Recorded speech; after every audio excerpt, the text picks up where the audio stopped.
Okay, looks like now we're with you. Sorry There we about that, go. guys. We had some audio difficulties here.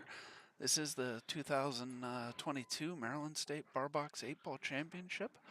We have Tom Zippler, Joe DePascal, Race to 6, Alternate Break, BCA Rules 8-Ball. I'm Dave Nangle. I'm joined here in the booth by Rick Scarlato, one of the owners and operators of On the Hill Productions. I don't think Tom wanted that angle on the 5.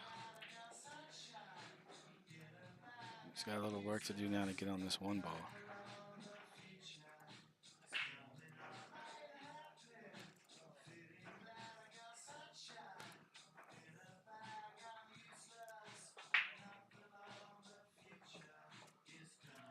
Try to cut this ball, draw it to the top rail with some low inside, try to get on that side, maybe hit this that strike ball there's at the 15, yeah, something like this. And, I oh, hit you hit it that great. perfect.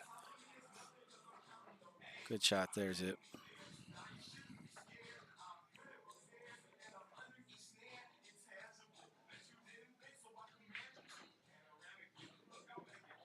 He can just kind of draw this ball a touch or roll forward, whatever he likes. Yeah.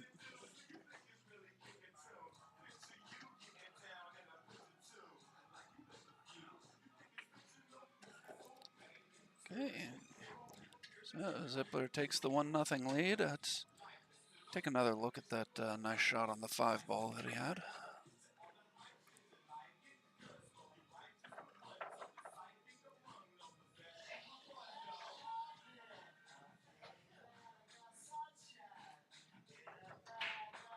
Hit that ball pretty good. He did.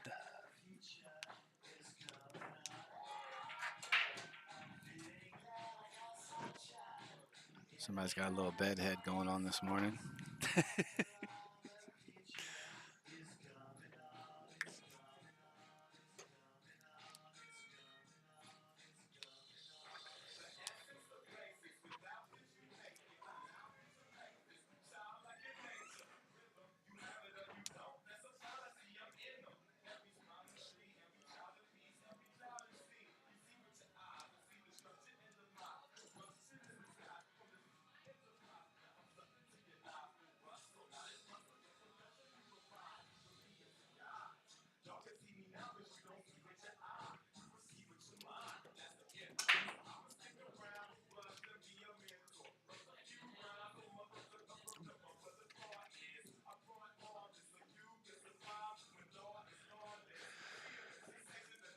Okay, got a little work to do down here to get the 8 ball opened up. No matter what you take, I think you take stripes if you can.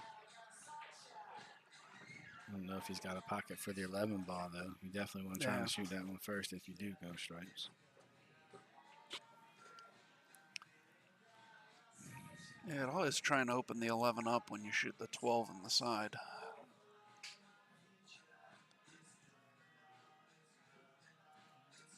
Play the Looks like 12 on he's the going side to. now. I kind of like shooting this, the 1 ball, and maybe get an angle on the 2 to move the 8 ball down.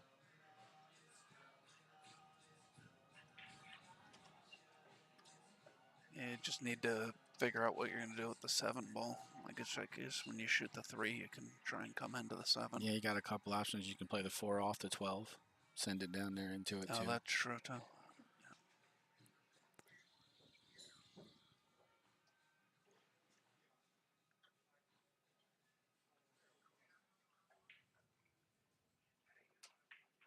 I kind of when you said play the 12, you were thinking like the 11, 7, 12, like the 3 ball combination from where No, he no, was no, at. no, no. I wasn't saying play the 12 then. I was saying Oh, eventually yeah, when you yeah. get around to the 12 That would have been a ball. good shot there, actually, though. Yeah, no, I didn't Looks, actually look at that, but you're right. If you wanted solids or stripes, that wouldn't have been a bad initial shot. looks like it's lined up pretty good. So I'd be trying to get into this 8 ball somehow here.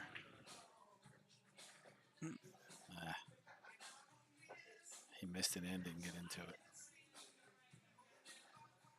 Joe have an angle to shoot a 12 now? Maybe not. Yeah, I don't think so. Yeah, I mean, the 9 goes if you get up there on the Yeah, if bottom you rail. get So both those balls go, so you don't need to break the 9 out, the 8 out. You just need to get down on the rail. I think I'd maybe shoot Maybe I'd shoot the 13 here. If you, unless he Does can he spin the have the 11 11? in. It looks like he can spin it in. Oh yeah, yeah, he's there's got a little gap. those are further apart than I thought. Yeah, that's the shot. Shoot the 11 now. That's it.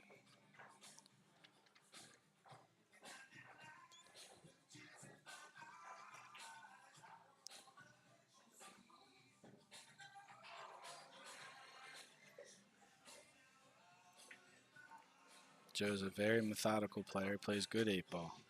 This should be a good match for you guys to watch. Good and entertaining. Good shot there.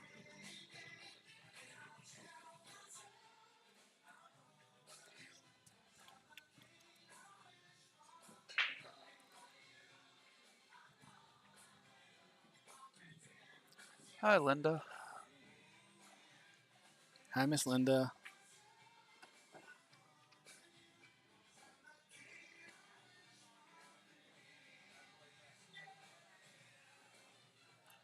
All right, so now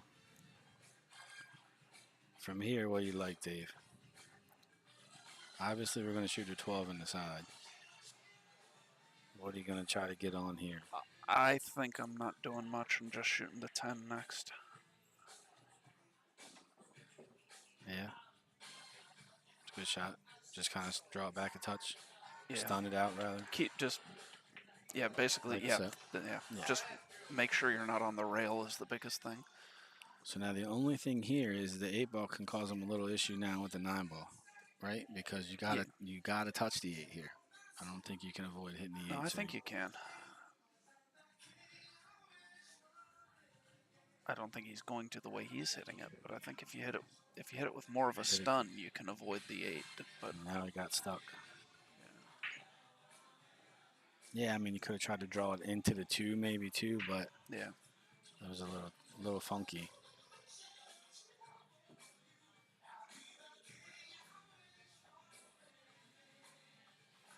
So now Joe doesn't really have a good safe here.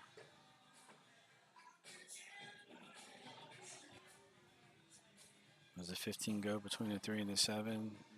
Probably not. I don't think so, no. I think I would probably bank the 15 here.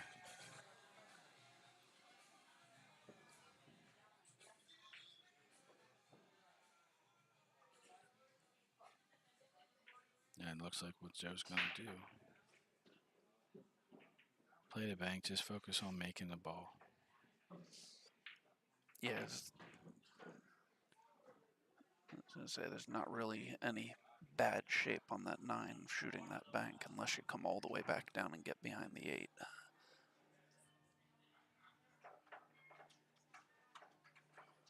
Okay, so now Tom's got to think about his plan there for the 8-ball.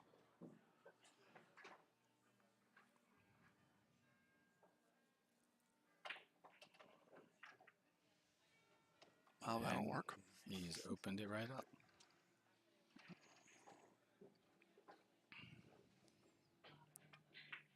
It's also blocked the pocket if he happens to miss and leaves the cue ball down table. Not 3, that I 4, expect 7, him to 8. miss here, but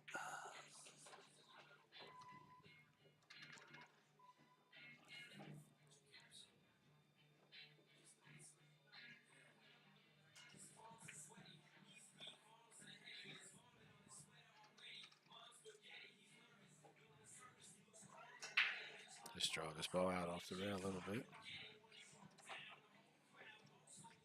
yep. 8 in the corner to take a 2-0 lead.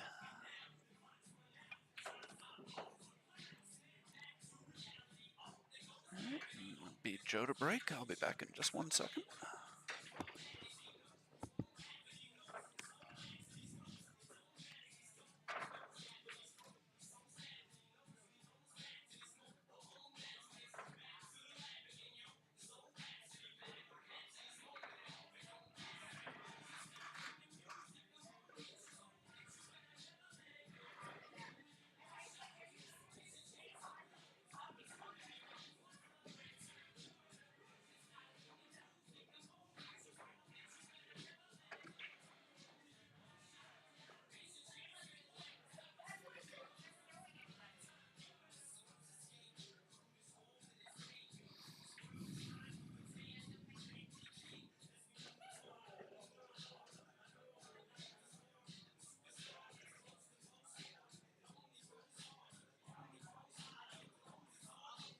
Okay, Joe's going to use the second ball break here, looks like.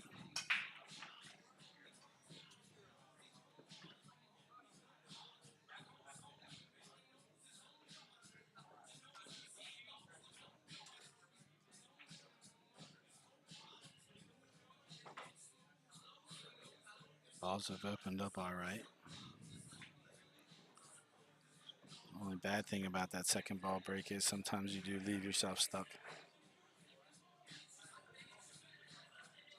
down here at the bottom of the table. So he's really only got one option right now to shoot, and that's going to be the stripes. So having said that, he needs to figure out something for the 11 and the 14 and move that 8 ball around somewhere.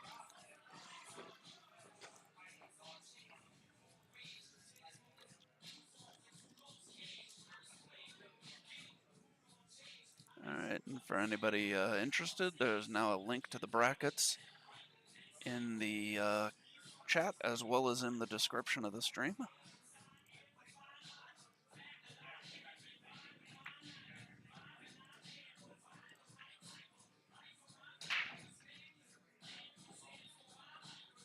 I don't think he wanted to leave himself jacked up. I don't think you ever want to leave yourself jacked up.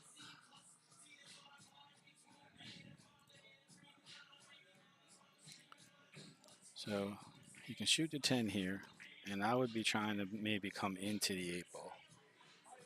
Slow my cue ball down, maybe get a shot on the 11, open that ball up at the same time. Nah. He hit it a little thick, got away with making it. And now he's in some trouble, though, still. So now he needs to start thinking about if he wants to continue to try to run out here or play safe, because if you shoot too many balls off here, you're going to put yourself in a bad spot. Yeah. You know, that 4 ball goes, so it's not really a problem for Zip. The 6-2 a little bit, but I'm not sure the 6 goes by the 9. It's tight. but the 2 ball does. So yeah, and play the 5 ball, get on the 2, and yeah, plays.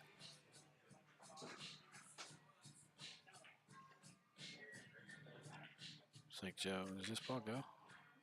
Tried to make Tom's ball. That was decent. Play safe. Yeah, I mean, he was going to leave a shot at the 7, but even if he had made the 3, but put his ball between the 4 and the 8. At least trying to force what kind of gaps there between the 4 and the 14. Yeah, I don't think it's one that Tom can make it. It could. It's a real thin cut. Not anything that anyone's in a hurry to shoot, I don't think. No, not at all.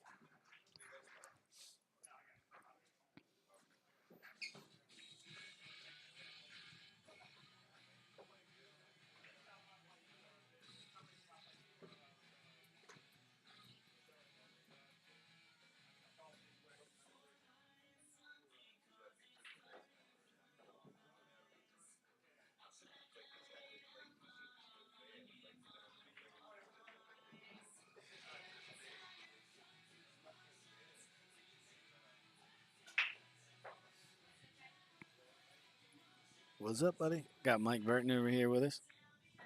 We'll get him in the booth one of these days. We'll get Mike in the booth with us one of these days, doing some commentary, some old school commentary.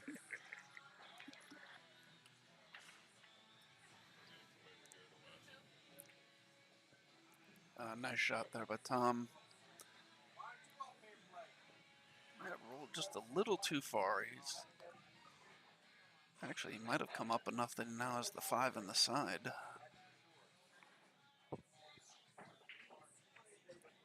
Yeah, but I think I would play a deuce. He's below it. That's why I wasn't sure whether or not he had a shot, but it looks like he does. Yeah. I might have tried to scrub the 6 there. Instead of shooting it with a low draw, I might have tried to play it with a little bit of high and just kind of go into the 6. Try to move that 6 around a little so it goes. I mean, it goes over here, obviously, but. Yeah. And now Tom's got some issues here. He's got a real simple little safe, though, that he could play. Just kind of touch the 4 and put the cue ball right there. Roll to the rail, yep.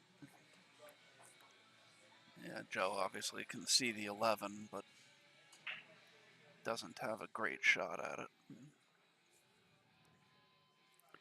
He doesn't, And with the way Zip's balls are laying, Joe could just kind of come off the right side of the 11 and leave the cue ball up here, like behind that 14, 15. The 5 doesn't go, the 4 doesn't go, and should be able to keep him from seeing the 6. Well, he's sending it over there too far. See, I would have played to hit that ball You fuller. were saying just leave him in the I would middle try of the to rail. leave him around the there. middle diamond or something, and Yeah, I just see play what with you're like saying, rail yeah. speed. You know what I mean? Yeah, the 'cause 5 don't go, the 4 don't go. Keep him from seeing the 6, maybe force him to 4, Yeah. over there. Now you've left him an opportunity where you could. There's not really a lockdown safe here for Zip, but he can definitely move some balls to favor him and kind of stick Joe. See, I don't know if he took enough of the pocket there with that shot. No. I think that 12 will definitely go. Joe has a good shot here on the 14 to get started with, but I don't think he necessarily wants to shoot that ball. You want to try to use that ball to get into the 8 and that's leave your the best 11 chance up for here. getting into the 8. Yeah. If not, you're going to have to create something with a funky.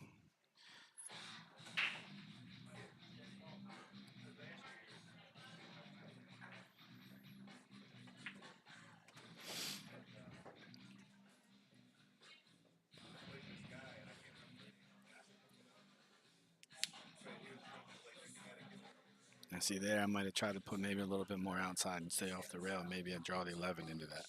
Yeah. So definitely got nothing easy left here. He likes to play it safe. I'm okay with that shot, but why not play that shot and try and put the cue ball behind the 11? Maybe get the right side of the 11 ball just a little bit and roll forward and try to get behind them where you might get them safe. You need a ball in hand here if you're Joe.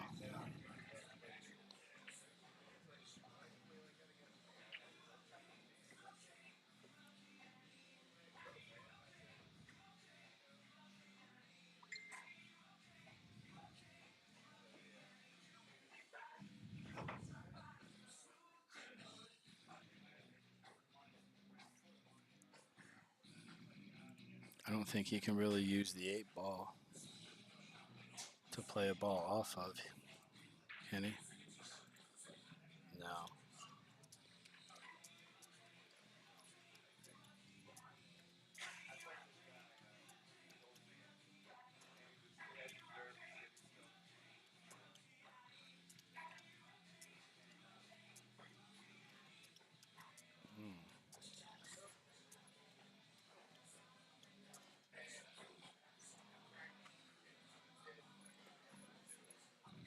So Joe opened up Zippler's ball and tied up his own there.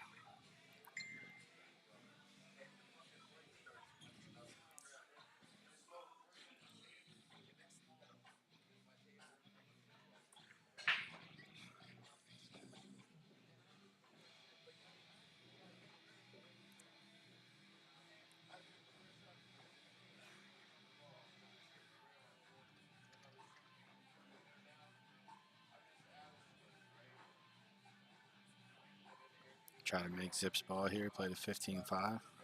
Yeah.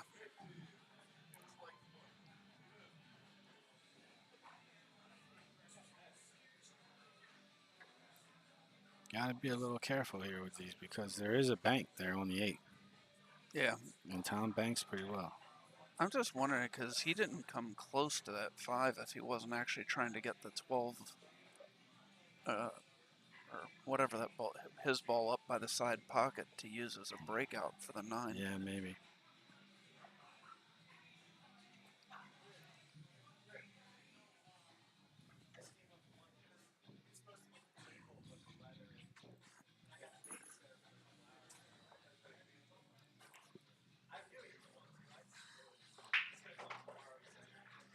Thought I heard somebody call my name. Yeah, I thought I did too.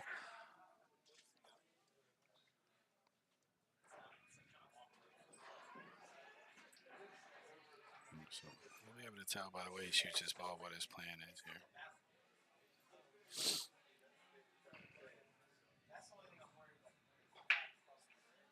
So if you're Tom here, and what you could do too is you could maybe just play the lag the 6 ball in front of that side pocket. Call it a bank the 6 ball over here near this side pocket. Leave both of your balls there. Joe's still got the 9 ball tied up. You leave your cue ball up there around the middle diamond on the top rail somewhere. It's Joe like don't really have he's a going to great. the corner with the 6. Yeah, I didn't like that. Oh, that's You're not going to asking turn for out something well for bad to him. happen there.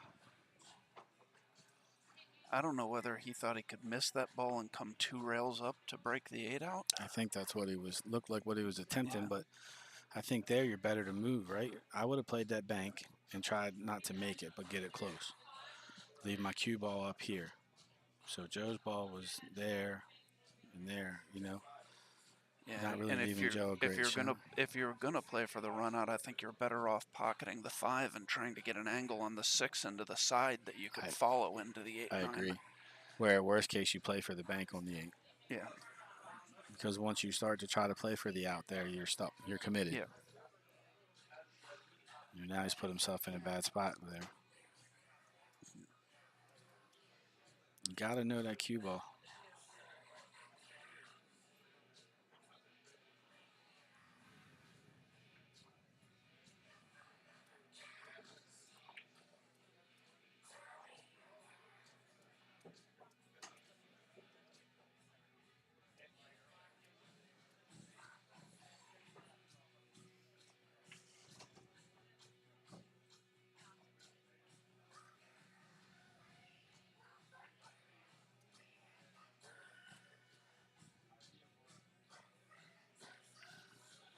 Maybe play the same shot here if I was Joe. Maybe push the 15 toward the middle of the table or thin it or something.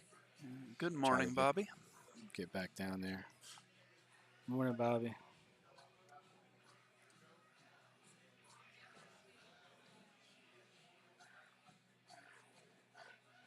Another good shot here could be for Joe maybe to make Tom's 4 ball. If he could with the 15 and just roll forward. Yeah, that's a little tight. Tough. Yeah, but you don't have much room in there.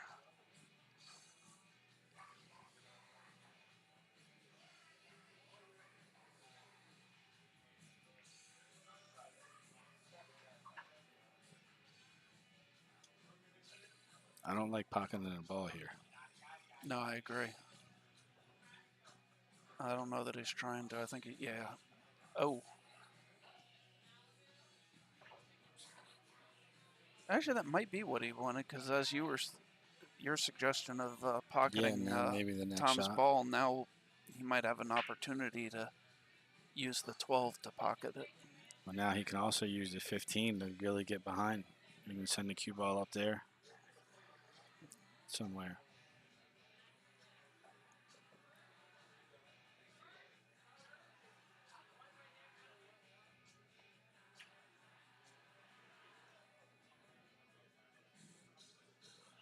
He wanted to get his cue ball down more.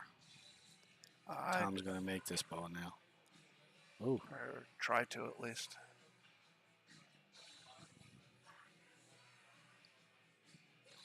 Not sure.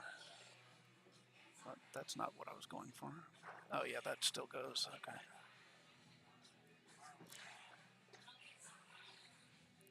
Yeah. Good shot there. See, that's why in some circumstances I like pocketing the opponent's ball. I didn't really there just because of the fact that that was almost certainly what was going to happen. And now you're giving Joe a chance to open these balls up. Just needs to make sure he gets the 8 past the pocket.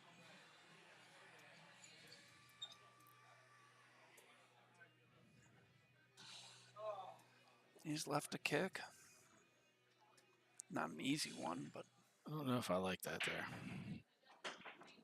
What, the shot Joe played? I might have tried if you can get the 8 past the point, I definitely like that shot. Great shot there by Tom. And yeah, it's but 3-0. At that point, why not just maybe play that ball that was hanging in the corner with just a little bit of high inside and just come down into them because this ball's hanging, Yeah.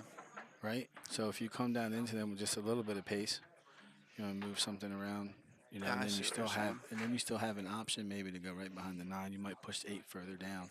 Yeah.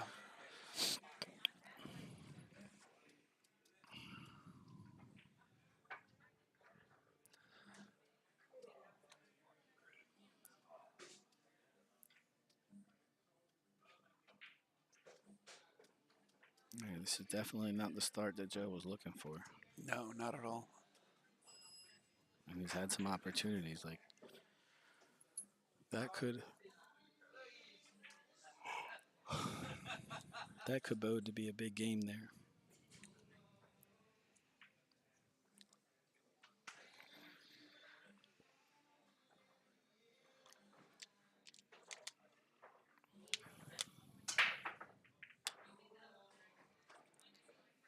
All right, Zippler gets a couple balls down on the break.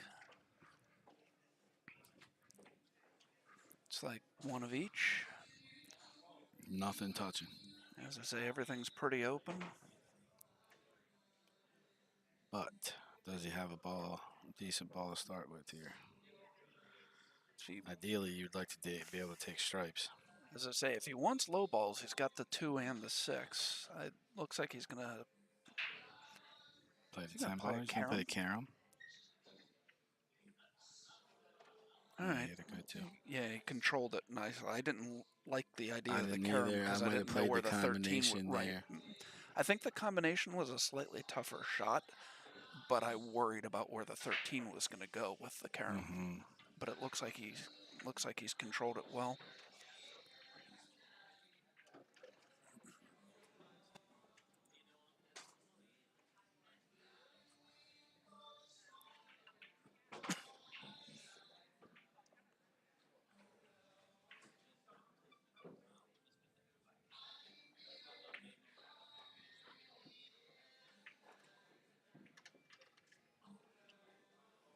Well, he wanted to run into that, but at least not that fully. But he should be okay here.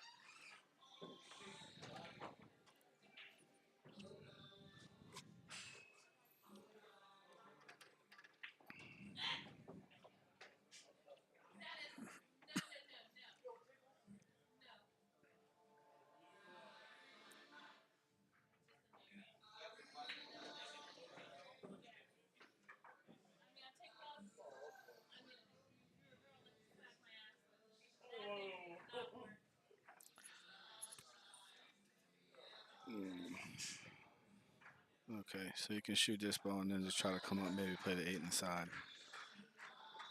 He's gotten a little flat for that. You try to come 2 rails between those balls or draw it back out. Let's see what he does here. Okay. Yeah. He hit that ball good. He did.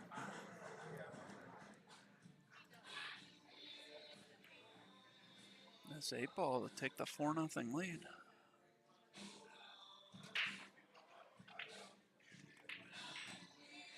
There it is.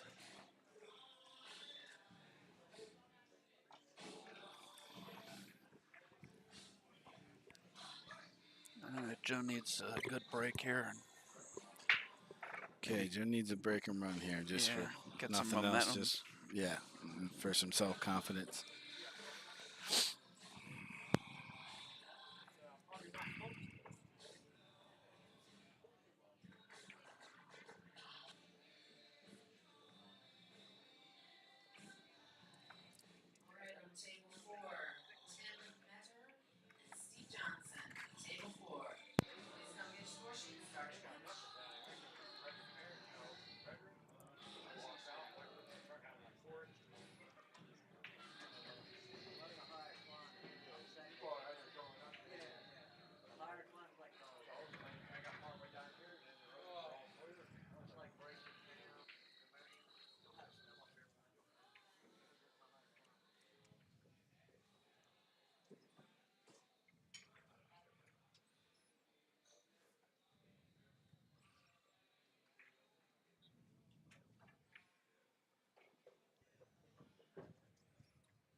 a tough little bracket.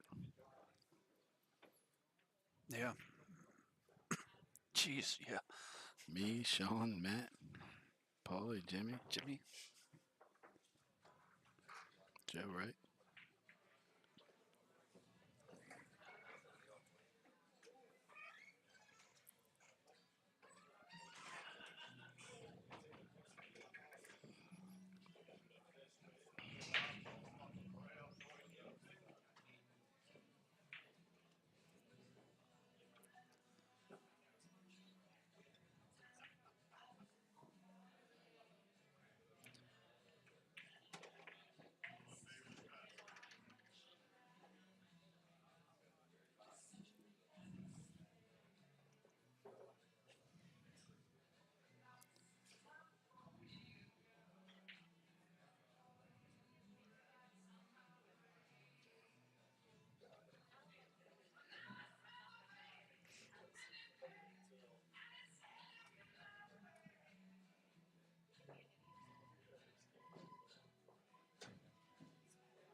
Hmm.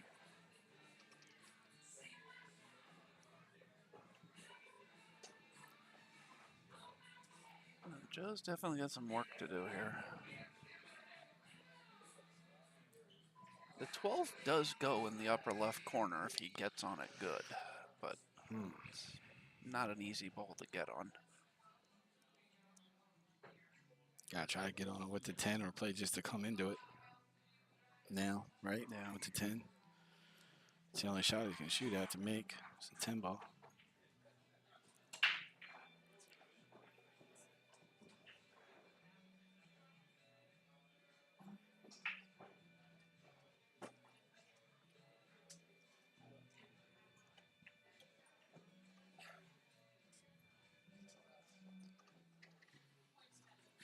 Afraid the 12 up, but I don't know. Did he leave himself a shot?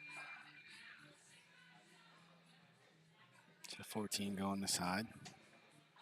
So past the 3 I'm into just not. I'm not sure. The 14 goes by the 3. I'm not sure he can get by the 1 to hit it. Yeah, I think he can. From the other angle, it looked like the 1 might have had him hooked. Yeah, that might be, if you're trying to get out here, that might be the only shot, right?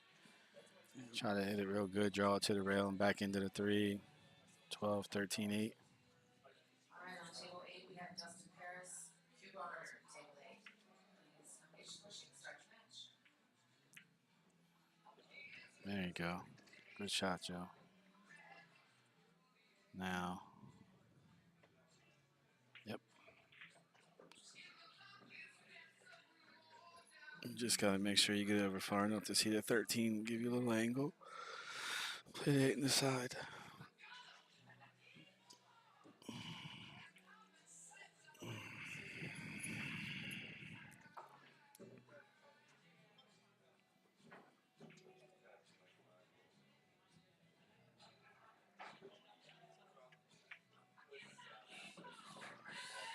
Nicely played there.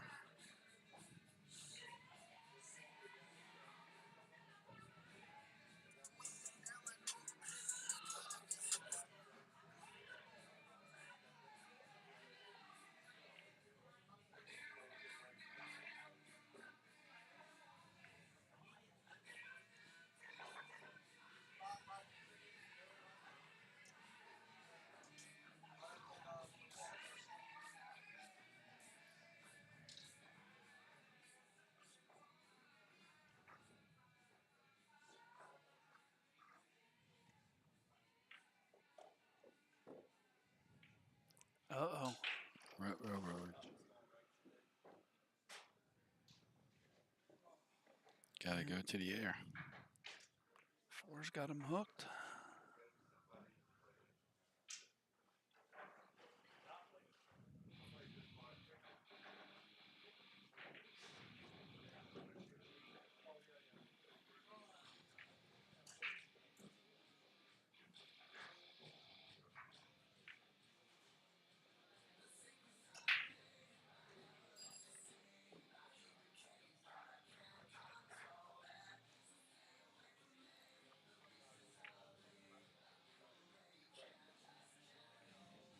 I'm surprised he didn't jump.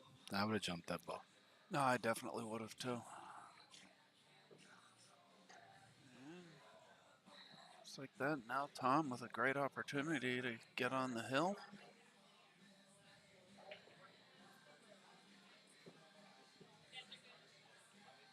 Got a number of safe options if he doesn't like any of these initial shots here.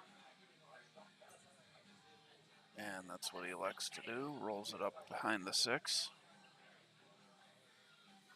That's just dirty.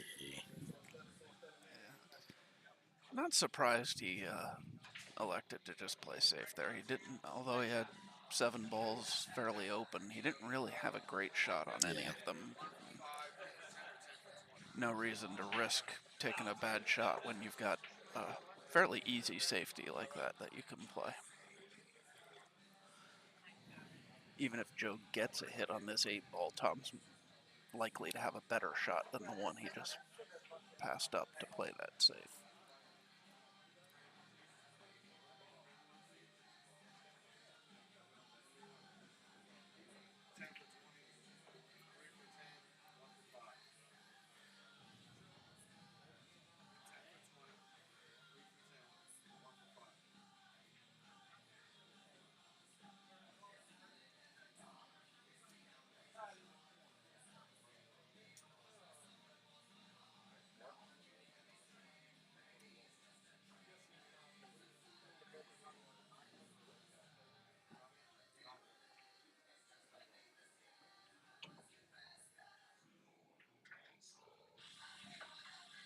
Good attempt. Try to come 4 rails behind it. Yeah. I thought he might try to come 2 rails and do it here. Yeah, no, he called it in the pocket up by where the 4-ball is now, so I knew he was trying to come in behind it once he did that. It was going to be hard to get that long enough. Yeah, absolutely.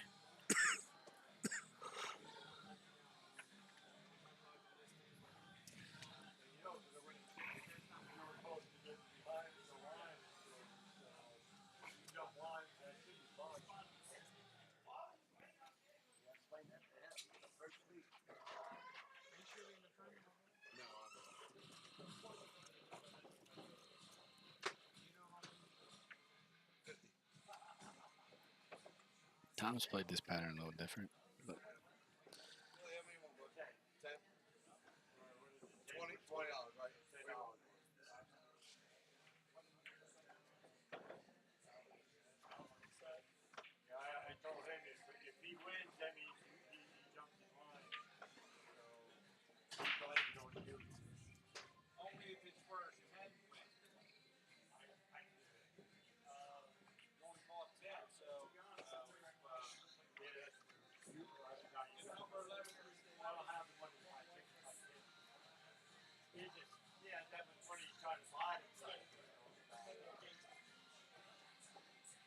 say this doesn't have to be great shooting up on that way.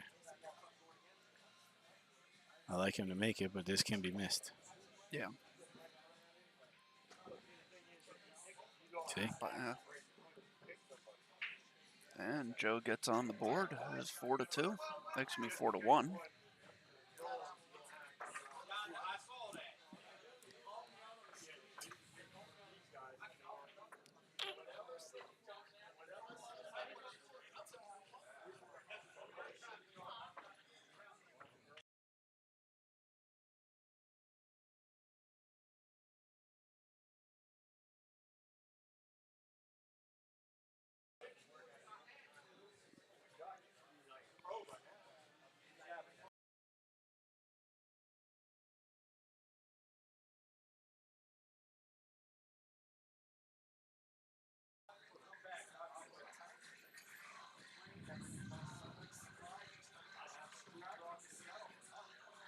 Steve Everhart up to the front.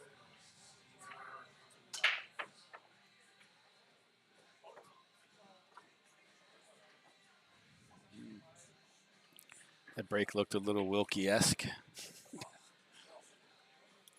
I don't know where. I wonder where Sean is today. He usually doesn't miss one of these. Yeah, no.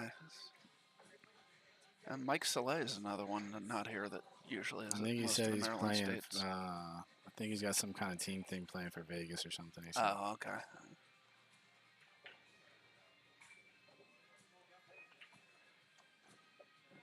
No Wilkie, no Brandon. Brandon hasn't played in the last few. He hasn't been No. playing much bar box the last year or so.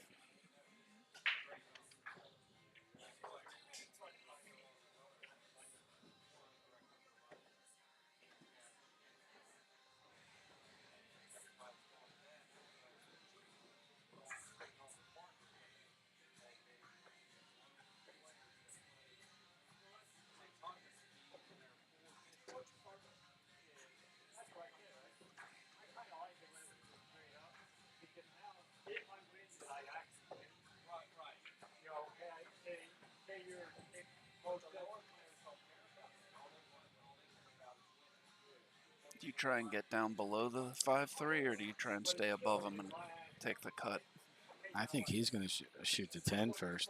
Well, no, I know. That's what I'm saying. When you shoot the 10, do you try and get all the way down to the rail, or do you try and... Definitely stay above him. Oh, he missed I the would have 10. actually played that a little differently. I would have played the 9 ball and used the 10 to get on the 8. Okay. Yeah. I just don't like that shot. That's, No, I agree.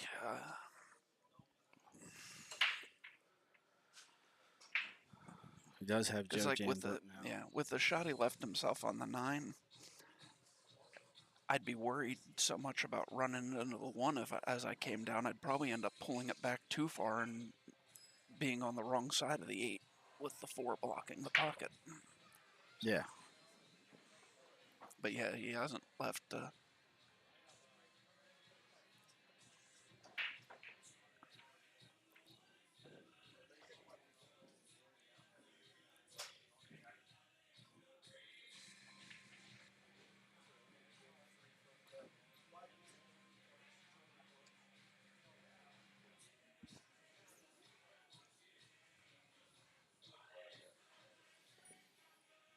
Joe's in a tough spot here. Yes. I see maybe 2 shots. None of them are easy. Maybe you try to get the 3 on top of the 9 or something, or the 1 on top of the 9 where he can't shoot it in. Or maybe maybe try to come off the left side of the 6 and draw you down into the 1. I think he's going to try to put it on top of there, because then you can use the 1 to blow everything out if everything goes to plan. It didn't. He didn't get there. It's hard. That's tough. No, it's so very touchy, that shot. Like, so what Joe's trying to do, you still have your Yeah. So what he's trying to do there is put the 3 ball like here on the 9, right? Because that takes more in this area. Exactly, because that takes the combination away and takes being able to shoot right into the ball away. Yeah.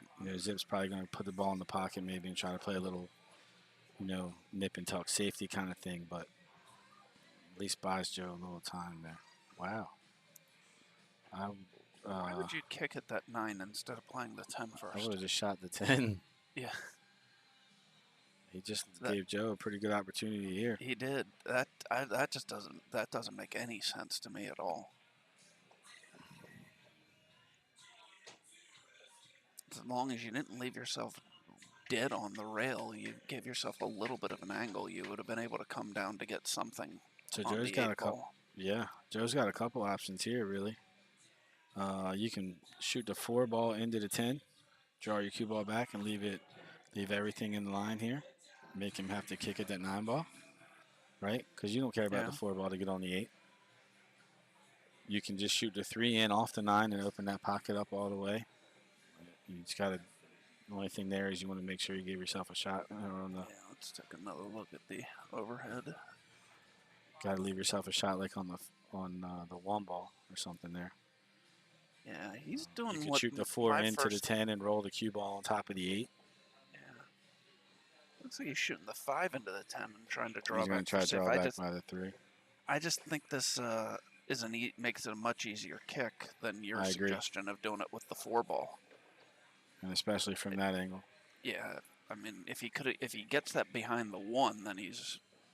Oh, he made the 5 behind it though. Oh, he did. Did he call the 5? He did. Okay, well then that's not that bad.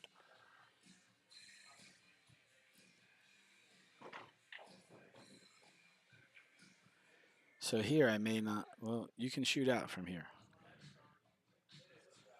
right? You can shoot the 3 and come around and shoot the 1, 6, 4, 8. You can shoot the Yeah. 1. You could also just. And you always have the option that if you don't like where you get of then playing safe. Mhm. You could also just touch the edge of the 1 and take the kicking lane away there. Wedge the cue ball between the 1 and the rail. Yeah.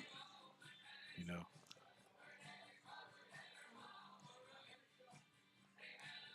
So this isn't the most ideal angle.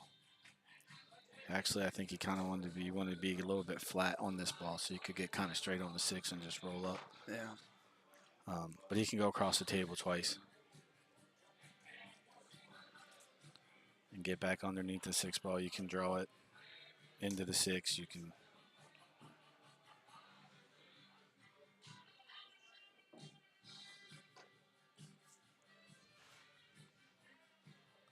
come 3 rails around. You got a couple options.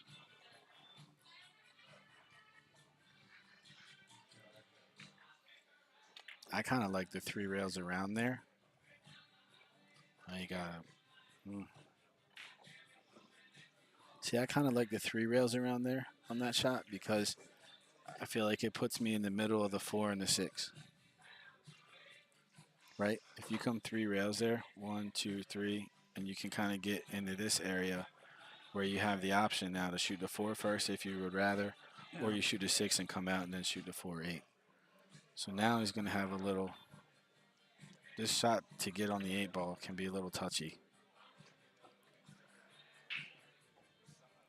Maybe it's not as close to the side as I think it is, but you draw this ball back, you can easily catch the point, Yeah.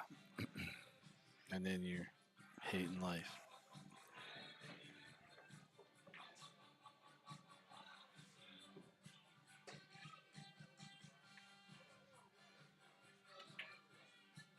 Nah. Oh. And then there's that too. That comes from trying to kind of staying away from that point. So Zippler, a good opportunity to get on the hill here. Man, that was a big. If Joe could have won that rack, I think it's Joe's break.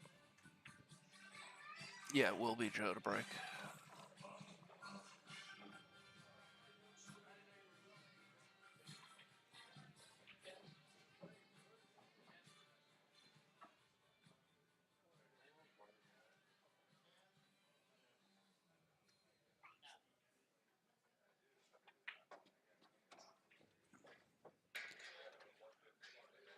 And there it is, 5-1, Tom. Joe be breaking here.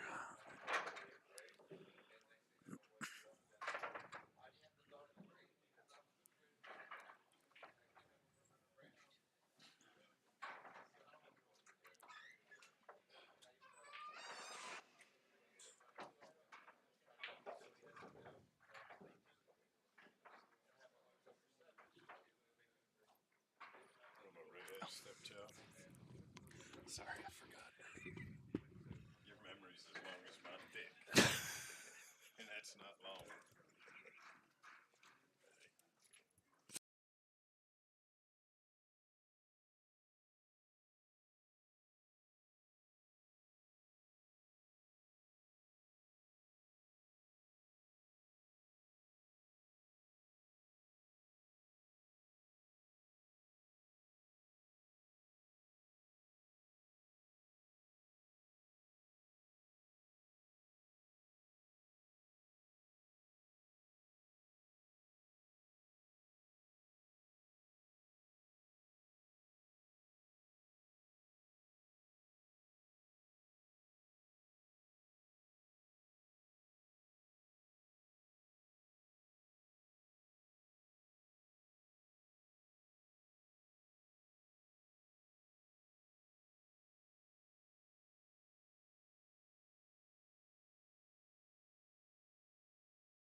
Okay.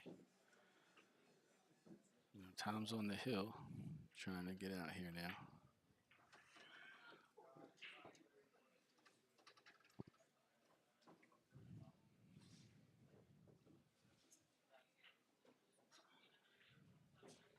Just got to figure out a little something here with this one ball down the table and or up the table. Just got to work out this little spot here with this 7, kind of like 7-4-8. You'd like to get that 8 ball open a little bit. Probably can do that right now. Just got to be careful how you go into these balls. You want to try to get a look at the 4 or the 5. I think he's leaving that one ball a little too long myself. I'm going to try to get to that ball. Okay, on table 2, I might shoot. Brian Nicholas, table 2.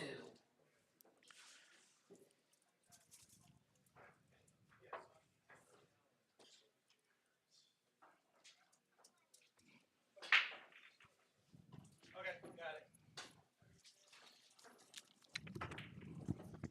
Yeah, so that's what he elected to do there, but now he's opened up the combination, but hasn't left himself anything here on the 5 ball. So he can't see the 4-1. He's going to have to kick at something here and give Joe an opportunity to get out. Joined in the booth now by Josh McCauley. Hello, hello. What's Yeah, up, buddy? not So much. nice of you to join us today. I was just waiting for Dave to get up out of my seat or you to get out of my seat so I could sit down. Because this is not a tournament I plan on staying in long. I plan on getting really comfortable in one of these chairs. That's funny. Now, what's funnier is while I was over there eyeing up, waiting for one of y'all to get up, Brian Dietzenbach sat down. And yeah, I just went back to a couple months ago when we were at Chop Tank, and I called him out on the stream. He's like, "When do you want to do it?" But I hear you don't got any money. I was like, I'm fine. Let's go." Tails. Tails. I said, "What are we doing? $500 sets?" He said, "I thought it was gonna be 1,000." I said, I don't care. Go. Let's go." I said, Yeah, bet the max. I said, whatever you want to bet. I appreciate your donation. Typical Josh answer. Yeah. Well, I did say it was funny how he finally shows up to a tournament where he might be a little bit of a favorite over me. So, from watching this match, Joe has not been playing Joe pool. No. No. No. Table 3, Josh McCauley, Steve Everhart, table 3. All right. Well, my match That got was a called. short visit. That was a very short visit. Next up on the stream is going to be Jimmy Various and Paulie Grimes. Okay. So, I should be back in about 20 minutes. All right.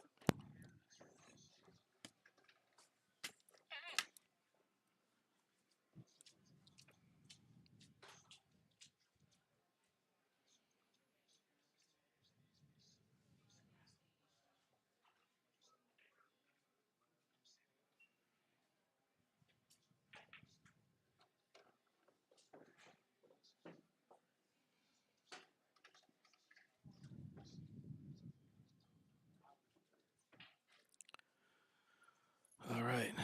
Joe's played himself into a little spot here that he has to do. So we're going to saw a couple more. We'll let you know how it's building. Play the 14, come out and play the 11.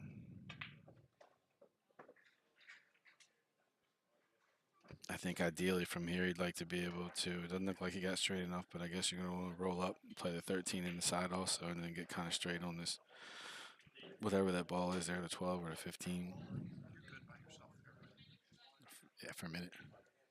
Are you going to play?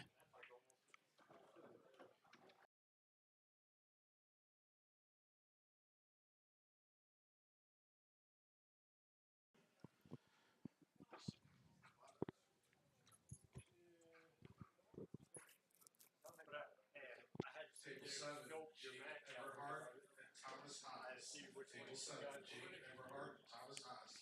What did you score?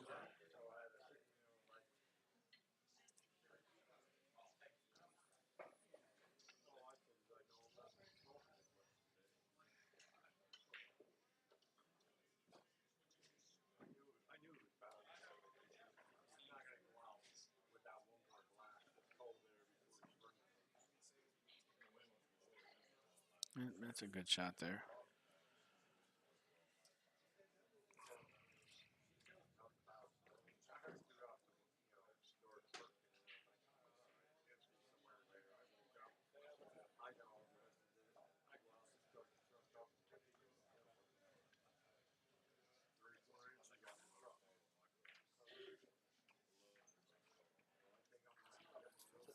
Okay, so Joe will shoot the 15, come out, play the 13, and then play the 8.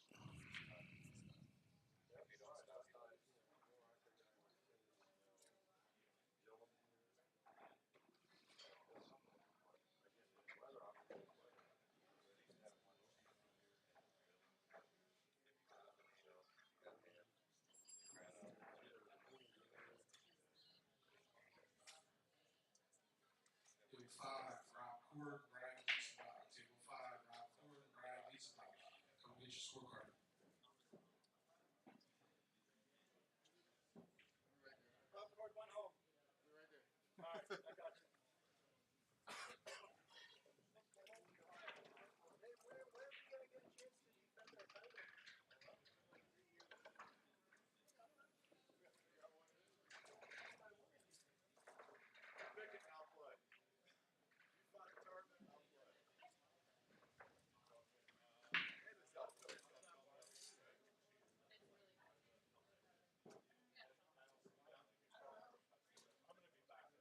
Draw this ball out, play the 8 in the corner.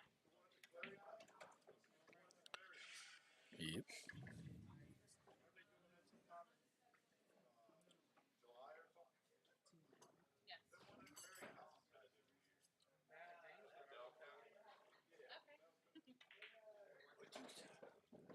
Okay, good shot there by Joe.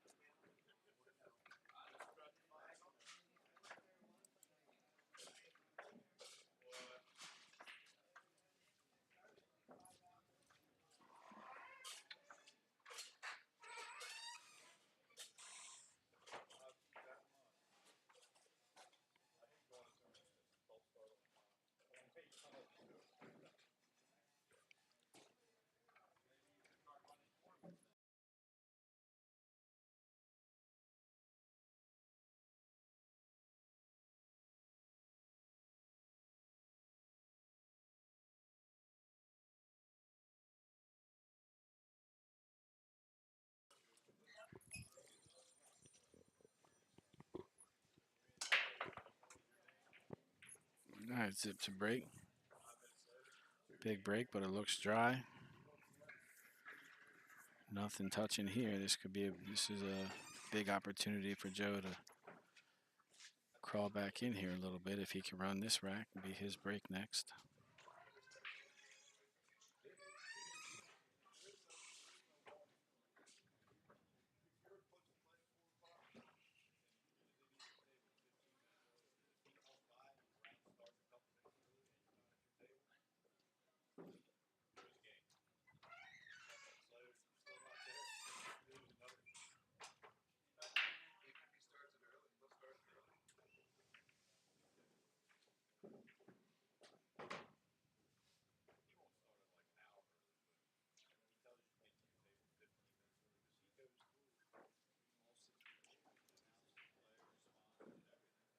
Table 13, Jenny Muhammad, Tuan Chow.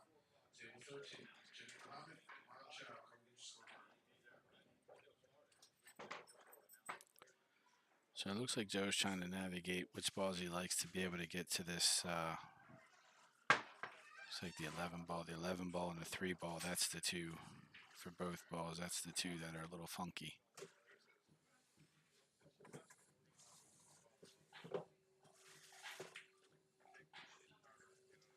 Okay, so it looks like we're going to go with solids here.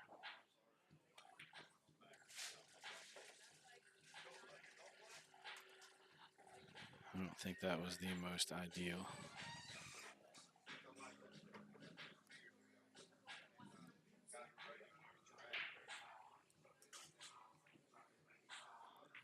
Yes, there is. If you go to the On the Hill Productions Facebook page.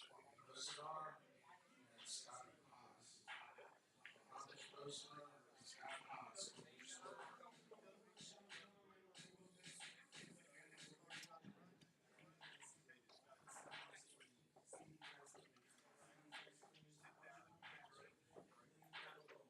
Okay, so Joe's got to put some thought into this 3-ball and 2-ball situation now.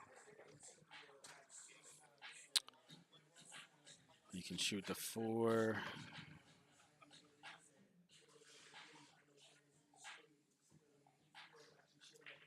I think he's going to shoot the 4 now. I guess maybe go over and grab the 6-ball now. No. I think he might have wanted to originally. I don't know. Well, maybe. This angle lets him come back out to the middle here, as long as he don't get behind the 8.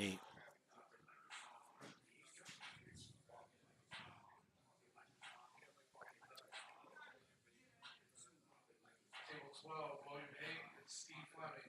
William Hague and Steve Fleming. Coming to your scorecard.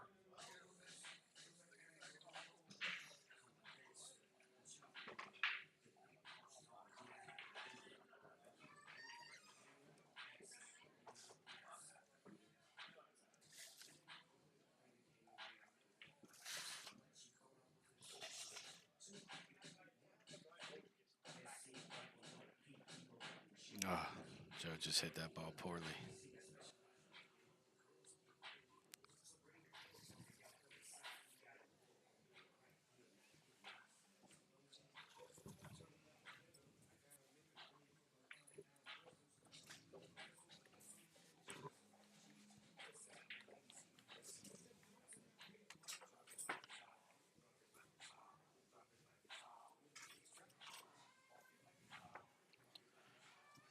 All right, so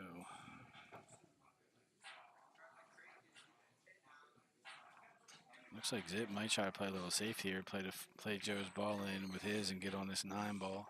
Yep, and he hit it fantastic. So now Joe's in a bad spot.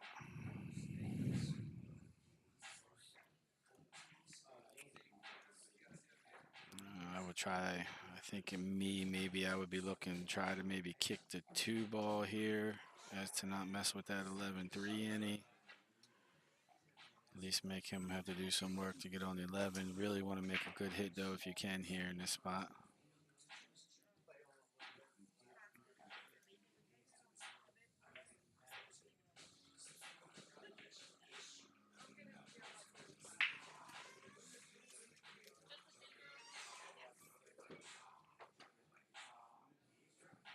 Yeah, and that's what Joe did. Good shot there by Joe.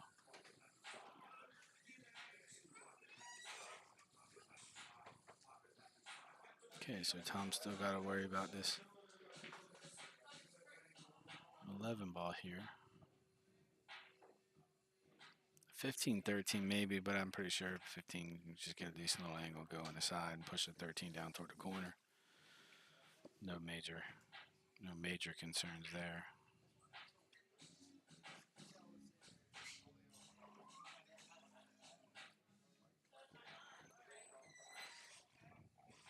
Tom's gonna look to play safe again here, getting behind the 13-15.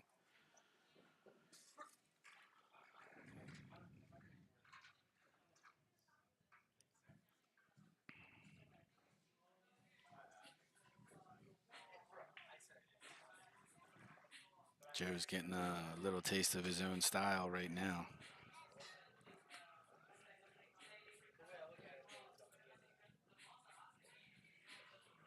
He's probably going to try to kick 2 rails into the 2-ball here, I think. Oh, he moved to 3. That's not what he wanted to do. Still made a good hit. Now the balls are open up for Zip.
Okay, Tom's played another safe here.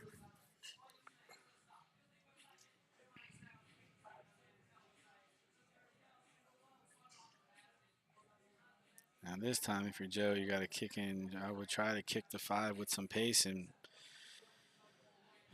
maybe take a look and see if I can't get fortunate and make a real good shot here and kind of get between the 15 and the 2 or into the 15, or maybe call it in that corner there. Maybe get lucky it goes off the 2 or something and get a look or take up the hole, something. He's in a bad spot here, guys. There's a jump shot available too, though. I might just jump to 3 at this point. There's definitely not a good kick and lean for the 5. Yeah, I think I'm either jumping the. I think I'm going to jump to 13 and play the 3 ball here, if it were me. But looks like Joe's going to kick something here. Yeah, he hit the bottom side of the 5, move some stuff around. Made the 12 ball a little funny. Not totally bad, and made a good hit. What's up, Chuck Wagon? What's going on? We got Chuck Wagon Charlie in the booth now. And Tom took care of that little issue right away.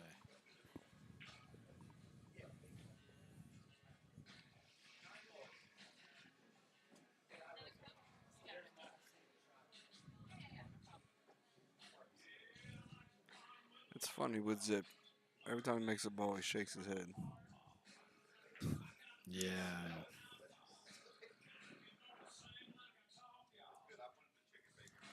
As soon as they don't get exactly where they want to be.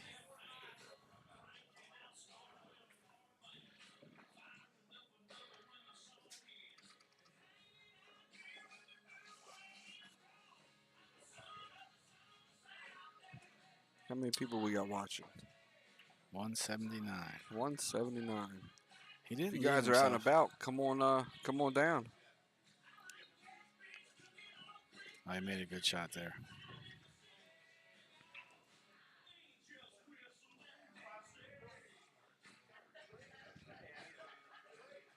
You should go there, right? Yeah, but nothing easy. I mean, No. I might have played the 10 ball first there and got the angle on the 15 and shoot the 8 over there. Yeah. You know what I mean?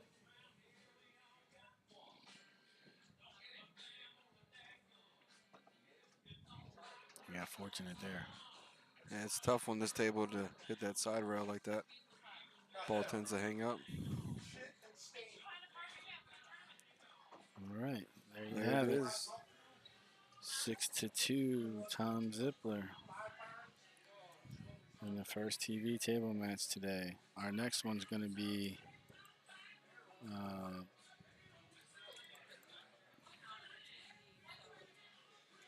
Paul Crimes and Jimmy Various.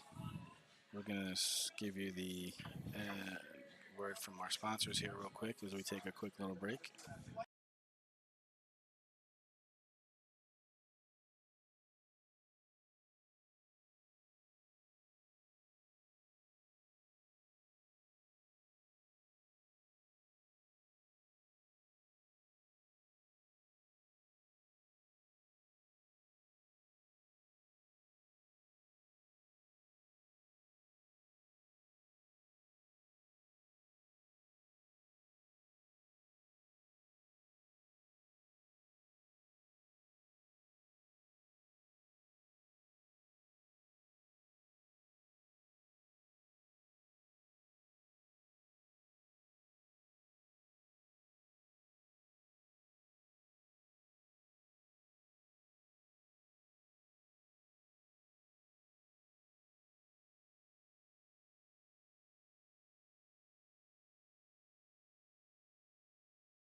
Hi, Miss Linda.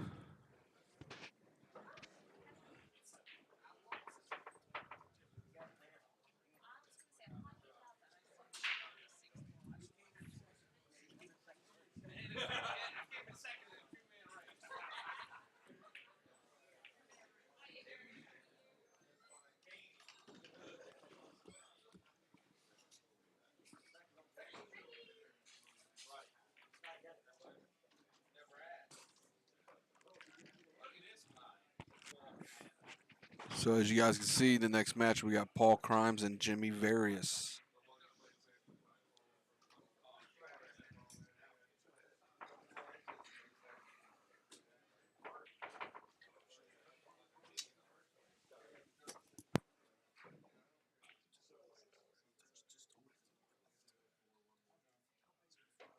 Alright, on table 6 we have Jimmy Harris, Paul Grimes. Table 6.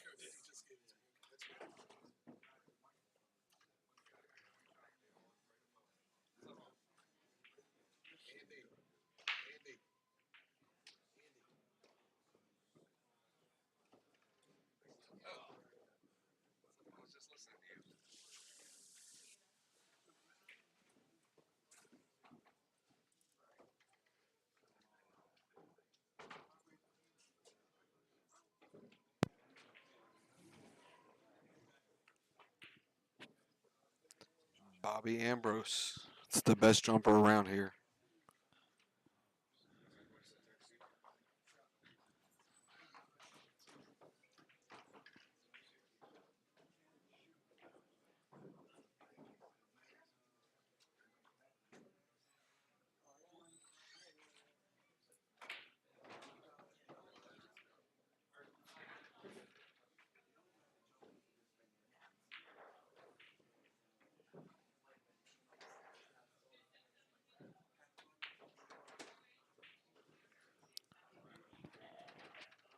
Yeah, if you guys are in the area, stop on by. We launched a new menu yesterday. On table 1, Brett Stottlemyre, We have a couple new. We have a whole new Brews House Fries section. So a bunch of different variations of French fry dishes. We have a Texas fry, which is barbecue sauce, pulled pork, jalapenos, onion rings, on top of some French fries. We have the big bruised fries, which is like a Big Mac on top of on fries. We also have the prime rib club, the open face prime rib sandwich, and then we have your pulled pork and mac and cheese, some rack 'em up soup, some crab soup,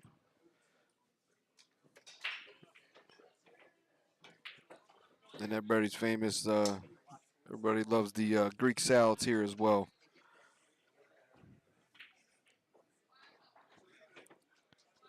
All right, they should be finishing running their rack out here, practice, and then we'll get them started.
Daniel, appreciate that comment, buddy.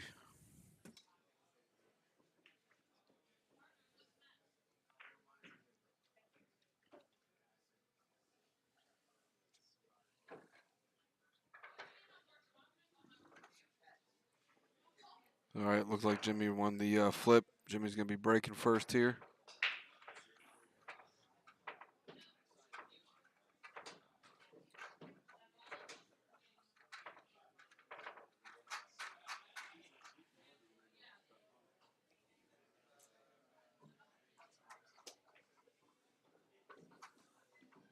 Rick on there, switch on the desk.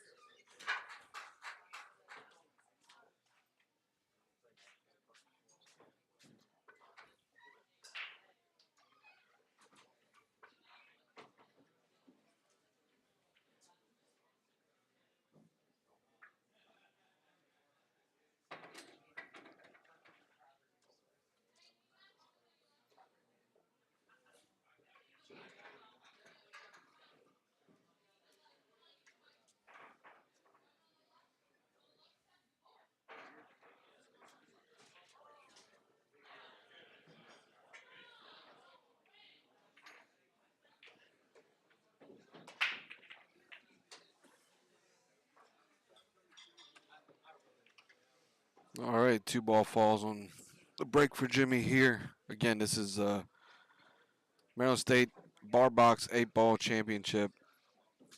So it's open after the break once you make a ball. All right, on table now we have Jason Hammonds and Roger Hillard. Hi, Don Drez. We were looking for you the other day when Ricky and I were out.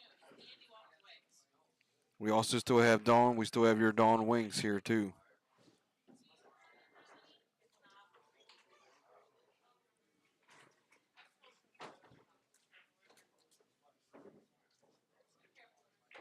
Snowflake. Why is this table smaller than normal?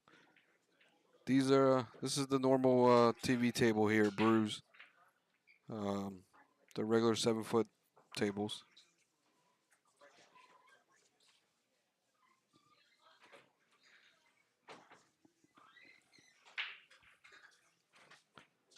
So here's the layout Jimmy has after his break here. He did make a low ball on the break. He has one cluster there with the 6 and 10. And then the 14 and 15 over there by the 8. Starting on table 4, we have Mike Flippin, Rick Mahler at table 4.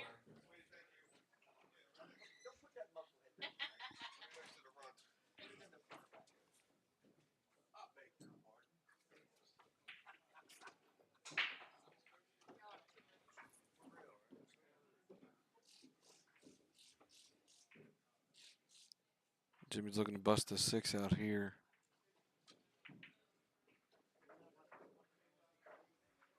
It's a good shot. Came up a little short. I think he wanted to get on top of that 6.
All right, Ricky just got back in the booth here. That's a supportive wife right there. Yep, Miss Linda. What's up, Drez? Where you at, babe? I told her we were looking for her the other night. Yeah, she wanted us to come up to the Green Turtle. Oh.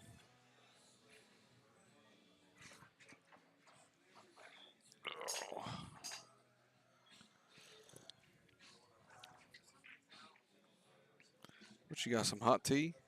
Yeah, apple cinnamon hot tea is good too. Yeah, it's a little cold. We're over here at the booth behind the back door. Every time that door opens, I'm like, woo. Little chilly. Chilly, really. You know, Paulie's got stripes, I guess. Yep. So he's going to play this 11 ball and try and move the 8.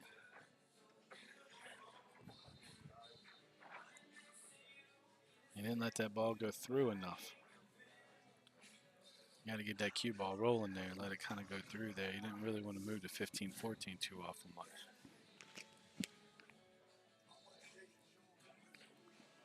Still okay here, though. Shoot the 12 ball. You can shoot the 14 ball now. Got a pretty good angle on it. Did he play the, these are the 13 and 10, right? Come down for the 12. Yeah, 12 be your out ball. Yeah. Got to get good on the 15. Played a 13, 10, 15, 12, 8 is what I'd be looking to try to do Yep. myself.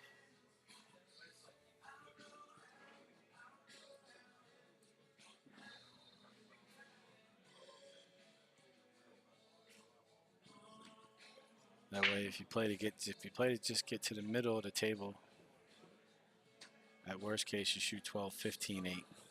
You know what I mean? Go around at 15 or just draw it back, whatever. Time. Play this ball with some outside English. Come out to the middle. We hit it too hard. Ooh, overcooked that. Got some troubles now. Wonder if we can see the. Click that.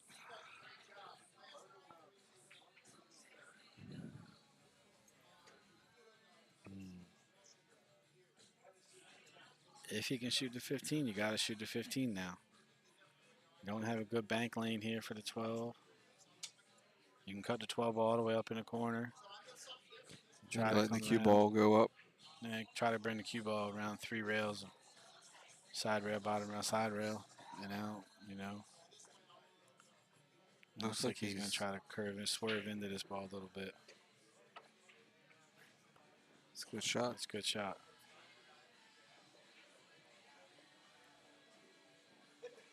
Now you want to just make the 12 ball. Don't really matter where you're at on the 8.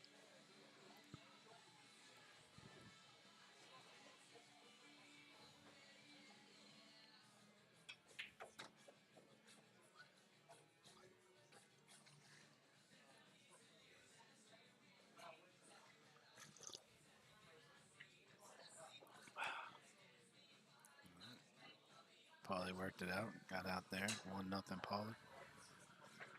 That was on Jimmy's break. That's big.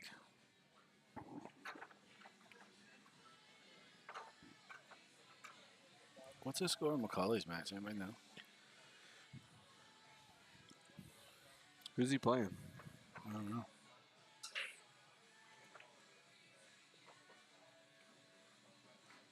Got a lot of new faces here today, too. Yeah, missing some of the regulars. Maybe, I guess, because of the weather. I'm not sure.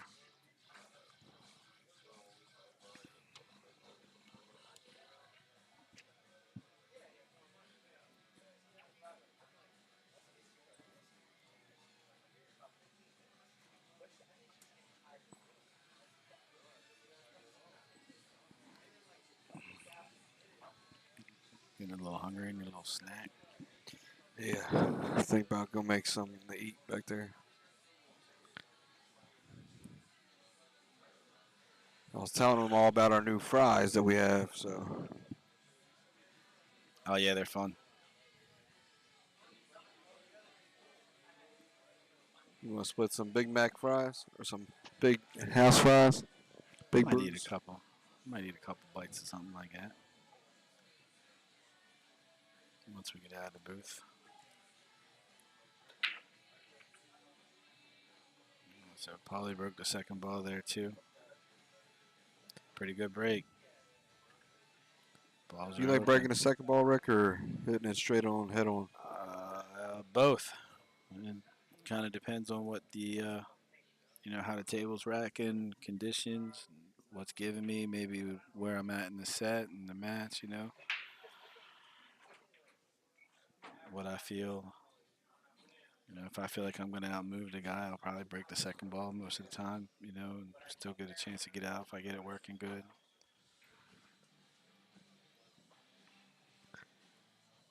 You taking low balls here? I'd That's like what to. The only problem is the only ball you can really shoot is the 7 ball, so you got to decide how you want to shoot it. If you cut it in, you're going to lose the cue ball a little bit. If you can go into the 11 ball, you know what I mean? If you can cut the 7 ball thin and go into the 11 ball and come out where you got the option to shoot the 6 or the 1 next, then yeah. Or you might play the bank and slide up for the 1. Let's see what Paulie does here.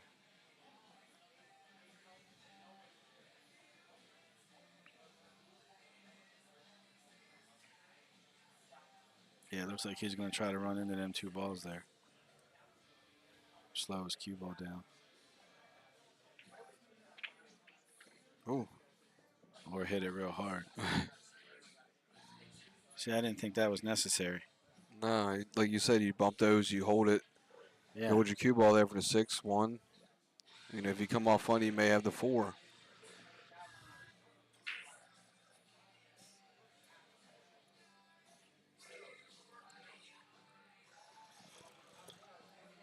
Table 8, Wayne Hall, Tom Zippler, table 8.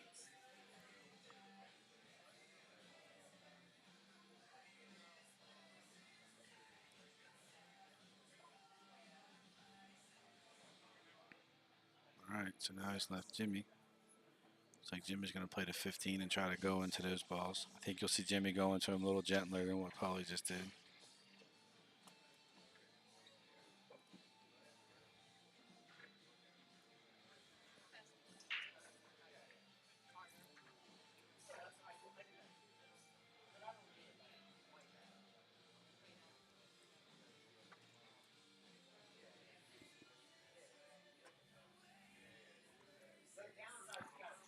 Cloth's not crap, my man.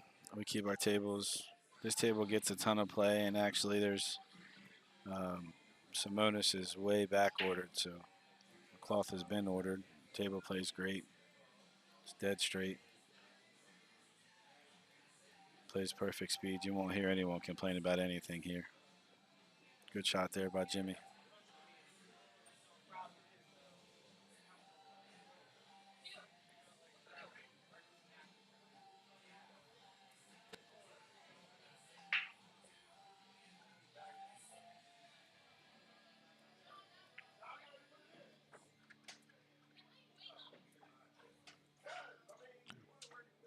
Because Jimmy's going to play the combo here. Get rid of that guy.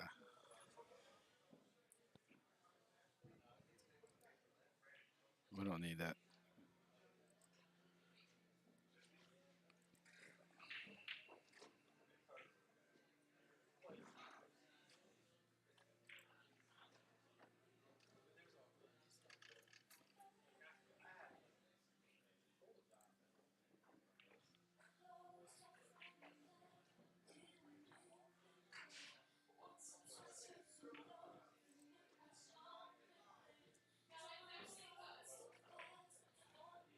Mhm.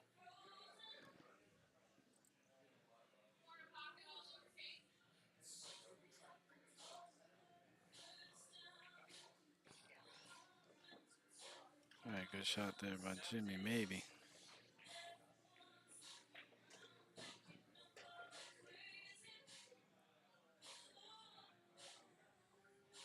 I might have shot the 14 ball first there.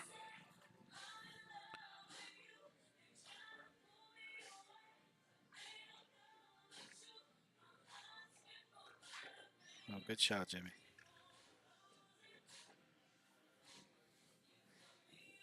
He'll just cross the table twice.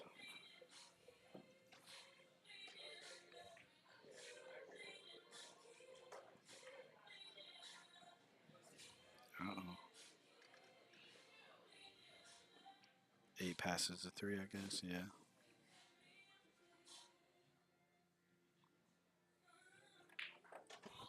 Good shot. Nice out there by Jimmy.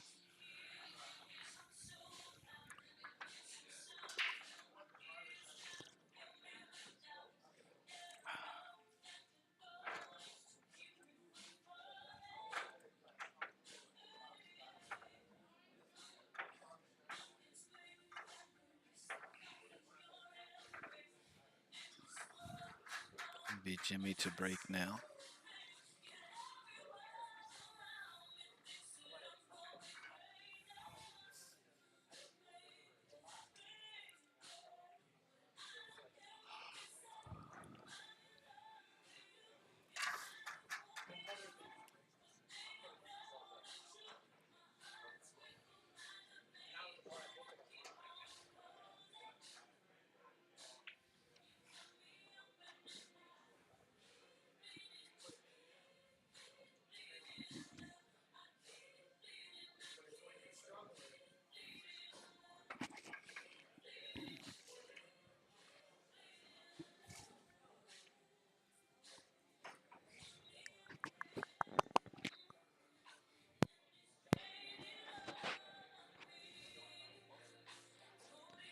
Jimmy's also doing second ball break here.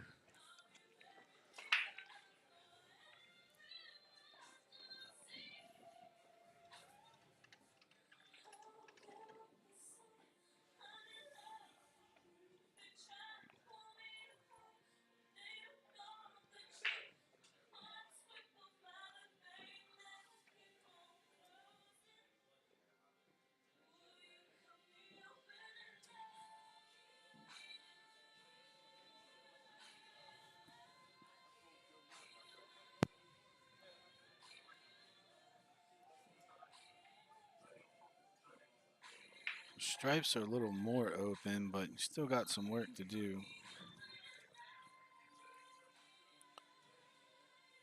If the 3 ball goes, you might shoot the 1 ball now and go into the 13 and move those balls.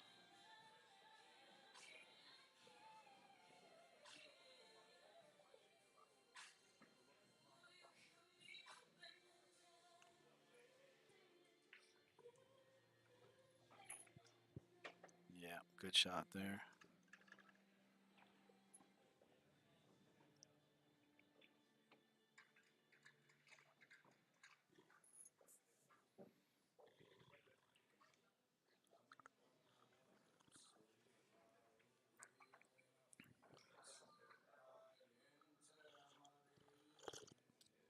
Right, we got the raffle going around. $10 spot winner wins 300. 45 spots are sold. Coming around now.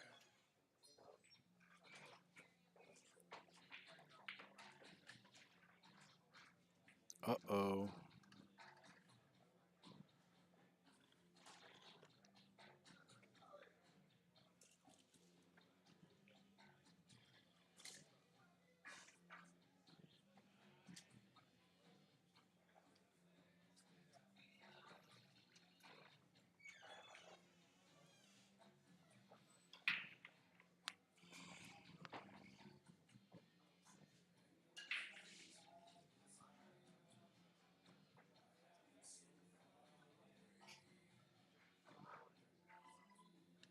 Ah.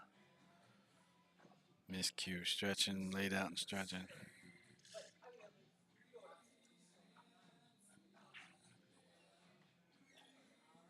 Table 11, Ryan Jones, Bobby Baldwin. Table 11.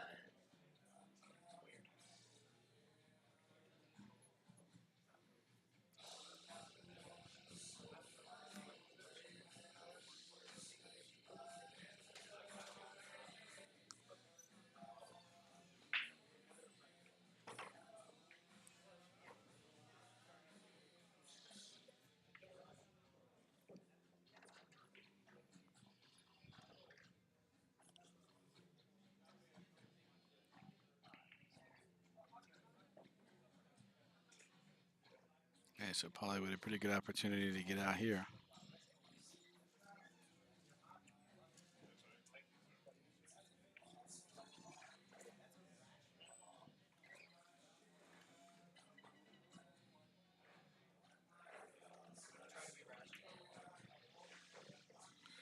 He needs to figure. He needs to get down to this 13 ball.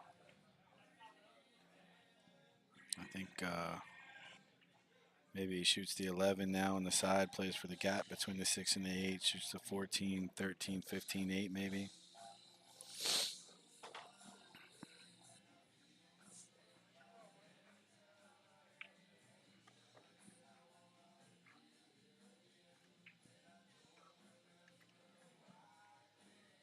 All right. So now he's forced himself to have to shoot the 15.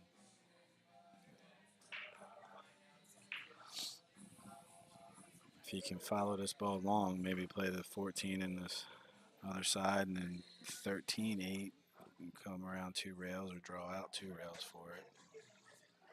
Or if he can go down long enough, he can play the 13 and come to the side rail in between the 14 and 8 and get the to use a 14-8. Let's see what he decides to do here.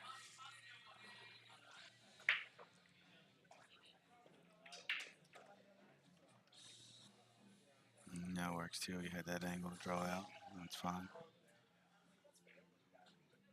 Now he's going to want to slide over, though. You can't roll up. You got to slide it.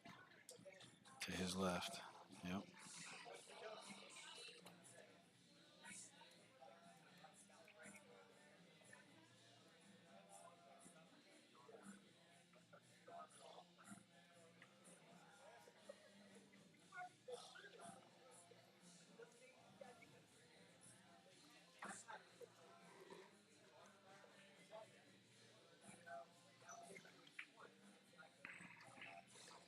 Good shot there.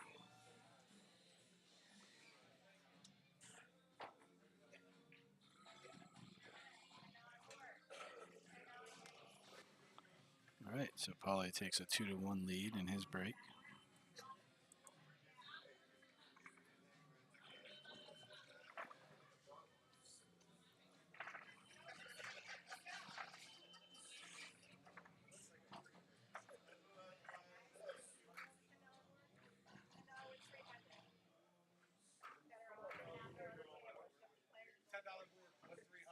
I told you I wasn't buying no more. Rick me for like $2,000.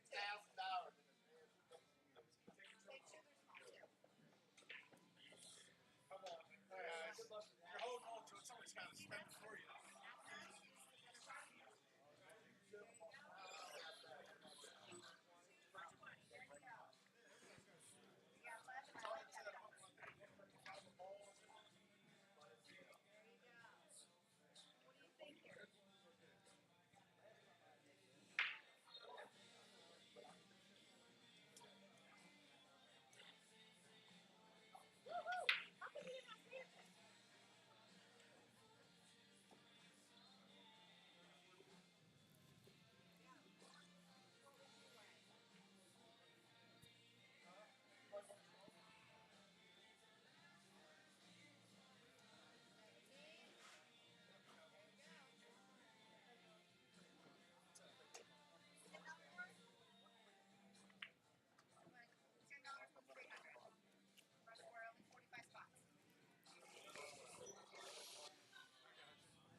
Where's $20 of that money? Get him out. Get him out. This is how I'm marketing it. It's better odds than on the table. There's 50 players, like 45 spots here. Less money than the Calcutta. How many you want? 2? Yeah. All right, guys, we got 50-50 numbers. Somebody give me 2 numbers real quick. Gotta be quick. Gotta be quick. What do we want to pick? Yeah, I guess we'll do lucky number 13. Can't wait. And we are 43, so we'll take 13 and 43. My $20 donation for the day back to On the Hill Productions. They're a good group of guys.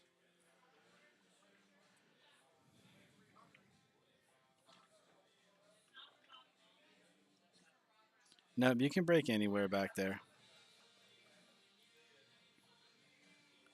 Anywhere you want. Just you see a lot of people break the second ball, especially on the bar table. A lot of guys you see do that. They feel like they're like a little bit better movers of the game, or sometimes the balls just spread better.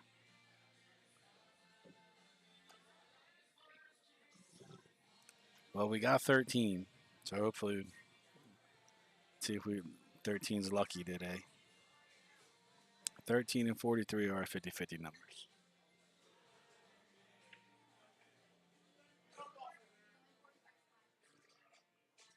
What's up, old school?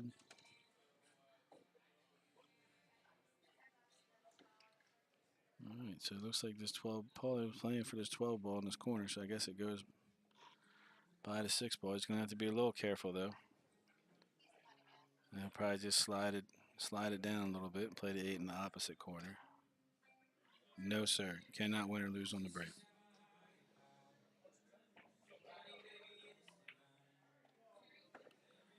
Good shot there by Paulie.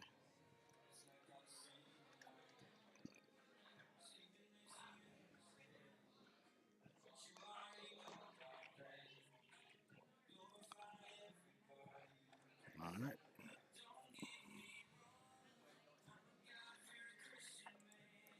is up 3-1 now with Jimmy to break.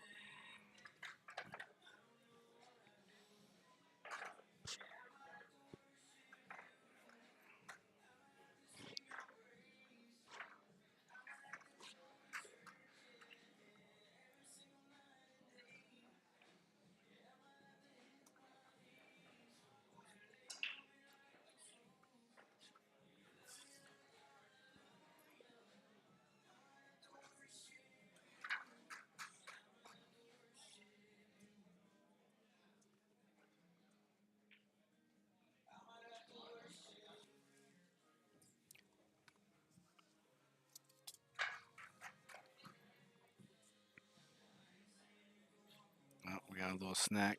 Chuck Wagon Charlie brought us a little snack here. Looks like a little buffalo cauliflower. Something new we've been trying.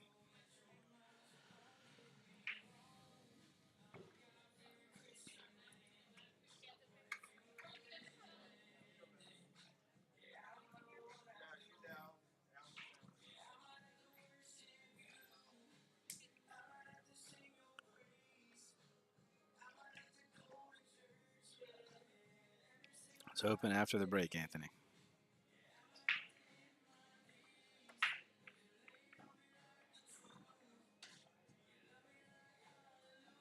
Wow, how'd that 6-ball stay up?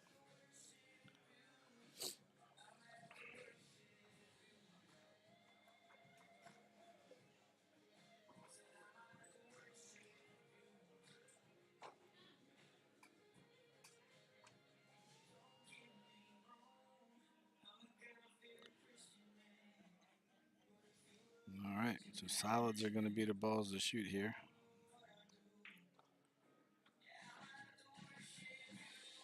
Definitely not the break that Jimmy was looking for.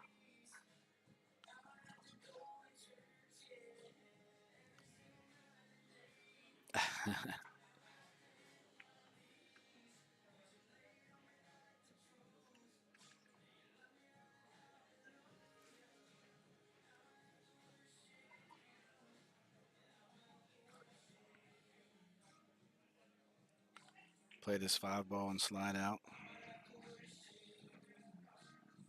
Maybe get an angle on the 4 or play the 1-4 or something. Or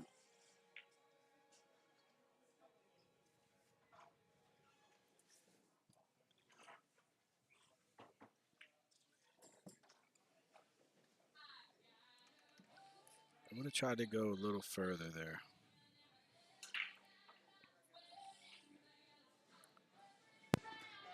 If he shoots the 7-ball here, he's going to hit the 2, I think. He might be able to, he might be able to miss it.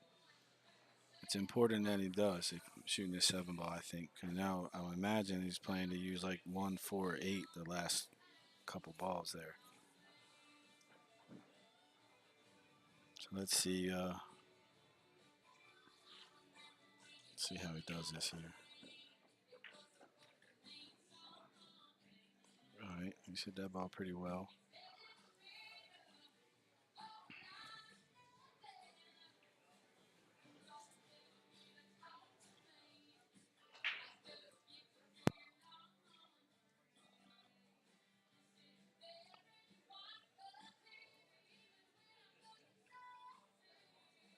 Play the 3-ball or the 2-ball first. He's going to play the 3. I like maybe if I do this route, trying to come have a good shot.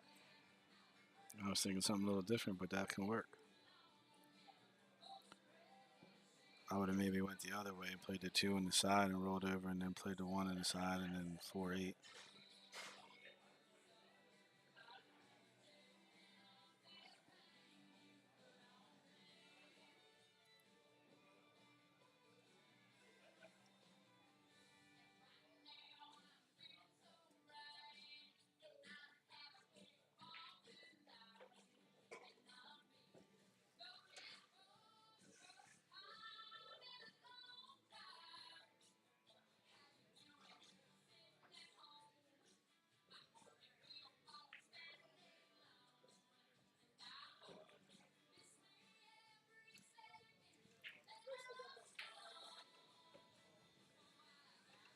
What's up, guys? How we doing today?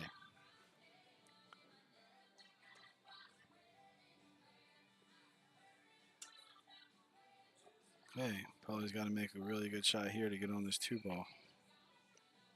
Or the 4-ball, whichever he elects. I mean, I can't imagine him shooting the 4-ball first, or the 2-ball first. I think you play this 4-ball with some high English and maybe try to get into the 9, try to run right into the face of the 9 if you can.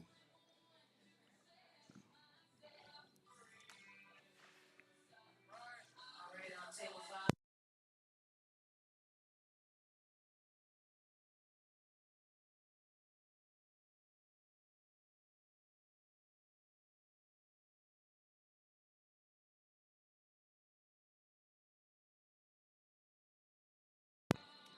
He hit that one pretty good there.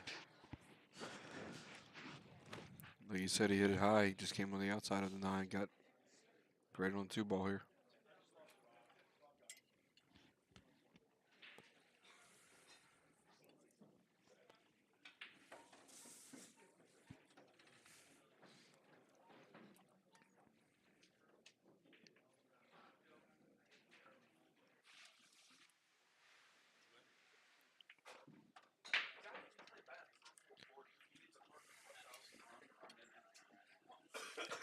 And there we go. Paulie takes that one.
Alright, so I'm back here after playing my match. Rick and Charlie have moved on. Rick's playing now. Charlie's taking a break to eat.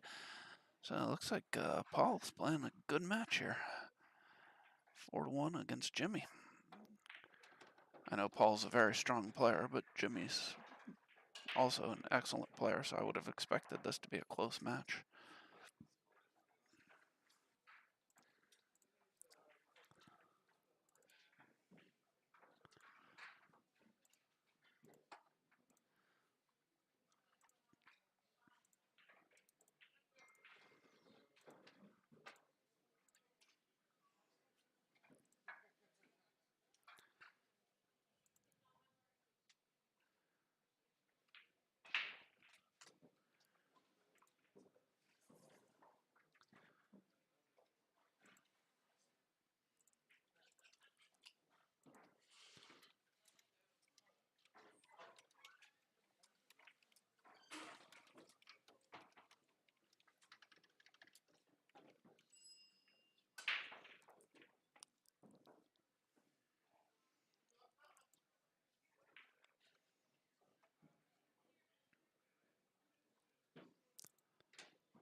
Alright, so Jimmy.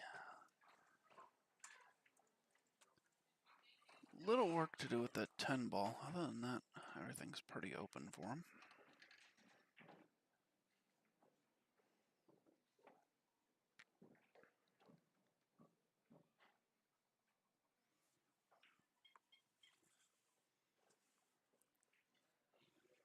Yeah, I don't think he can get that 10 by the 1.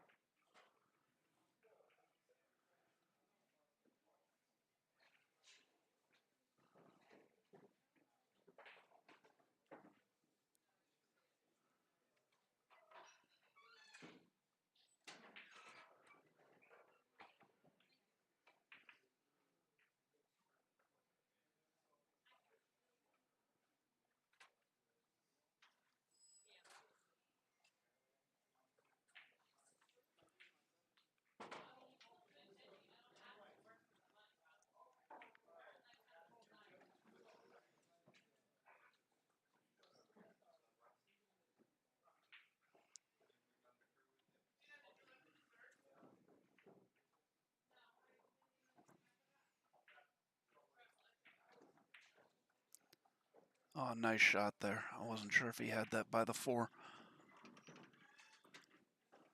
Oh, thank you, Ed. Thank you, everybody, for watching. We're glad you're enjoying the stream.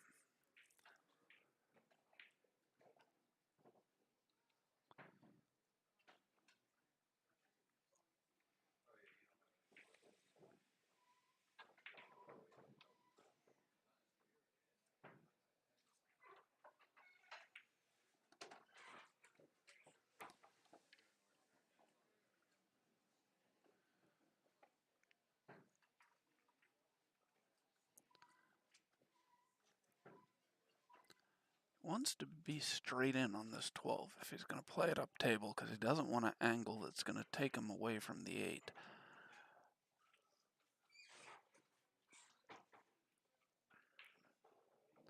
So it's a little bit of a delicate position play here.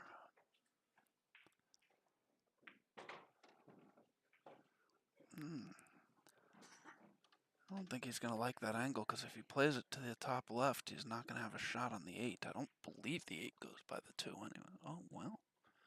From this angle, the 8 might go by the 2, in which case he'd be okay.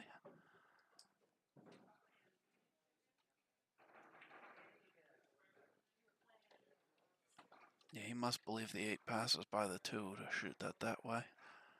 It's tight, but once I looked at the overhead, I tend to agree.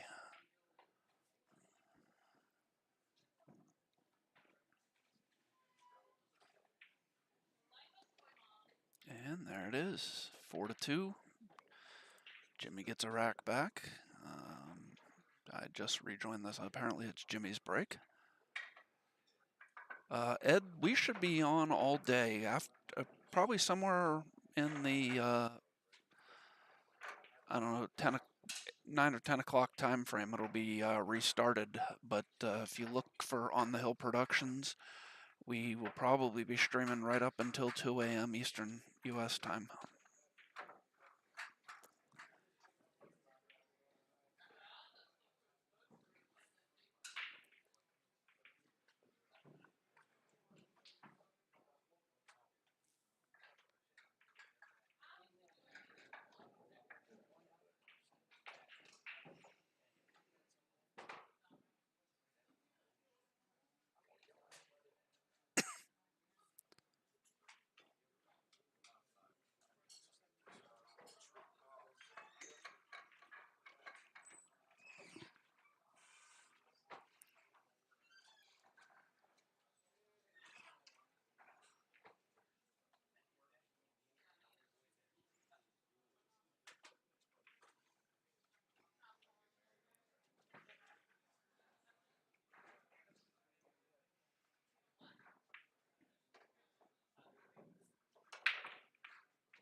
Alright, so Jimmy drops the 8. Does not count as a win or a loss in this format. It is spotted. However, I believe it was the only ball he made, so that was a good. No, might have made one other. Nope, it was the only ball he made, so it's a good thing for him that it dropped. Otherwise, it would not be his shot anymore.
Hey, Josh McCulley joining me. Having, I believe he said, been victorious in his first round. I was, and then afterward, I tried to be, and the guy took it very well, but I already know it was in his head. He kept having problems with like the ball before the 8, 2 ball before the 8, so I gave him some pointers on how to do it. And while I'm saying it, I'm like, I hate 8 ball. Like I never play it, but I understand the strategy of it. And he was probably thinking, you only beat me 6-3 or 6-4. Like why? And I wouldn't say I just don't play 8 ball. Yeah. I know what to do. I just can't do it. That night I win for everything. You would have been really proud. I tried a 5-rail bank to get shape. I just acted like I was in a ring game. It was a lot of fun. Okay, I'm not at all sure what he was trying to do, but I really don't think that was it. Well, if you look at him right now, he doesn't even know what he was trying to do. He's just laughing in his chair. He's like, I messed a bunch of stuff up. As I say, we got quite the mess going on the side rail by the side pocket. Were you victorious? Yes. I watched some of your match. I can never tell with you. You always seem like a grumpy cat. It's like you got like 2 inches away from perfect shape. I needed to be over there. Why? It's not that bad, but especially in 8-ball, there's a reasonably good chance that I was trying to get shape for something completely different than you think I was trying to get shape for, and that's why I'm upset. And then eventually I realize, oh wait, I have decent shape on this ball, and then it's okay.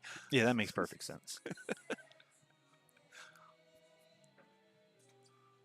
But yeah, no, that guy played pretty well for a 440 Fargo. I was telling Rick when I came back over if he needs a partner for 1,000 and under Fargo doubles, and I'll play with him anytime. Yeah, he did look like he played pretty well. Yeah, But it looked like he had the same problem. He couldn't like the ball before the 8, 2 ball before the 8. He didn't know what to do or how to get to him. Table 3, Brandon Duries and Jimmy Rivera. Brandon Duries and Jimmy Rivera. Table 3. Oh well.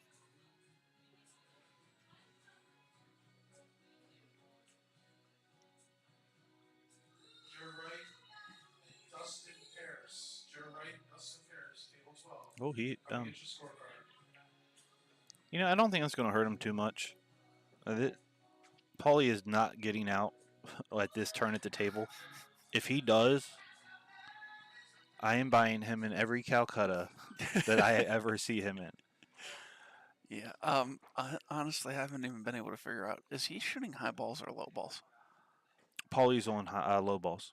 Okay. I mean, I don't think he's getting out with either ball set. No. Low balls is worse. See, I wouldn't make that bet with if he had high balls. High balls can actually get out here. Yeah. Should they try? Maybe at my level, but at their level, probably not, because they can outplay somebody.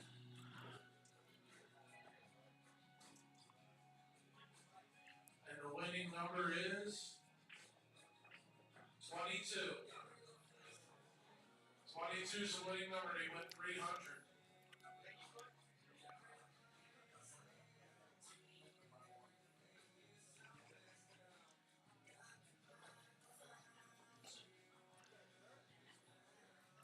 Yeah, I'm glad I won my match because the guy that I beat is looking at either facing one of these two players or Matt Craw in his first match on the loser side. Wow, 'Cause that is a bad draw. The winner of this plays Matt Craw, and then the loser of that goes over to play the guy that I just beat. Yeah, Rick was pointing out he's got kind of a brutal little area of the draw here that he ended up in. Yeah, Jimmy, Paul, Matt. I don't know who that is. Rick seemed to think he was a good player. I don't. Well, really know Rick's him playing. either, Of course, Rick yeah. thinks he's a good. I don't know. I think the toughest draw would be like right above where Rick is. Why? Because that's where you are. Yeah. I was telling someone earlier. No, I've gained a new appreciation for 8-ball. It's now something you're going to see me play a lot. And here's why. I could win this tournament, or I could have gone 2 and out. And that's a legit thing. And I can't say that in the 9-ball or 10-ball tournaments we have. I believe it's more of a luck factor in 8-ball. Because if on my breaks, the balls just happen to spread right, my opponent can rack it and break it the same way, and some stuff clumps up or he gets kicked in. I think it's easier to get out and easier to win in 8-ball than it is in 9-ball or 10-ball.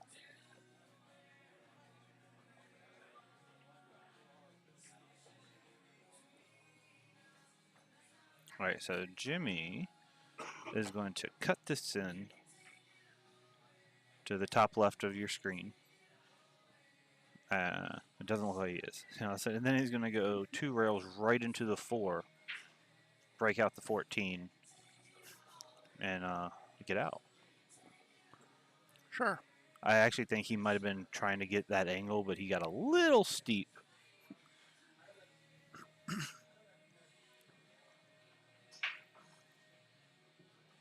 Just put it behind the 7. Yeah, make sure that doesn't go. Yeah. No, that's the right shot. Now I don't even know if I would have tried mine. The only thing I don't like about that is I'm pretty sure that 12 throws in. Yes. And I would have wanted to put it in a position where he cannot make that combo. And I'm not saying that would have been easy to do. No, he's not going for it. I don't necessarily have a problem. Oh, I do have a problem with that. I don't. You're open. Everything's opened up, but Jimmy can't do anything. Well, that's true. Now, he can make the 14, but for no reason. And I don't know why he was just looking at a kick. He can actually shoot this ball straight. He saw Tom in our first match. Zippler had 2 balls left on the table. One was hanging in this pocket, and the other one was like there with his opponent's ball on top of it. Cue ball's here. He tried to kick at that ball instead of just making that ball and getting shape on the other ball. I'm going to have to talk to him about that. Yeah, Rick and I both were like, we don't understand this at all. He beat Joe, right? Yes, he did. Yeah, I sat down for 30 seconds, and then my match got called, and I think he was up 4 or 5-1. It ended up being 5-2 or 6-2. I was like 5-2. They got to finish. So hello, everybody out there. Just this game alone, who do you think is going to come out? I'm always going to pick Jimmy. I think Jimmy's one of the best and smartest players around. He's in the losing situation right now. He should never win this game from here. All right, and nobody was talking, and the music went dead quiet right when I said that. I know I'm not that quiet.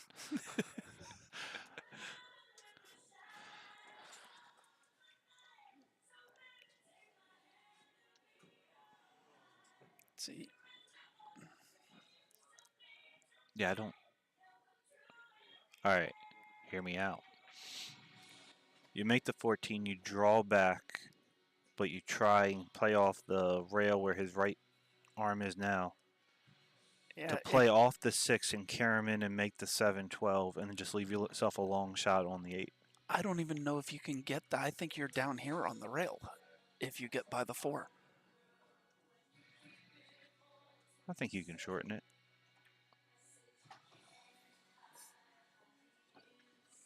All right, Jimmy's going to show us something now. He is a big pool player, one pocket player aficionado. So obviously Jimmy's thinking. No, honestly, I probably... I don't know what Jimmy's thinking, but that doesn't mean that Jimmy's doing something stupid. That just means I think Jimmy thinks this game better than I do. See, that's why... actually, they're moving pretty quickly. That's why it might be taking a while, because Jimmy likes to think. So if he just rolls up on the 12 and tries to freeze the cue ball to the back of the 7, that might be the best option. Yeah, that's about all I see here. Now, there is another shot, but nobody should ever try it. Force follow, and you kick the 12 in. Yeah. Yeah, that's pretty much what I wanted him to do. Yeah. Except for I wanted him to leave the 12 on the rail. In the pocket. In the pocket. Yeah, I like the leaving the 12 blocking the 7. Yeah. I mean, he's left Paul a difficult initial shot, but if Paul can make this shot,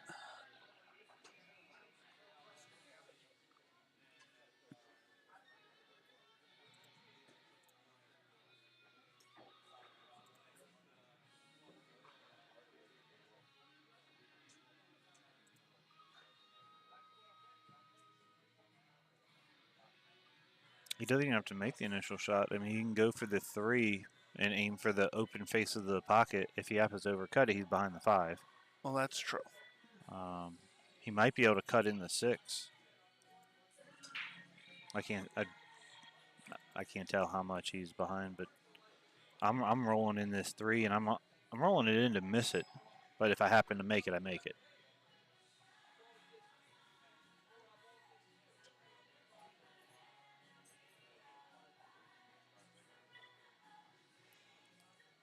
Yeah, although if you get behind the 5, well, for me, that would be an easy jump shot. I'm not sure, does Jimmy jump? I've never seen him jump now. I couldn't remember ever seeing it. It looks like Paul's electing to play a safe here. It's not bad. You put it on the side. You're not going to be able to get it behind most likely, but put it beside it. Well, he got it perfectly behind. He did.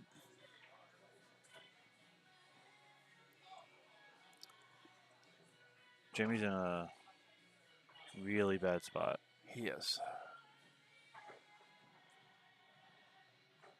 That was a really nice shot there by Paul. So you jack up. Like, pretty good jack up. You just slightly bump the 12 and draw back and freeze it on the tip. That's the only shot that wins you this game. Or doesn't lose you this game. Anything else you lose.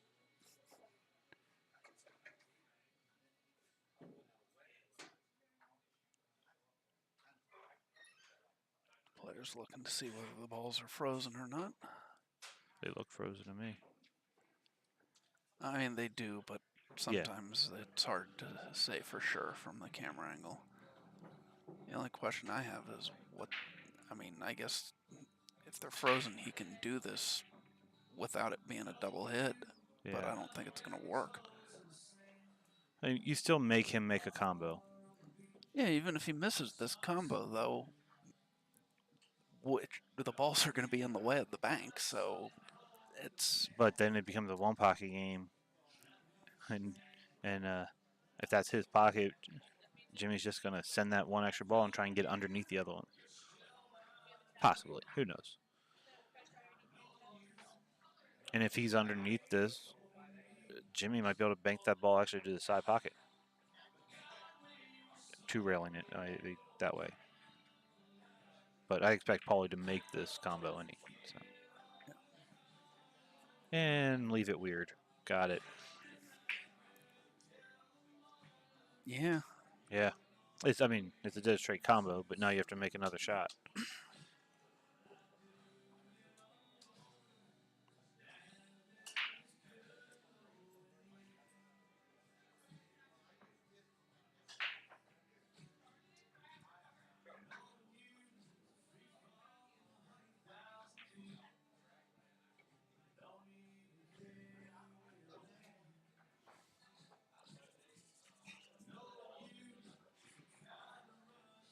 I was about to ask whose drink this was, and I forgot I brought it over.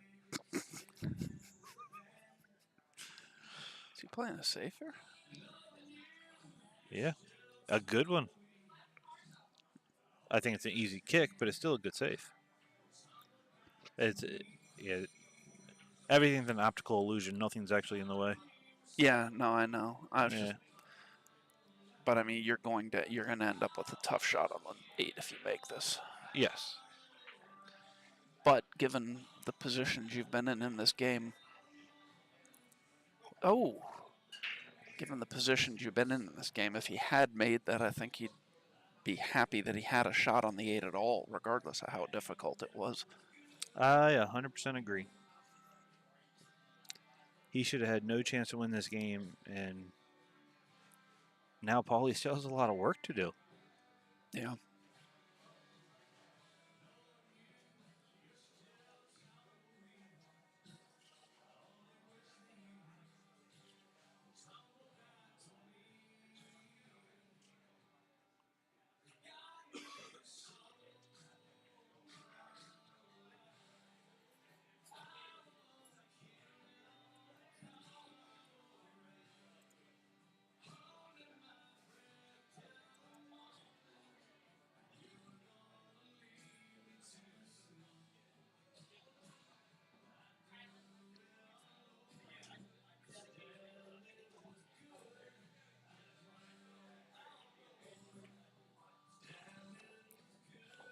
He gives himself just enough angle to play 3 in here.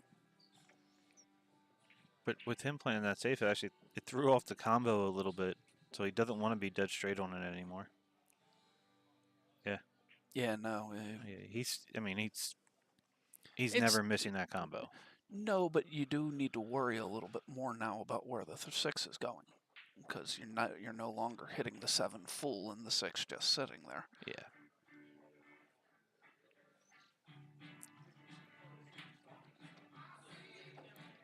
All right, so you play a stop shot, you get a perfect angle, and then Yep. you just pretty much hit it so you want to 3-rail the 6, 2-rail it just in case you hit it too hard, and put it down in this bottom corner, and you're out. All right, there you go. Next game, 5-2, Paul.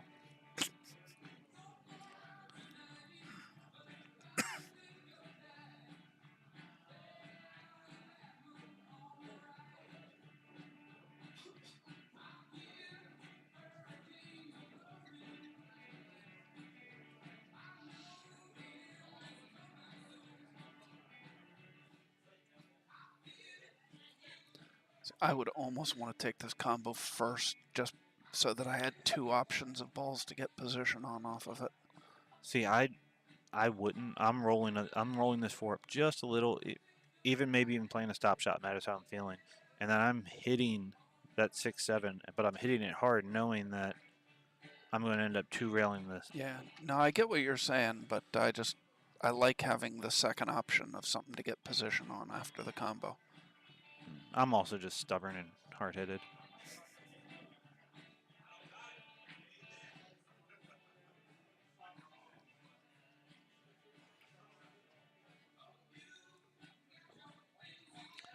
Mel bought me in the Calcutta, right? I honestly don't know. Oh. I think so, but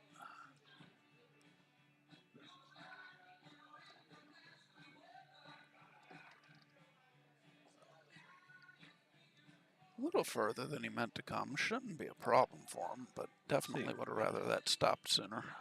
Paulie surprises me sometimes. Sometimes he plays really, really good, and other times he plays like me. So I never know what type of person to expect. There's no reason to be where he's at right now.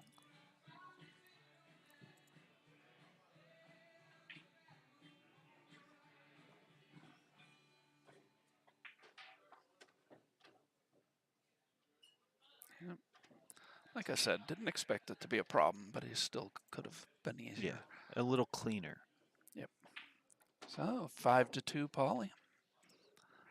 And it will be his break, trying to close this match out. I'm going to go see if they have any idea who they're going to put up on the stream next. I'll be back in just a second. Okay. I think it should be me. Might be. I don't think we have many options.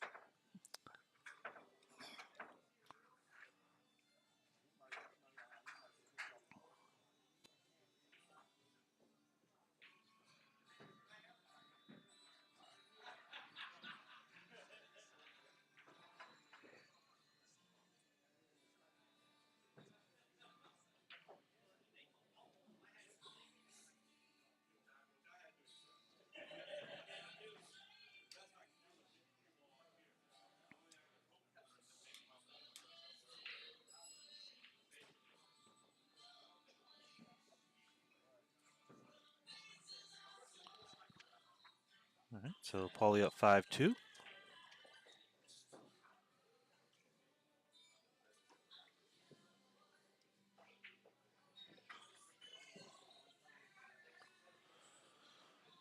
Paulie to break. I have not been here the whole match. How's Paulie been breaking? Anybody want to fill me in on that?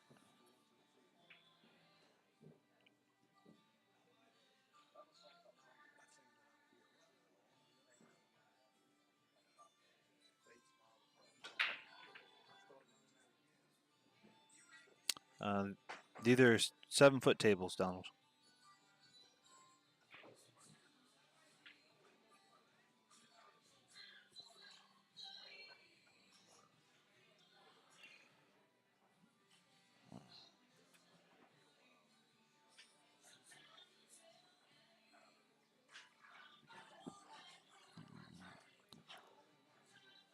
And this is one of the reasons right here why I do not like 8-ball.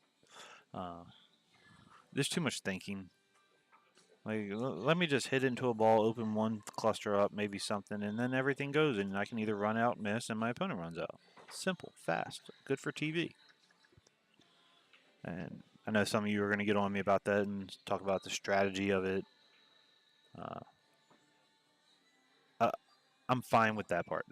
I like strategy games. I love chess. I love one pocket now. I'm not any good at it, but I like it. It's just for some reason 8-ball is just different. Table 13, David Son, David Nagel, David Son. That one. Nagel, table 13. David Nagel has the scorecard. I think you were still on also. I don't. Are you still on? Mic check. Yeah, you're still on. All right. All right. So I am now joined by also a recent winner over Brian Dietzenbach. Rob Cord. How are you today? Good. How are you? I'm fine. How you Just been telling playing? everybody how much 8-ball's the best game ever. Interesting perspective.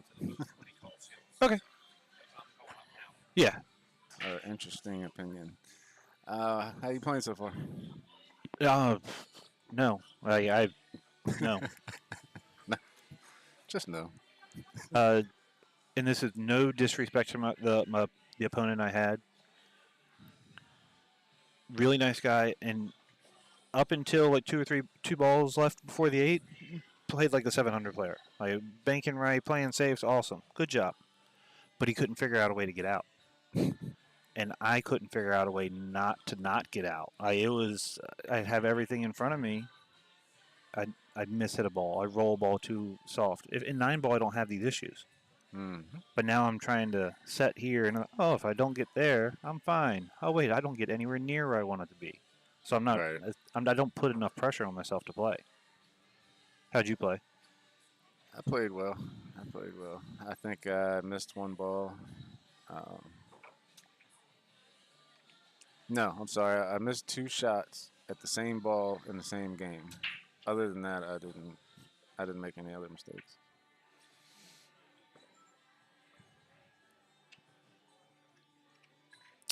Looks like no Paul's one likes playing a boaster or a show off or a know-it-all. good.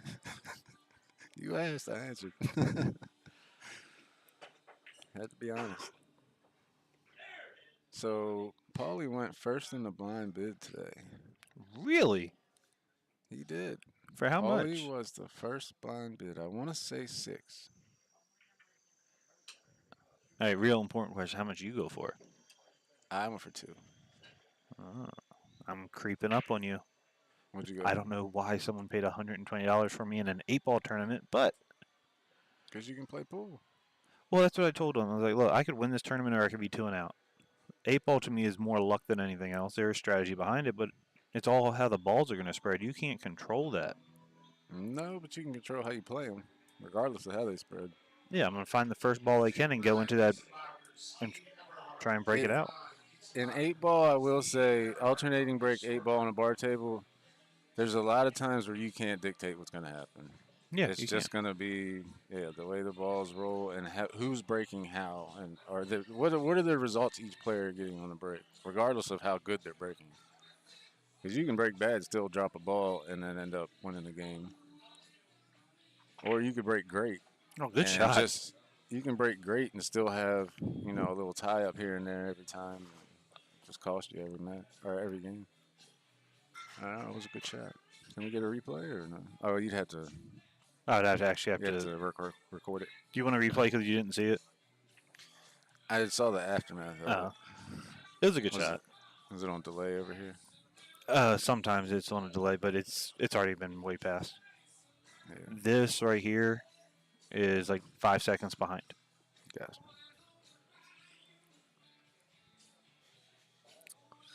Just in case, you know.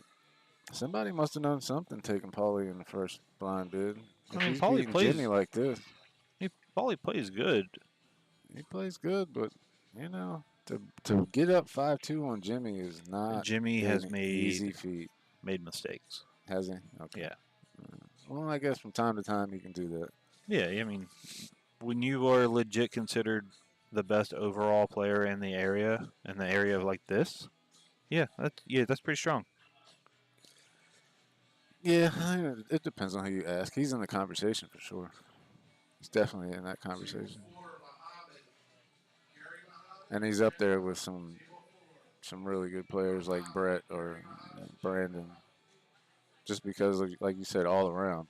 Yeah, all around player. There's players here that play some games great. Like, not to knock anyone, but let's say Matt Craw. He's an outstanding 9-ball, 10-ball, and 8-ball player, but he doesn't play one pocket. So that would fall into the all-around. You know, Yes. that's a weakness in his. Yeah, when I'm arsenal, talking about all around, I want 8-ball, Jimmy can 9-ball, play one every- pocket, straight pull. Yeah, I think Jimmy can play every single game at a And he- high level. Brett yeah. can play every game at a high level. Those There's are a my few others. Those are my top 2 all arounds. In the area, yeah. The only other I one don't I will count put in there. Brandon. I count Brandon, but Brandon's not playing. Right, that's why I don't Yeah. count him. Plus, it's hard to say where he lives and what you would consider where he's from. That's true. He kind of grew up in Virginia, but he's from Maryland. But he never really lived in Maryland until later on. And now, even when he lives in Maryland, he travels a lot. So he's not here all the time. You know, it's hard to say where when he's from. playing, right, he is the number one. Yeah, I mean, he's the highest rated player. Straight pull, He's one accomplished the pocket, most. 9-ball. I mean, yeah. I mean, No knock on Sean. How are you not going to put a Moscone Cup member? Right. No on the knock on list? Sean, but Brandon has been given some opportunities to do some bigger things. Yeah. And sometimes done that's all it pretty takes well. is just giving that shot. Right, and he's done pretty well with those opportunities. Yes, he has. I'd like to see him He's get been back on all those around the world. Yeah, all around. Not just across it. For our Kyrie Irving follower. The earth is round.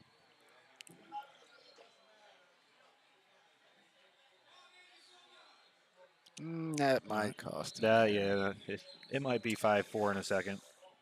All depends on how he lands on this 8-ball if he can get to it.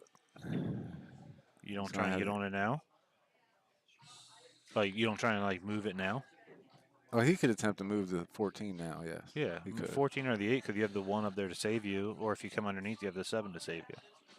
True. Depends on who you ask. Some players won't move a ball unless they absolutely have to.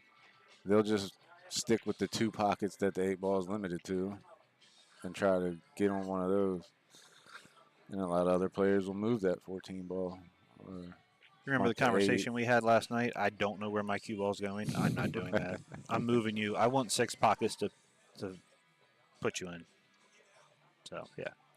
Yeah, I'm not afraid to move balls around. A lot of people say leave it alone if you can help it. I think it all depends. You can move balls around if you know that you're not going to tie them back up, or if you have a good understanding of where they're going to be when you move them, things like that. There's nothing wrong with moving balls. You just have to stop and replan. That's all. Yes. Or adjust your plan, whatever. Yeah, he didn't hit that one great. Not terrible, but looked like he fell a little short. Hey, I'll tell you, have you know, all these tables were freshly vacuumed and cleaned. No, I think it was him, not the tape. I was about to say, because they asked me to stay last night, and I was here till 5 o'clock cleaning these things. Jesus. Nah, I mean, he might have I been know here. 5 played great. Brian Diesenbach, table 4. I think it might go. Table 9. Yeah, it may go. It may just be the angle we're at. I guess we'll find out here in a second. I would think he should have looked at all this before he got on the 7, but I would have think he should have looked at all this before he shot his first ball. who am I to question Jimmy? This dude, Uh, he knows a lot of stuff. yes. He might know more about pool than a lot of people, or he's forgotten more about pool than a lot of people know. Oh, he played safe. Yeah. Yeah. Actually, Who he else? might have.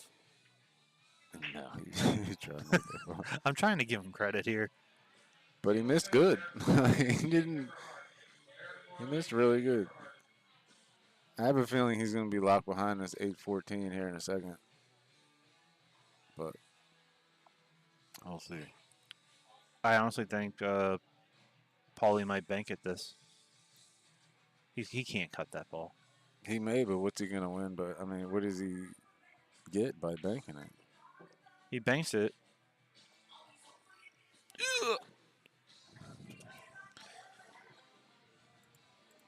All right.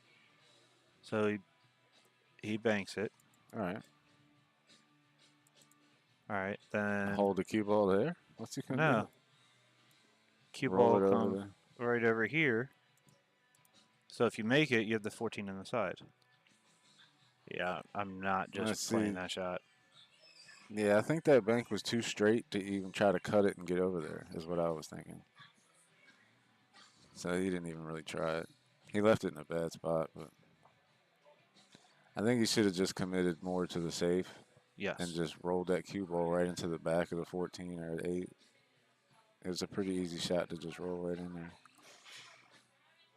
Jimmy's Oh, not wow. hitting his kicks. He's not a great morning player either. I've noticed that. His first couple rounds, he starts off slow sometimes. And then he'll just win Yeah. 19 straight on the loser side. Exactly. He'll catch Yeah. a gear at some point. He'll get comfortable. It may be too late in this match for that to happen. But the even races on both sides, he's still just as liable to get there. I mean, to get towards the end of the tournament. Yep. Okay. Paulie's going to end up taking this set. Somebody knew something. Yeah, Paulie's been playing a lot lately. Trying to get back to his old style, I guess. Or his old caliber.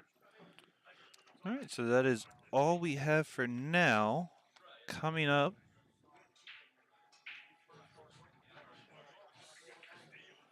is going to be this. It is. No, it actually is. Is it? You? Yeah. Yeah, me, and I don't know who I'm playing. I can't read that far. My eyes suck. Robert Kosadar? Oh, okay. Kosider? How do you say that? I don't know, but I think I know who that is. K All O right, so S we will. Y D A R. Yeah. Unless you want to talk to him, I'm going to put an ad slideshow on, and we'll be right back. All right, I'll see you guys All right. later.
All right, welcome back. We're here at the 2022 Maryland State 8-Ball Bar Box Championships at Brews and Q's on the Boulevard. We've got Josh McCauley and Robert. I don't want to butcher his name. I think it's Kosadar, maybe Kosider. I'd have to ask him. Not familiar. No, Josh is about a 640.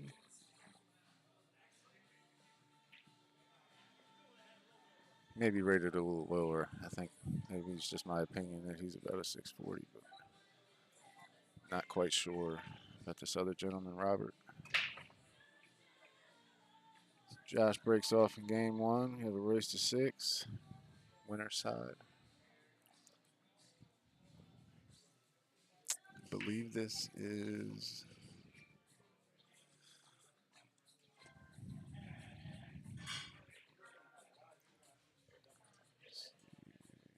the second round of the winner side.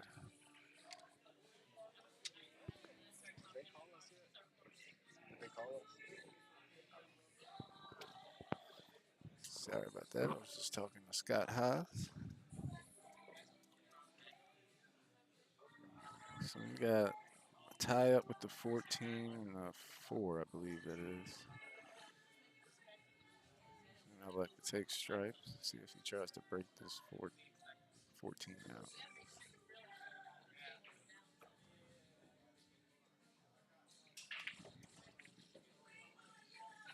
Does attempt to break it out. It doesn't come out.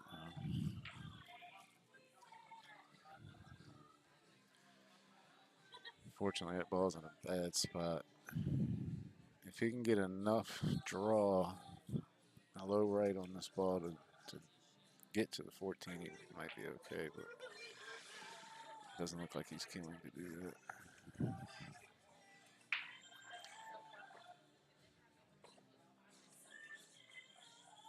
Oh, he's perfect. Now he can use this 12 ball. Should be able to use the 12 to come up, bump the 14 to make, or bump the 6 to have the 14 make the 4. And if he can manage to stay there, oh, nice. I like going to take the 10 ball.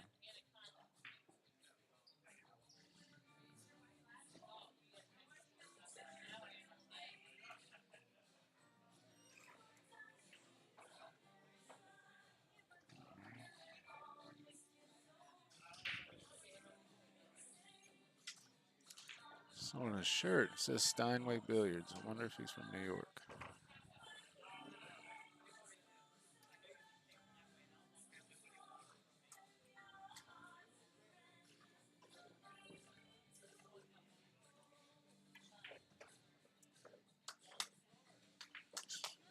Pretty good shot.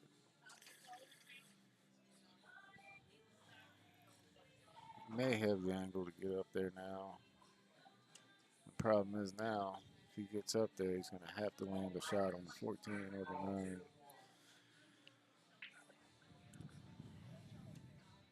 Yeah, I think he passed up a good opportunity earlier to break it out. But see if he can get it now.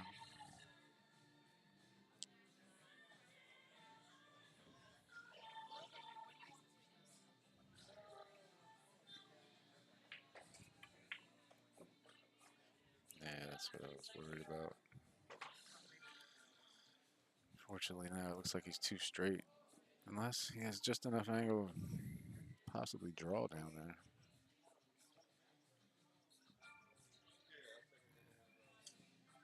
I think he's left himself in a bad spot here.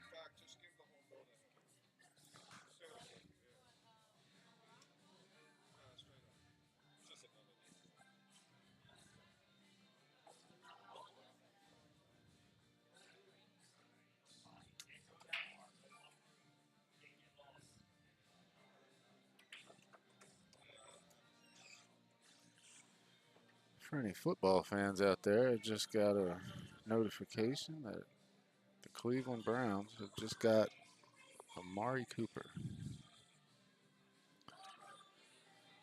Interesting development.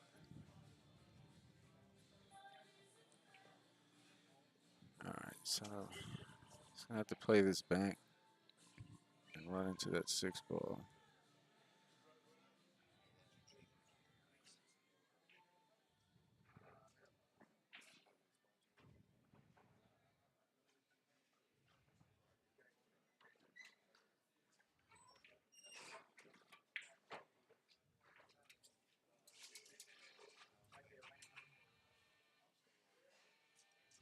All right. Got the 14 out. Unfortunately, left the table wide open.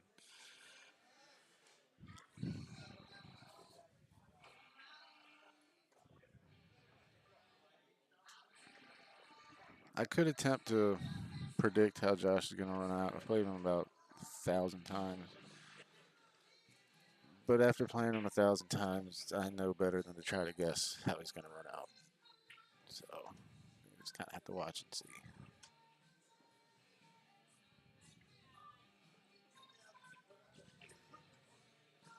He can be a dangerous player when he gets in rhythm. This looks perfect. Make sure he leaves the right angle. He's getting faster and faster, which could be a good thing for him or a bad thing. This is going to work out pretty. I was going to say pretty good. I was wrong.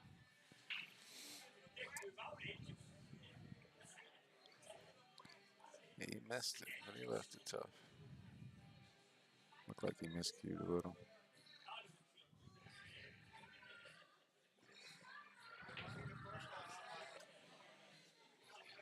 Well, not really anywhere to try to hide, so looks like he's going to have to attack. So he's looking to cut this ball in. Being on the back rail makes this shot extremely tough. He's in danger of a scratch. He's rolling. Looks like left-hand English. He could run into the 8 or the side pocket. He ran into the 8 and ooh. Looks like he may have gotten away with it there.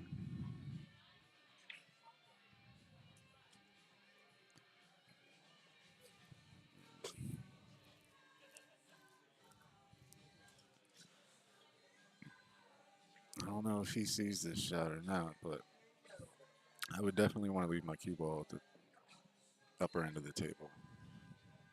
Exactly. 2 rail bank cross side. Drawing up table.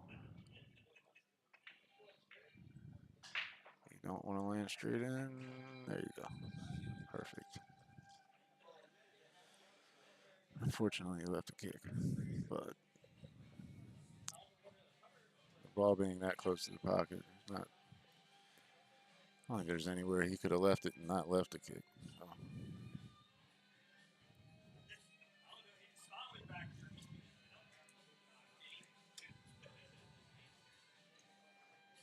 He's actually going to have to hit this kick with either extremely soft or with a good amount of speed to get back around. He chose the soft route and he didn't make contact. Ball in hand to Josh.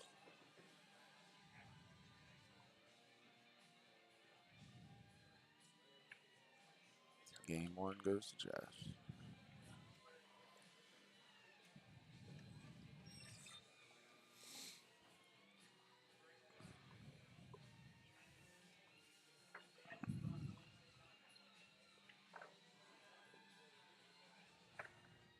I apologize to anyone out there listening. I don't know how to pull up the chat, so until I can figure that out, I'm not going to know what anyone out there is saying.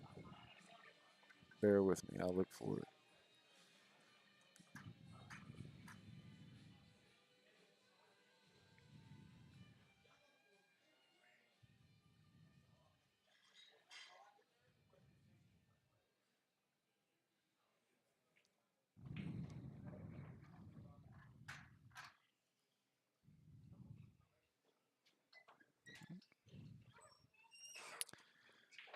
I found it.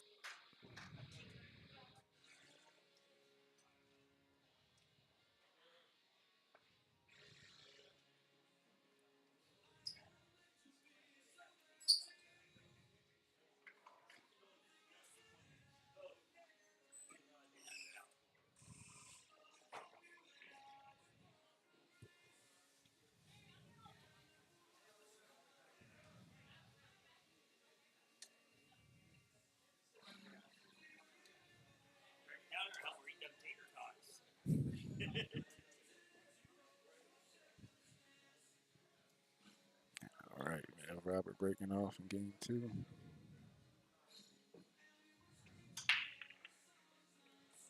he scratches.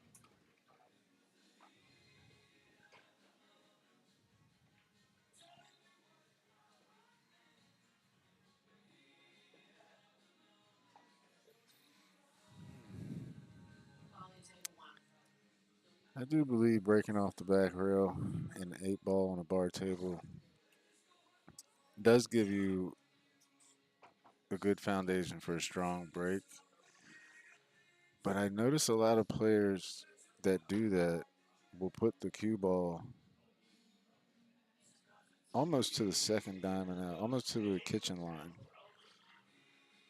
Or just with a long, they'll have a long bridge off the rail, which almost eliminates the whole purpose of doing that.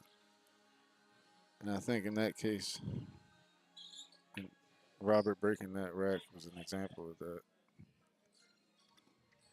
It allows you to get power, but when you have that much distance between your bridge and the cue ball, you're going to lose some precision, control.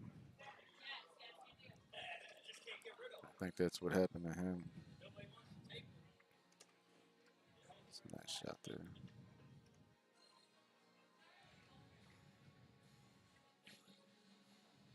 See how he negotiates. Ooh, how he negotiates the 11. It just got a little bit tougher. He draws down. That works. His 10 passes a 3. Yeah, I think he's good. Just play this 11 to stop on the 5. Oh, okay. Didn't even have to touch it.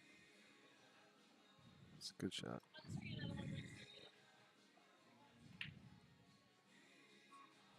I don't understand what just happened there. All he had to do was roll one rail out.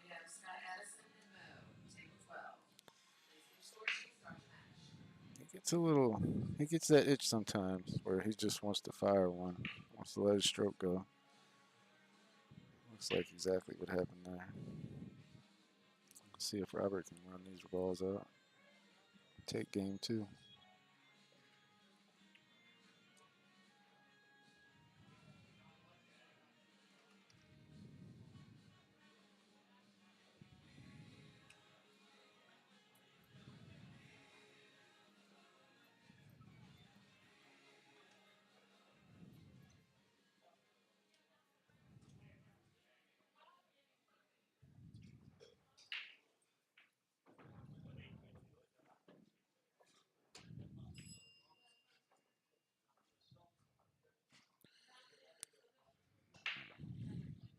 Just missed it.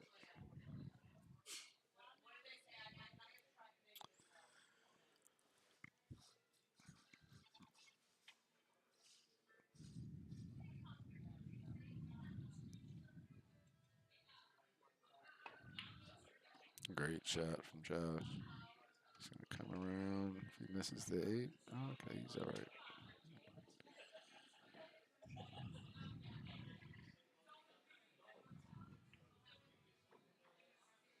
Good shot. Game 2 goes to Josh.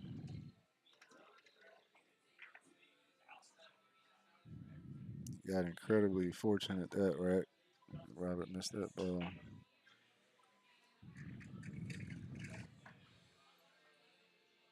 But followed it up with a very well played shot on 10.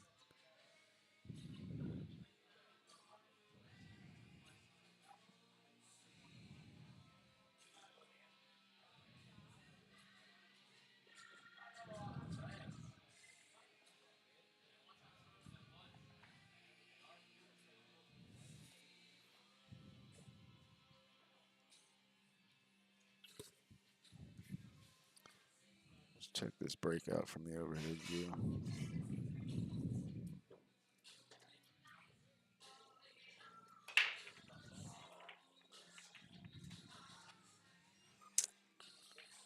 A lot of action and no balls down. As some people would say, a Dolly Parton break. All bust and no balls. No offense to anyone out there.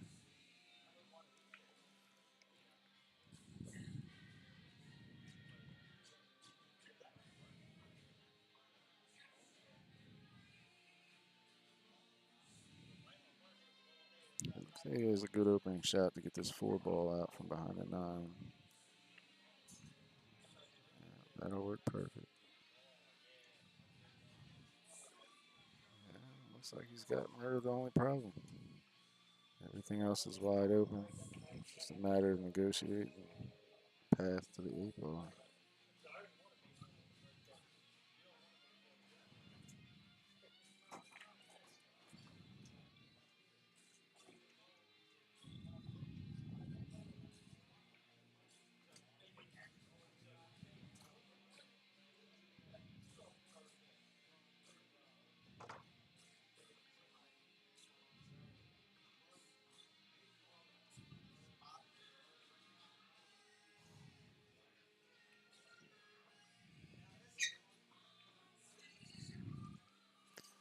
I believe he was trying to get a shot on that 5 ball.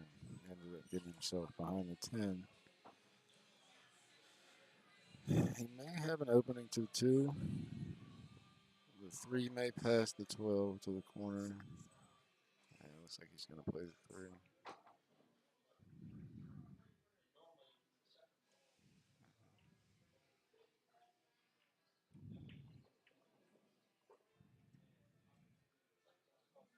Yeah, he didn't even threaten the pocket with that one. And Josh is going to have an opportunity to run out here again.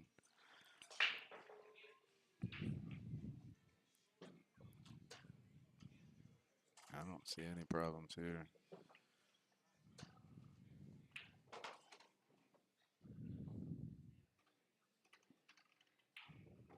Yeah, I like moving the 14 now, but okay, he saw a different way to get on it. It's a good choice there. That works great. Like to leave that 9 or 13, either one of those to finish up with. Get on the 8. I don't know how straight he got here. At least he got a little bit of angle. He should be okay. Oh, he was straight.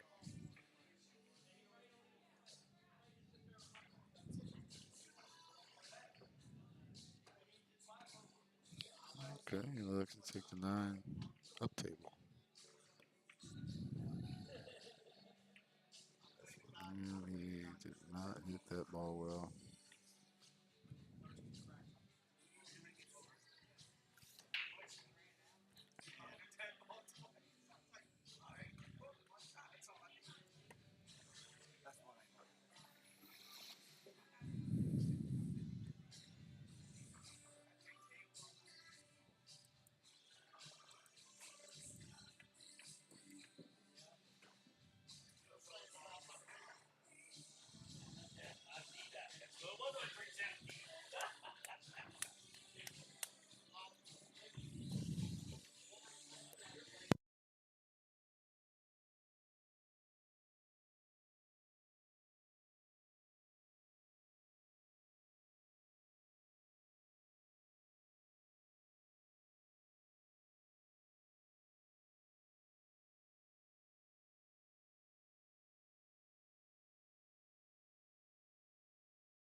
My apologies for not having the score updated. Let me go ahead and get that taken care of now.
Nothing's responding on here.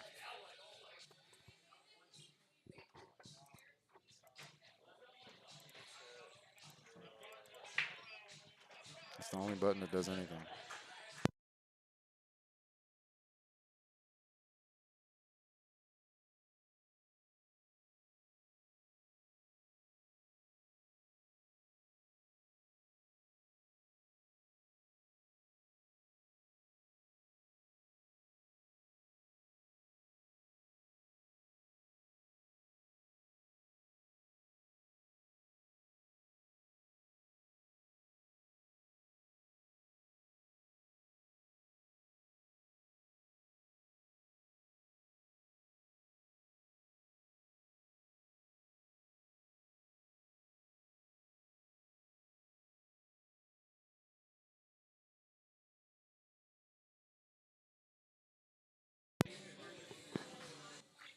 Apologize for that, folks. Had to get the scoreboard figured out.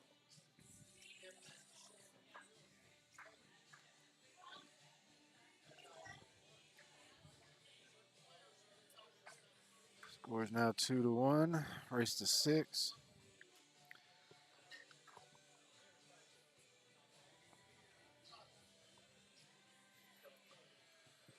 Let's see what's going on in the chat.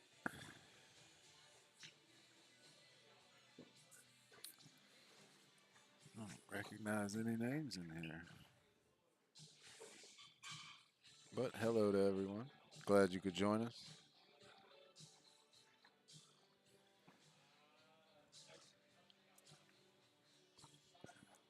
This is Rob Cord.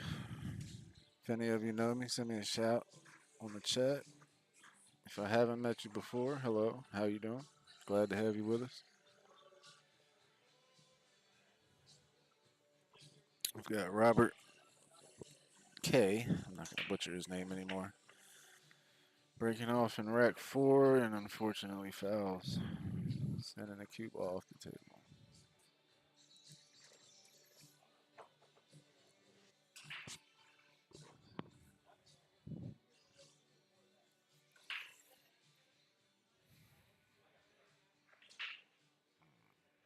Looks like that 13-5 is going to be the problem.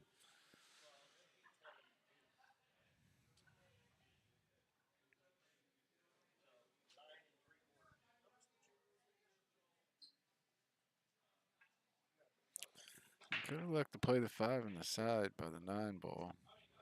Unless it passes the 12. I think he likes the stripes.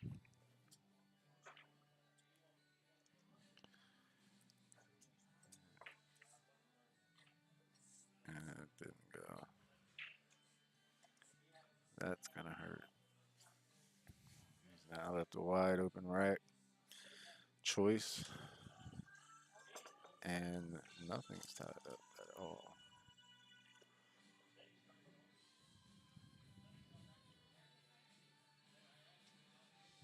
Got a stripe in this lower right quarter of the table. Can't tell. I think that's the 12. He's going to go ahead and take solids.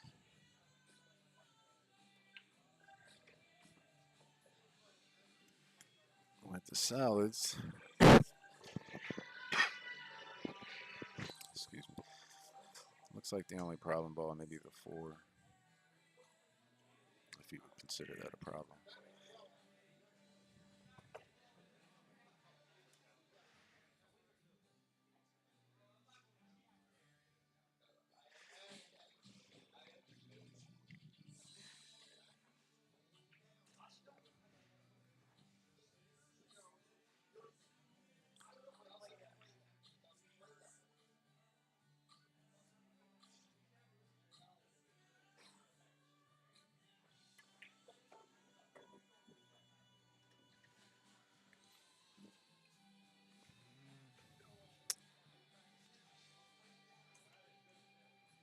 Not quite sure what he was attempting to do there. Looks like he's left himself a 7-2 combo.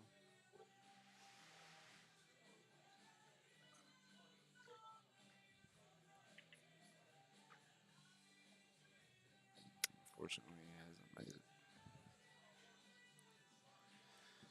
So got Josh coming to the table again with an opportunity to try to get out. Nothing tied up. And here it's just going to be a matter of getting his first shot.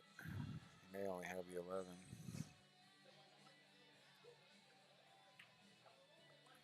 Takes care of that, no problem. Now he's going to have to find a way to get to the right side of the 12 as we look from the bottom end of the table, his left. You can play that 12 down in that lower left-hand corner. Something like that. It's a little too hard.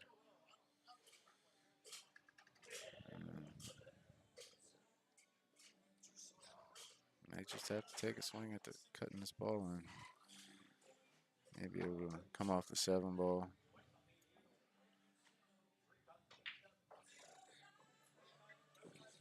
And he miscues.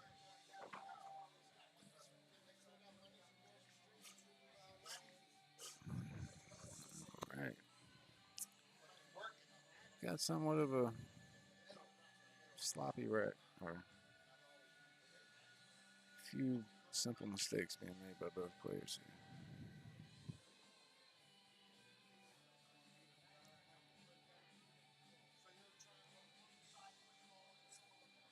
I see KB said, "Hey Rob."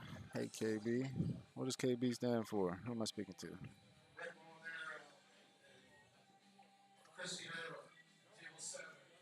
Good shot from Robert. This is actually a very good time to address the 4 ball. Play this 4-2 combination. He's going to have to pay attention to how he hits it, though. If he catches the wrong side of the 2, he's not going to leave himself a shot unless that 5 passes the 12. Oh, he hit it pretty good. Yeah, that'll work out just fine.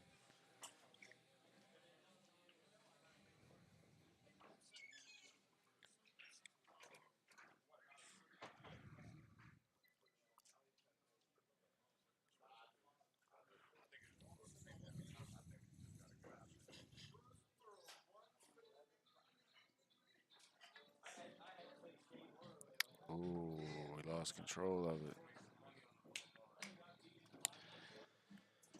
Just overcooked it just a little.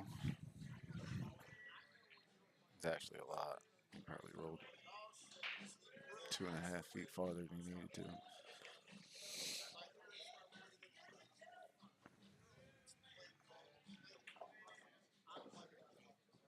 It's a good shot from Josh. Just go ahead and spread those out.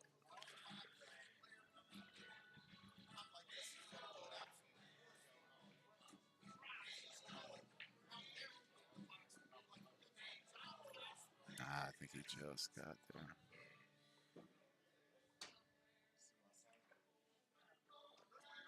Yeah, that'll work out perfect. Looks like game 4 is going to go to Josh.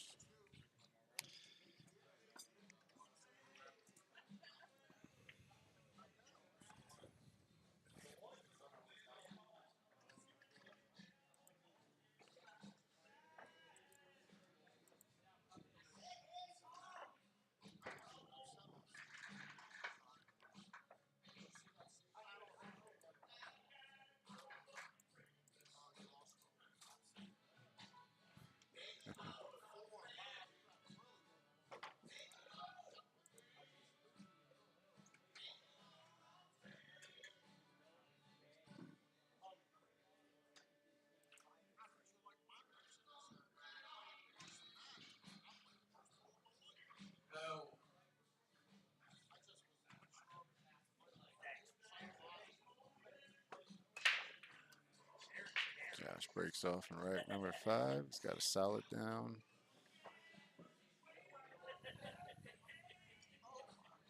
It looks like solids are wide open.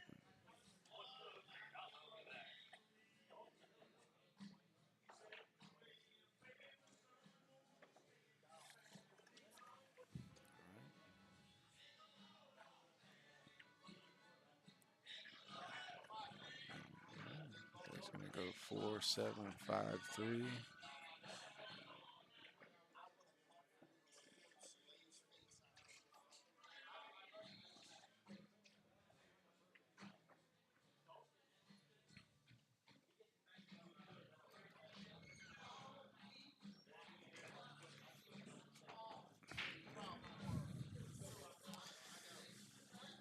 he's just moving a little too fast.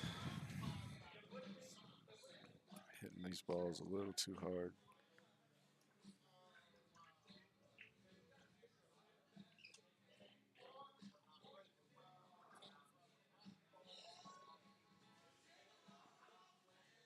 Looks like Robert's going to have a good opportunity.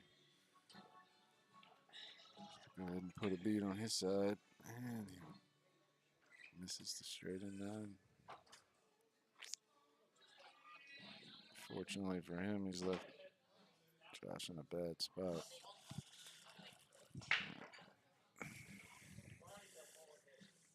I don't even see the rail first shot on the 7. It's so deep. The only attacking shot I see is banking the 3 into the 7. That's pretty risky with no reward. Maybe trying to play the 3 off the 13 and the 5, which would be a good shot. Allow him to go up table and lay the 3 in the pocket or make it.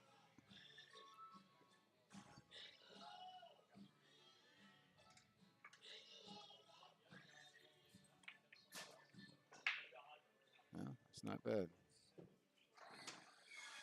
It's not good. It's not bad.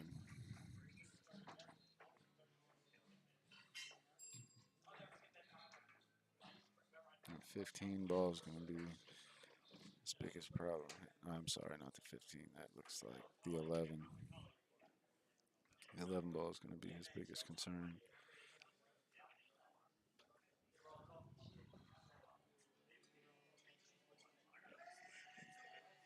He can end up straight on the 11.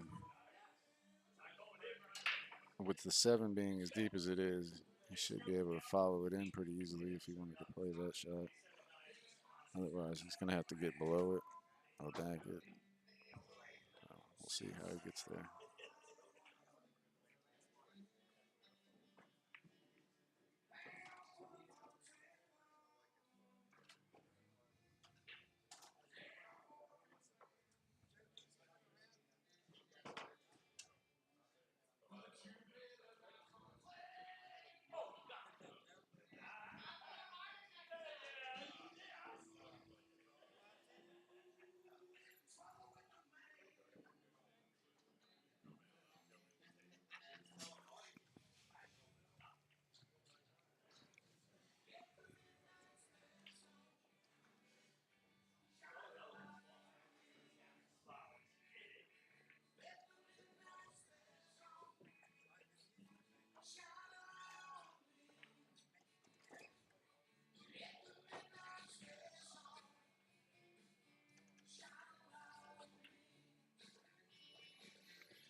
Not quite sure what his plan here is. Maybe rub the 3. I don't know if this ball goes clean.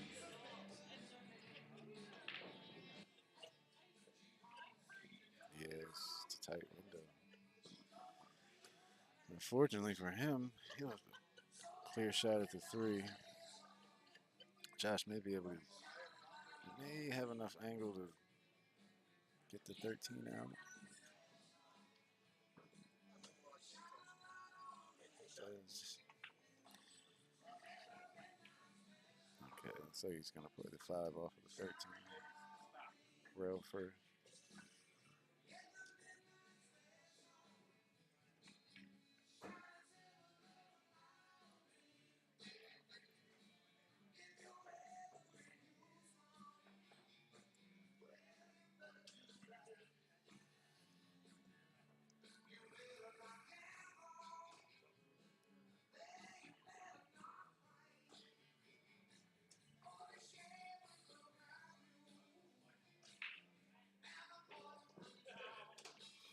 This 13 ball is actually dead right off the 9 ball, but a lot of people don't feel comfortable with those or understand the English transfer or how to play those caroms when the balls are tight to each other. So he may have try to cut this 13 in.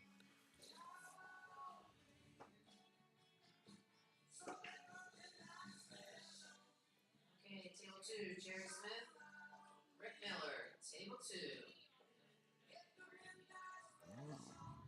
Ended up pushing both balls over.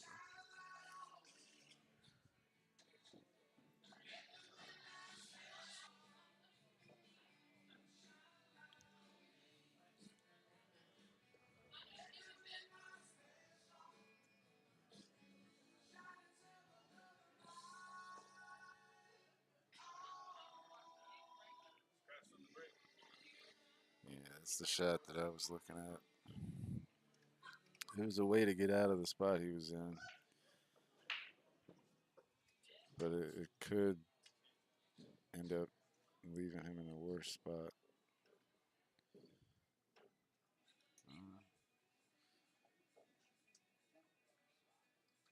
I guess we'll see what he decides to do. He could just bunt into the 9 ball and leave Josh in a very bad spot. Donald Hayner, table 9. And it looks like he's going to try to do something with this 11 ball.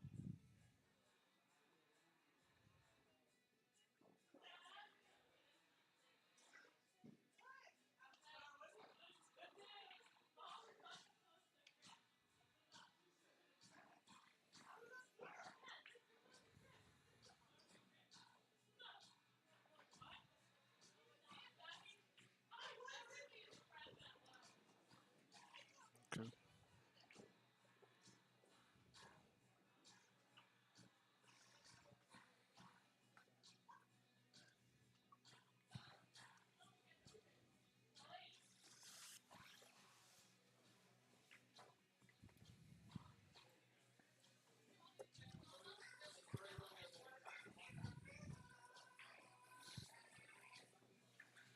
Joined in the booth by a good friend of mine, Mr. Brian Dietzenbach. What's up, sir? I don't think you're on yet. All right, there we go. There we All go. right. I'm a new guy. I'm a newbie. I don't even know how to play pool. How's it going today, Brian? I'm all right. I just got my match. So Josh tried lost to play to some guy. I don't even know what's his name. Rob Court, I think. I lost to him. But I heard it's he's still a going. Scrub. Still kicking. I heard that guy's a scrub. Yeah. I've heard that too, but I'm a bigger scrub, so I guess that's just the way it is. But Josh tried to play safe here. Ended up leaving Robert a kick or a shot at this ball. oh, is he gonna clip it? No, he got past it. Oh, he needed to hit it. Was right in between, unfortunately. He would have been okay at the bottom rail or cut by the side pocket. You play the safe, or you just go for a shot here? A two-way? Me personally, I cut this 8 ball in. Yeah. I don't see a problem cutting this ball in the corner. I know a lot of people don't feel comfortable shooting this ball because of We can still. It's a two-way shot. You can Side cut it pocket. in and go 2 rails and Right. leave that cue ball up on that top rail, and then he's got to go for a tough shot. So if you miss Absolutely. it, you're still fine. Yeah, that's why I would do it. Looks like that's what he's going to go ahead and do. He's just gonna pound it. Watch the scratch somewhere. Yeah, you got to watch that scratch up table, too. And there's the scratch. Well, Like you said, he left a tough shot. So. Josh called me out a little while ago, and he wants to play me. So I guess I need to watch him shoot, see if it's even a good option. He called me out on the stream here a while back.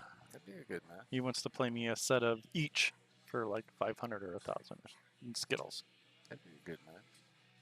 So He's the streaky guy. You know, he's the if he catches a gear guy, he can run some balls. But you're the smarter planner. You know, well, I gotta start playing if I'm gonna play anybody. More logical player. Yeah, that right there shows me a little bit right there. Yeah. He just pounded it. Unfortunately, there was nowhere to hide with that ball. He just had to make it. He can cut it. He didn't need to kill it though. Oh, he hits everything hard. No, I know. Yep, that's what I'm banking on. It's already cost him 2 or 3 times in this game. This set. But Draws Robert one game closer.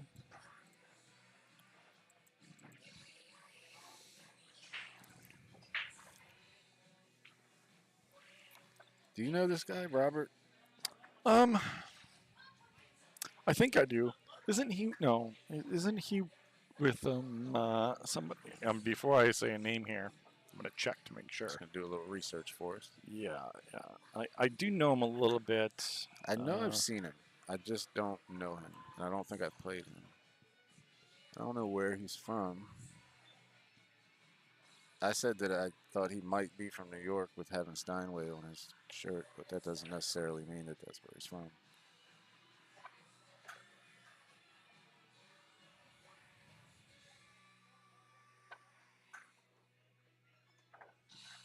Okay, I am right. He is married to Heather Platter. Okay. Yes, I knew that. I just wanted to reconfirm.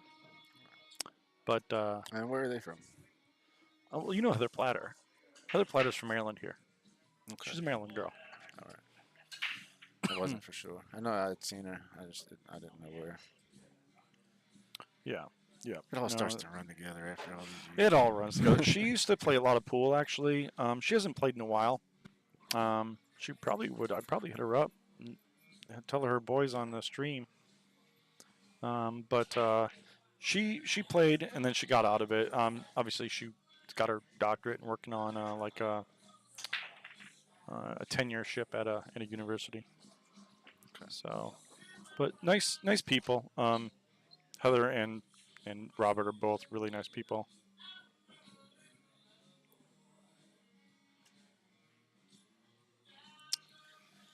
So he's Robert's what is broken off here in game 6. what's Robert's Fargo? He's a what? He's a I'm not sure. yeah. You got a piece of paper. Yeah, it's the Calcutta sheet laying around somewhere. Actually, I'm gonna be right back. I'm gonna grab one. All right.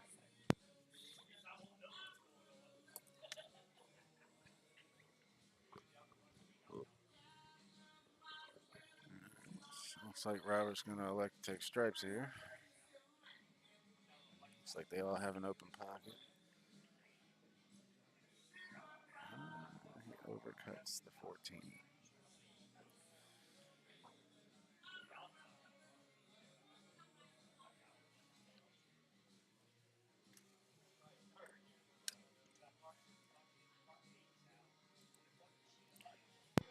All right.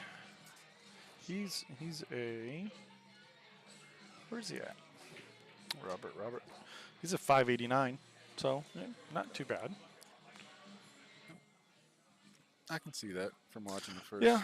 6 games.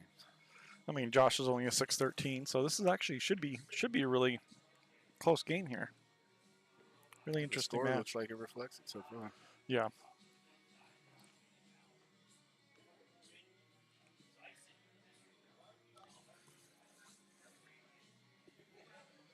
So who do I play next? Scroll down a little bit more. Oh, there we go.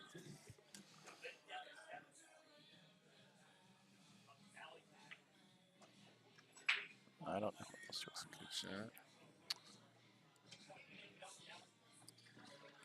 Now here, I'd like to use the 3 to get into the 4. Break this 4 out. Yep. I Yep. He's got to go into it pretty hard. think this is where experience comes out. He's got to leave that one ball as an outlet. I think he's going to go ahead and remove his outlet So, now. yeah, he needs an escape ball, and that's not Right. it. He's exactly right. Now, if he attempts to break the 4 out, he may do that and leave himself with nothing, where this one ball would have kept him out of trouble. Now he's got to hope to land on a shot now. Yeah. This is risky. Yeah, and, I mean the two Was it balls up both there are both blocked, and I don't mean, know. The it's- 4 passes, so I think he's going to roll up, try to get a straight in shot. oh, does it? Oh, okay. Yeah, does pass. Well, he's got a small window. Yeah, it's got to be conscious of the speed here. Nope, Nope. that's not going to work. Yeah, that was always going to be touchy. He had to spin in there under that 11. Try to end up straight and spinning across that line. It's tough. And I wish I could have an easy bracket like Macaulay. Does he have an easy one? Well, the guy he played first was the guy I just beat 6-1. Okay. Yeah.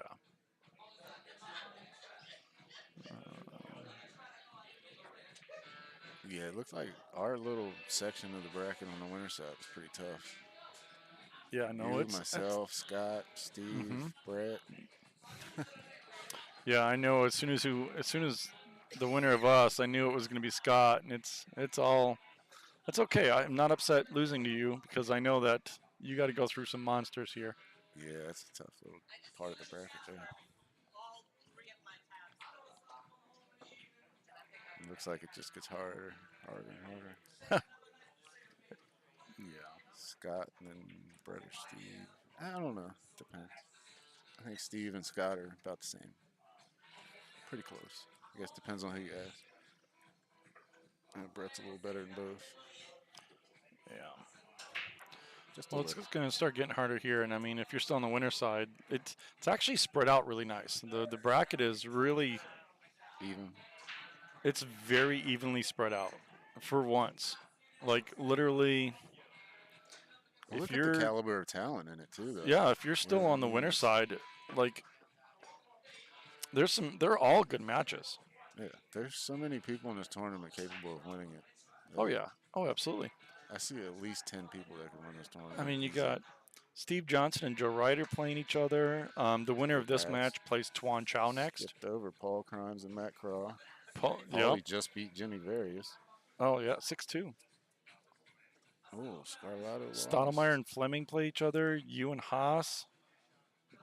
Thomas Haas and I'm guessing, I don't know if Sunder Nagel or which one's better, but and then Zipper and Eric Lyons. They're all it's a really spread out tournament. Yeah. Yep. It's a good lineup today. Yeah.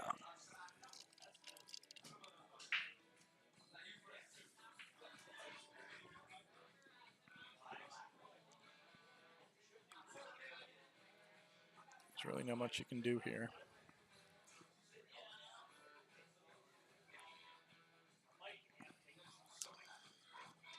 Yeah, he's gonna have to kick and hit this third. I think he's gonna kick and try to hit this 13. Yeah, he's got to kick it soft because he just wants stay to. right Yes, there. he just wants to land right behind that 15 there. And did he get it? Oh, he's still. 15. Oh, look He at got that! there perfect. Wow. Oh, wow! Who's this guy? He couldn't have laid it in there any better than that. Whew. I think you just got to. What is this 4-ball down here? You just got to kick back at the 4-ball. Same thing. Pocket That's the speed. thing. He may have gotten him deep enough to cut that kick off. He may not have this kick. I don't think he has it. That's how deep he got him. That was good. Oh, he's going to try to hit that 7. Two Yeah, rails. He's going up table. Play the combo maybe. Or Yep. at least call the combo. See, I try to use a system here. A lot of guys use feel on this, but there's an actual system that you can use. There actually is. I use one myself. Oh, he clipped it. It's a Made a nice good hit. hit. Oh, look at this. Safe. Oh, If he didn't bump the if that I was gonna say if that 2 didn't bump the 6, he is golden. Yeah, Josh would have been in a world of trouble. Especially with that 4-ball hanging over the pocket. Does that 12 go on the side? I don't know. Yeah. Oh, it did. All right. Well, still, this is a hard shot. Yeah, you've got to hit this one good.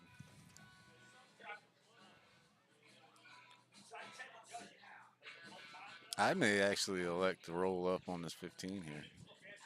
Just shoot the 13 pass. Yeah, I mean, put even him if right he on makes top. the 15, what's he got? He doesn't really have anything. That definitely. That wasn't even close. That wasn't it. That makes me feel better, Josh McCauley. Yeah, I mean, he could have rolled a 13 right past and laid on top of the 15, and now he would have been shooting this shot jacked up over the 15. I like that better than this. This bridge hand's pretty weird. He doesn't put his hand on the table.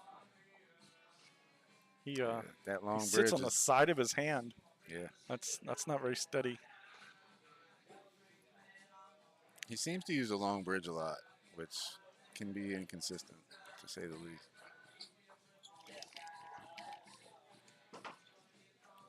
He's got to put his hand on the table. Yeah. Now,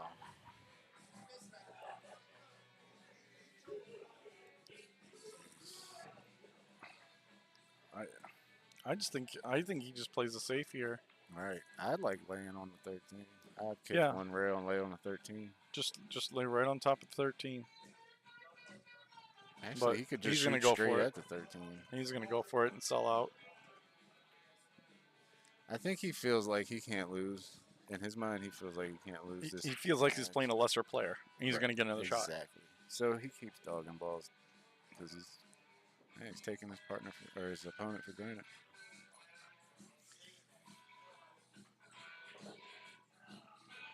But that is what it will cost him the match if he does that.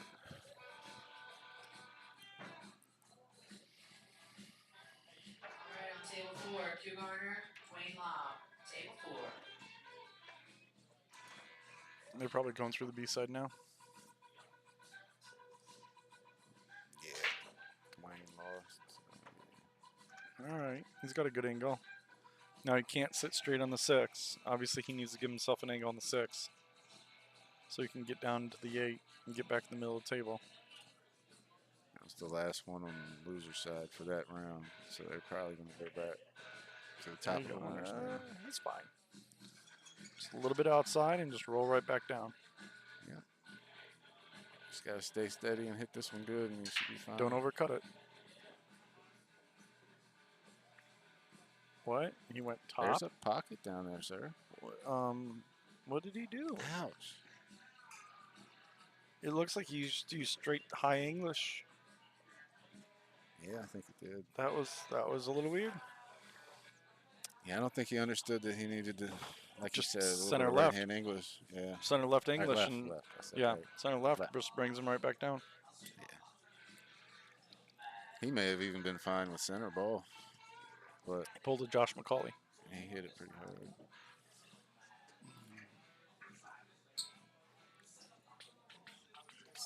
Yeah. Now he's overthinking everything. Oh, Tentative. this is not the pattern. All right, there you go. Well, he's fine, but I mean, made it really hard. Well, I don't know. Yeah, I don't know that's what we're I watching mean. here. He's overthinking everything. He's just not. Either these guys are way better than I am, or they don't know what they're doing. There it is. There you go. 4 A win's games to win. 2, Josh. I'm just giving Josh shit. Can we give shit all day? It's all good. Oh, Josh deserves every bit of it. Oh, that he yeah. gets, Hell yeah, he does. 'cause he gives it more than anyone.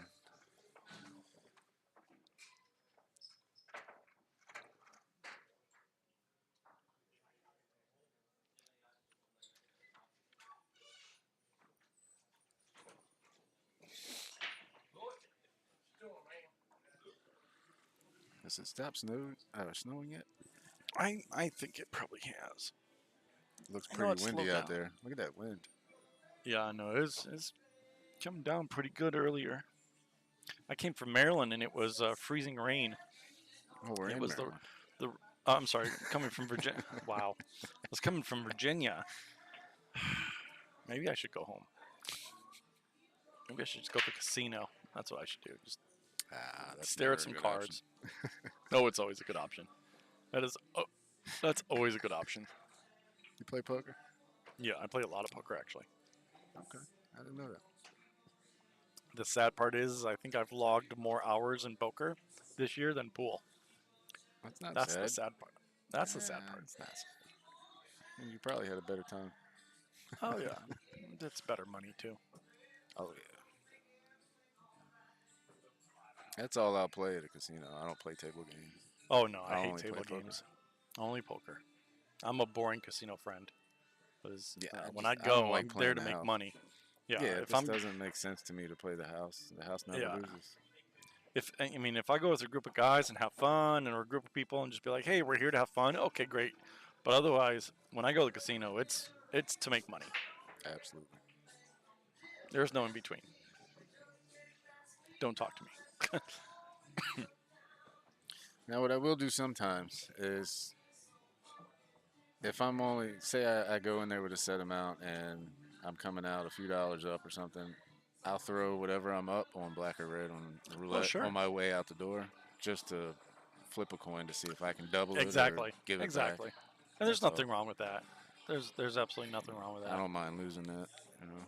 But I could double it up and get a little extra bonus. I remember I did that one time though, and I kid you not, red hit 16 times in a row. Oh no. I walked Wow. up, bet red, and it hit black. Wow. I said, "Oh my goodness, this is not my day."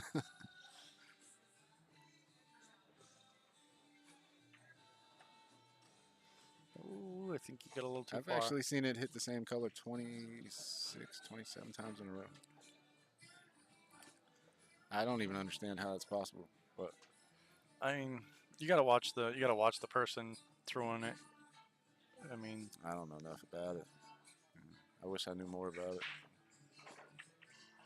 that's a nice shot. Get it rewarded. All right, good shot. It's okay. Well, this should be an easy out. All he's Should got to be. do is make the 9 and drift off the rail, and he's got the 15 in the corner, 10 in the side, Yep. and then the 8. So it's just making balls. Here's the issue though. He's gonna have to move the cue ball just a little. If he plays the stop shot because that's what he's comfortable with, then he ends up with a bad angle on both. Well, no, he just needs to. It's going to come off the rail. So, See what I'm saying? Now he's got a bad angle on the 15. The 10 doesn't pass the 6. He needed to draw it or roll forward a little bit, and he played it with a stop shot, or just center ball. needed to roll it instead of stun it. And it's still snowing. You can tell right there. Oh yeah, it's snowing pretty hard too.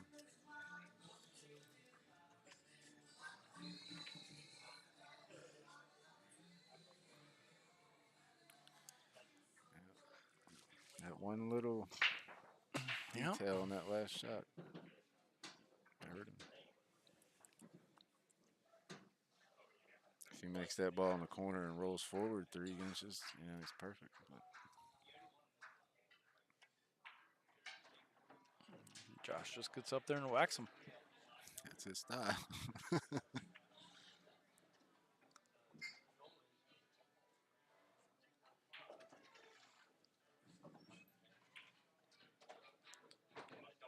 I don't even know how to commentate it. I said that as soon as I came on. I said, I'm going to attempt to predict what Josh is going to do, but I've played Josh about 1,000 times, and I can't predict what he's going to do. So we're just going to have to watch and see. I've played him more than anyone on planet Earth, and I couldn't tell you how he's going to shoot any shot. Every single shot is a guess. I don't know.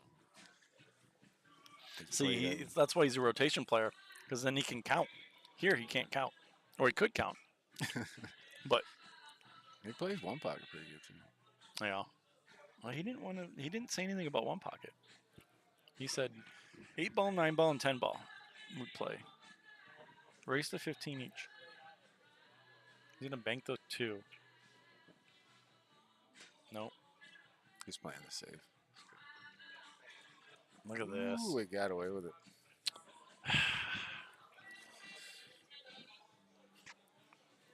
I mean, even if that 2 ball hadn't rolled up there, he didn't have much, but this just made it way harder.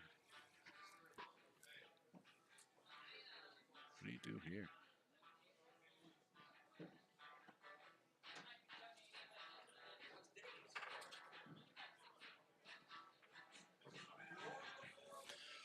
I'd come 2 rails down and try to hit the 15 up in the top right pocket, come 2 rails around it, and try to hit that 15, and then just bring the cue ball down here because that 1 is sitting bad. So you don't really want to go, you don't want to move the 10. It's kicking at the 15 on rail. Maybe Yeah, trying to bank the across 8 side. is- He didn't call anything though. No, he's not going to be able to call it.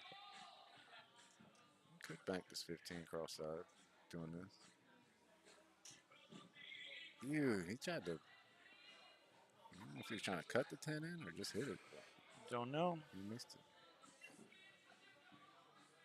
It was a tough situation, anyways.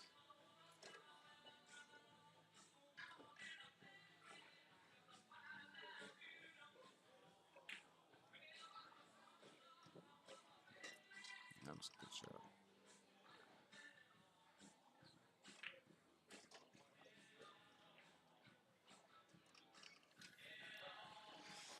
Mr. McCauley On the hill. just running the house.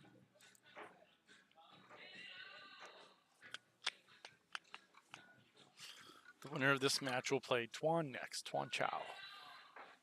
That's who you play? No, the winner of this match. Oh, the winner of this match. Okay. Yes, the winner of Josh and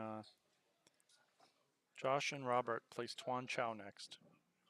That's that will tough for be either one of them. that'll be their first actual competition. Yep. Yep.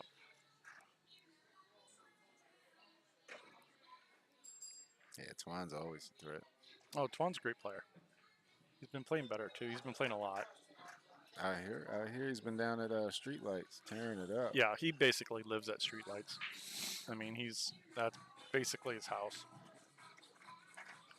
Playing on those. Oh, well, they're all 9-footers. Diamonds. They got a couple.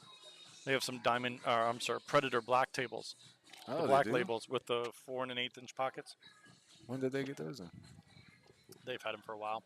I've Yep. never been in there. I've seen it Oh, on it's- the stream. It's a nice place. I mean, and it's a smart thing. I mean, you can't. I It's thought literally of that- It's literally 2 office spaces, and you need a membership to go. You have to be a member. Right. You pay monthly dues, which is actually not bad. It's actually really reasonable. But there's no bar. There's no nothing. They just have vending machines, and you bring your own food, and it's literally just a pool room with some tables, and it's open 24 hours because it's in an office space. So, and you have to be a member, so the door is never open. You just punch in your code and you get in because you're a member. So you can go play pool anytime you want. You can play all hours of the night. It's always open. It's a nice place. And great tables. Great tables. I had that idea for my own home. I wanted to put a pool table in an outdoor building, Mhm. like an unattached part of the house, and put a code on the door and do that same type of thing. I mean, it's smart. I mean, I know that he's not looking to expand and trying to, get more locations. But, I mean, it's just a smart idea. Yep. I've always liked the member approach. It's a subscription-based business. Anytime you get into subscription-based business, you're doing well. Yep. That's true. I mean, I'm not sure. Don't quote me on it. I think it's like $150 a month. But when you actually break it down, $150 a month is cheap Oh, yeah, if it's you're an not actual bad. pool player. If you're an actual Yeah. pool player. So you figure, how much is it an hour here? Shoot. Was it like $10 an hour for 2 people, so about $5 an hour. Well, if you're playing 2 people, if you just come in and hit balls by yourself, I know you I don't. think it's still $10 an hour, $10 but an it's hour. up to 2 players or something like that. Gotcha. So if you go, let's say if you're a pool player, how many times do you think you shoot pool a week? 4? 3, 3. Yeah. We'll say 3 times, and you're probably here for what, 4 or 5 hours at a time? Yeah. So, 3 times, we'll say 5. I mean, that's 15 hours a week. That's $150 a week right there. Yeah. And $600 a month. Yeah. Yeah. It's funny when you actually break it down. It's actually very reasonable. And the good thing is, I think they capped it too. They capped the amount of members, so it's not like it's going to be packed or overcrowded or never have time for a table or whatnot. All right. But it's a nice place. I really I'll like get down it. there and check it out one of these days. Yeah, great tables. So members can bring a guest. Members right? can bring guests. I think it's like $20 Okay. to play for the night or whatever. So there's something got to like be a that. way to go in there and check it out without becoming Yeah. a member first. Oh yeah, no, absolutely. And they have stuff that go on. They have like tournaments and stuff like that. But Dion Chapman is the one that basically would hit up. He's the one that owns it. Or if you know somebody, just hit him up. Yeah. But they get a lot of people there. That's where they did the 14-1 What the? Oh, He was trying tried to- it. He tried to bend the cue ball back. Came off the point though. And he got perfect for the 2. Or He the did. Yeah.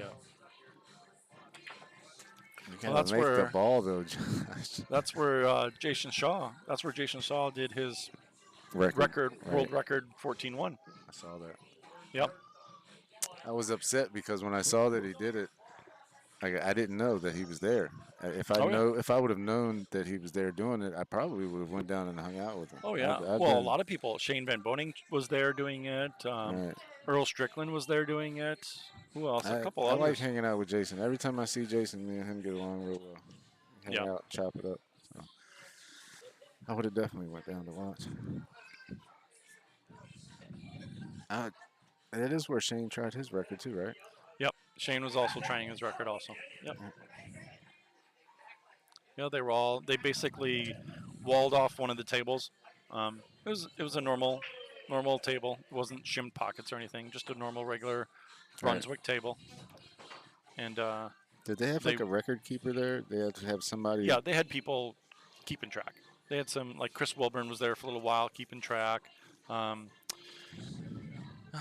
What's the guy's name? Chaplin? No. Or what's the requirement to qualify to break the world record? You have to have You a just gotta- certain. I think, well, witness? anybody can do it. You just have to have it recorded. You probably have to have some people actually, like, keep score for you. I'm sure you have to have witnesses, obviously. Right. That's my only thing is like, how do you validate it or how do you verify that it's all legit? They obviously you have to record it, and then they verify the recording that it's not altered at all, or Gotcha. you know. But so if I came in and broke the record at 800 or something, and everybody's gonna think, all right, did he alter the film? What's going on? This no-name guy breaks the straight pool record. Yeah. You know, now you're like, okay, wait a minute, time out. Yeah. What did Shane ultimately end up running? 7:14, I think, something like that. He did break 7? Shane Oh, did? yeah, he broke 7. Oh, no, Shane? Yeah, Shane. He only got like 4 or something, didn't he? Shane was up, I think he was up in the 4s. I think he hit a couple times in the 4s. Right, and that was as far as he got.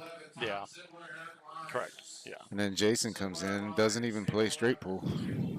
And gets, Well, he says he does some, but... Oh, I'm up, ladies and You're up? gentlemen. I'm going to have to part ways. All right, Thanks for having me. I'll be back on later. I want to talk to you guys. You got this, Brian? Oh, no, I got it. That was a great cut. Too bad. Oh. Okay, well, that's good. He bought himself more time. All right, we'll go kick some ass. All right, talk to you guys later.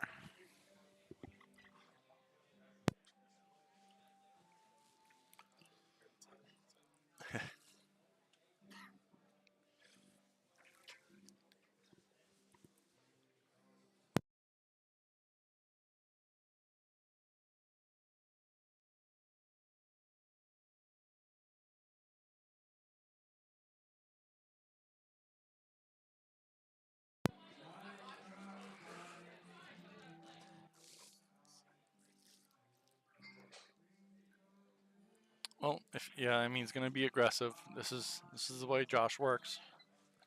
And it's not a bad shot. I mean, yes, he's going to sell out, but you know what? He really doesn't have anything else. You got to go for it anyway.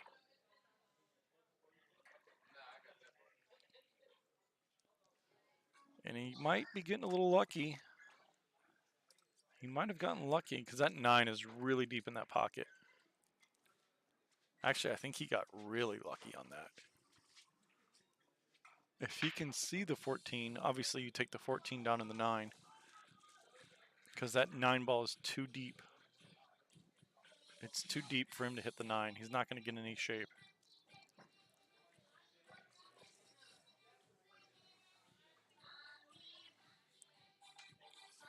I don't think he can make the 9 anyway. If he can see that 14, that's the route. Just pocket speed.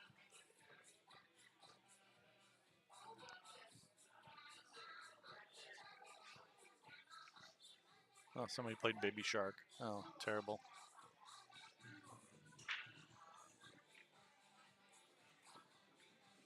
Oh, he cut it into the rail.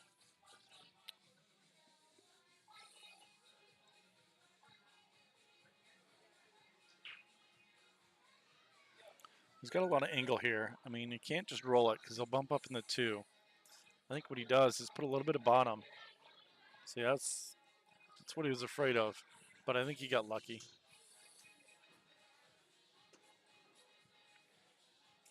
Oh, no. Hooked himself. I think with that ball on the side, he could have drew it around a couple rails and come back to the center of the table, and I think he's fine. But now it's just kind of, just get a hit so you're not giving ball in hand.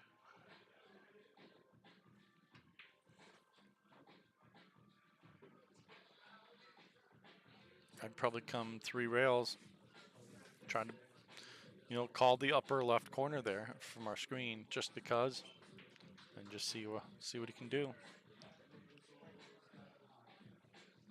He's calling the upper right.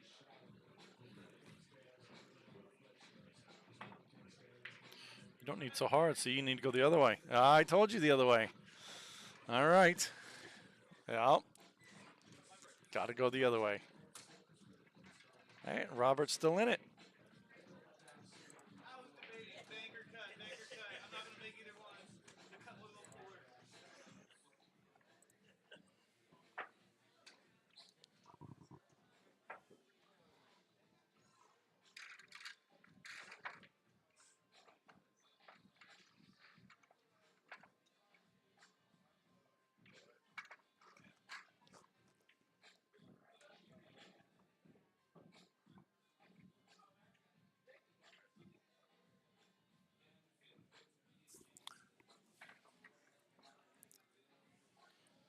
Hello, sir.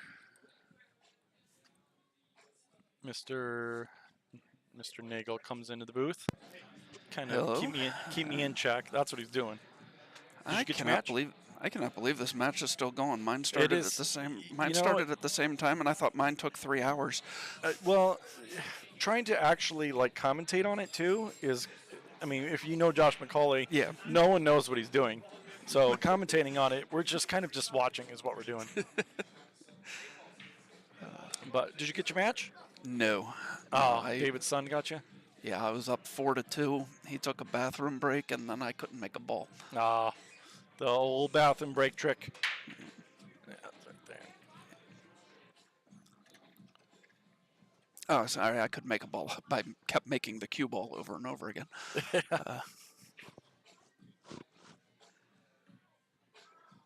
So now I move over to the one-loss side where it gets much easier, and I have to play Jimmy Various. Oh, no.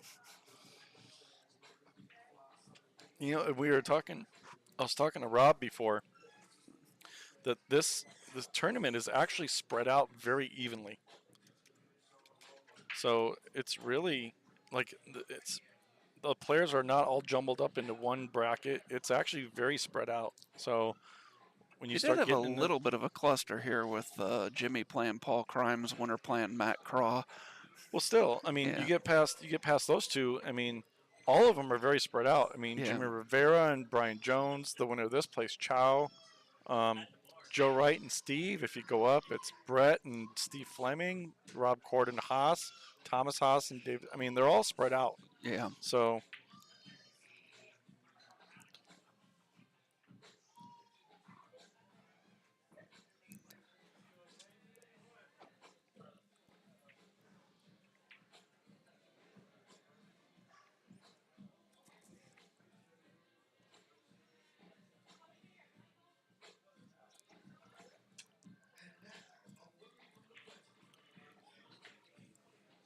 Hey, Butch, how you doing?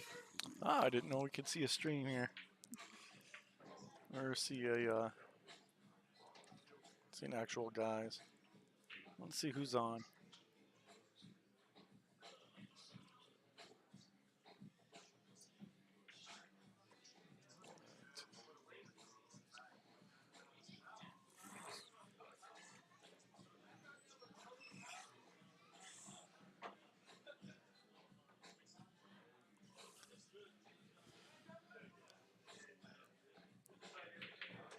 Well, they're both giving each other opportunities. Yeah.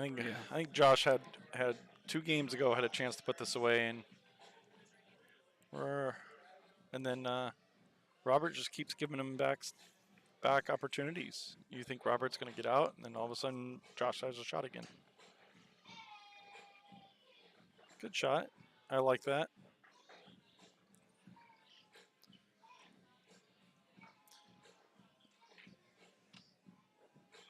You know, let Josh be the aggressive one, because if he misses, then this is a pretty wide open table.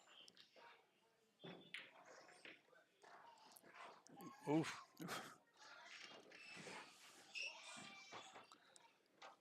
I don't think that ball goes by the one on the side. No, I think he's Going up to the corner. he's gonna have to go up to the corner and just get lucky. He A little undercut too it. thick. How do you over? Oh, okay. No, he's good. All right. I mean, these are all just stop shots. 1, 3. You can go 7 or 6. Doesn't matter. And then you can hit the 4 and then the 8. There you go.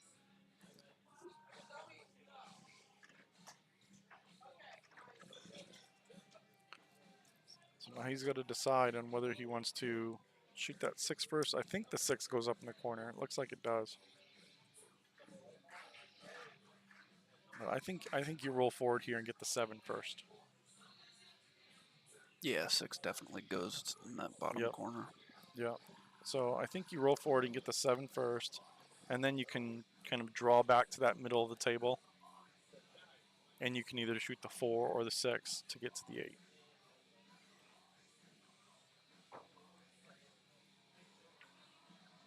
I think you needed a little bit more.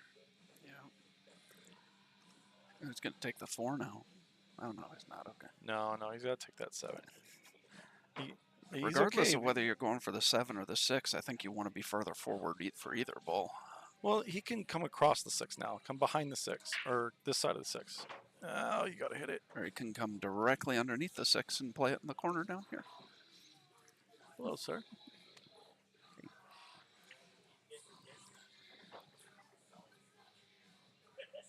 So I think he's got an angle where he can make it and come off the rail and come about an inch or 2 off. But he wants to be on the right side of the tangent line on the 6, because in that way he can stun down to the left side of this table here. See, I don't like where he's pointing at. If he can just come off the rail and make it and stun down past the side pocket to the left side of the table, then that Shoot way the he's 8 got in the bottom right corner. Shoot the 8 in the bottom right corner. That wasn't it. Ooh. No, he was trying to get an angle so he can come back and forth.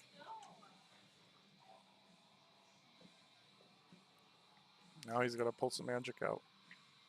Cue ball's going to fly.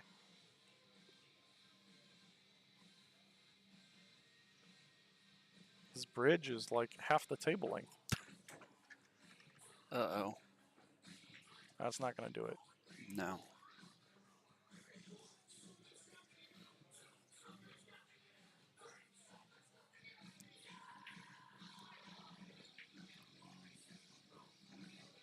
Where do you find this tournament? It's do you go to the Maryland State? It's, On the Hill Productions on Facebook, or if you're looking for the stream, it's on YouTube. If you're looking for the YouTube on the Hill? Yeah, On the Hill Productions on YouTube.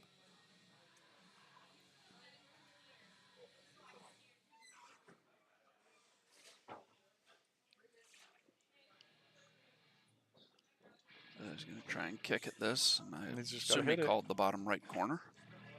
It's a good hit. And that might actually be that's a good shot. No, I mean, Josh can stun this over. Or actually, I would go high ball. 2 rails to get to that left side by that side pocket, and then he's got the 9.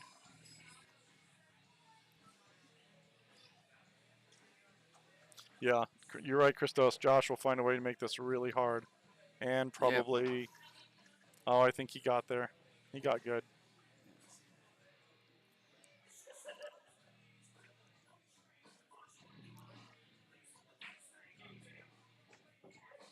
Oh, he missed it. No. Oh, no, he didn't. Wow.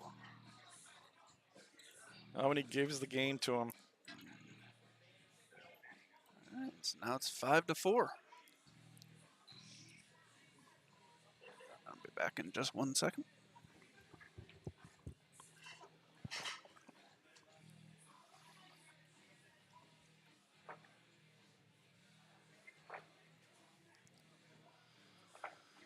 Well, I think he took the shot for granted. Just kind of just went up and hit it.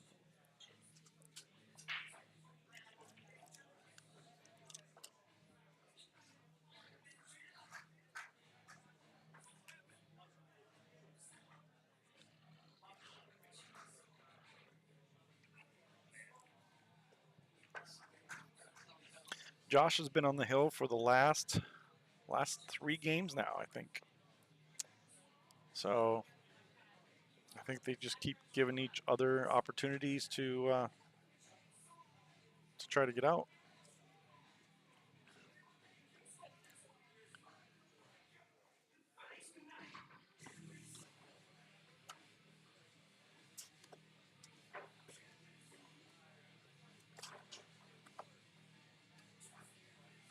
Table 7, Jimmy Barrios, Dave Nagel. Table 7, Jimmy Barrios, Dave Nagel. Let me get your scorecard. All right, he's going with the corner break here. Second ball.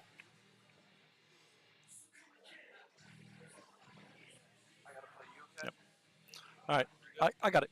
Yep, Dave's got to go play a match. Good luck, sir.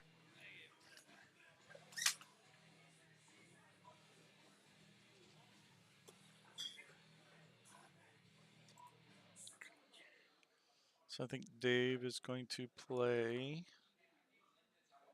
Dave Nagel's going to play Jimmy Various, Jim Boy. So that'll be a good match. So hopefully he comes back with some good news and a win. That'll be a huge win if he can get that.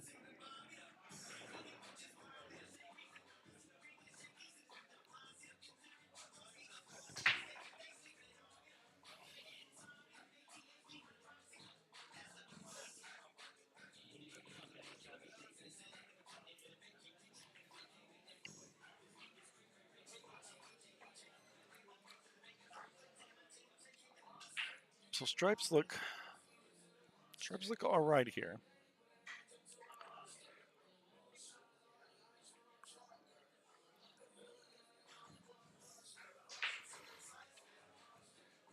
The fact that the solids are so clustered together, I think Josh, what he needs to do is try to push balls to pockets.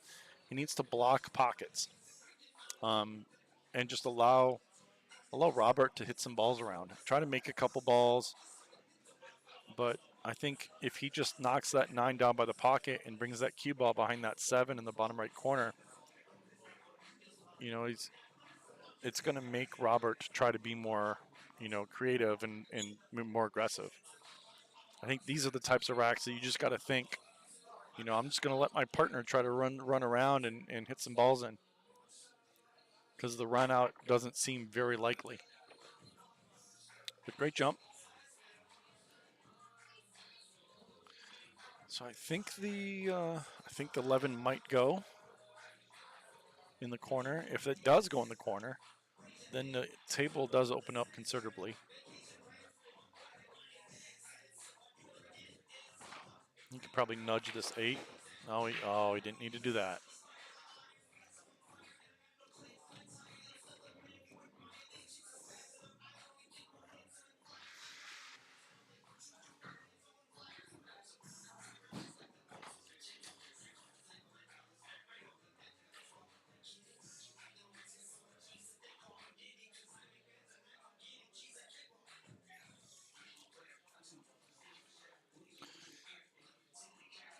So he's going to try to bank it. And if he makes it, he can try to drift out a little bit. That's a good shot if he gets in. Oh, almost. So that's all right. There's a lot of trouble balls. So if I'm Robert now, if I'm in Robert's position, you probably take care of this combo, which he's doing right now. Maybe get rid of that 1. But then just lock up safes. He needs to push balls around, loosen some stuff up, and just lock up safes. And this is where blocking pockets comes in to help, because Now it makes Robert do other things that, he's got to work around balls.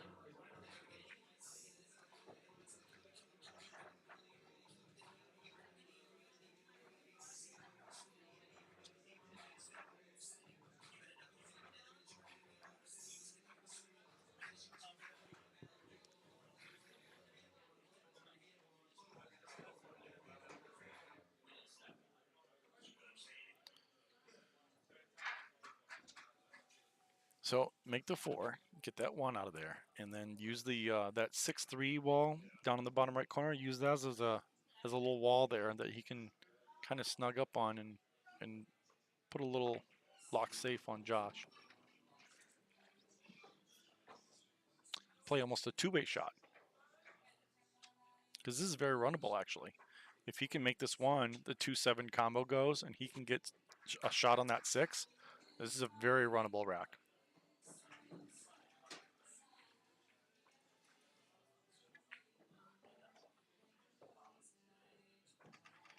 Okay, he's got the right angle, so he just needs to draw it.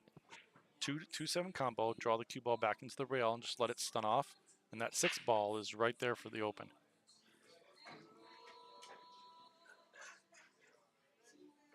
Can't baby it. You got to give it a nice regular hit.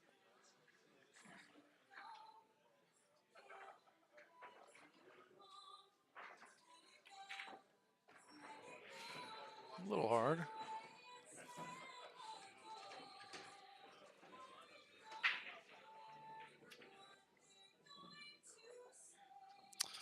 Oh, music selection here is just on par today. Now we got Frozen up in here.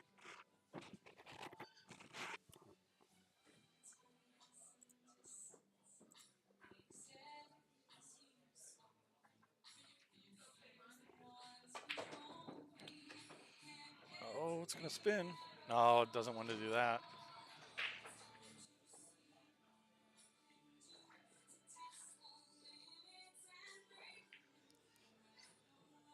All right, I guess what I would probably do here, I just clip off the 3, just thin the 3, and just hit it to the rail and back into that little pile there. Nice. It's a small touch shot. And just kind of tuck it right in there. Probably put a little bit of right spin on it. It doesn't need to look at that. It doesn't matter. Just tuck it right in that corner.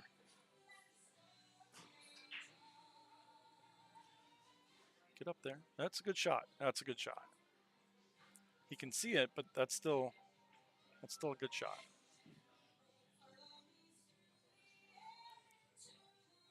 I don't think Josh can make this. It'll be close.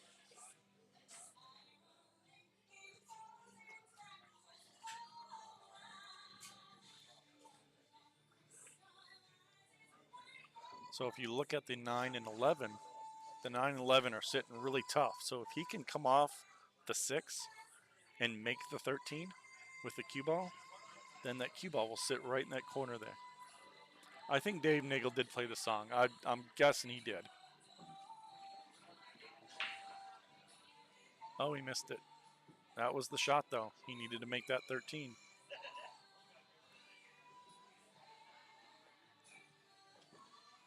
This might be Dave Nagel's spirit song or his motivation song to play better pool.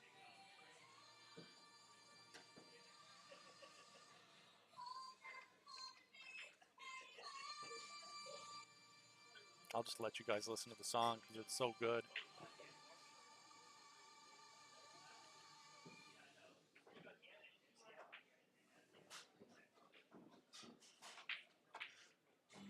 Okay, he gave it a good hit. Oh, don't go side. All right. Now he's got a choice. I think he's got to go in the corner here. Bottom English. He won't scratch. Oh, he's going to go on the side. Let's take a look. Good shot, mister. All right. Mr. McCauley takes down Robert.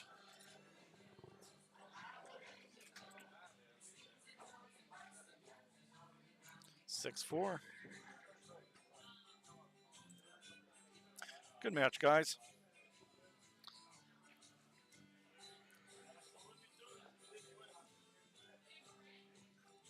Josh, it doesn't matter what you thought.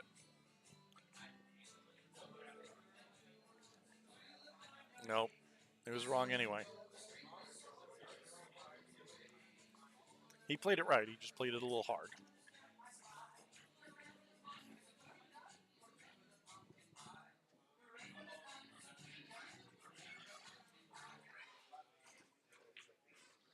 Yeah, he probably did help Josh try to loosen up. Josh is going to have to step up his game on the next one because he's got to play Tuan Chow next. So his next match is going to be a little tough. Well, definitely a little tougher than tougher. Is that a word? A little harder than this one. So we'll see how that goes. I think Josh might be coming to the booth. I can give him some more shit.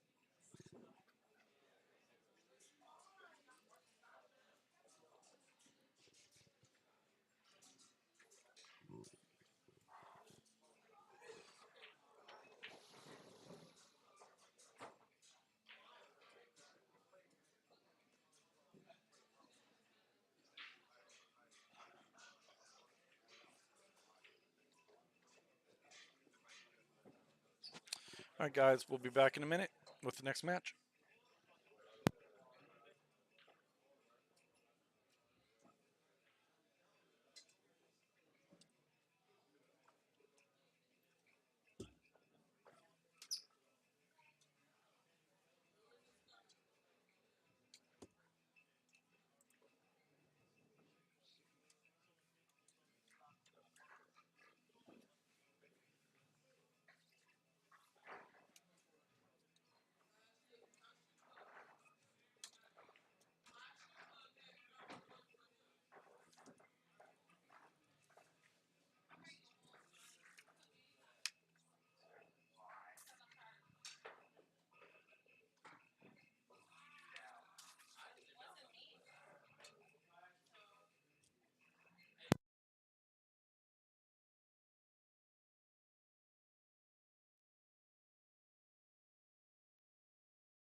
All right, guys.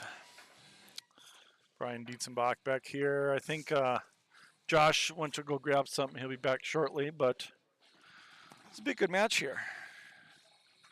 So we got Jimmy Rivera. I haven't seen him shoot too much, but I know he's a solid player. Jimmy Rivera, he's a 696 Fargo. So I can't remember. I don't know where he's from really, but I do know of him, and I do know he can definitely play. And then his opponent now is Brian Jones. Brian Jones is a local guy here. A lot of people know him. Definitely a solid player. 646 Fargo.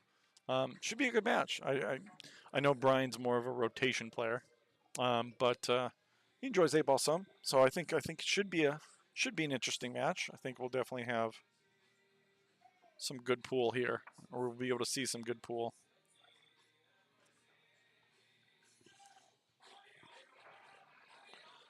So Brian's going with the corner break.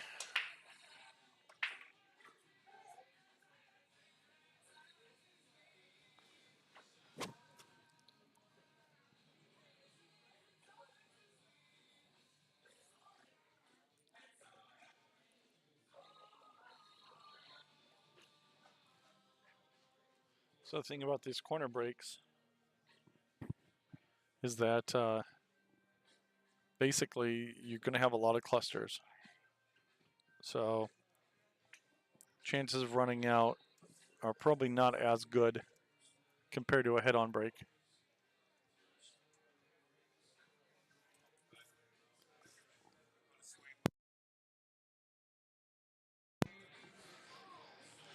All right. So this is BCA rules. I don't know if the previous guy is one of our rules. Probably not. I mean, it is Macaulay and everything, but hello, sir. Hello. Yeah, no. No. Didn't really go over rules. I just told him beforehand, hey, I want to win somewhere around 6'3", 6'4". Yeah. He's like, shoot well. Okay. So this is BCA rules. If you're not familiar with BCA rules, it is open after break. It is call shot, of course. Call ball in pocket. But if you scratch on the break, it's anywhere on the table. It's not behind the line. If you make the 8 and you scratch, it is a loss. But if you miss the 8 and the 8 is still on the table and you scratch, it is just ball in hand and the other person just keeps going. So the only way you lose is if you actually make the 8 and scratch. Yeah. So the 8 ball has to be off the table for the game to end. Correct. And the 8 on the break does not count. So it's just spots up or re-rack. So I don't. Do you know where Jimmy Rivera's from? I always thought it was New York. Is he? I thought so. I was gonna say I don't really know him. I mean, I know he's a solid shot. That's probably about it. So Brian Jones has his hands full, but yes. I think this will be. I think it'll be a good match. You know, Jones. He plays definitely great 8-ball. He plays. Does he? I know he's a rotation player. He loves rotation. Brian plays really, really good 8-ball. He plays it better than he does rotation. And I think the corner break here for him is going to be better because it's going to create those clusters and not allow people to run out. So I don't think he wants runouts. I think he wants strategy play. If he's going to get into a strategy game with Jimmy, he might be in a little bit of trouble. Jimmy is an extremely smart player. Well, now he took away all of his easy balls. Now he's got nothing. Yeah, I think he should have, and see, this is where when you have clusters like this, you have to play strategically. I mean, he took away all his outs. He took away all of his, get out of jail free cards, and now he's got nothing to really go on. No. And Jimmy the only thing he has is a really bad combo of the 7-13-4. Well, Jimmy can play safes now. He can play. Yeah. He controls the table basically. Jimmy is now in control of the table.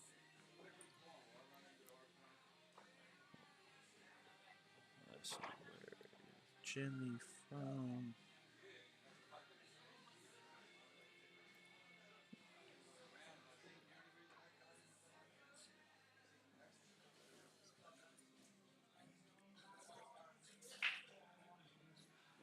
It just gives location. Oh, gotcha. Yeah. Oh, New Yeah. York, yeah. Yeah, He's a New New York. York guy. Yeah. I was pretty sure he was. All right. Well, that's not bad. I mean, the 10 is still kind of locked up, but it gives Jimmy multiple options here to do whatever he wants to do.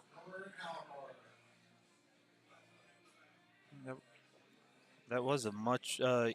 Brian's hitting a lot better than I thought he was going to be.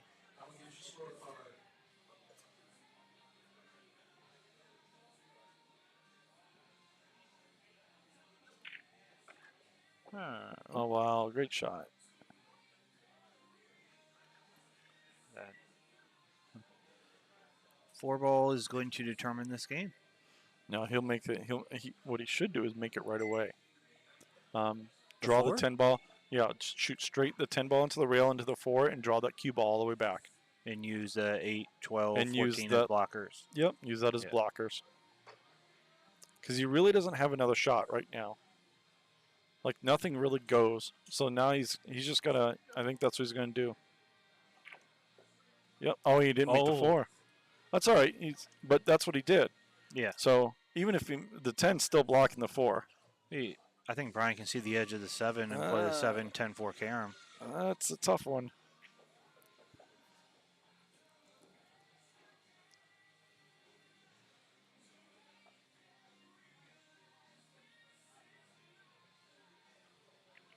Oh, good. Nice shot.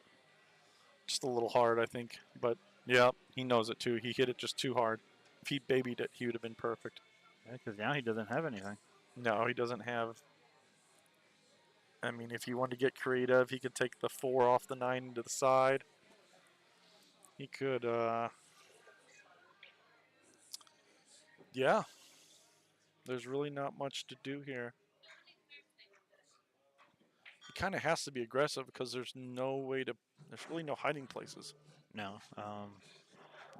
The shot is, play the 2 off the 9 in the side and foul it. Just a little bit. You make it, you're on the 7. You miss it, no matter what, you're going to lose anyway. Well, you're supposed to lose this game. Well, yeah, he's supposed to. Well, Yeah. Now he is. In this situation. In this situation, he's Yeah. tough.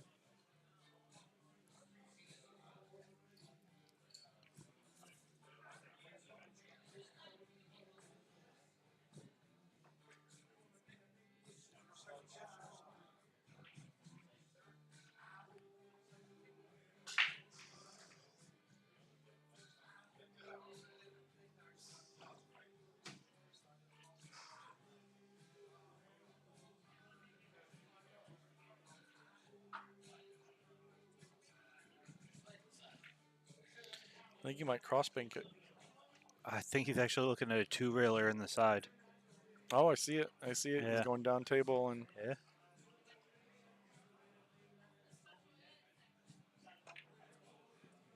He just wanted to make the 10. And he made the And 2. made it. Well, I don't Nice think shot, he wanted Ryan. to make it. It's kind of a two-way shot. Yeah.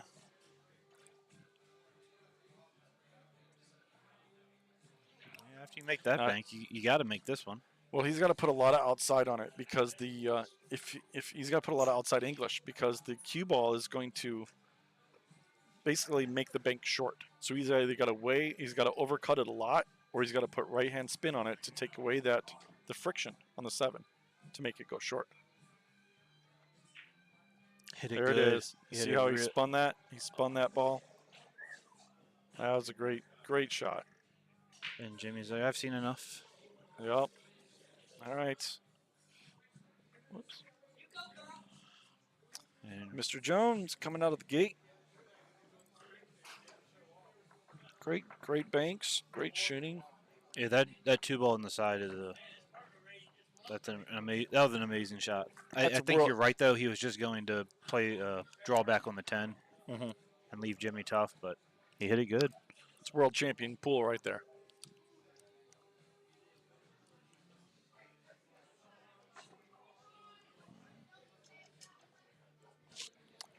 Well, good match to you, sir. Before this is your post-match interview with Mr. Josh McCauley with a win over Robert. Yes. How did you feel, sir? How'd you feel? in your match, a 6-4 win. Good job.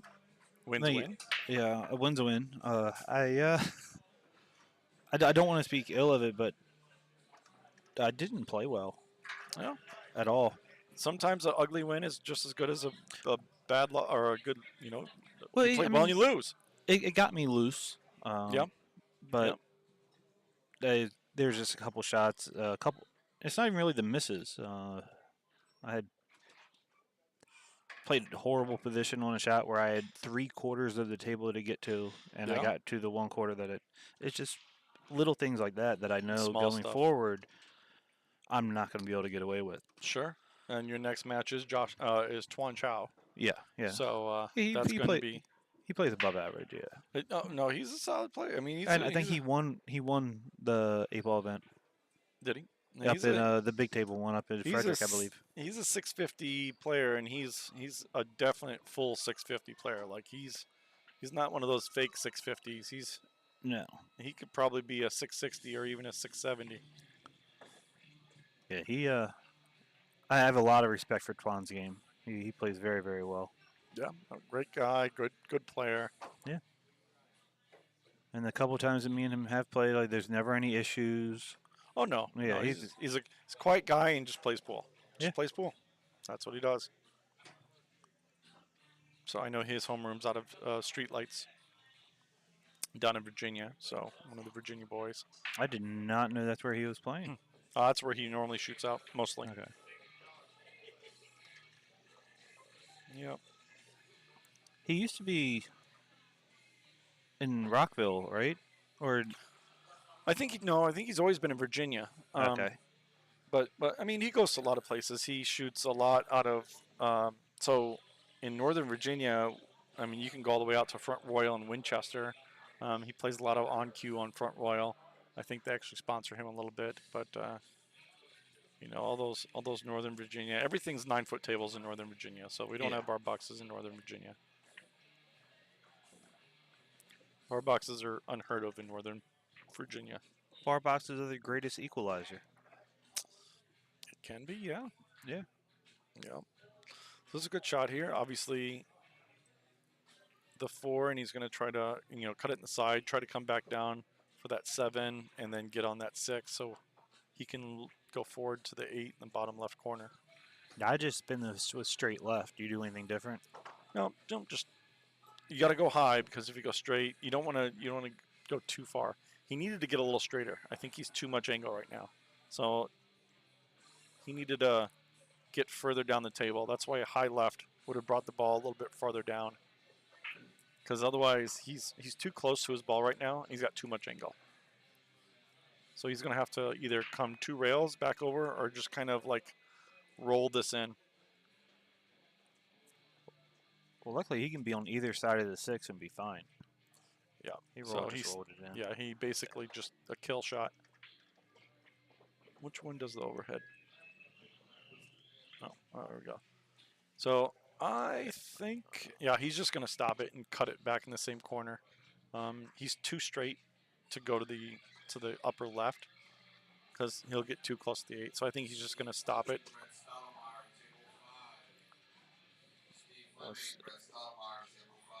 Yeah, I don't mind just playing a stop shot, draw back maybe an inch. You This can. is- I mean, it looks like he can push it. Yeah. Oh, he did? He stun run through. He did have a little angle, I guess. Yeah. It looked like the angle was going the other way though. At first, yeah. So Jimmy's going to tie it up 1-1, and it will be Brian to break. Other Brian is slacking on his duties. Not when Josh has the mouse in his hand. It was right in front of you. I had to take it. I do know that you want me to hold your hand. It's okay. It's all right.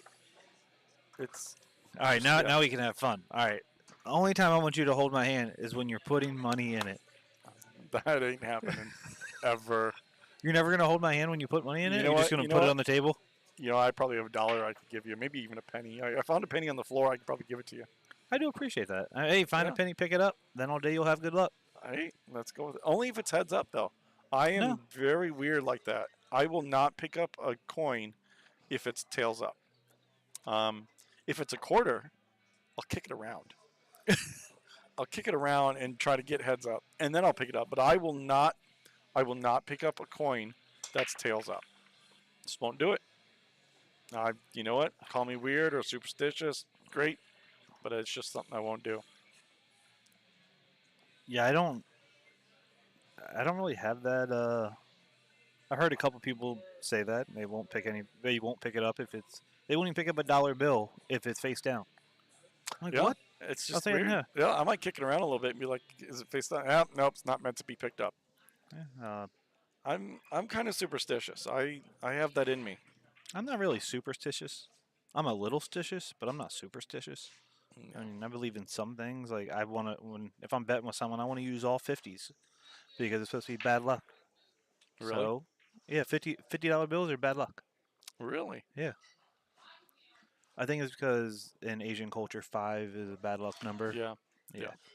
Yeah. It's mainly a gambling thing of $50 bill being Sure, bad luck. sure. So you don't buy into a baccarat table with $50 bills. Yep. So Brian's got a great chance for an out here. I think he's a little mad at himself. He got too much angled at. I didn't know the one went by the 6. Yeah, it goes up there. But he's going to have to drift up to get to the 2 first. And then maybe take that 6 off the 8.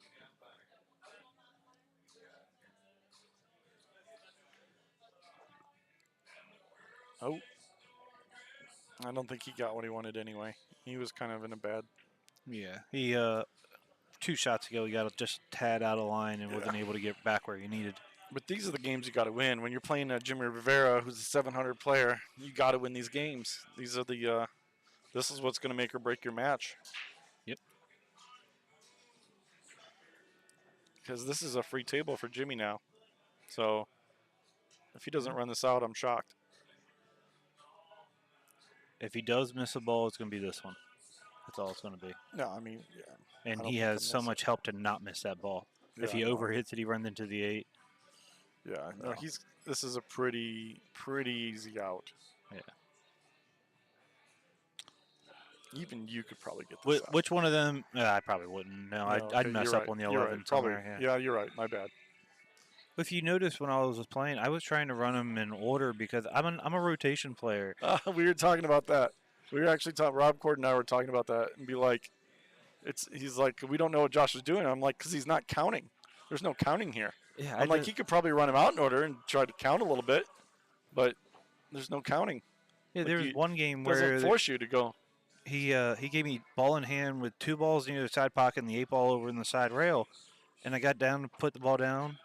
I was like, if this was 9 ball and this was a 7-8-9, I'd be out in 10 seconds.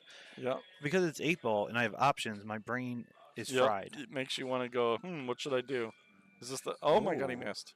And got safe. And he got lucky. Brian does kick very well though. Yeah, luckily he's got a ball in the pocket that he can kick to. Yeah. So he's got a chance. So you're saying he's got a chance. I don't know if is the pocket in the way? No, I don't think the pocket's in the way.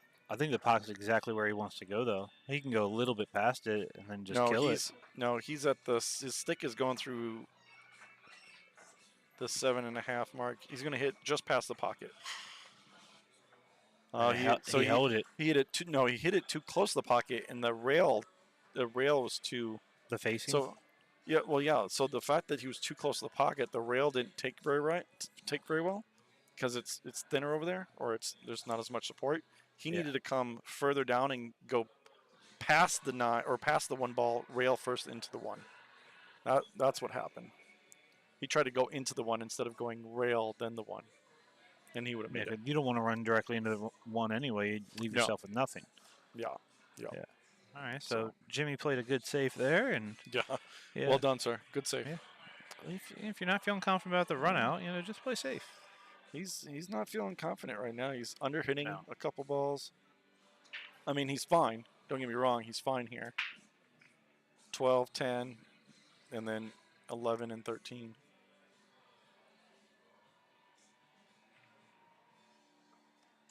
Yeah, he's not shooting his normal stroke. He's usually a very confident player. Well, it's a bar box too, so you gotta cut your stroke in half a little bit.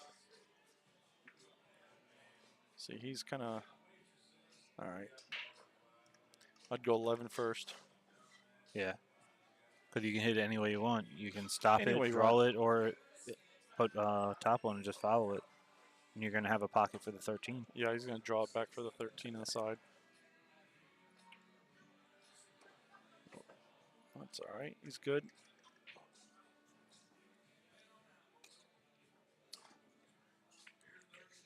All And right. Jimmy's going to go up 2-1. Brian gave this game away. He knows it too.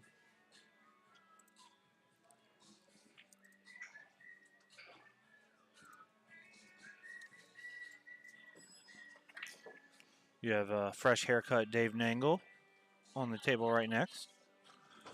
You have some spammers in your Oh, your chat room. Online strips without clothing. There you go. Oh, too bad. You're gone.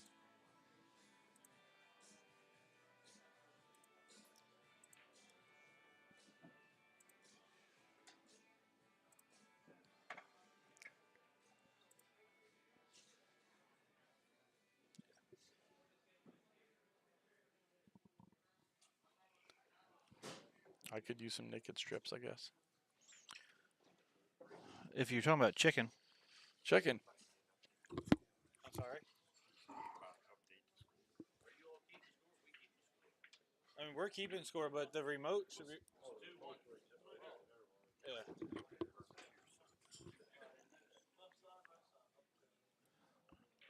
There's a scoreboard on table 6, and the players thought we were controlling that from here. Mm.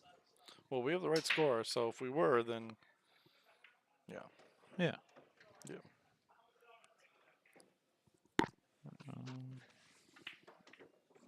Yeah, Jimmy makes a ball, has a really good break, makes a ball on the break, has an easy shot on the 10 ball, and stripes are an easy out. So that misstep by Brian's going to end up costing him 2 games.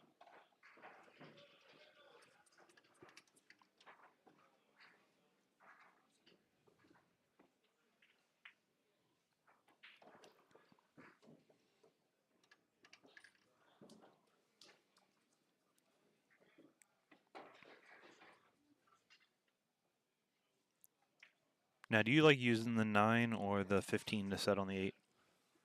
Because he's going to have his option of what he wants to do. I don't think it.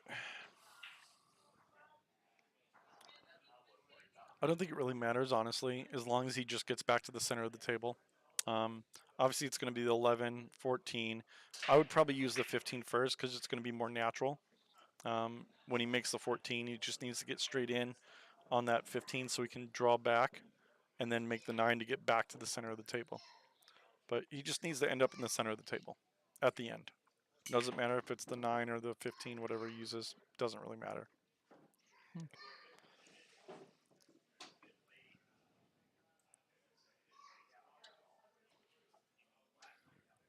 He doesn't want to save the 14 for last. I think that's a horrible play.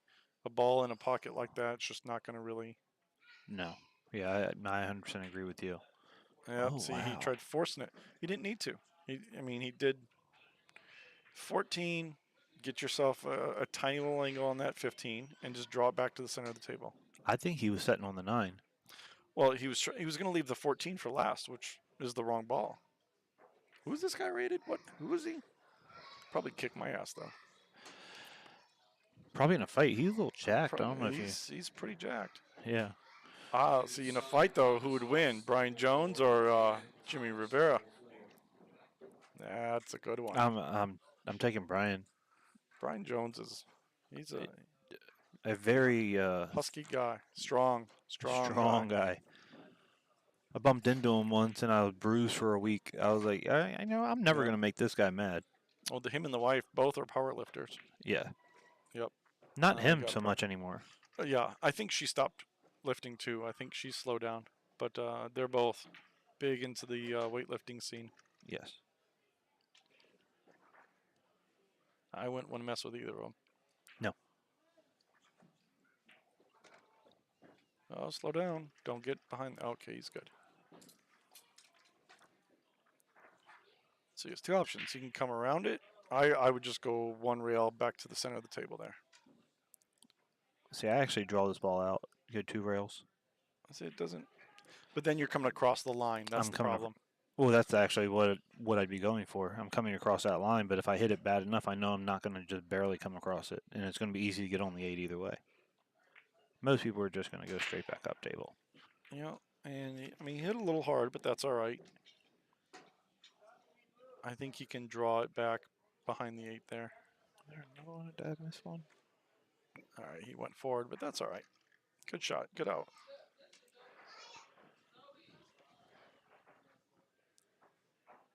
All right.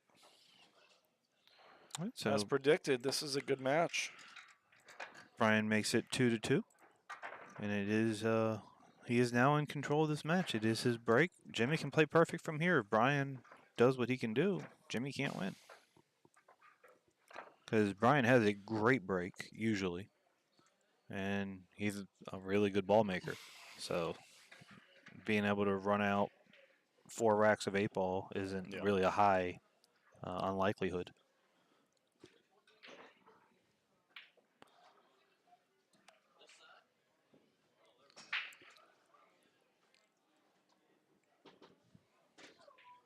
So Dave Ningle's playing Jimmy Various, and I've only really seen Dave at the table. Well, I don't know what the score is, but we'll see. Yeah. We were talking about it earlier that the tournament is actually very spread out, very evenly. Oh, well, Dave just missed you, Kirsten. Sorry, Dave. The tournament is spread out super evenly. Like it's pretty well. Like no, everybody's not bunched into one bracket. There's strong players spread out through the winners bracket still throughout the whole winners bracket. So. Yeah, because I hate it when it's all clumped into one side, like all like the top 10 or 12 heavy hitters. Because I'm always in the bottom part of the bracket, so I have no reason not to finish high, and I'd lose to someone with a 400 Fargo. Well, and if you beat Twan, you play either Jimmy or Brian.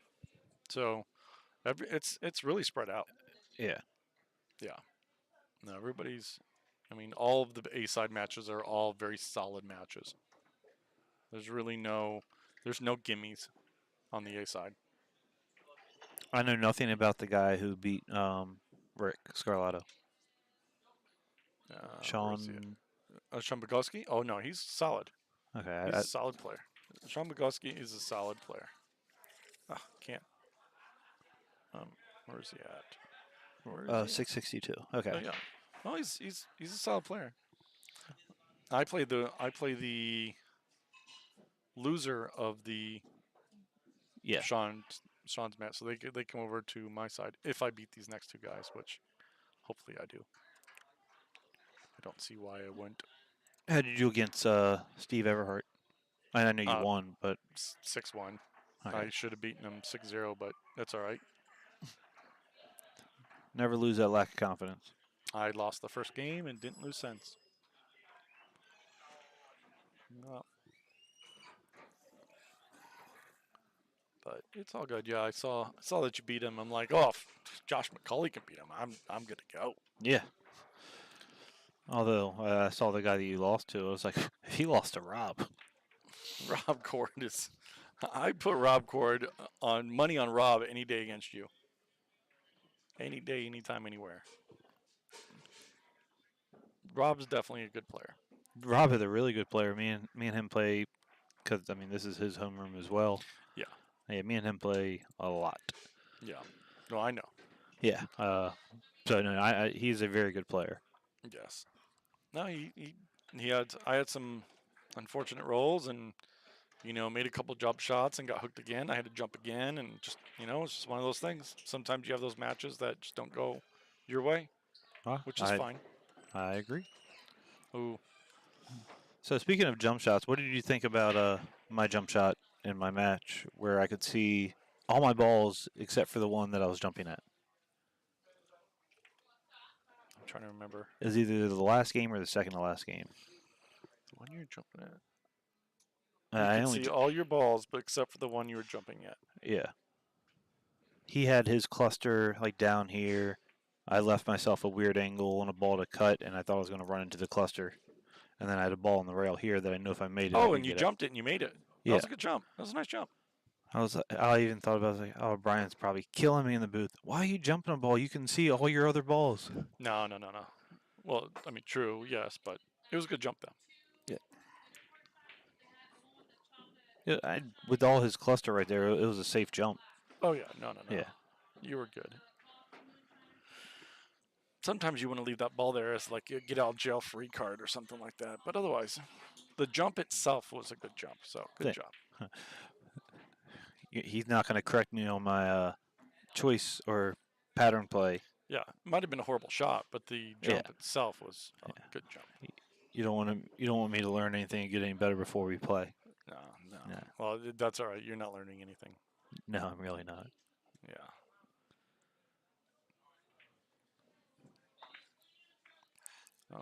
Oh, he froze him back on it. No, but still a good shot.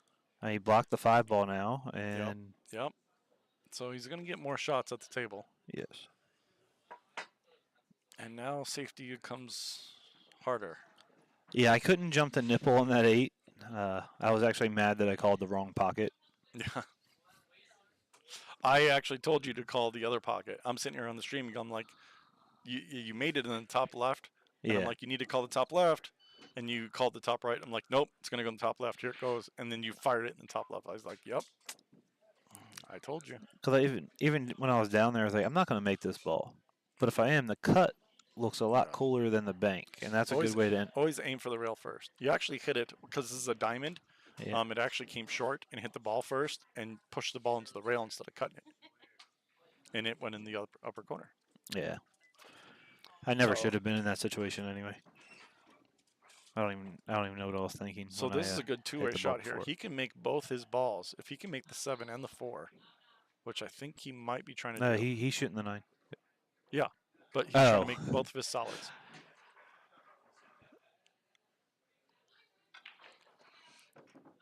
Yep, that was a great shot. That was a great Good shot, Brian. Beautiful shot by Mr. Jones. That could win this game right now. All right, you're up, sir. All right. Well, have fun. Yep. Good luck. Thank you.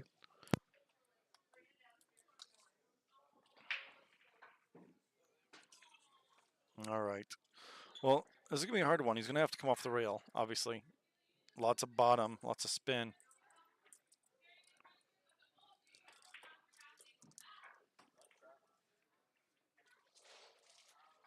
So this gives Brian basically an open table.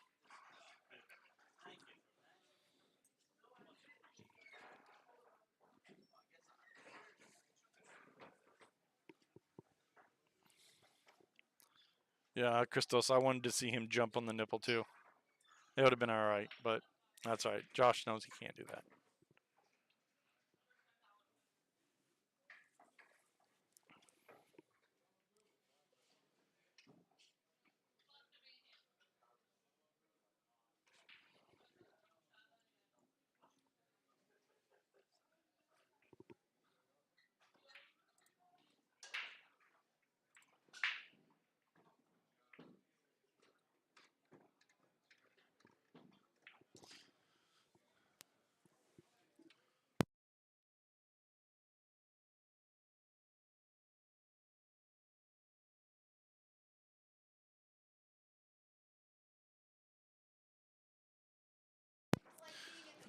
All right. So now he's just got to get back to the center of the table, and this is a pretty easy out.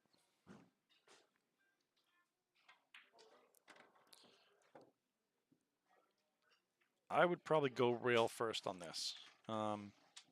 Rail first and just swing it around. Just a nice easy stroke. See, that's why you go rail first, because it's such a, what he did is he tried to draw it around, and he's so far away from that ball that he's going to lose his draw. I mean, he's still fine. He's just got to make the ball and regroup.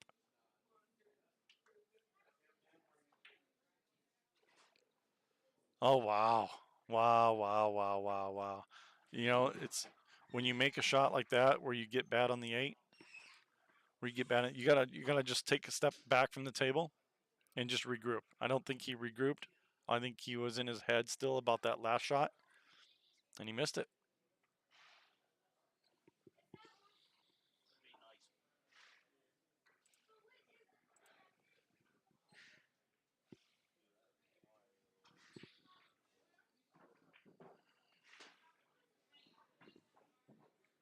So this is not an easy shot. These diamond side pockets. I mean, if you just touch the rail a little bit, it's gonna kick it around. He's got to make this pretty solid.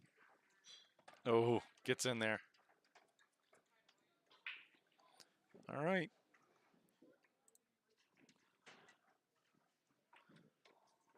Jimmy survives another rack that he should have lost. This should be a 4-1 race right now.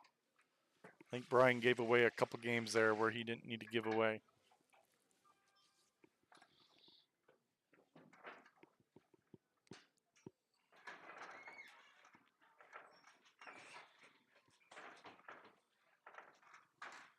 But that's what it comes down to. If you don't, you got to get these games that you let slip like this when you rattle a ball or you have an open table and you don't get out. They come back and they bite you. They bite you hard. Because now this is he's 3-2 down instead of being 3-2 up or even 4-1 up. So totally different match right now.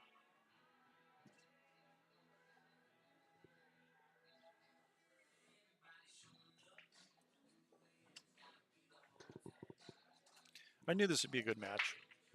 Brian Jones is a solid player. Obviously, Jimmy is a really, really good player from New York. So he's going with the head-on break. So obviously, if he's making a ball on the break, everything's wide open. But now he scratches and gives his opponent a wide open table.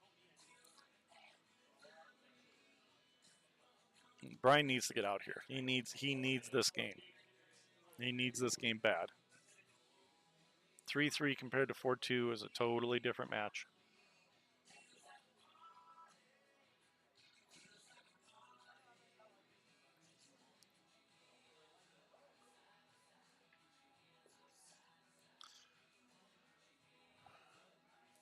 I think he's got to get rid of that 9 because you never want to have a combo. You never know what happens. Get rid of that 9 and then work from there.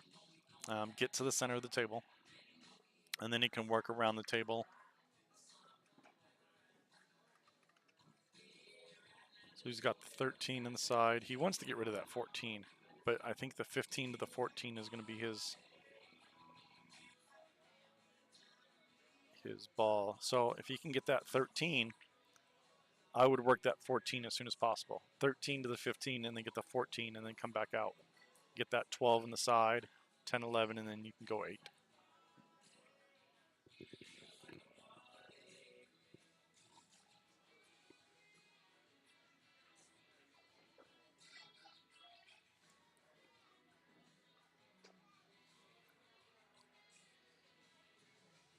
So he's going to try to get it now. He's going to take the 12 down.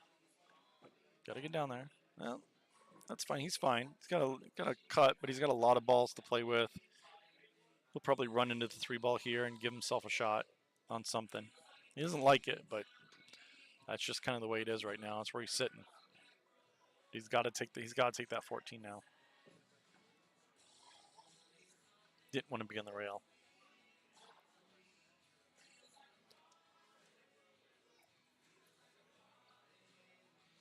You don't need to jack up.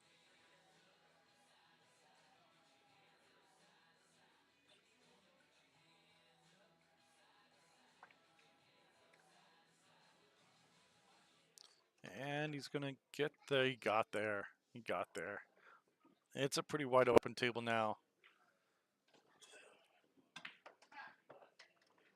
Oh, wow. He killed that ball. Well, see, these are the games you gotta get. You gotta get this game.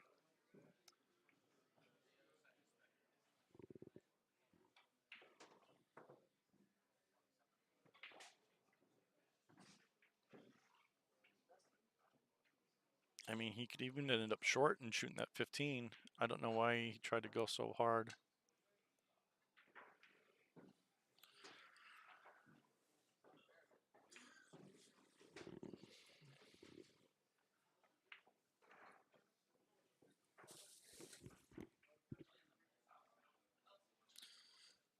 think the 13 goes off the 1 into the corner. I think that's what he's doing.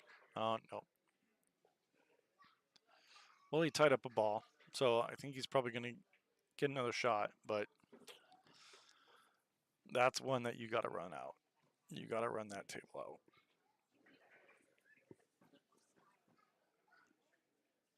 Yep, Christos, you saw it too.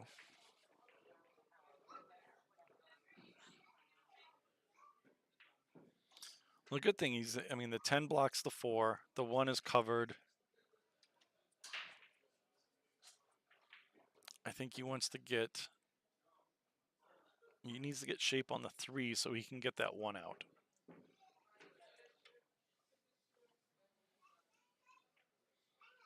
All right, what's he going to do here?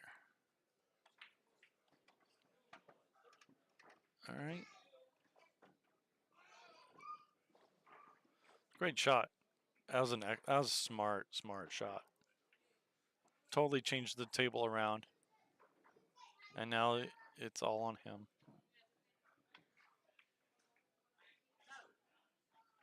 Oh, he didn't want to make that. Like it mattered anyway.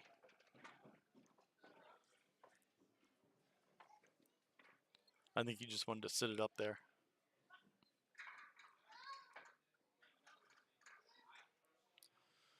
But now Jimmy can do whatever he wants. Obviously the 4 ball, get it off that rail. I think he could have went for it. I mean, he could have went for it and made it. I don't see why he wouldn't go for it. If it's a makeable ball, and even if you made it, you weren't going to, hurt anything anyway.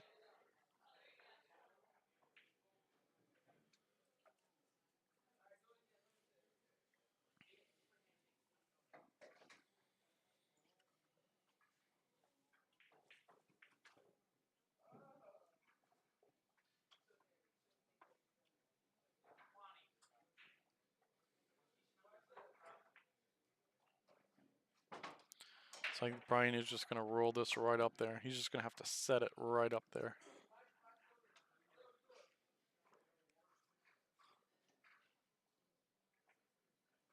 Or maybe see if he can try to cluster some stuff together.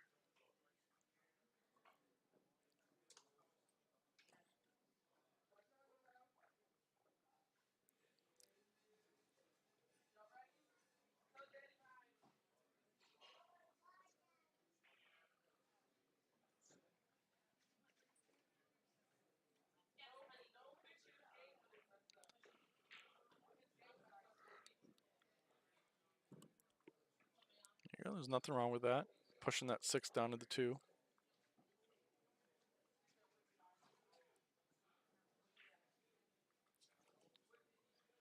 He can maybe even push up the 8 up into a corner. And try to block some of the balls, the pocket with some of the, the 8 ball.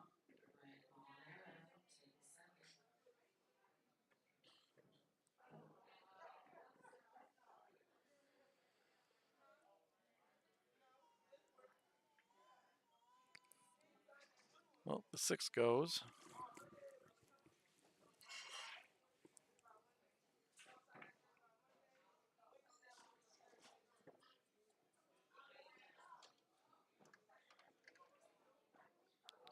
Looks like that combination does go, so.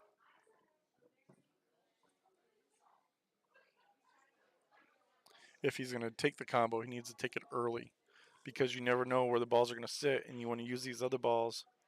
Okay.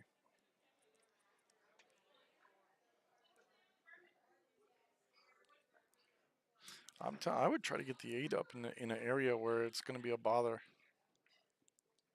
Because that shot didn't do anything.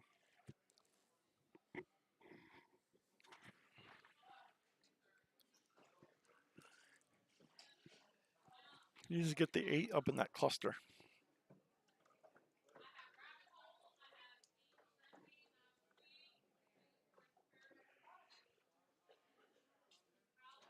All right.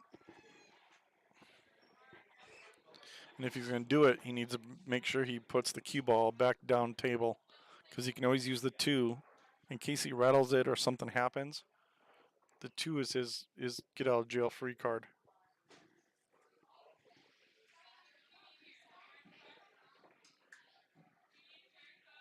I don't know if I like that. Because now he can. I mean, obviously, what I would do here is I would make the 1 with the 13 and make that 2 ball in the corner here.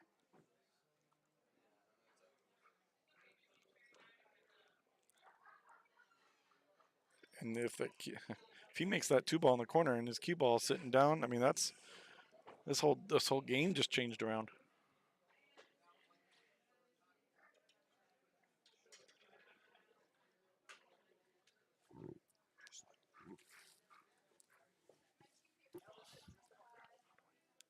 How do I change?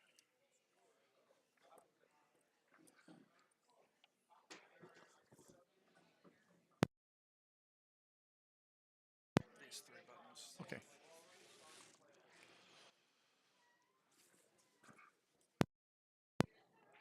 All right.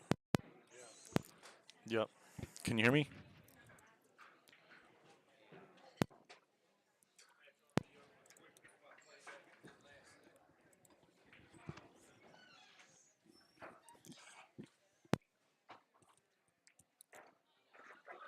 All right, I'm back. Brian seems to be having some issues with his headset. Can you hear me? No, Can you hear me? Can you hear me? I can hear you. Now you can hear me. All right. Yeah. Okay.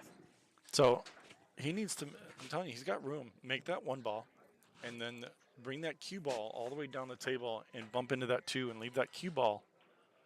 Leave that cue ball down there, because that's his only shot.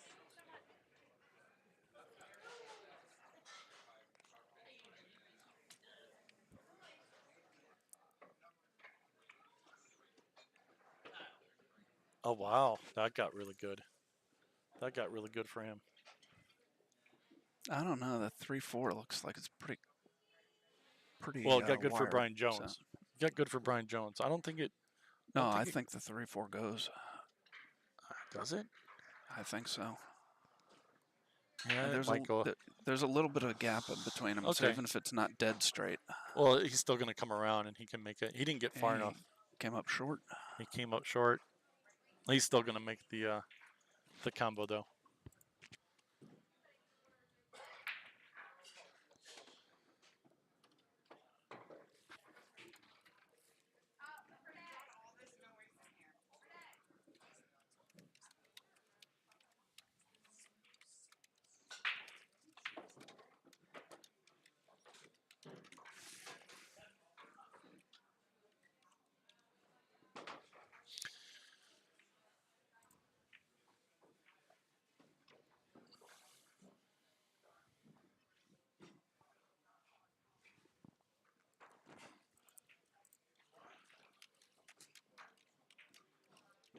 Oh, he missed it, I think. Oh no, good. Looked like he missed it at first.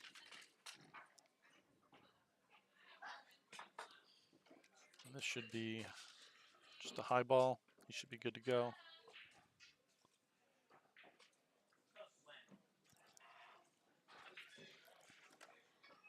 All right, now we got 4-2. Yeah, you've been sitting there for a while, Brian. Did I? So What's this is the match that was right after Josh McCauley's match, right? This is the match right after Josh McCauley's. Yes, Okay. correct. Seems like we've been going for a long time for this to Yeah. only be the 4th match we've had on the stream today. Oh, really? Yeah. I think they were trying to finish it in one day. It looks like we're not going to be able to. Yeah, I don't think it was ever possible. Not 8 ball with 50 players, no. Yeah. 9 ball, yes. 8 ball, no.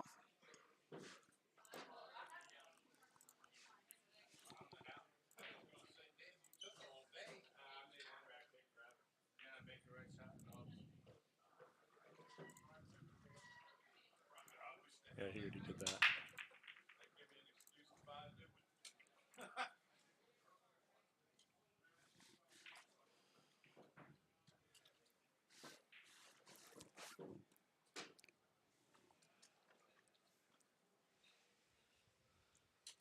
All right, on table 11, we have Brandon Torres and Bruce Brunel.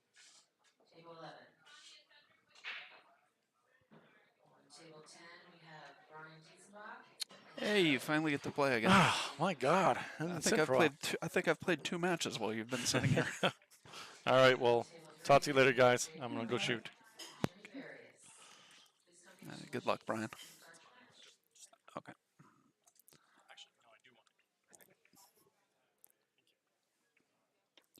Do you want the cable or are you good? I'll be back. Okay.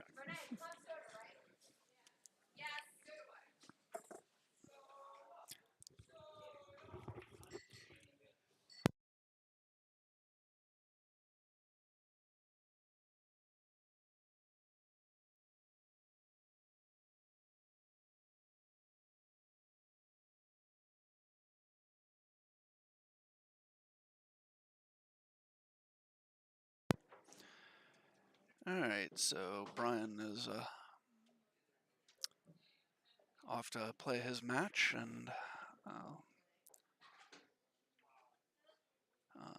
unfortunately, I'll be with you for the rest of the tournament as I just got knocked out. I enjoy doing this, but I prefer to be alternating between this and playing matches. So, let me get up to speed as to what's going on here. We got Jimmy up 4-2 on Brian Jones, race 6. This is a 3rd round winner side match.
He's a little straighter than he probably wants to be, but should be able to pull this out. Assuming the 8 goes in the bottom left corner, he should be able to pull back and get on it. Yep, nice shot there by Jimmy.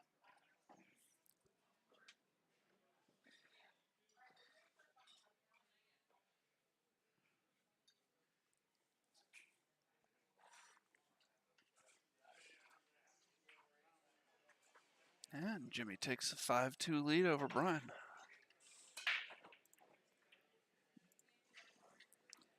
Not sure whose break it's going to be as I just got back to this match. Looks like it's Jimmy's opportunity to take this match down on his break here.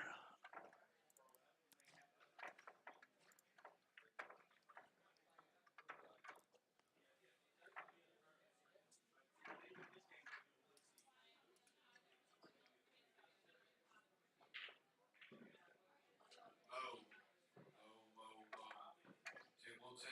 Vote. Table 10.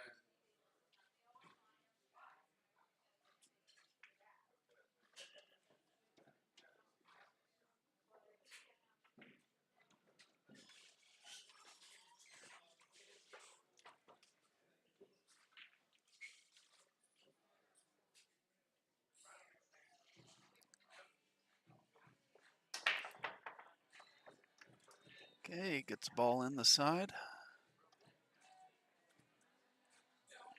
So that was a high ball.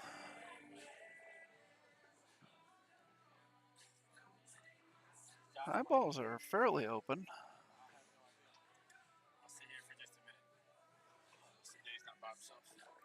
All right, so Rick Scarlato looks like he's rejoining me here.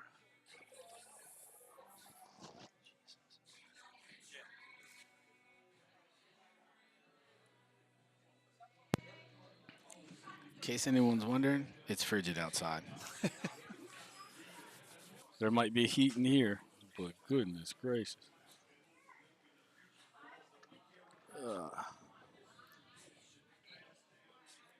There's some tough players on the one-loss side of this tournament already. I'm there. Yeah, and you might be playing Paul Crimes next. I I just did got not. knocked. I just got knocked out by Jimmy Various, who's already on the one-loss side. Yeah, I did not play well, man. My first match that I played, I just did not play well. I didn't really play that well that match. Yeah. I got lucky. My first match I won. My second match I started well, got a 4-2 lead, and then just fell apart. Last 4 racks, I think I made the cue ball more often than I made an object ball. Yeah, I know the feeling. I did that my last match. The first 3 racks, I scratched, scratch. Jimmy's on the hill here.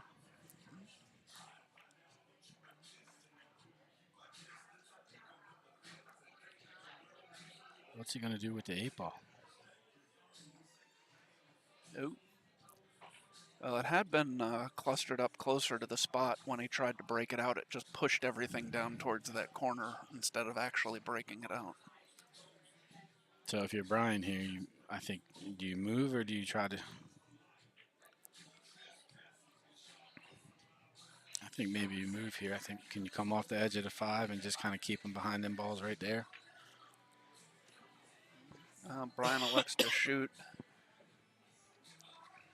I don't like the touch of keeping him by. I actually would have shot at the 2, not calling it, and I would have been drawing back off the rail to get behind the 5 and the 8. That would be okay too. I just think, at least personally for me, I have a better chance of actually ending up behind the balls doing that. He hit a good shot there. He did. Played something similar to what you were talking about there. Yeah.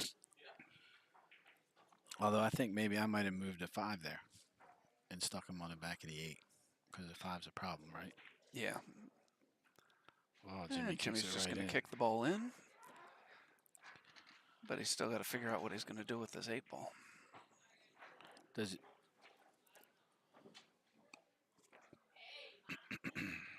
It doesn't go past the 4, does it? No. No. I'm not even sure it goes past the 1 up table.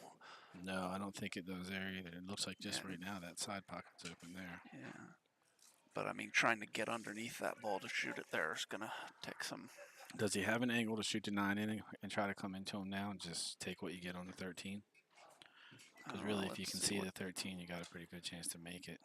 Doesn't have a ton of angle, but he might be able to force it down there. That's a crit. Yeah, that's what he tried to do. Excuse me. Yeah, he had to try to create it. Yeah. Came up a little short on the angle, ran into the 1 ball.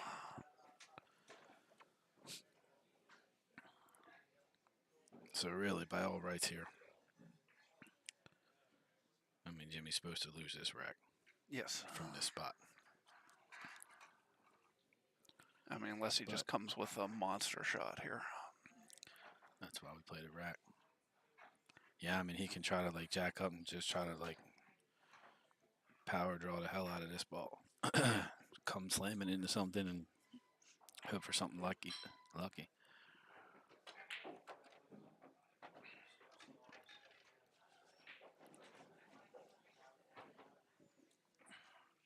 There's no kiss off the 5 here. Not that it would be easy from out there anyways, but I don't think the 8-5 are straight enough in to follow the 8 through the 5. I don't think so either. That'd be a hell of a shot. It would be, I was going to say, even if they were, it would be a really hard shot from that distance from the pocket.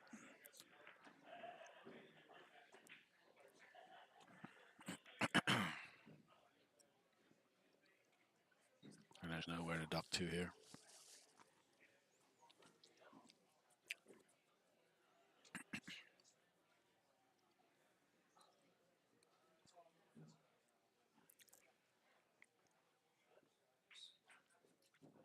You know, we have those other 2 cameras, right? That we travel with. 1. Remember, yeah, I that's killed right. 1. He tried to play the carom bank, which I think was always going to be a trouble to get the cue ball out of the way of that shot. Yeah, for sure. Also, not having the 5 come back in and get in the way. So Brian with a good opportunity here to get back to within 5-3. And it will be Brian's break if he gets out here. I wonder if we're able to set one up where we could get a look at table 7 too. Is that something we could do? We could. I'm not sure.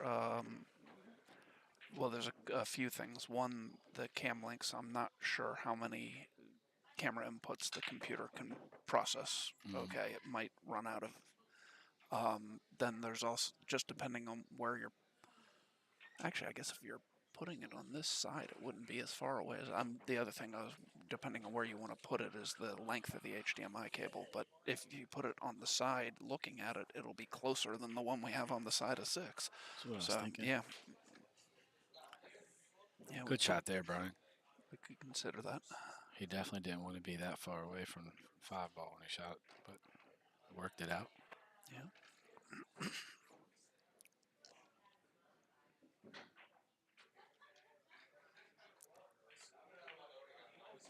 All right.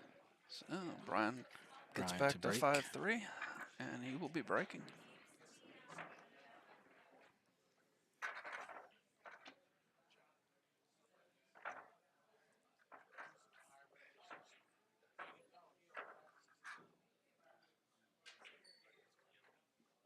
Didn't angle yet. Somebody was playing some really funky stuff on the jukebox. Oh my God. I thought I was at like a Disney musical or something. Bunch of adults in here playing a pool tournament, listening to Let It Go.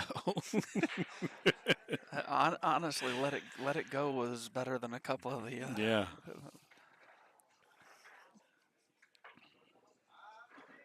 Felt like it was Wednesday night. There's the weirdest music played in this place on Wednesday night. Yes, it is. I'm not sure who it is that does it, but Brian's going to break the second ball.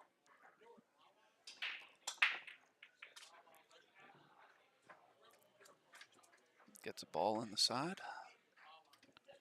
Got 2 clusters now. That's the only thing with that break, man. You gotta. See, I never make a ball on that break. The only ball I ever make is I might kick the 8 in like it's designed to do. But See, I usually make a ball, but there's so many things with it, man. For me, like I mean, it's a safer break, right? That's usually why we go to it. Yeah. I mean, if I'm gonna break dry, I'd rather break dry on that break than on my normal break. Yeah. But yeah, if I when I break like that, I don't make a ball, and every ball on the table pretty much is somewhere in that oval. Oh yeah, it's fun when that happens. My tendency is sometimes, like I try to go to the second ball and kind of run. Like I like what Brian did with the cue ball there. He got it to come like straight back up through there. I usually kind of come around a couple rails, but oftentimes you get stuck down here at the bottom of the table. Yeah. So if there's not a couple balls laying around there, you don't really have a great option. Yeah, I kept getting stuck down there with my normal break though. But that's because I kept accidentally putting follow on the ball. Yeah. So I've been breaking the balls like 10 ball lately, and making the same I break kind of 8 and balls. 10 very similar, and when I'm breaking well, I'm pocketing one or both of the balls that are directly behind the head ball. But good shot there by Jimmy. It was.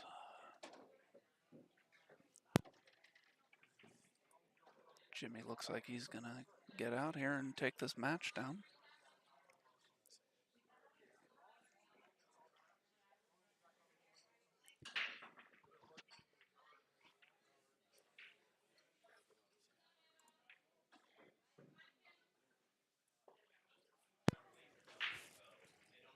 Yes. All right. We are joined here by my oldest daughter, who may end up taking over on the hill one day. Get over here. No. Isabella, say hi to everybody. Hi. Good shot there by Jimmy. Yeah. Oh, look, see, you got off the hook easy. What just And happened? that's it. Who just won? I don't know. I wasn't paying attention. Did somebody just make the 8 ball? No, I can't tell what colors they are. Bella. I don't know. All right, so we got Jimmy 6-3. We'll see what's coming up next on the TV table. Yep, we'll be back in just a minute with our next match.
All right, so here we go with Rick Scarlato and Paul Crimes. Second time Paul's been on our stream table today. This is a one-loss side match. All the winner side matches were already in progress, so we've gone ahead and bringing you a one-loss side match. Getting close to being down to the last 8 on the winner side. Half the matches are done, half of them are still going, so we're down to 12 on the winner's side. Still got quite a few on the one-loss side.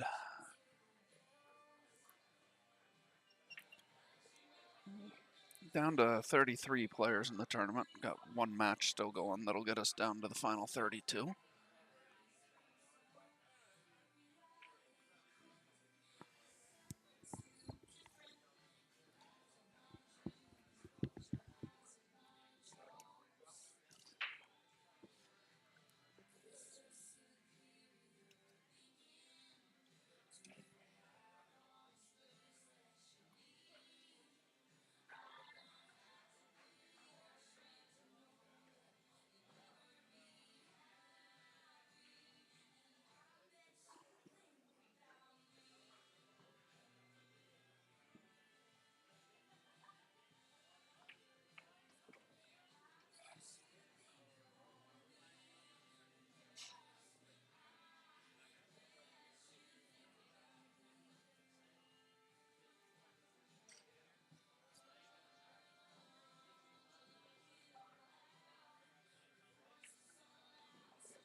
Alright, so I had to step away for a second here. I think we're still in the first rack.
right, so we're gonna have a little bit of the beginning of this match without commentary, as I need to get a bite to eat here.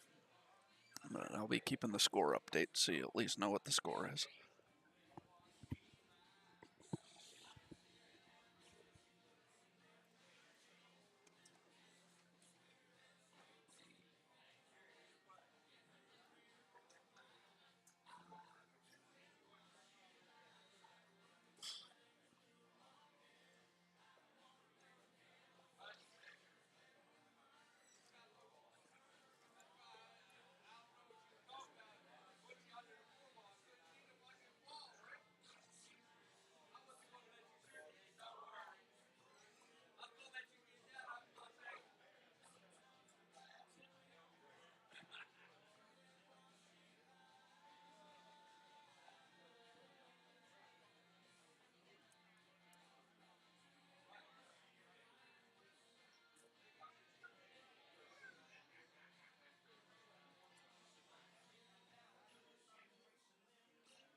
All right, so I'm back.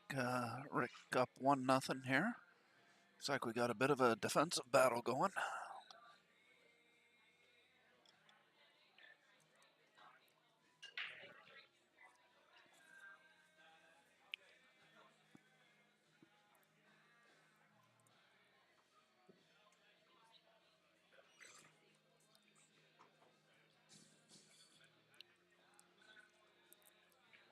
Hi, Tim. Hi, Ken. Glad you guys could join us.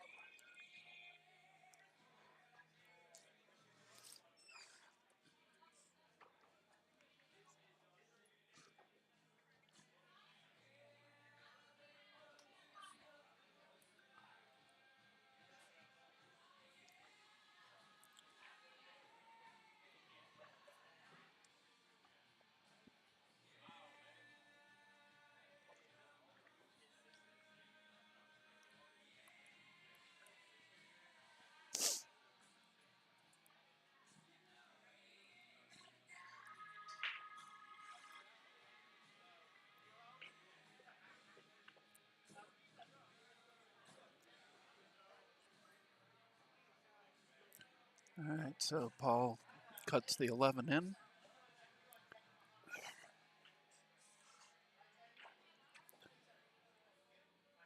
He wanted to get a good angle on the 14 to break out the 12, but it doesn't look like he has it. So he plays the 9 next. Possibly the 13. I actually think that's the 9 on the rail. It is. That must have been the 13 ball.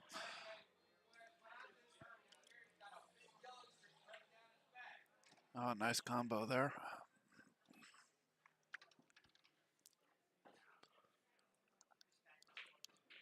Table 8, Molinaro and Fleming. Table 8, Molinaro and Fleming.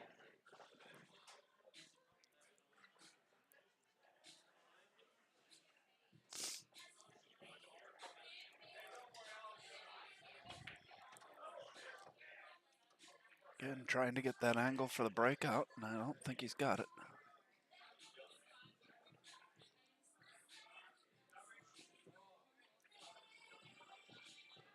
Alright, so those of you who just joined us, 2022 Maryland State Bar Box 8-Ball Championship. We had 50 players come out this morning for this tournament. Almost down to the final 8 on the winner's side. Tom Zippler is awaiting the winner of David Sund and Thomas Haas. Scott Haas will be playing Brett Stottlemyre. Jimmy Rivera will be playing the winner of Tuan Chow and Josh McCulley. And that was a nice breakout there by Paulie. And Matt Craw will be playing Steve Johnson.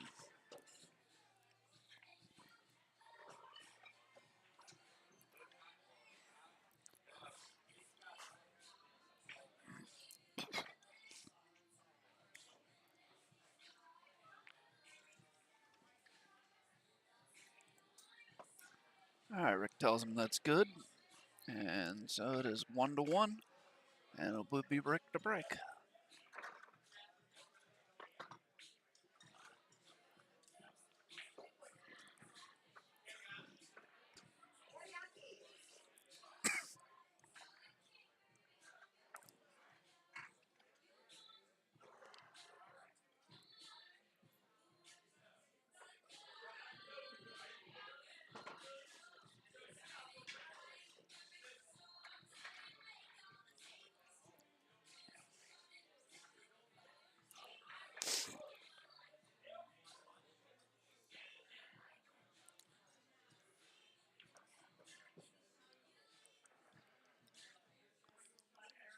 Alright, so Tuan Chow has defeated Josh McCulley 6-3. So Tuan will be playing Jimmy Rivera in the final 8 of the winner's side. Josh moves over to the one-loss side, where he awaits the winner of Jimmy Varias and Jake Everhart.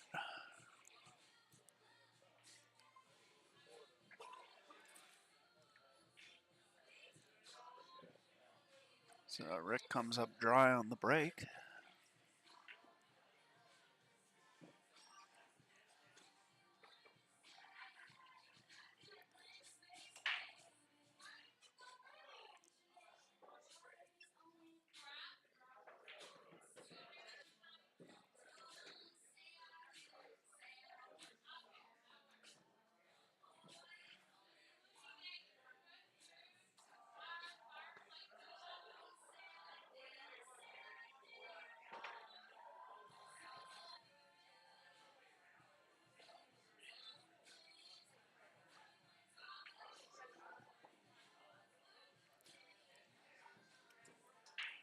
I think I like high balls here. 13's an issue. And actually, maybe not, because the 14 doesn't go by the 9, so. Or excuse me, if it doesn't go by the 8. So I'm not sure what I like here.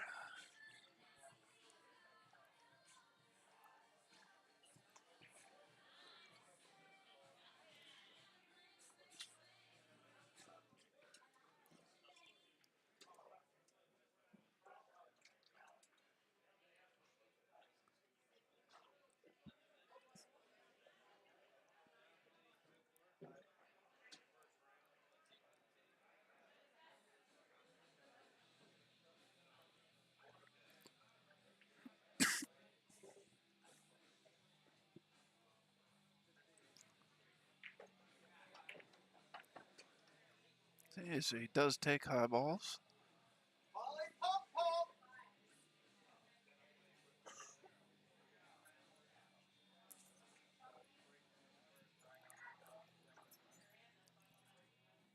Not sure what he was trying for there for position. It's got a tough back cut on the 12. I guess the 11 goes since he's shooting at it. I thought the 5 had it blocked. It did not. Nice shot there, but again, has not really left himself much of anything.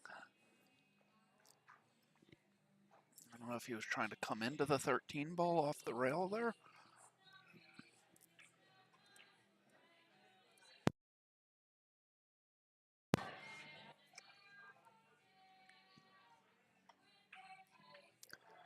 Overcuts the 9.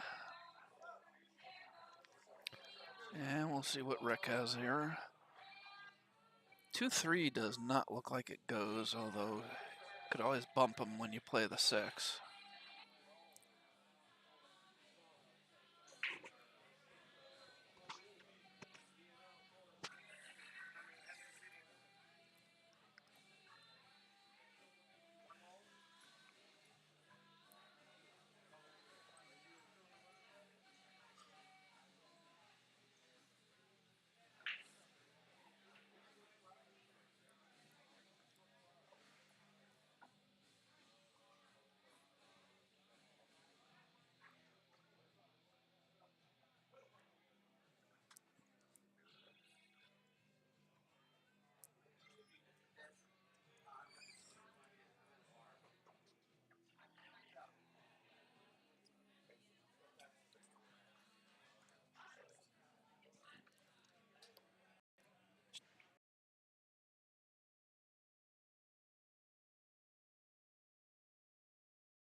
All right, so Rick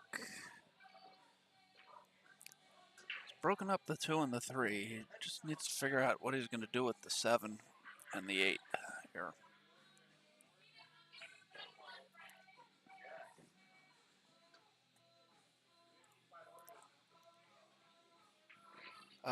Ken, I do not. Rick, I know is using a Revo shaft, but I'm not sure what kind of a butt he has on it. He's recently switched cues, and I'm not actually sure what his new cue is. And Paul, I have absolutely no idea.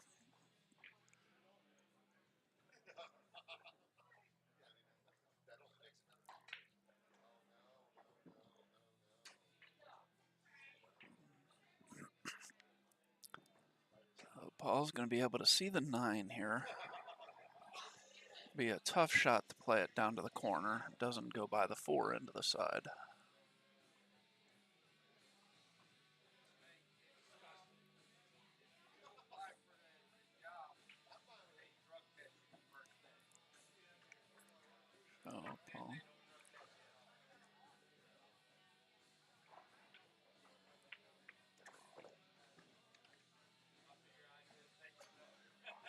Not sure. I think he may have been trying to carom that off the 4 into the corner.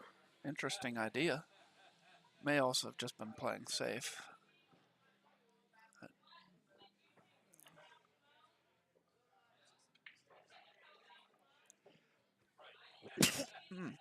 Sorry. Oh, nice save there by Rick. Gets the cue ball right behind the 2.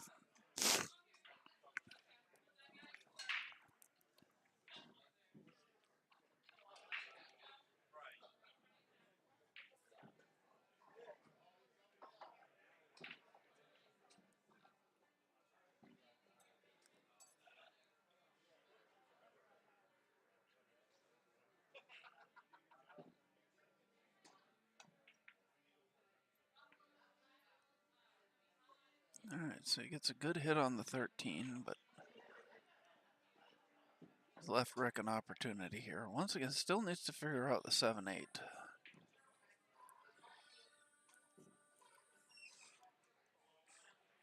Once he shoots the 1, the 7 will go up table into that corner, but it doesn't look like the 8 goes anywhere, so he's going to have to break the 8 ball out.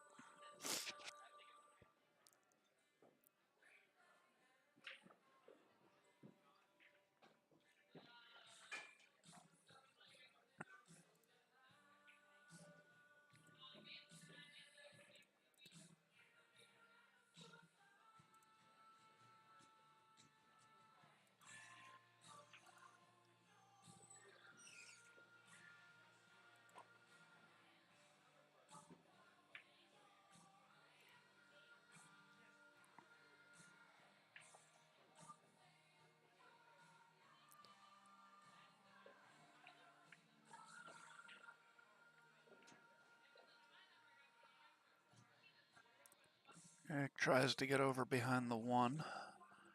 Hasn't hidden Paul, but he has not left him a shot here.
Okay, so Paul plays the safety, breaks up a couple of his balls. He's left Rick a long shot on the 2, or excuse me, the long shot on the 1, but I don't think he'll take it. If he does, he'll probably be playing it as a safe down.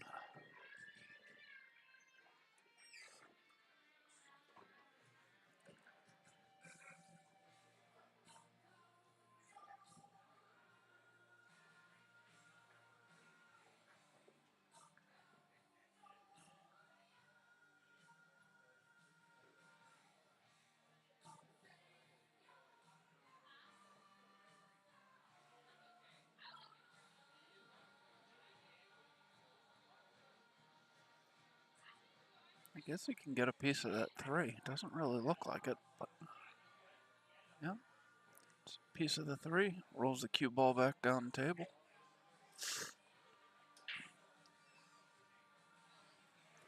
I believe he can still make that 3 depending on where he's shooting. Oh yeah, definitely. Yeah, actually takes away the safe of Paul leaving him on the bottom rail there because he can make that 3 from there.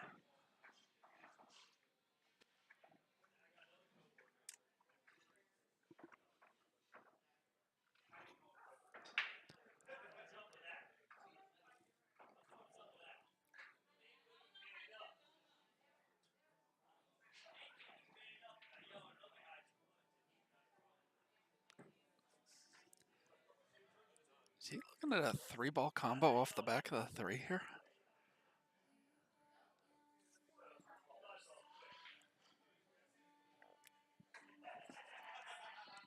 I hope not, because I don't think that goes.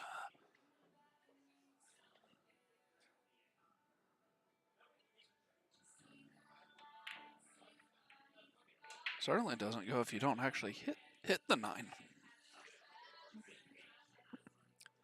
But given the pace that he played that at, I do believe that was what he was going for. Fortunately for him, he did not break up the 8-7-14 there. So Rick still has some work to do here.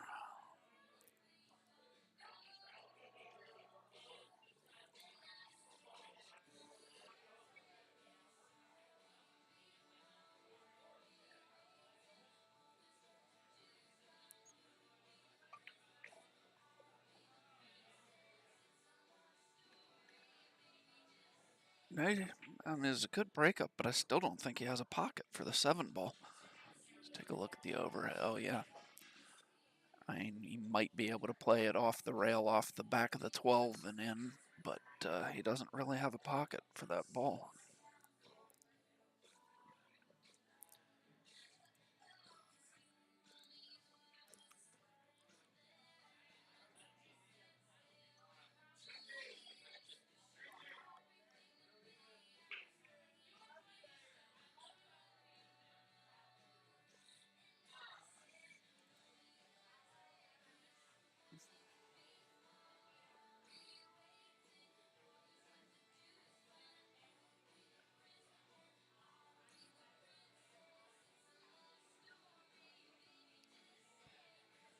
He just called the top left corner. I'm going to assume he's calling the 2-ball and he's banking the 7-ball back into it.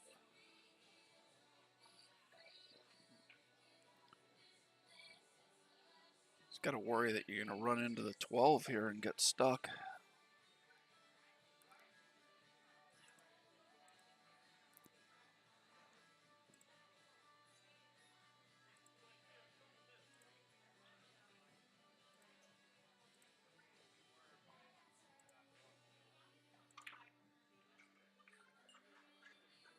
Oh, he played that really well.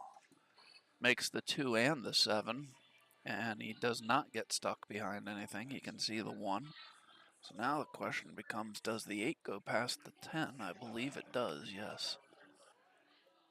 Although he's taken a good long look at it, so it might not be as clear as I think it is.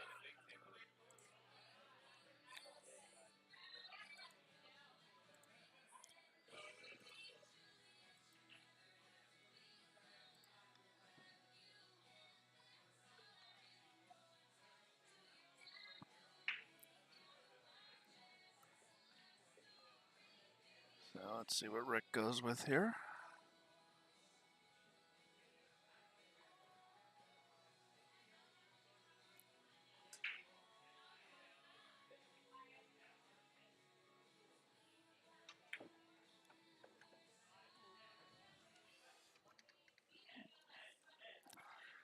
All right, so Josh McCauley is back.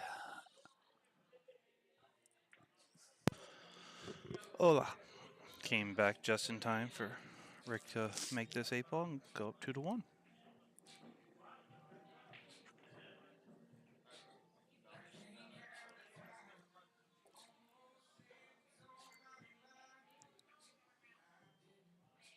Good shot. As I say, either that or you came back just in time to put the commentator's jinx on him, but Either he way, did make it. I came back for a reason. So Rick goes up 2-1. It'll be Paul's break. So you get an easy match ahead of you, Josh. Yeah, I know. Yeah. I was joking with Twan, but I didn't know if he realized what I said. I was like, hey, the winner and loser get to play Jimmy. He's like, what? So, well, possibly. I'm either playing Jimmy or someone that can beat Jimmy. Yeah. Yeah. Which, Oh, sorry. No offense, but you're playing Jimmy. he was, it was tied, and he was running out when I was just over there. Really? Yeah. I think it was 3-3 or 4-4. I didn't really look at the paper that closely. Yeah, I had my chances against him. Against Jimmy? Yeah. Yeah. But the biggest thing that was killing me was my break. Yeah, that's what killed me against Twan. I scratched twice on the break. I didn't scratch, but I was like, he won the first 2 games. I came back, I got the next 2 to even it up. But then he broke and ran, I broke dry, and he ran out. So with really me doing nothing, it went from having evened it up back to me being down 2 racks. Hello, Dylan. That's Tim, but Hello, Tim. Are you sure? at least it was Tim earlier. I was about to say, I don't. Dylan's not here. No, but Yeah. Oh, well, hi, Tim. hi Dylan too, even if you're not listening and commenting in the chats. Yeah. Why aren't you here? Yeah. Can Dylan or Tim tell us why Dylan is not here? Is he still eligible for juniors? I don't believe so.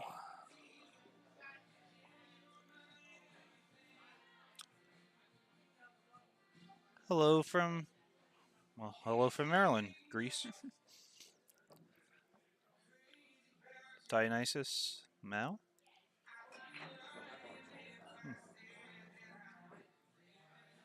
That's how I'm going to pronounce it. I hope that's correct. You got the first part right. I'm not Yeah. sure about the Mao or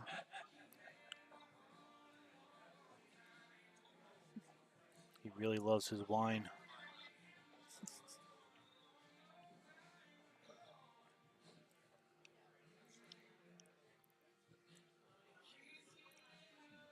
hello bang time.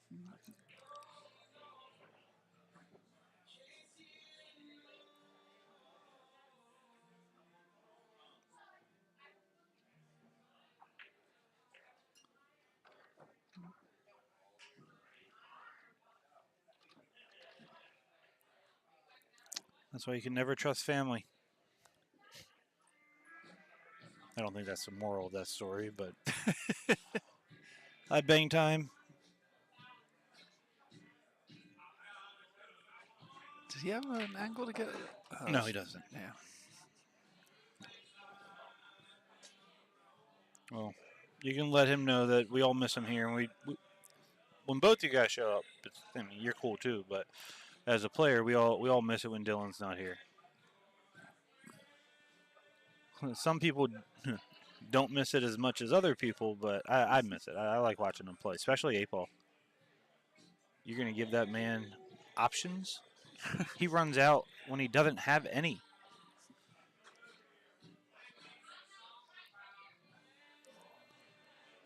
I guess he can see a piece of this ball.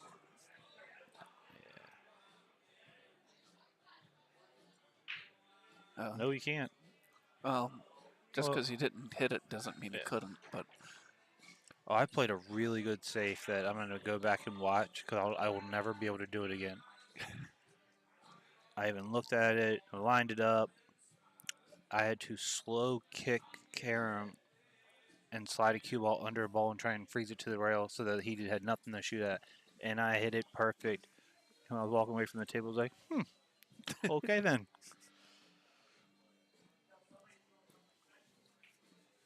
Yeah, but up where you're at, I mean, a foot of snow is like summer, right? You guys are supposed to be able to handle the snow. Now, those 40-mile an hour winds, it's going to make visibility a little tough with that snow. But I still don't think that's an excuse.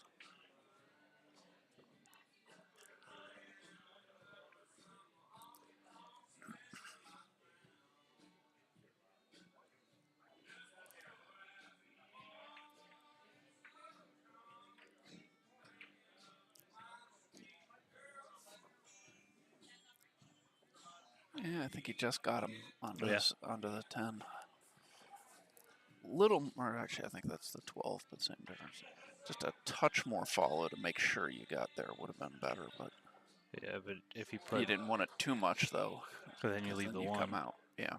But then again, you also want him to hit the one because it opens up the 8. Yeah, And true. with the 6 ball locked up, yeah.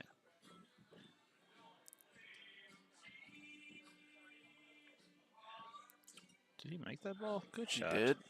Very nice shot.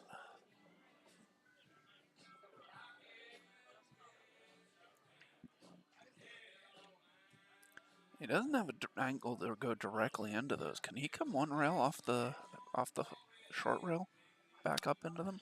I don't believe so. I think for him to be able to put enough on it to make a difference, he's going to basically widen the angle and run into the 13. That's what I was thinking as well. Yeah. But if the 13 wasn't there, he definitely would be able to. He can't even do the shot I would want to do. Which is? Shoot the one on the side and then draw it and try and go 2 rails, but the 11 ball, well, really 3 rails, but the 11 ball's in the way. He's just going to play a safe, tap the 6 ball. It's a little bit harder than I was expecting it, but That'll work. yeah. Well played shot there. He didn't tell me, so he didn't tell everybody. I mean, I am kind of important. I have nothing to do with running this tournament at all, but I mean, I like to know these things. So Paul makes the 10 in the corner, but oh, I guess he's got. Never mind. I didn't see these balls down here by the 8. He does still have a shot.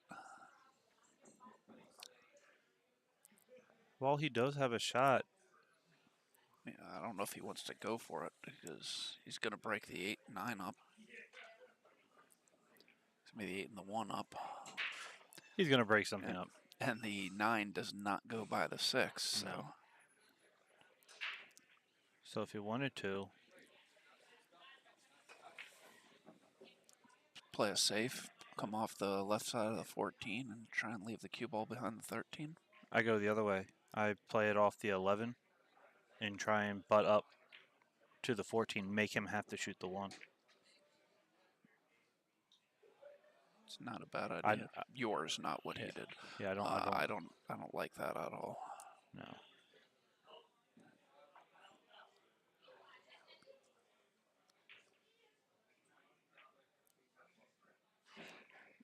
Now Rick's in a tough spot though. To get out, there's only one shot that I see, and I don't recommend anybody do it. You 2 rail the 6 into the top left corner, and you draw back for the 1 in the side.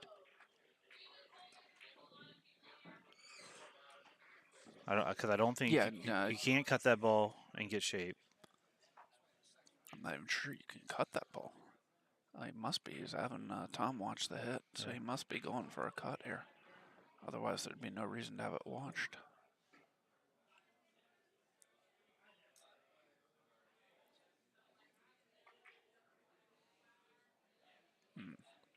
All right. So he did block 1 pocket, but unfortunately, his 1 still is nothing. Yeah. So Paulie can, as I say, just I make just shoot the ball, 13 into the 6. You can call the 13 if you want. If it drops, you're okay. If it doesn't, Rick still has nothing with the 1. See, I can't say he has nothing, because if you look at the angle of the 1 and the 8, the 8 will miss the pocket, and you can carry him that 1 into the bottom left-hand corner right now. That's the only thing you have. Now, if you overdo it, that 8 ball is probably going to kiss right off that 12 and scratch. You pretty much have to hit this almost dead straight. And the 8 ball is going to 3 rail, knock the 13 in. You can just tap the 13 when you're done. Just hope it doesn't follow it in.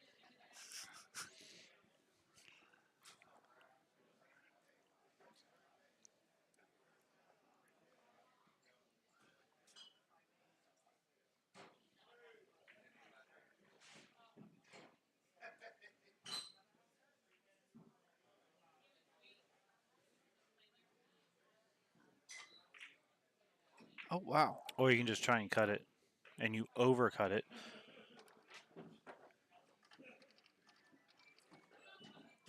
Well, it is cold here, and he's a little old, so his joints lock up. I said a little old. which Still makes quite you a just bit a younger little than bit me. older. As long as I'm still the youngest one in the group, I'm gonna call y'all old. Oh, your brother. He's not in the group. He can't be in the club. I like alpha sprouts.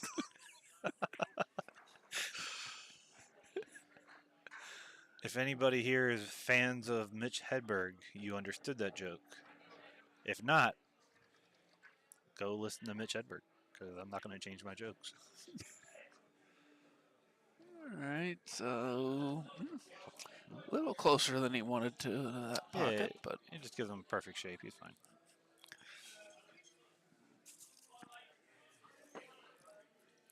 All right. Paulie's going to go comes out. and Let's say, make given it the way 2-2. they've been so far, I expected Rick to give him that. He did. So it is 2-2. And I'll be right back. All right.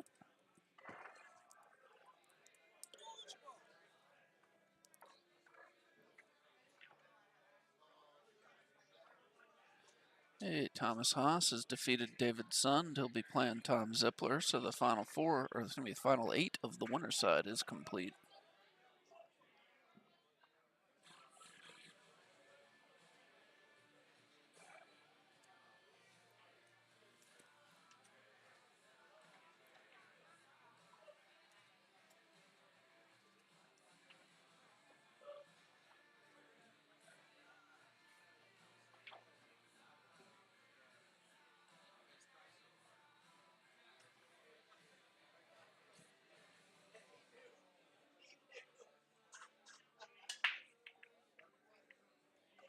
Okay, so Rick gets the 9 in the corner side.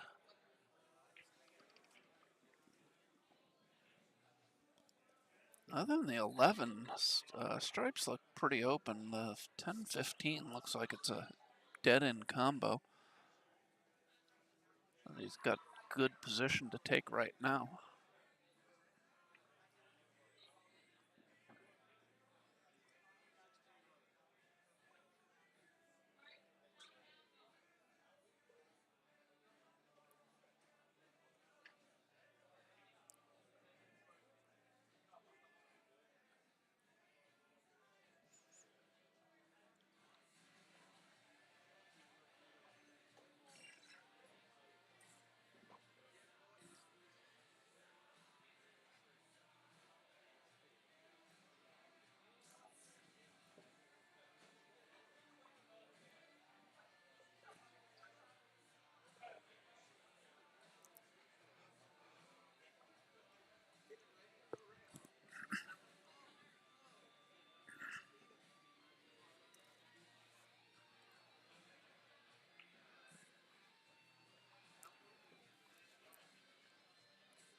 Okay, the winner of this match will move on to face Rob Cord in the next round. Rick does go with the combo, knocks it down, but he's kind of tied the 13 and the 11 up. Okay, on table 5, Rick Miller, Joe Wright, table 5.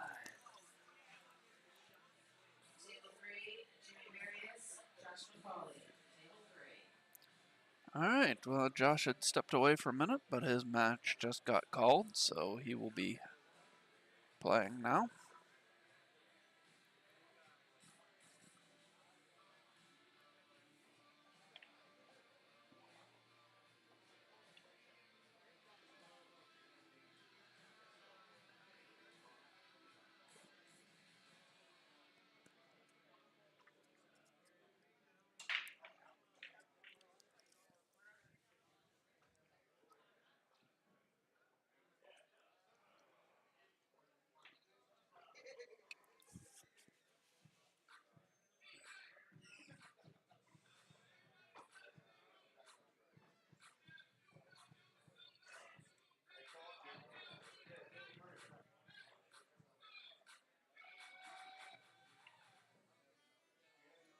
Oh.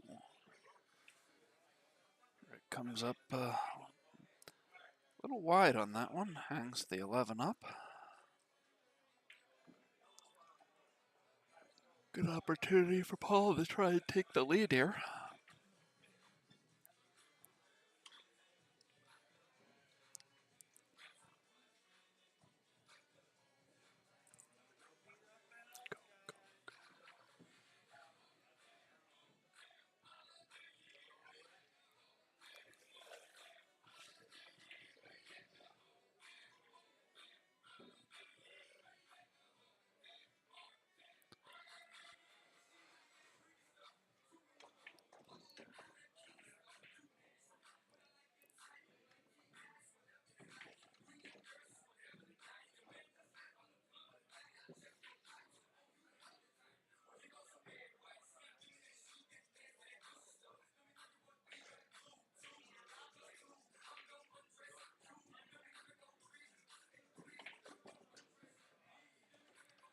Tried to catch a piece of the 4 to knock it out so he could shoot it in the same corner he just shot that ball in. But he just misses. Looks like he's playing the combination. Yeah, it was a pretty straight in combo. Still has to figure out what he's going to do with the 4 ball here.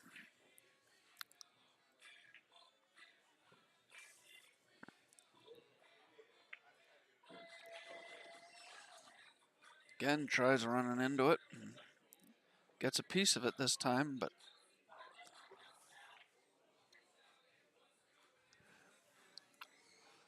didn't really help the situation a whole lot there.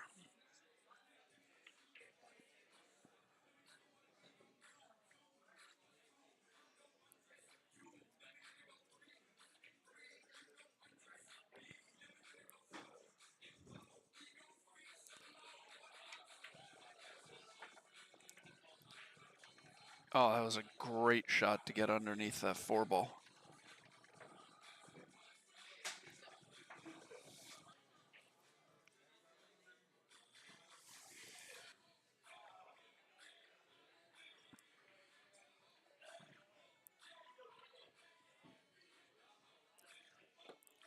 He played that nicely, controlled the speed. Got a little past the 1 ball here, so see how he elects to play for shape on the 8.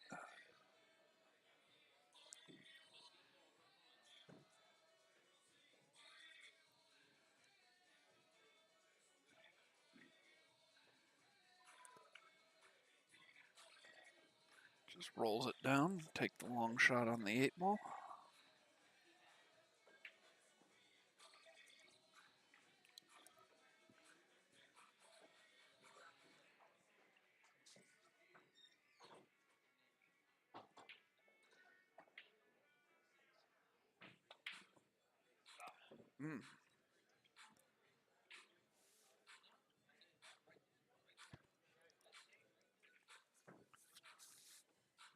Not sure why he hit that with quite so much pace, but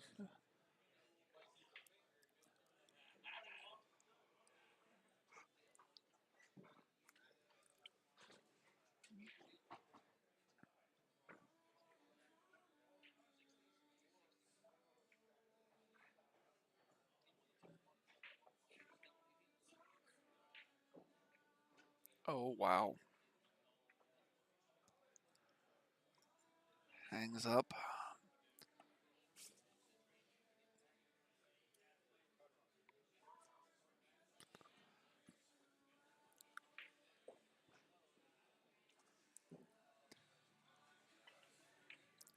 Oh, wow. Paul misses the 8 ball back, and now Rick with another chance.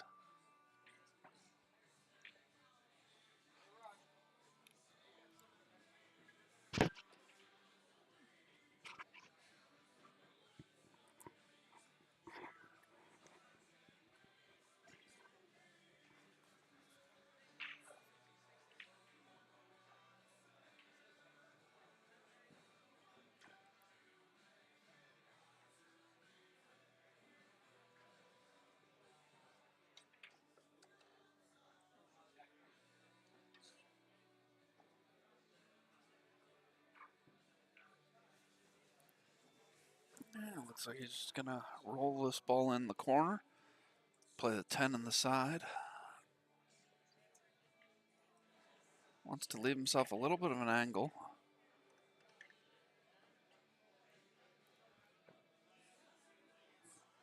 And give himself a perfect angle. Is just gonna drift down probably between the first and second diamonds on from the right pocket.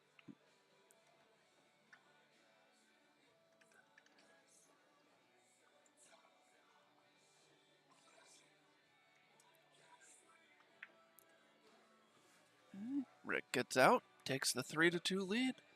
It will be Paul the break.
All right, so I'm back here. We got Rick.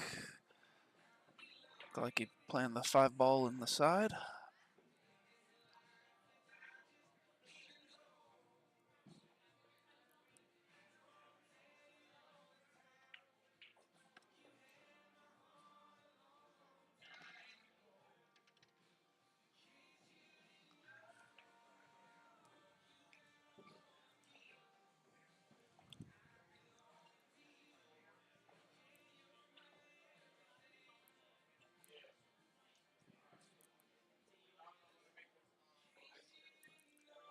Take the 4, come 2 rails around for the 6.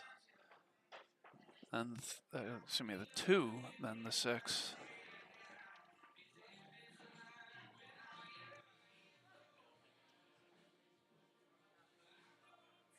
Probably the 4, then the 3 with the angle he's got.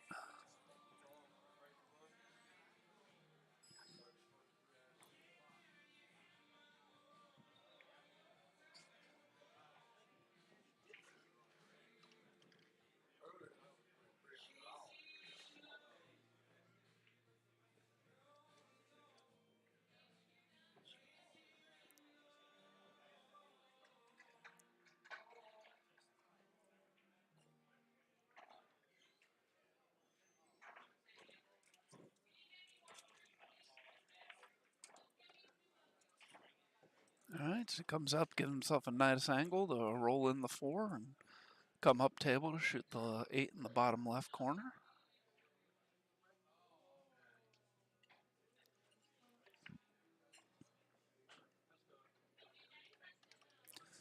Paul says it's good, and Rick will be breaking with a 4-2 lead.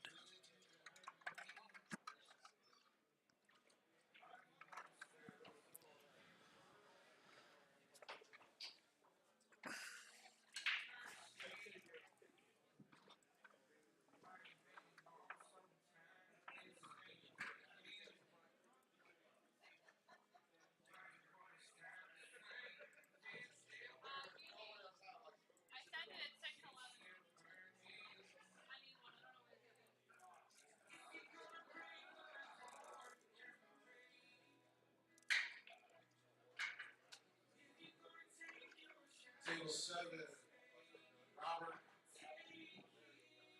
Cosidar and Gary Muhammad. Or is that Jenny Muhammad? No, it's Gary Muhammad. Robert Cosidar.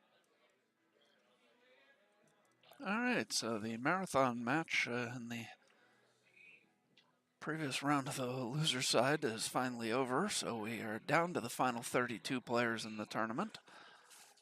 Actually, down to the final 29, because 3 of the matches in the 25th to 32nd place bracket have ended.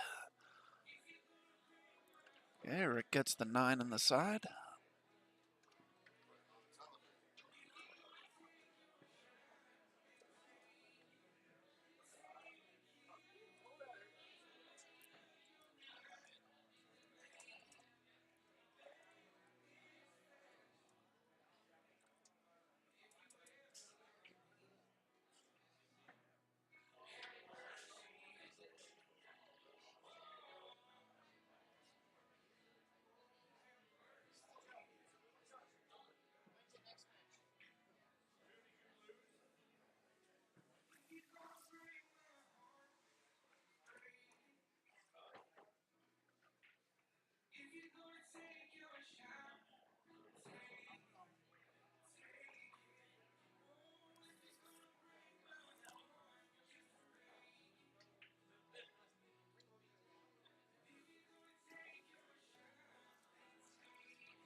Ooh, I missed that wreck. Not sure who won that one. Gonna have to scroll back here.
Alright, Ryan Jones, Dwayne Love, table 9.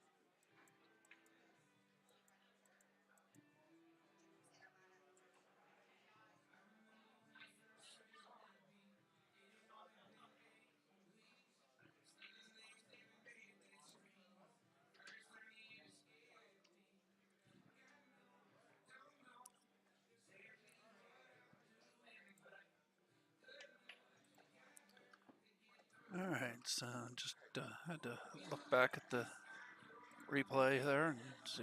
So Paulie obviously won that last rack. Early 8 from Rick.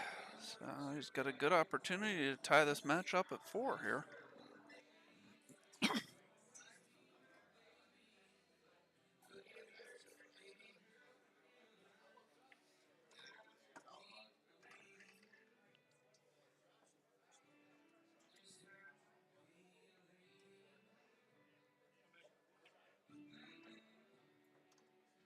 There it is, and it's tied at 4. Will be Rick's break here.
Hey, Rick gets a couple of stripes down on the break. Not sure if the 8 goes.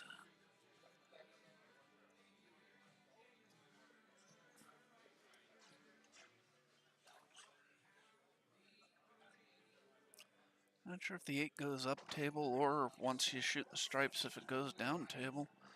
So the 8 might be the most difficult part of this run here.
Nice combo there by Rick. Left himself the 10. I said the only thing I'm not sure about here is that 8 ball.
All right, so Rick got a good opportunity here.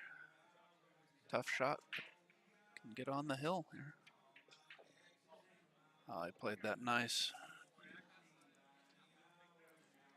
This 8 ball to get on the hill.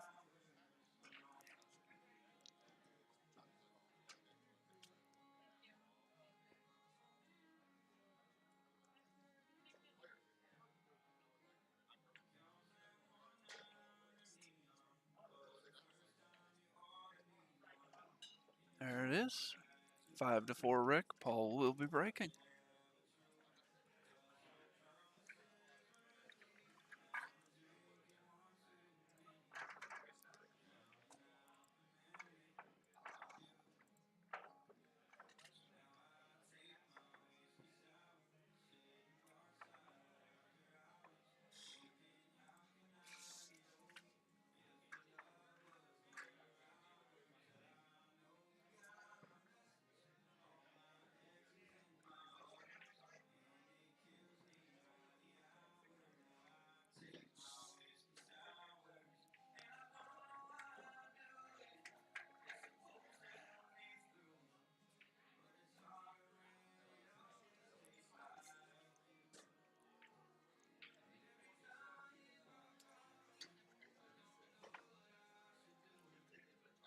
All right, everybody ready? Got your red tickets out?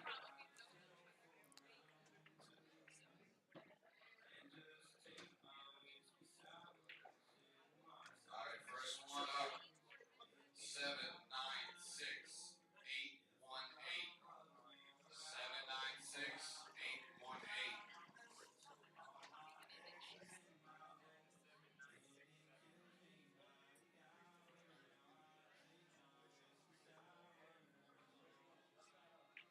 Seven nine six 818. Next one. 796-785. 796, 785.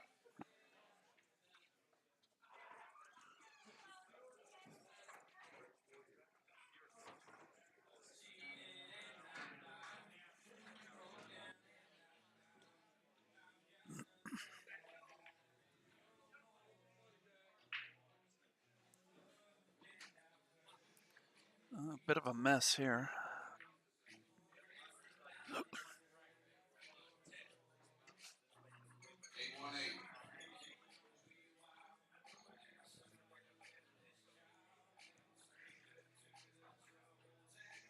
So Rick's going to take high balls and shoot the 15 here.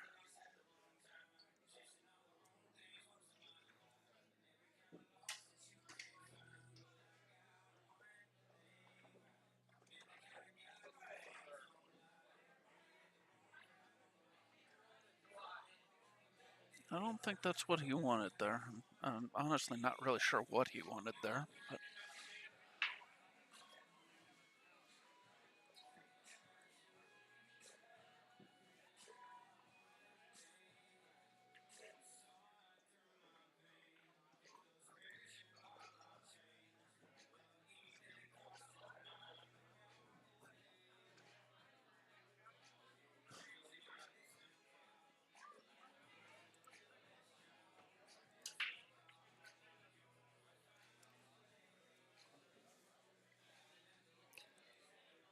alright, so it looks like Rick's going to play some kind of a safe here.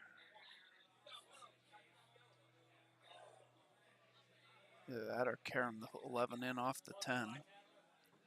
And tried to play the carom. Didn't catch quite enough of the 10 ball. That was a touchy shot.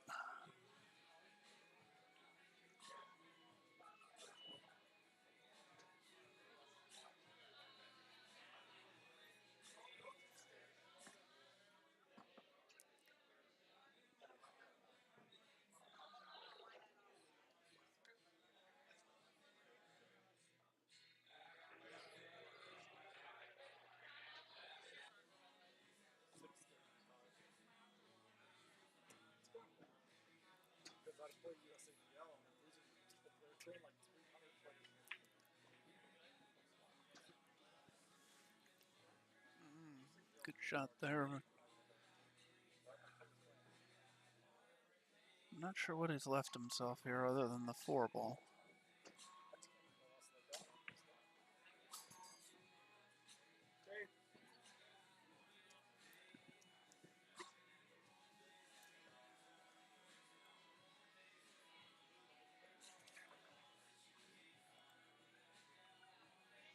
Oh, he did have the 5 in the side. Nice shot there.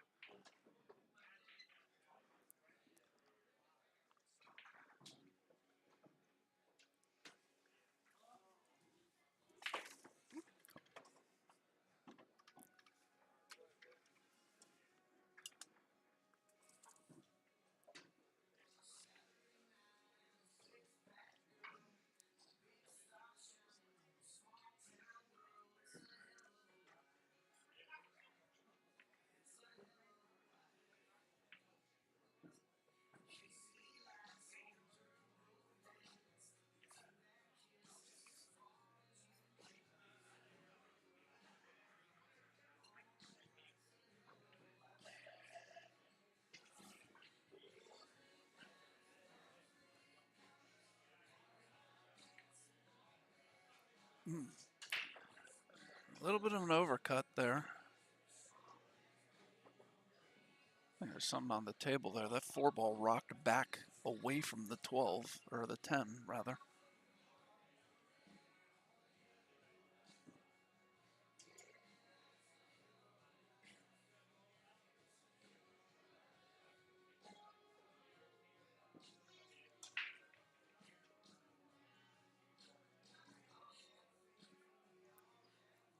Does he have this ball on the side? Does not look like it to me. And I guess he's agreed with me here.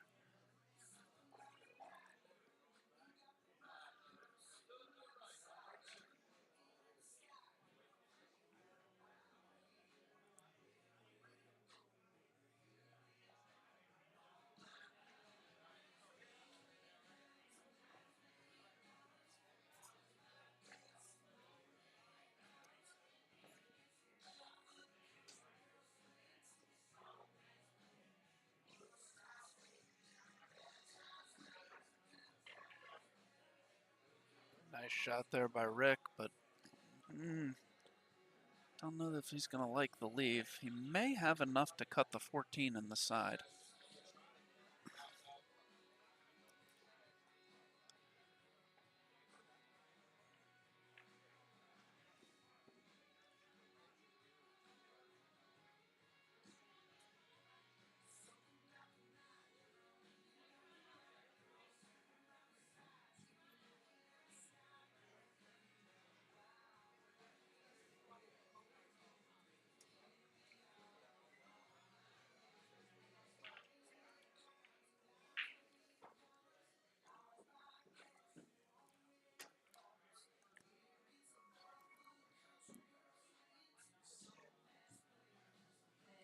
Table 10, Eric Lyons, Bruce Brunel, table 10.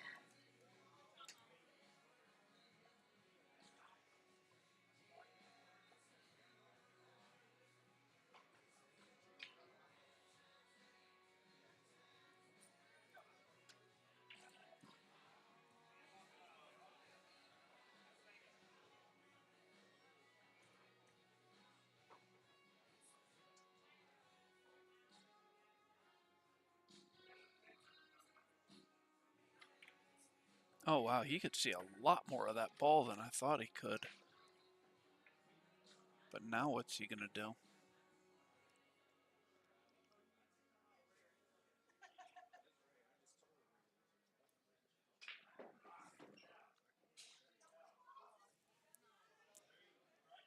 $14 does not go by the 8.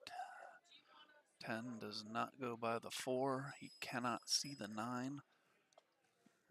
Maybe he can see the outside of the 9, but he looks like he's going to cut the 14 to the left here.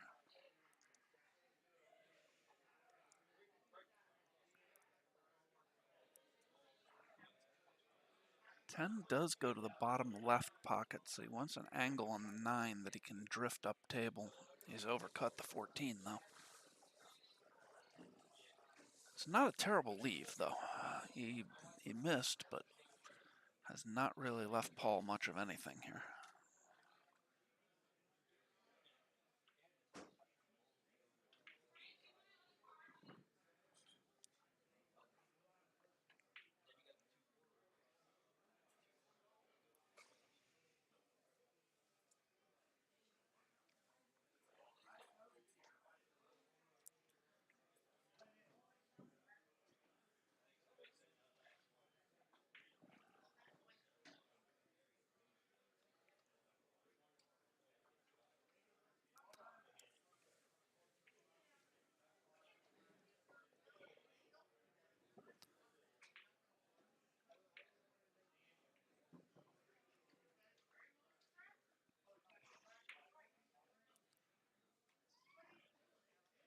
Oh, nice save there.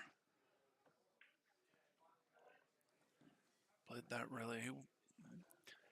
Gestured he wanted the 6 to make the 14, but still he did a really nice job of hiding the ball there.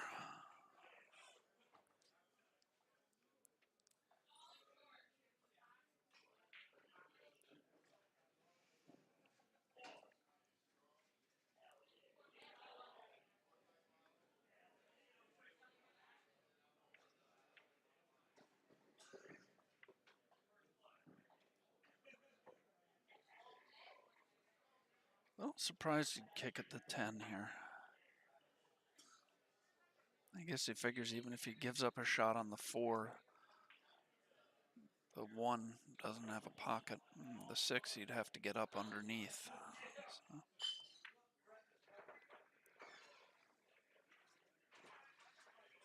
And that definitely makes the 6 more interesting.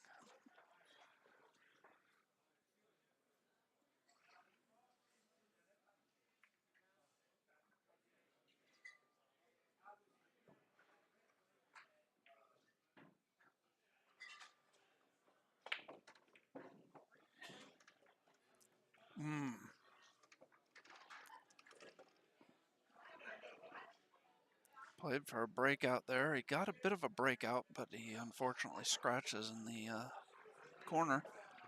This is going to be a good chance here for Rick to win this match.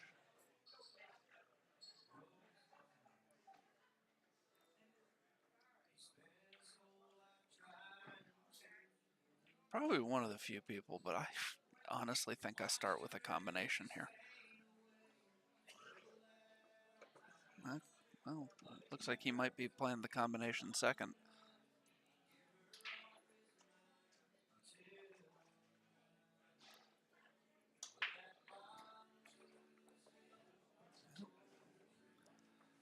Probably just leave the cue ball there, come up off the rail just a little bit, and play the 8 in the side, and that'll be the match.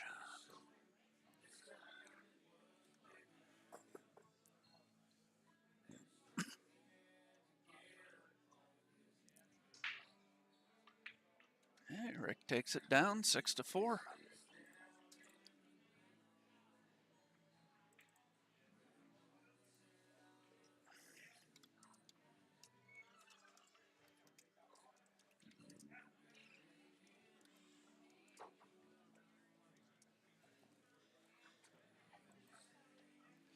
All right, and we'll be back in just a minute with our next match. I believe is going to be Matt Craw and Steve Johnson.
All right, so we've had a bit of a change of plans. We're going to have Brett Stottlemyre and Scott Haas.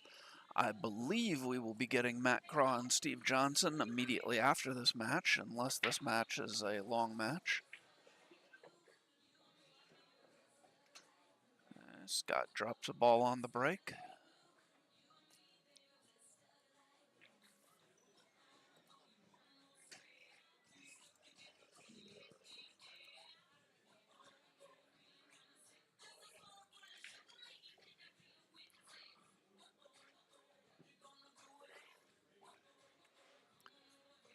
And just one match in the 25 to 32nd round still going, so we're almost down to the final 24 players.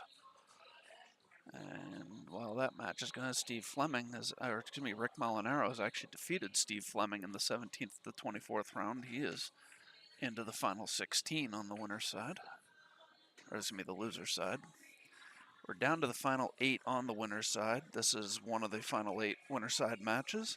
We also have Scott's son, Thomas Haas, playing Tom Zippler. The winner of that match will play the winner of this match. Then on the bottom half of the bracket, Jimmy Rivera is playing Tuan Chow, and Matt Craw is playing Steve Johnson, which I thought we were going to have now, but I believe we're going to have that next is what the plan is.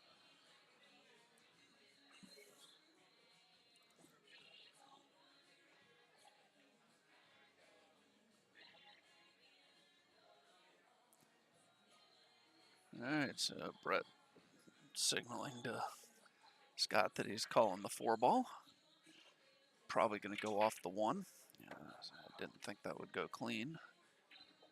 Oh, but he's gotten an unlucky roll and scratched in the side. I think he was trying to, I don't know, I think he was maybe trying to draw back into the 10 and 5.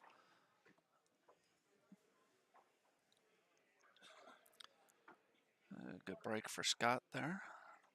Although he's got a number of balls that are tied up that he's going to have to deal with.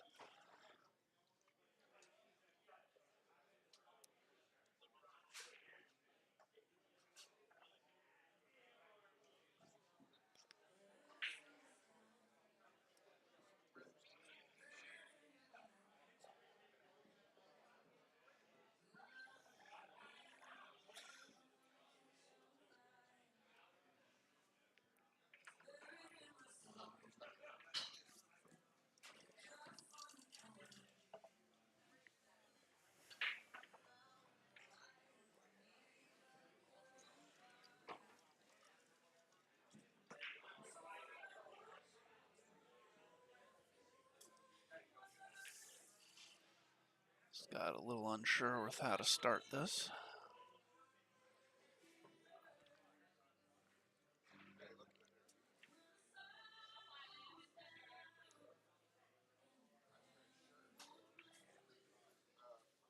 Oh, I didn't even dawn on me the table's still open because of Brett's scratch. So Scott's going to take the low balls and attempt to break the 6 out. I believe he can play the 6-5 combo now.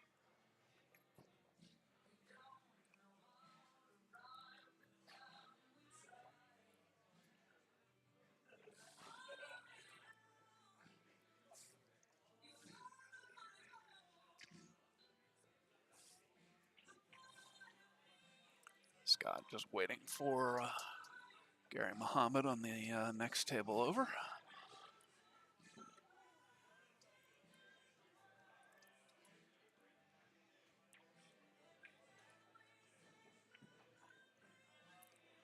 And plays the combo, leaves himself a shot on the 6. A little straight here. So I'm not sure how he's going to try and play this. Does not look like the 7 will pass the 10 down into this pocket unless he moves the 10 when he's shooting the 6 here.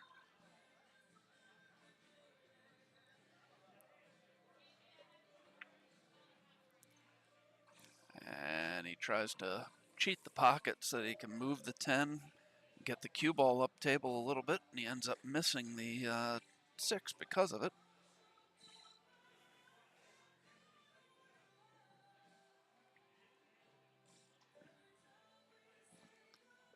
So Brett with another chance here after a scratch on the initial shot.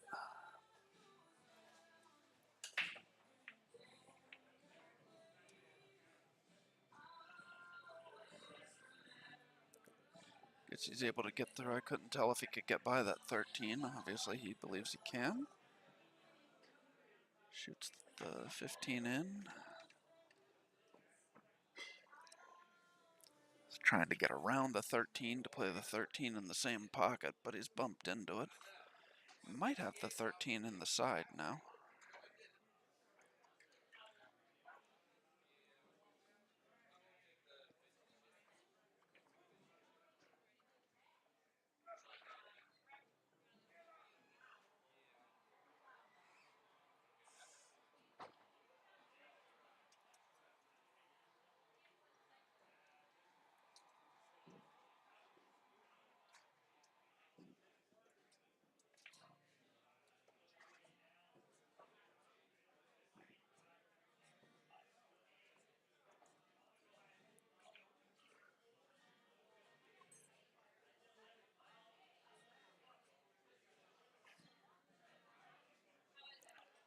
So Brett's going to play a safe here, come off the 10 ball, pocket the 6. Scott obviously can see the 7 and part of the 2 ball, but not sure if he's left him any of the 3.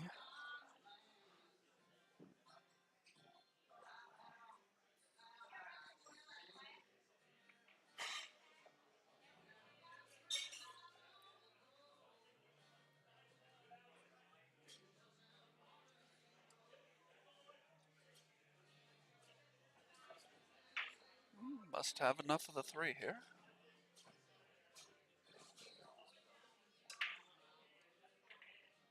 Overcut it.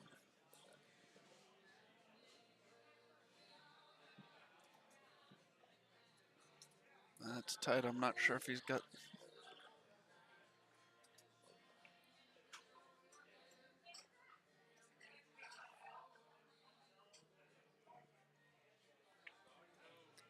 Yeah, he did have it. So, I would expect Brett to get out from here.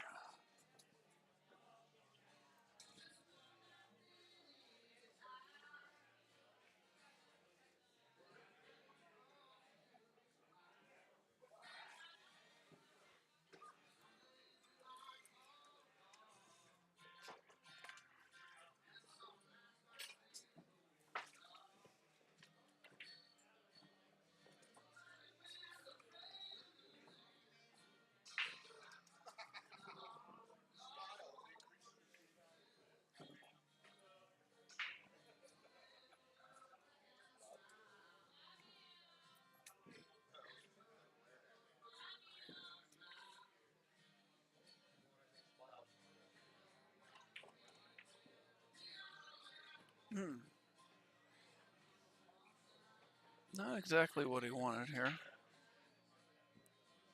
Should be okay, but I think he wanted to come up and play the 13 next, but as I said, should be okay.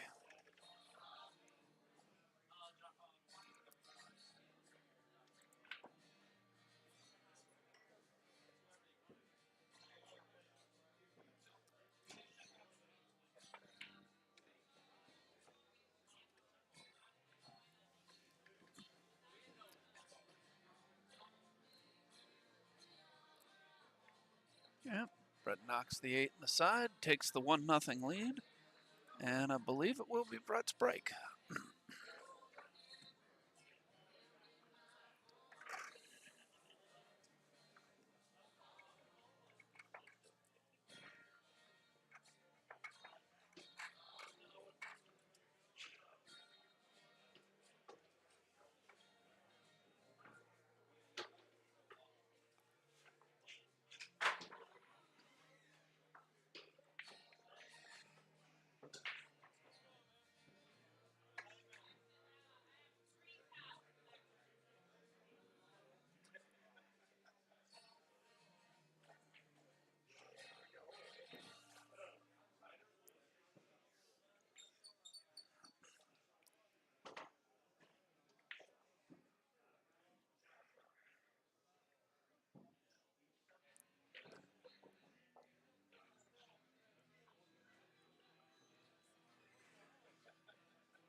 pops the cue ball off the table. Excuse me. Pops the cue ball off the table. He's made at least one ball. Looks like he's made two balls. One high, one low.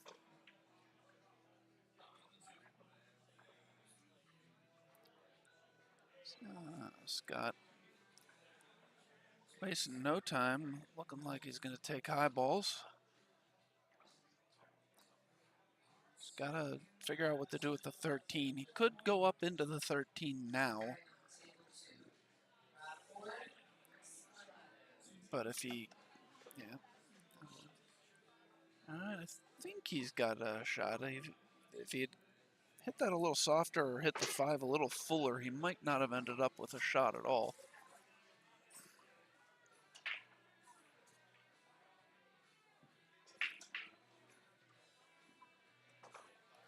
Looks like he's going to go for the 11 here.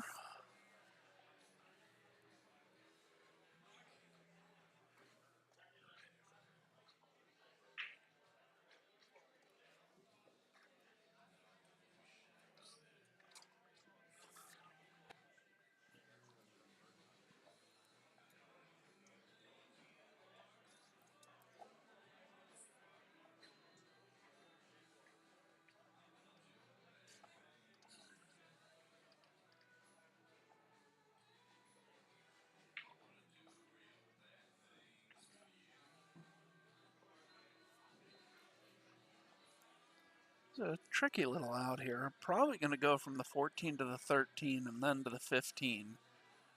But he needs to get a good angle on the 13 to enable him to do that.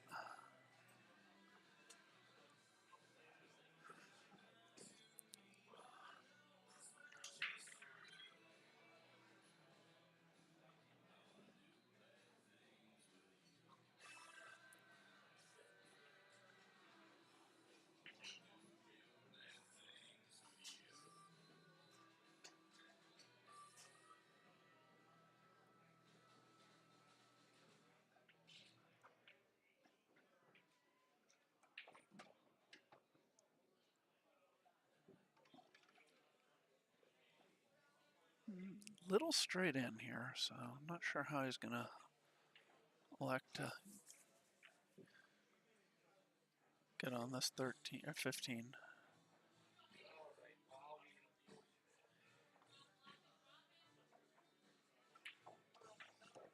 Oh, he just stuns it over. Didn't realize he had enough angle to get over that far. Nice shot there.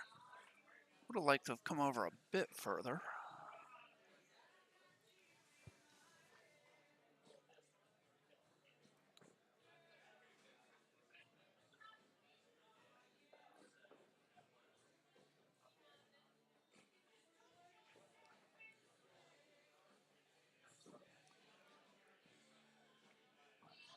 A nice shot there by Scott. Now I have this 8 ball to tie the match up.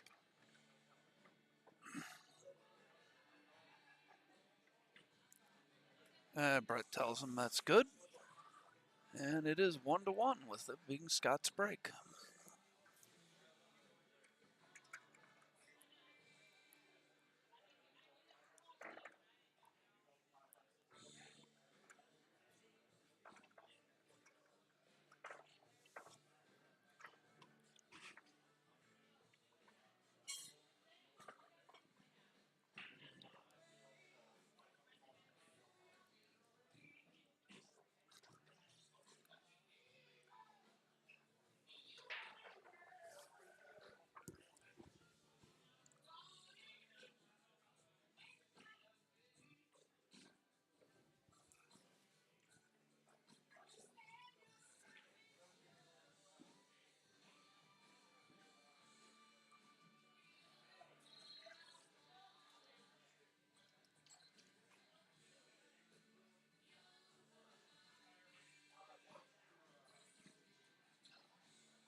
All right, so looks like Scott's ready to break here.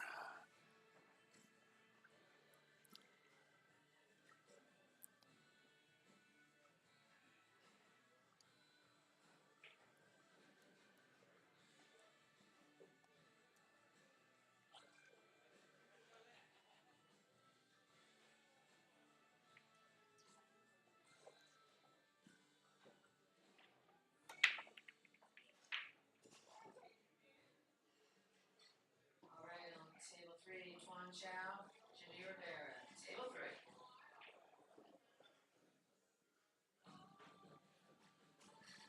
3. All right, so Scott's broken dry.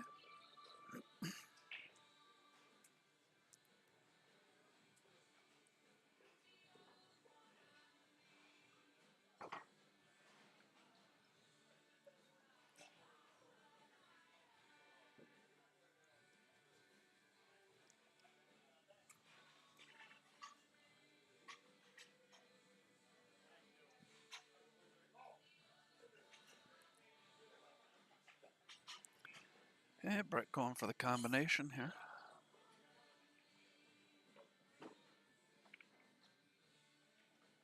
Knocks it in nicely.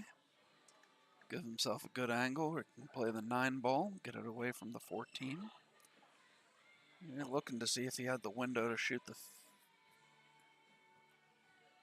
12 ball. But he decided against it.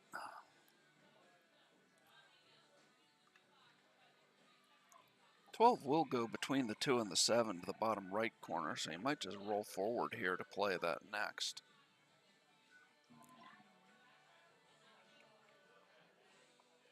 That is what he does.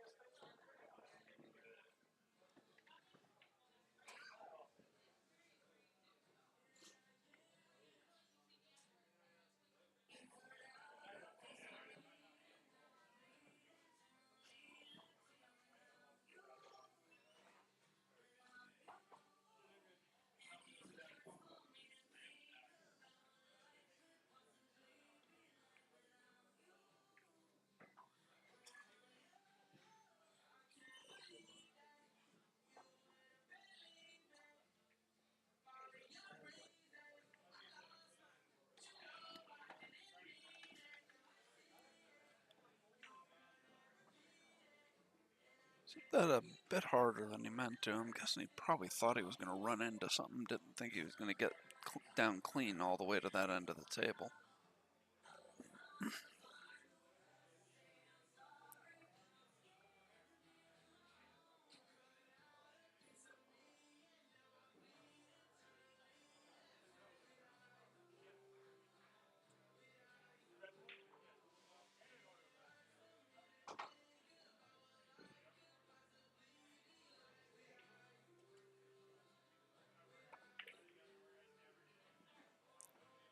Slightly overcuts the 15. And big opportunity for Scott here to try and get the lead.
All right, so Josh is back. I've said How'd it it go? before, and I'll say it again. 8 ball.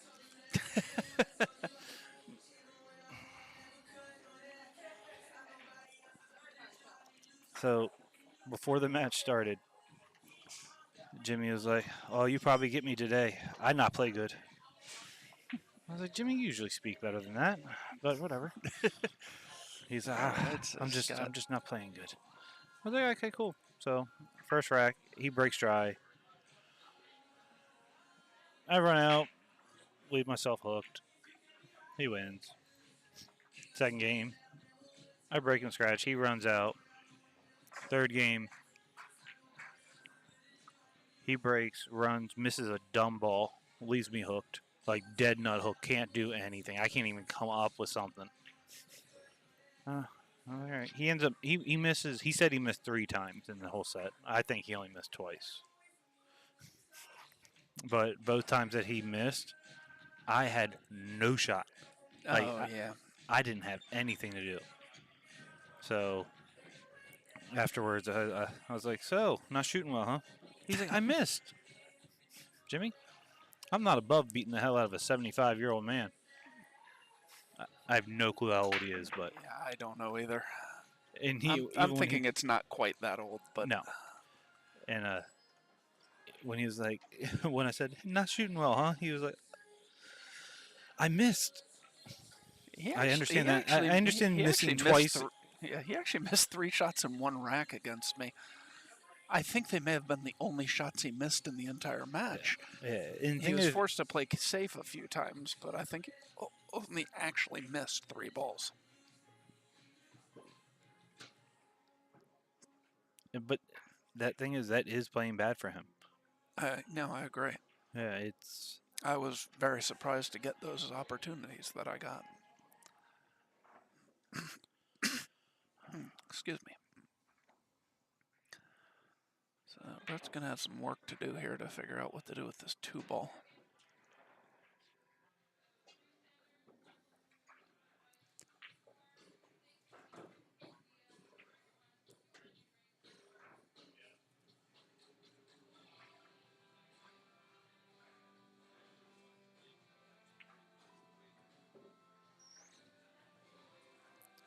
yeah. I can't even think of a.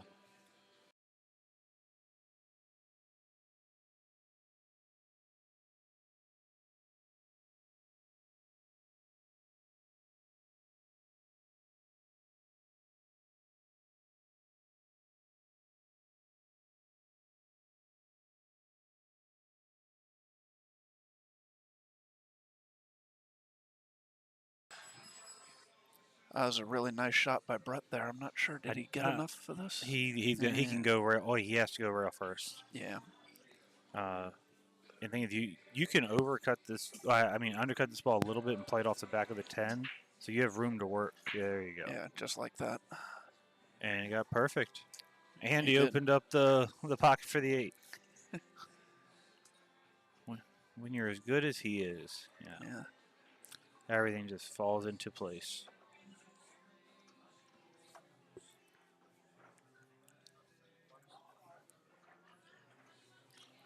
Everything was falling into place for me today, assuming the place for the cue ball is in the pocket. But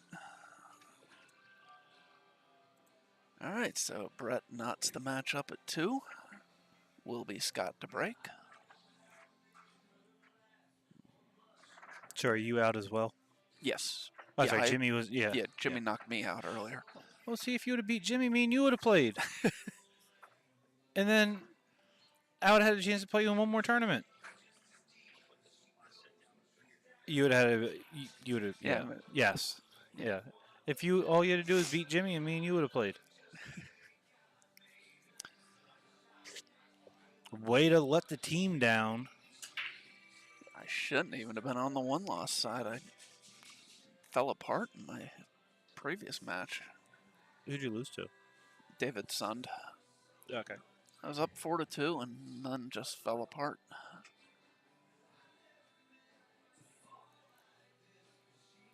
Last rack, I gave him ball in hand he had 5 balls to get out. No, I only had 1 ball on the table, or 2 balls on the table, so nothing tied up.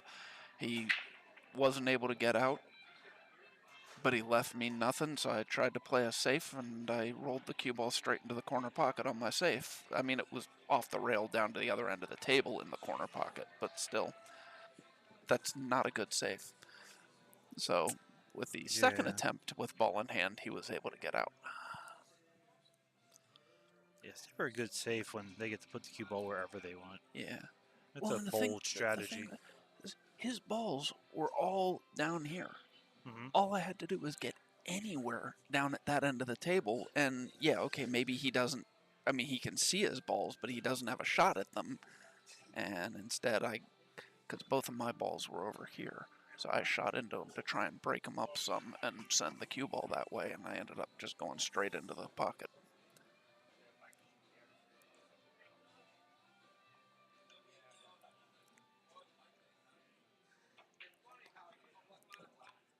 The good thing about me being knocked out, though, I'm never disappointed with how I do in 8-ball.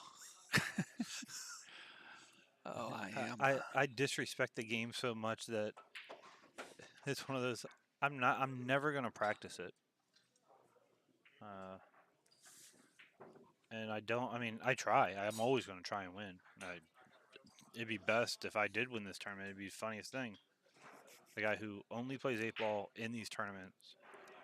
Are you playing an 8-ball league now? I don't. That's not 8-ball. You can say whatever that is. No. When I have to give someone a 7-2 race, and they're switching hands every shot, and it's not because they can shoot with both hands, it's just how they can stretch. That's not an 8-ball league.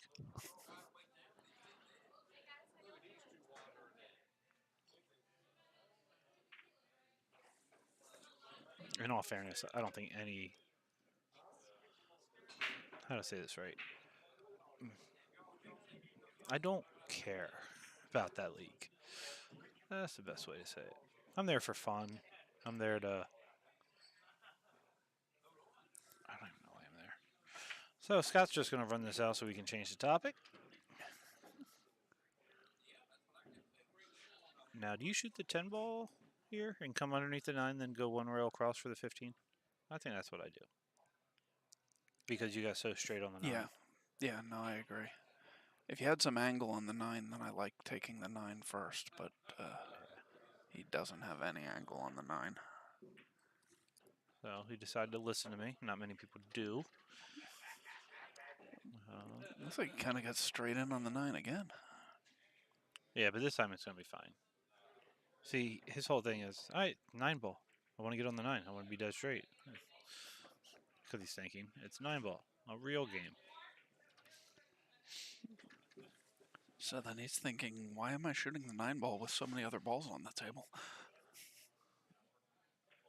It's a practice round. Scott knocks that down, gives himself a good leave on the 8. And this is a winner side match, right? Yes. All right. So 3-2 Scott. Yes, final 8 of the winner's side. The winner of this plays the winner of the Thomas Haas-Tom Zippler match. Which was playing next to my match, and neither one of them are going to be happy after their match. And then Jimmy Rivera, Tuan Chow are playing on the final 8 of the winner's side. I believe they're playing and I on. believe Matt Craw and Steve Johnson are going to be next on the stream. Okay. Finish out the final 8 of the winner's side.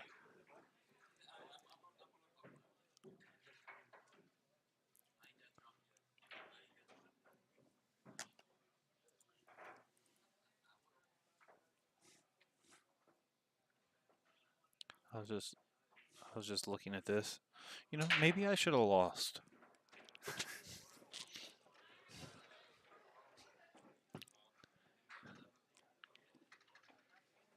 Yeah, I kind of like that. Who is C4? Steve Johnson or Matt Craw. Yeah. Oh, yeah. Yeah. But then again, I mean, I played Tuan after that match. I should have won that one. Right. No longer talking about my matches. I'm done. All right, so Brett with a good break here.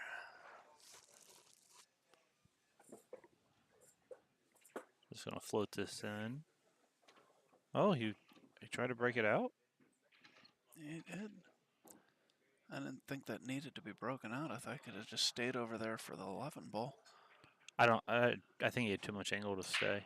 Did he? Yeah. Okay. I thought he was going to come back over and play the 9. All right. He can shoot any ball on the right side of the table.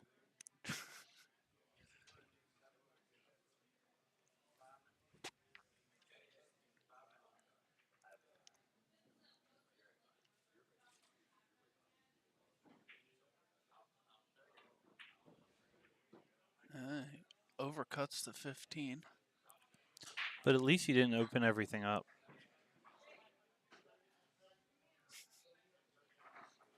Yeah.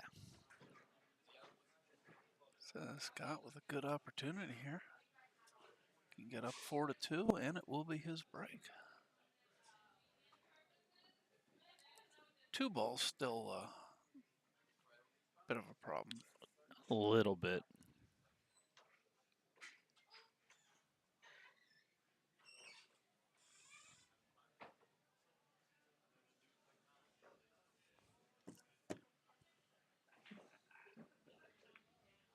He can actually fix that here, though. Shoot the 6 with a lot of right. You want to hit it hard, so you come up through.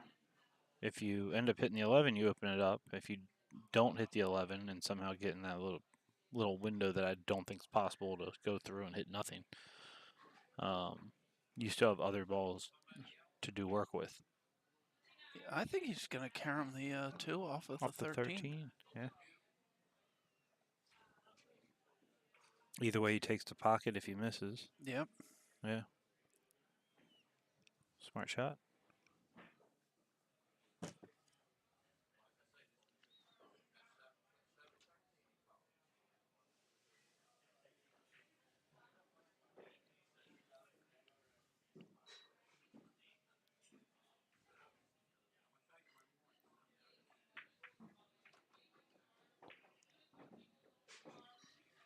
Smart shot by Brett. Yeah. I don't think he can see the 7, but No, he'd be he able to can't. jump the 7. Scott doesn't jump. I've seen him jump. Okay, Scott doesn't jump much. Okay. Given that he has balls he can see, I don't expect to see him jump this.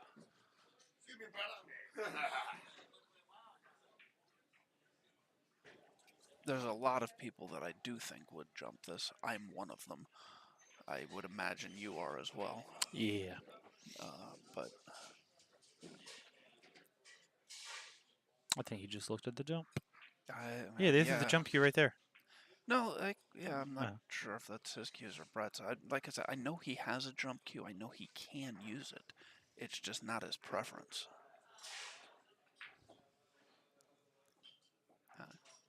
I'm not convinced he's not looking at Massang.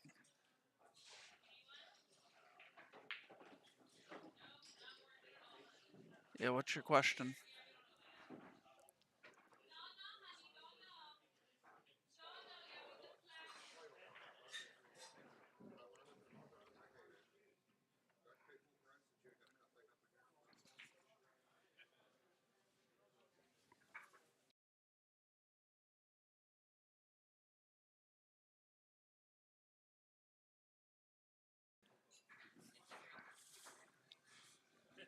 He is going for the jump, and he knocks it down. Yeah. And like I said, I know he's capable of doing it. I just know It is not on a pool table he can't do. Yeah, no, it's definitely not his first. I would have walked around, looked at that for 1 second, and said, "I'm jumping this." He looks at other options because that's not his first choice. Okay, somebody paid $60 for someone.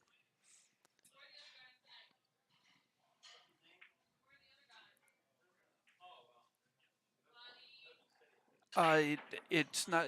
How much you win isn't dependent on how much you paid for them. It's based on what position they come in and how much money was in the total pot. Like, for example, for this tournament, if you bought the person that won the tournament, you will get $2,920, regardless of whether you paid $40 for that person or $500 for that person. just the people that went for 500 are obviously far more likely to actually get to that position.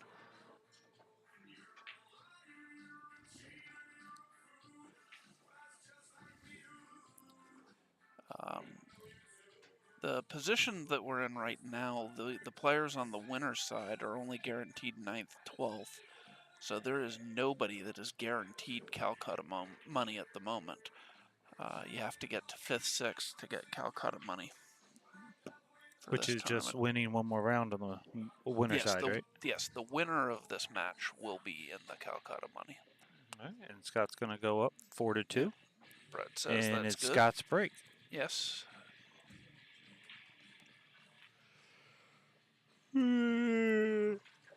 Stop that. I was channeling Chewbacca. It's Star Wars Day. It's usually May the 4th Yeah, and that's May a the couple 5th. months away. Yeah.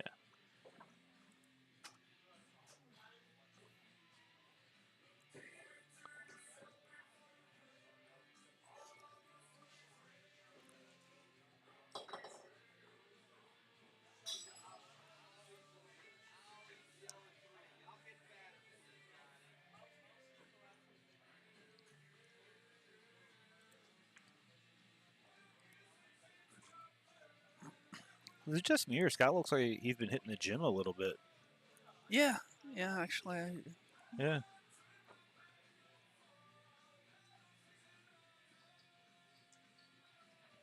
Any gym buddies out there?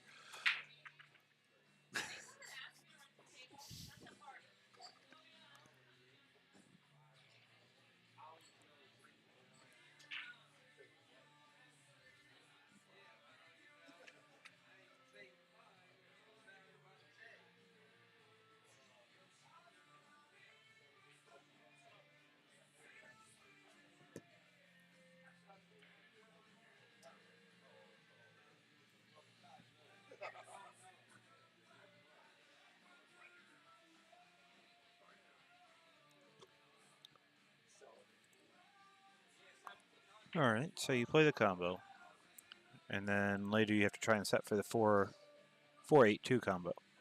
Other than that, you should. Oh, what the hell?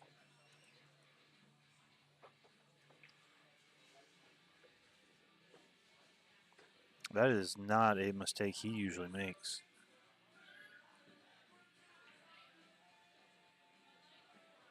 That's Calcutta payout, right? Yes. I was like, there's only like 50-something people in here. That doesn't even make sense.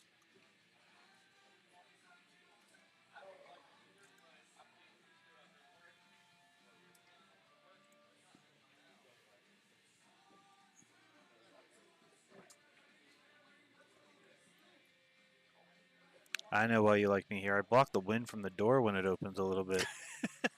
Not that much. Oh, trust me, I think it is. Oh, I'm not saying you don't block any of it, but I'm saying I still feel it quite a bit. All right, it's a nice bank there by Scott. Now, he does have two options here. He can play the 1, or he can play the 4-8-2 combo. All right, I like it too. Play the 7, the 5, and then go up. And then the 4-8-2 combo. Then the 4-8-2. I mean, honestly, that is how I would deal with that 2-ball. Yeah, I think that's the only way to deal with it. He's just got to be careful here that he doesn't run into the 14.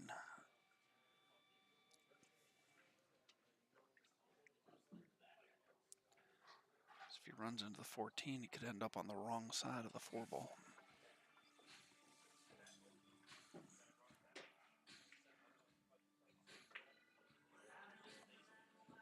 Oh, I didn't realize he could get, but I thought he had to. I thought he had to go to the other side. I think he's of the carrying 14. it. Either that or he's going to play the 1 and then the 4-8-2. No, he's playing the 2. I think he's Yeah, plays a carom. Yeah, I don't think he had a good angle to get up on the combo, but that might have cost him.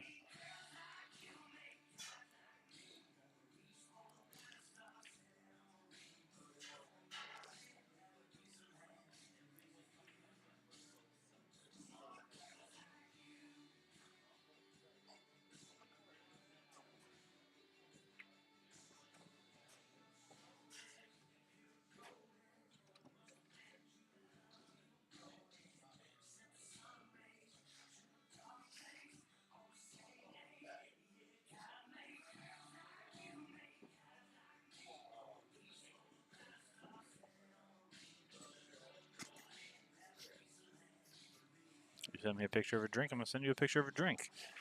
Yours may taste better, but mine is not of the devil. All right, so Brett with a good opportunity to get back to within one here, and then it will be his break. So actually, good opportunity to tie the match up, really. Yeah.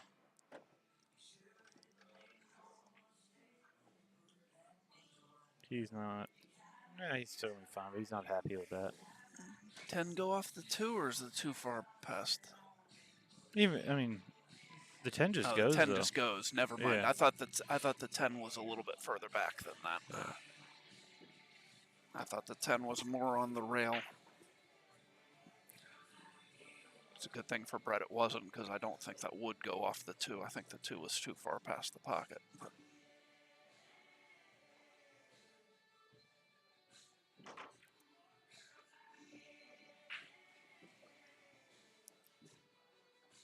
Why does it seem like Brett has aged like 10 years over the last 3 weeks?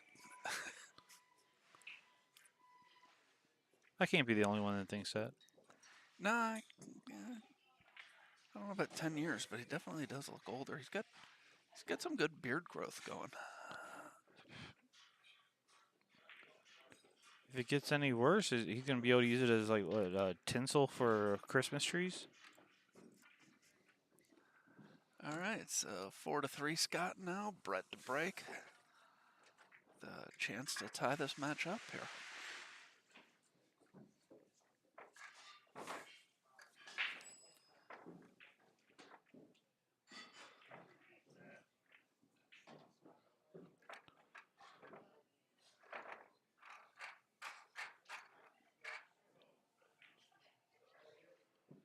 Hey, did you happen to see, did they, I know they drew it, so I assume they did. Did anybody Nobody do made anything to break anything.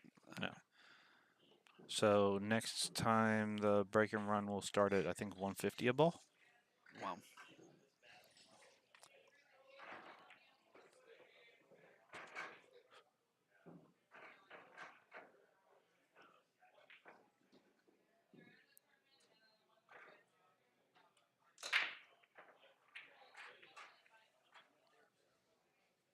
There's been a lot of dry breaks today. Yeah.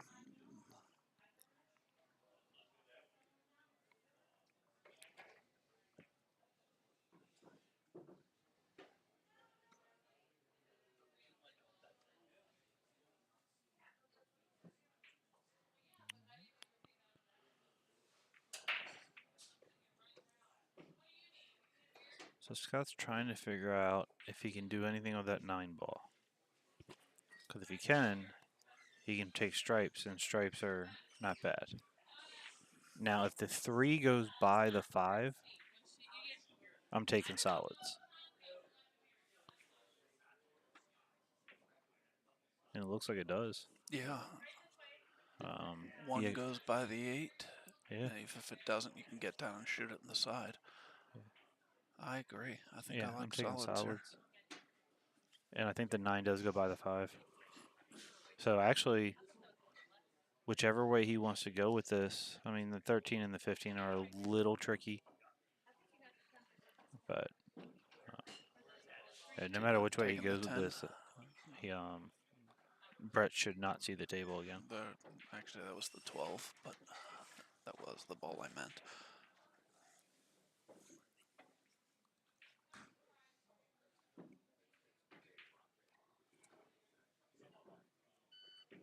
Ding.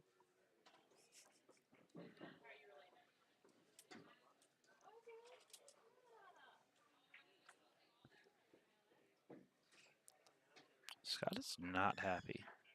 No, not sure.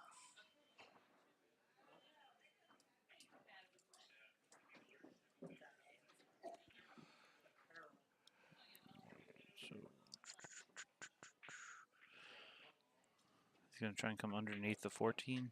There. Well, not underneath, but on the other side. Yeah. But he's making it harder and harder on himself. I think he has a little bit of angle here. But he wanted to use the 11 to possibly be able to get into the 13, 15. But now he's got to worry about getting good shape on the 9 as well. And he has to shoot the 14 here because if he shoots the 9, he has no way to get back on the 14 again.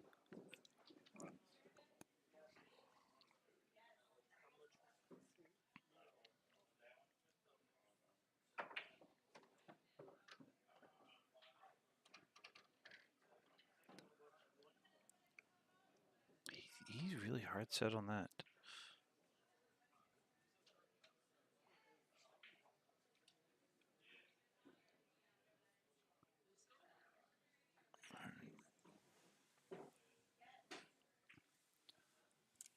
Alright, nice shot there by Scott. Doesn't look like he has an angle to go into the 15-13 here, though. Yeah, he thinks he can get directly underneath of him because he looked at both the 13 and the 15. Yeah. If I can spin to get underneath of him and hit it a little bit harder to come up and break him out. Oh, never mind. I see it. Never mind, old wise one. I will let you play, and I will sit here and talk about you.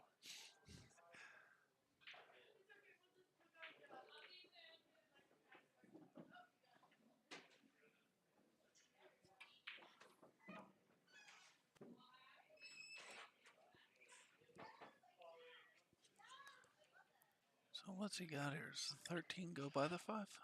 The 15 does. The 13 might, but the 15 definitely does. And then from the angle he would have shooting that, he'll have a shot on the 13. Yeah. He just has to make it. I don't know why he's drawing it. I'm just rolling this ball.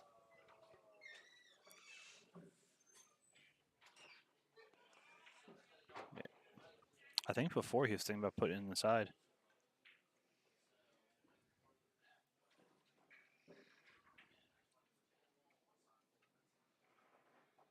He hit that pretty good. Just a little bump on the 5, but still makes it. This allows him to run into the 2 and to pull out something really spectacular on the 8 because I don't think the 8 goes by the 1.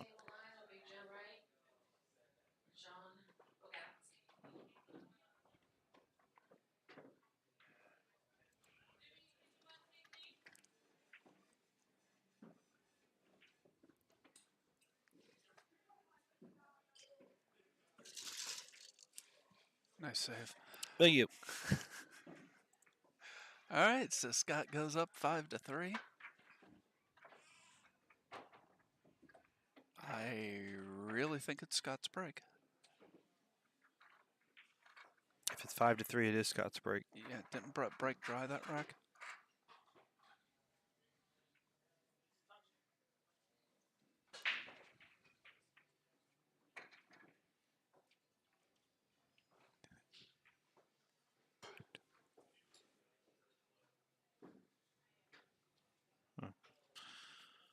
Oh well.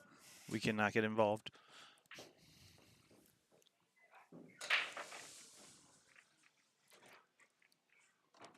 And Brett gets a couple balls to go down.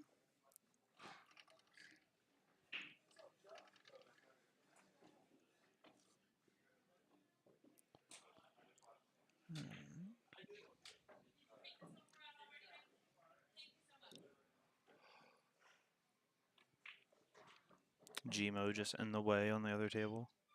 Dude, don't you know this one has a big light? Stay away. I mean, dude knocked his own wife out of the tournament earlier. What the hell? She shouldn't have been on the one-loss side. Play better, honey. Oh, by the way, since you're out, can you go get me a beer? No wonder he didn't want to buy her in the Calcutta. Oh, that's just wrong. He knew he was going to knock her out. He did end up buying her, right? I don't think so. I could be wrong.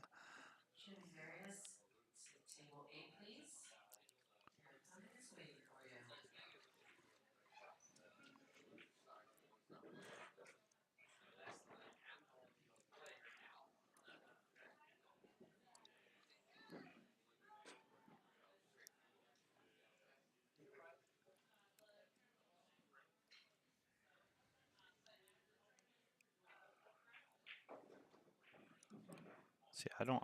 He looks like he's gonna roll forward. I don't like rolling forward there. I'm actually going to try and draw back on that ball.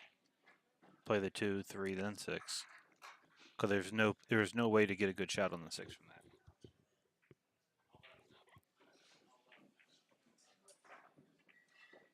I mean, it's Brett, so it's makeable, but it was not a good shot.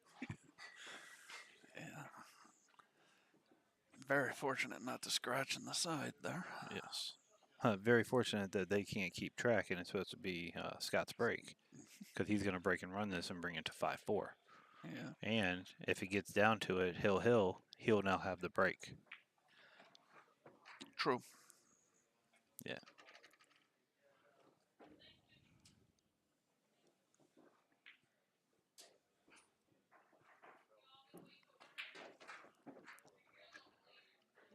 Yep. So there it is, 5-4. It will now be Scott to break. I think he just said, I think it's your break.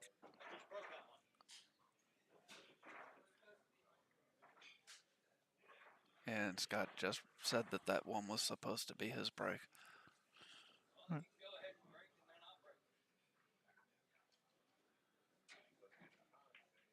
All right, so they realize their mistake and they're just going to run with it.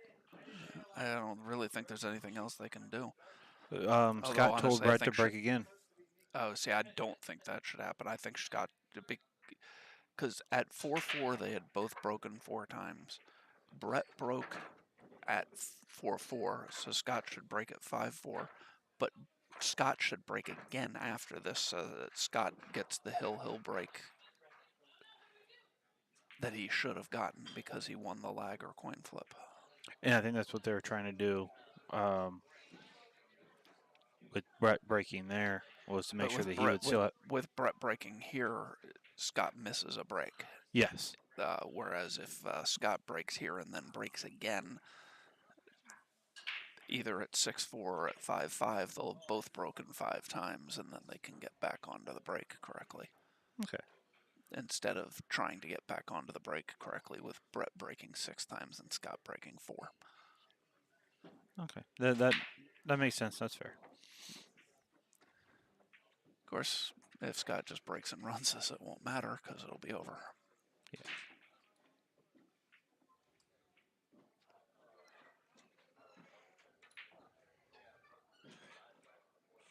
If it weren't for that 14-3, I would give him a good chance at breaking and running this.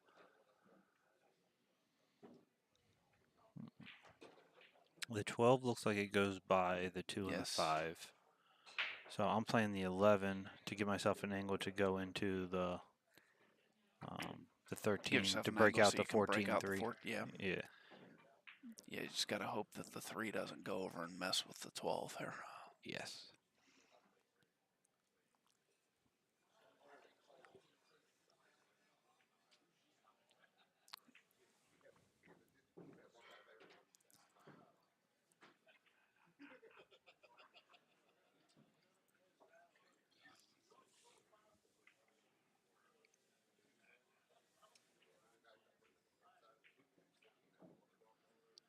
All right, Scott was just waiting for a player on the next table over.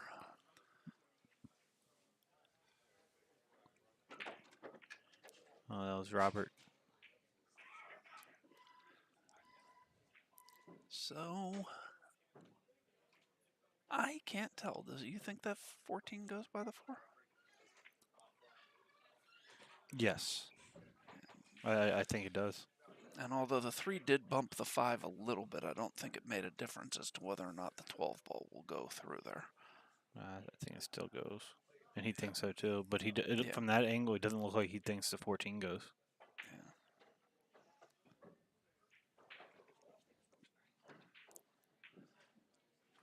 So does the 10 go by the 8, or does he have to play this on the side, or I guess he has a shot at the 15 maybe?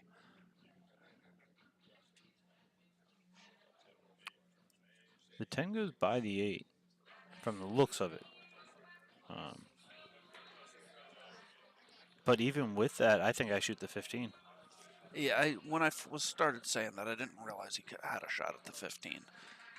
I definitely agree that the 15 is the way to go as he shoots at the 10. Yep.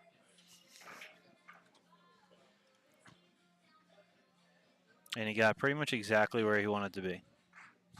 Yeah. If he thinks the 14 can go, he can shoot it.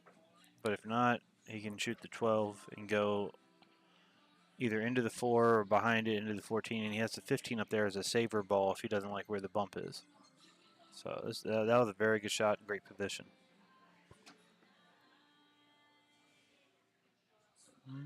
If he goes into the 4, though, he needs to make sure he doesn't. Oh, he's going that way into it. Okay. Yeah. I thought he was going to try and draw across straight into them, not come off the rail.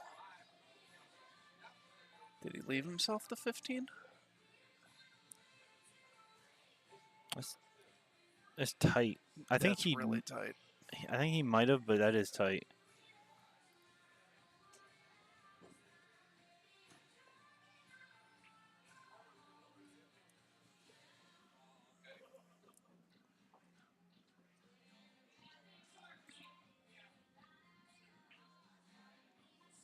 I don't know why I keep refreshing the bracket to see if that match has ended when I can see those two guys right in front of me. Yeah. Not the match we're watching, but the Brian? one on the next table. No, this one. Yeah, Yeah, I thought yeah. that's what I originally thought. Yeah. Oh, no. And he definitely doesn't have it now. No. But it's an easy kick. Hi, George. How are you? George Murray. Hello.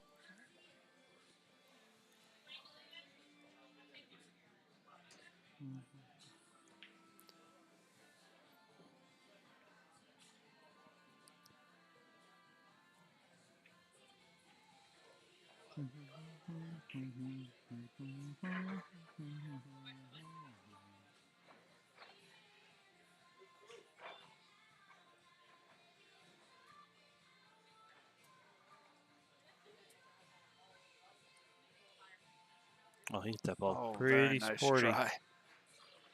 A little harder, and cue ball comes over and nudges it in. And leaves him a pretty tough shot on the 8 to win the match. Instead, Brett has an easy, not easy, but a pretty easy shot to start this run. And there's a chance that was the last time Scott's going to be at this table. Yeah, depending on what they do about the break. Yeah. Whether if they just stay in rotation or if they flip it back to the way it should have been.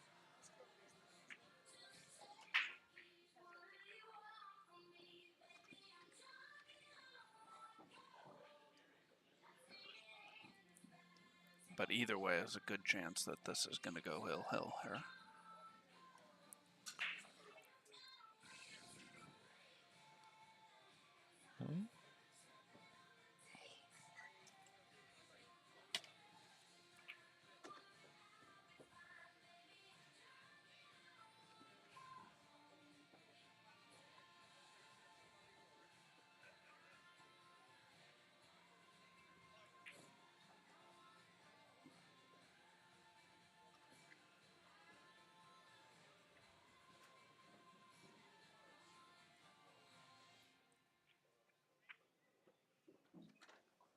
Alright, so only thing he doesn't want to do is leave himself pretty much dead end. Leave himself any angle, he'll be able to get back up table. So, alright, here he'll be fine.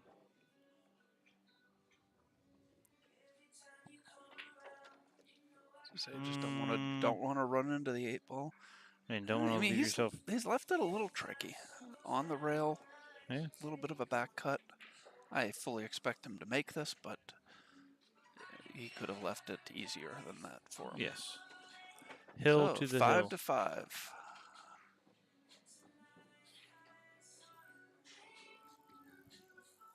And Brett is breaking.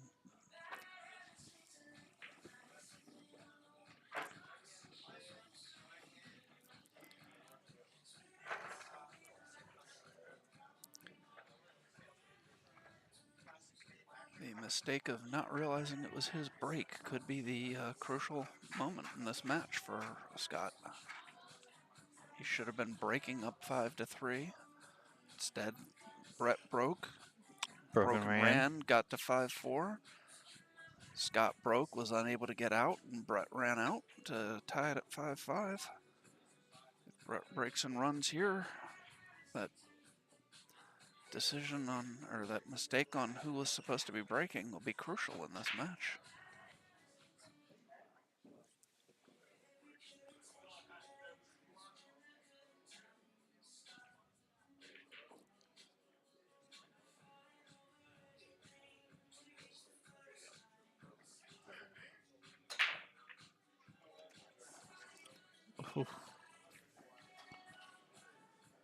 So he drops a couple balls on the break.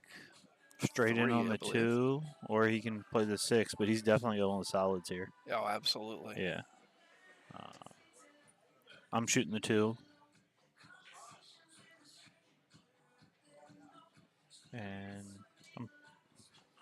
you can follow it up. You can just play a stop shot, or if you're people like me and Brett who like to draw balls for no reason at all, then you could do that and just come 2 rails with your draw stroke. But I'm probably just following this ball up.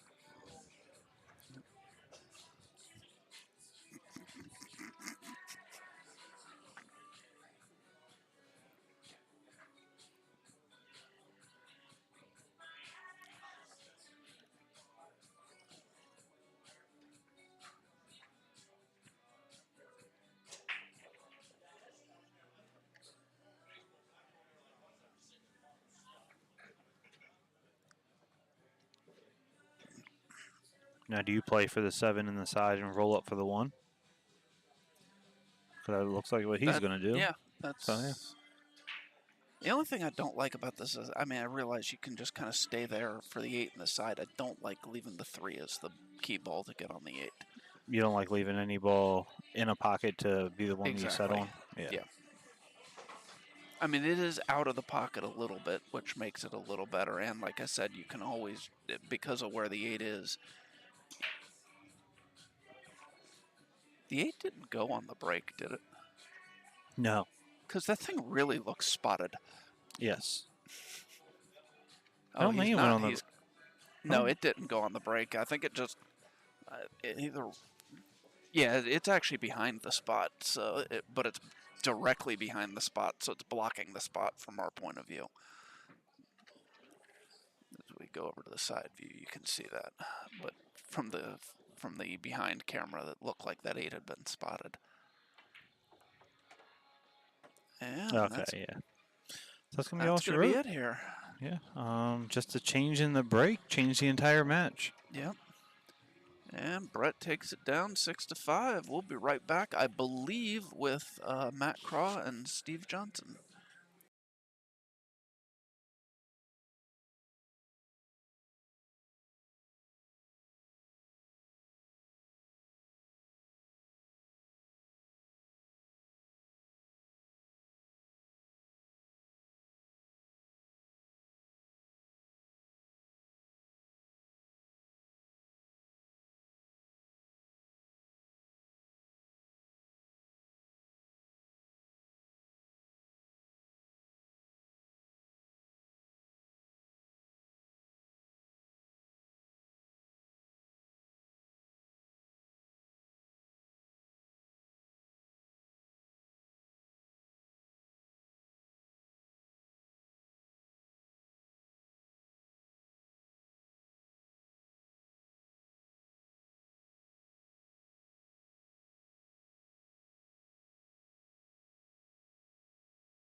All right, so looks like Steve's won the lag.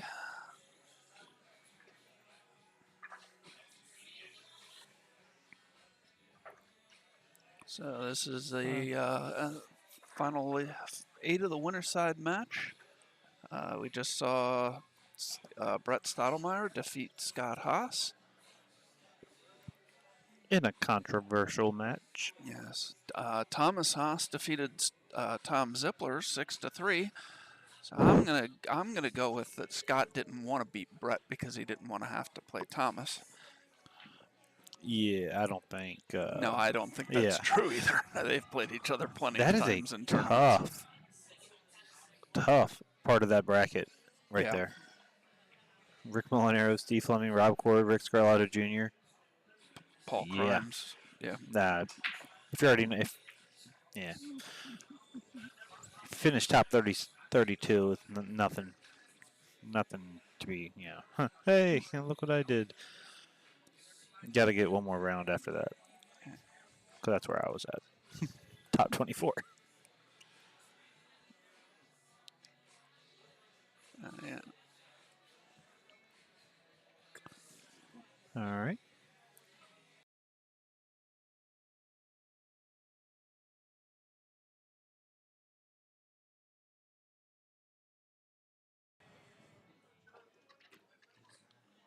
I don't know. Okay.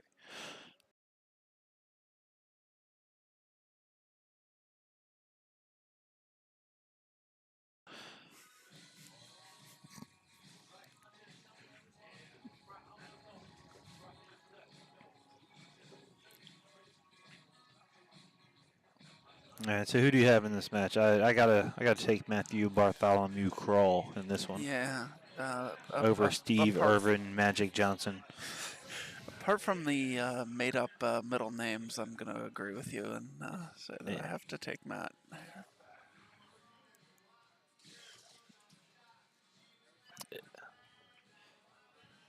Matt looks like a 2 first name type of guy, so his middle name's also probably a first name.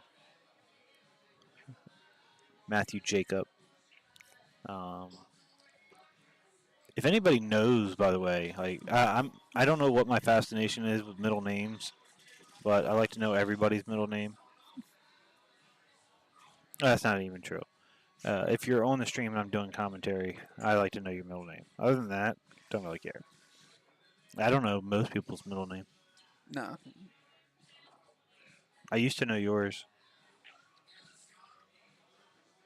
But then I started making stuff up, and then I can't remember anybody's anymore. Biblical names. I like to go biblical when I make up.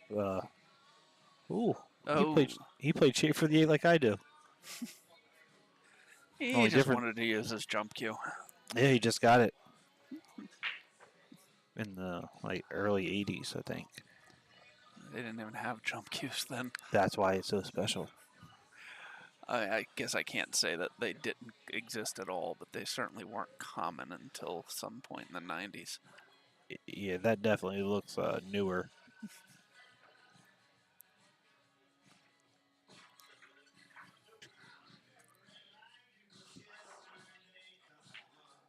Remember old AccuStats video from the early 90s. I forget who Johnny Archer was playing, but Archer goes to get his jump cue, and the commentators are confused, and the one guy's like, I think they call that a jump cue, but I'm not really sure. I have never seen one.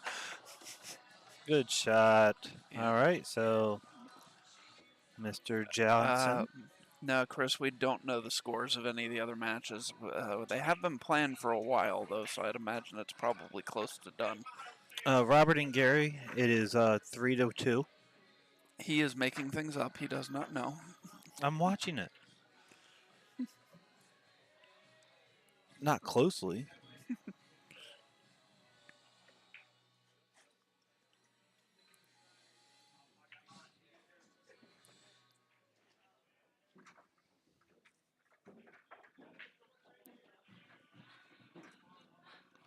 All right. So Steve opens up with a very strong opening rack, and Matt's got to come back. It was a break and run, correct? I do believe, yes. Yeah. I don't believe Matt shot at all. So let's see if Matt can answer here.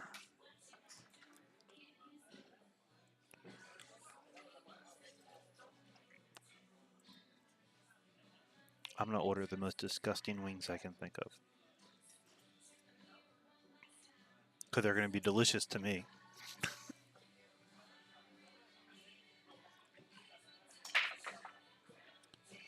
Lemon, pepper, garlic, parmesan,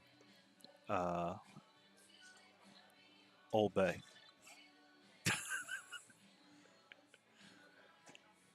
And they're going to be delicious. I'm going to disagree. They're going to be delicious. And can I get a side of buffalo sauce to dip in it?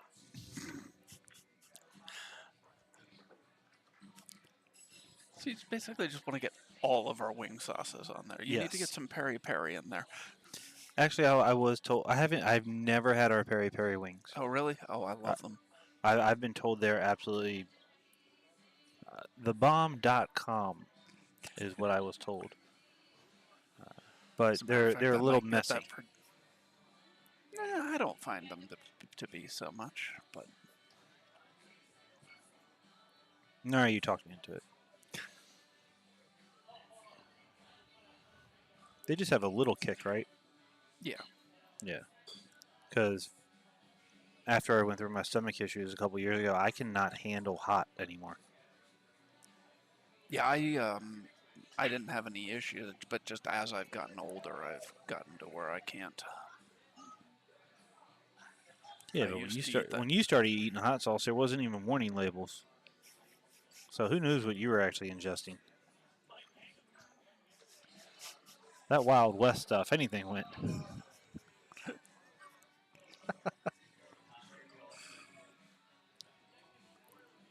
Lloyd let us know that Gary just won that match, Hill. Who did? Gary won the. Okay.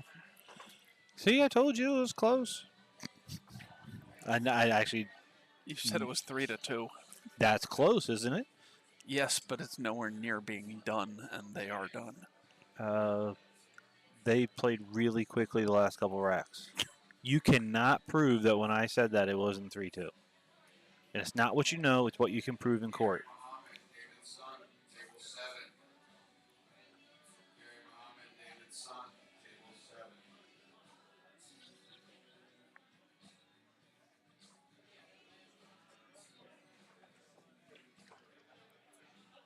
All right, so I don't try and hold this ball.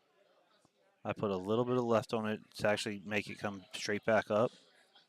If I try and hold this ball, I always go too far under. So yeah, I'm putting a little bit of left on it, just so it comes straight back up table and play the 8 in the bottom right hand corner.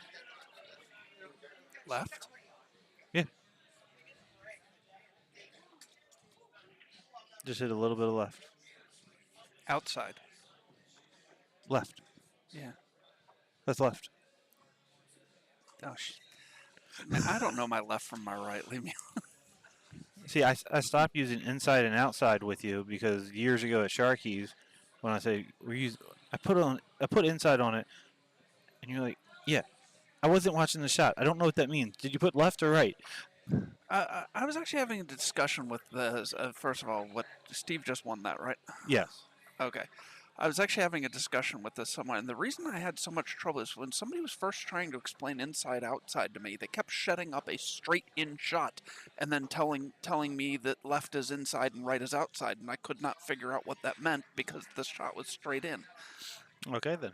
So I took it to mean towards the inside of the table versus towards the outside of the table. So if the ball is over near the left rail and you put left on it, that was outside.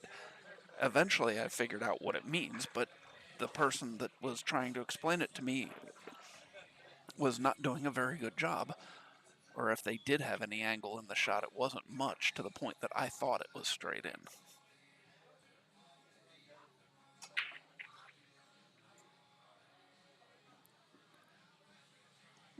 Dry break for Steve.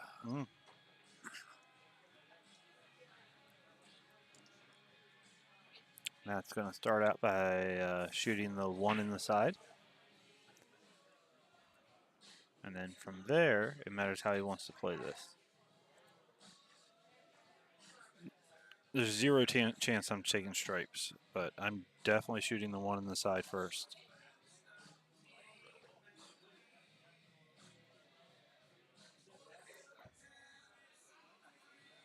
And then I'm probably playing the 3-2 combo coming up table. If I can bump the 5, but it's not necessary. And then I clear this pocket and move around because the 5 will go in this pocket and the 4 has 2 pockets that it can go in. So.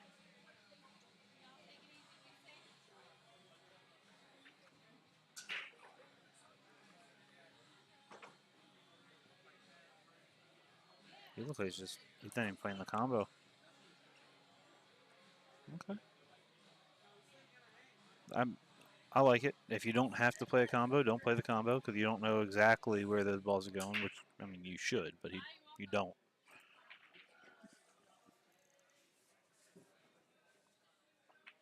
And Lloyd, since you're listening, I apologize.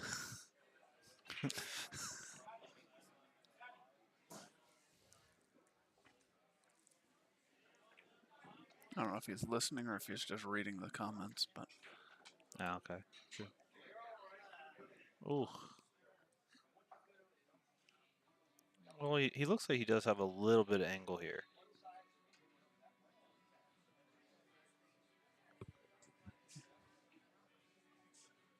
Roll it up. Try and put the cue ball all the way on the rail to play the 7. And then get right back in the same spot on the 5. But he jumps well, so it'll be fine. Everything's fine.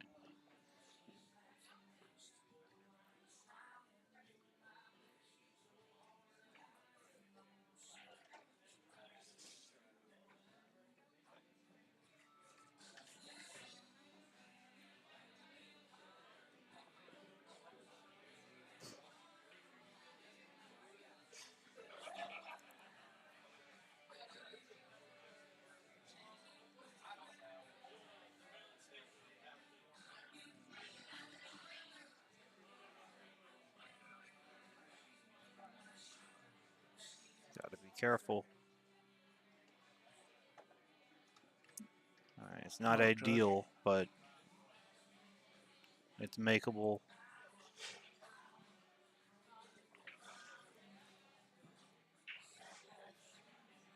How much is he going to have to jack up?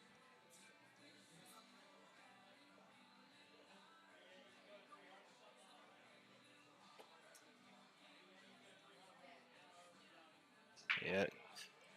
See, sometimes I'd rather be completely jacked up over the ball than have the little bit that I would have like that. It messes with my eyes too much. Yeah.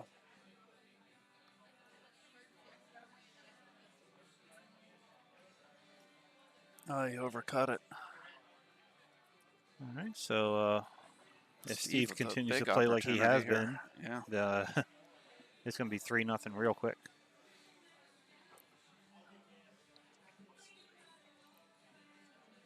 Now that I'm out of the tournament, I'm thinking about going home and putting some sweats on to come back and sit here.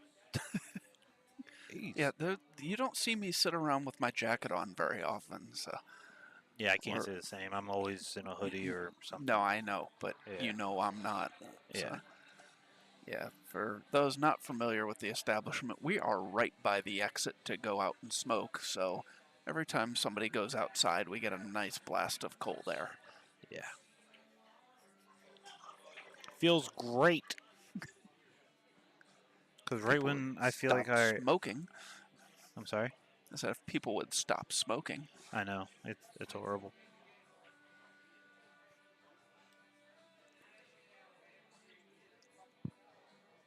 Or just do it in the bathroom like they used to in high school. By the way, do not do that. You will get kicked out of here.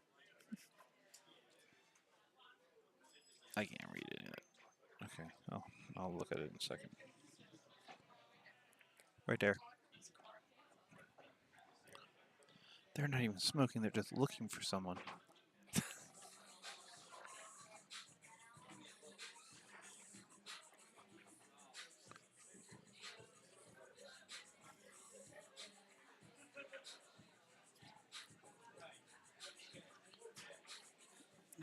I can't really say whether or not Steve holds his grip high. It matters to me, honestly, it matters the balance point of the cue. I think he holds it a little bit higher on the actual wrap. But if that's the balance point of the cue, then Ooh, yeah. that's I mean, not what he wanted. no, but he does have a bank here. He says safe. As I say, yeah, I think he's just going to roll the cue up behind the 8.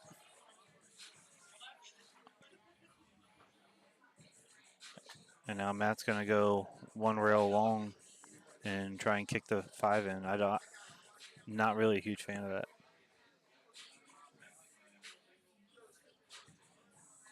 Especially when that ball is right on the rail. I'm going to make you make this shot. It's just not that easy.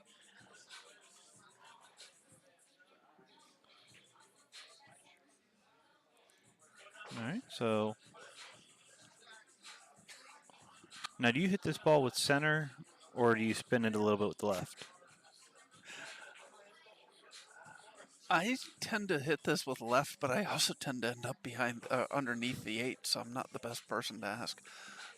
Yeah, there you go. A little bit underneath. Actually, they seem to be almost parallel, so that's fine. I wanna see people shooting with a mitten on. I think that would be kind of amusing. Yeah. Well, I do 3-0 appreciate that, Steve. Jeff. There's actually a lot of things you can do with the cue based on how you hold the cue.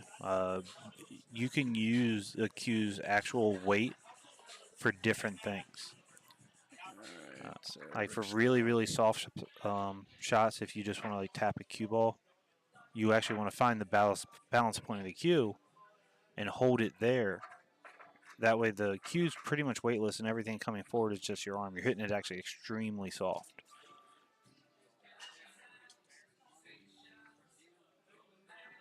And if you want to get a little bit more in it, you grip it back so it's more front heavy, so more weight's coming forward.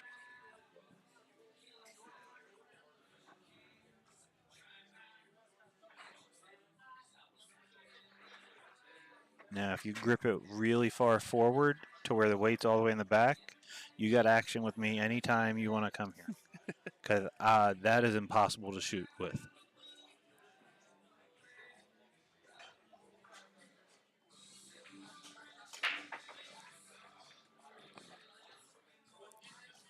All right, All right, Matt so gets the Steve's ball up. down.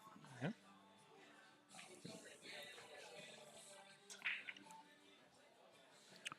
All right, so 13 in the side to start out. And if you just roll it in, you might have the 9 the other side. If not, if you roll a little too far, you have a 3-ball combo that almost can't be missed.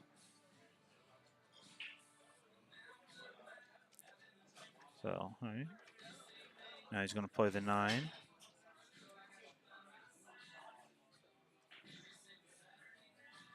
No, he's gonna No, play he the is going to 3-ball play the combo carom, first. or the combo. Played Very it nice. nice. Got the 1 out of the way so that he can shoot the 14. But he put the 1 in the way Yeah, as I to say, get on the 8 one, easier. one definitely made the 8 trickier, but Mark, if you hit I that, play with. Oh, go ahead. I was just gonna say, if you hit that combo too soft, the 1 can still be in the way of the 14 going. Yeah, no, he hit that ball pretty much as good as you could. He got a little unlucky with the 1 blocking the 8, but he's going to be able to work his way around that. And thank you, Todd.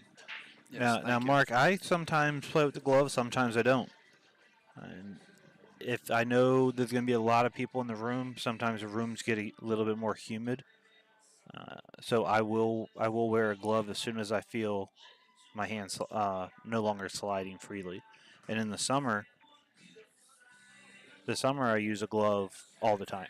It's hot, I sweat a lot, and it's just easier. But in most of the winter months, I do not use a glove.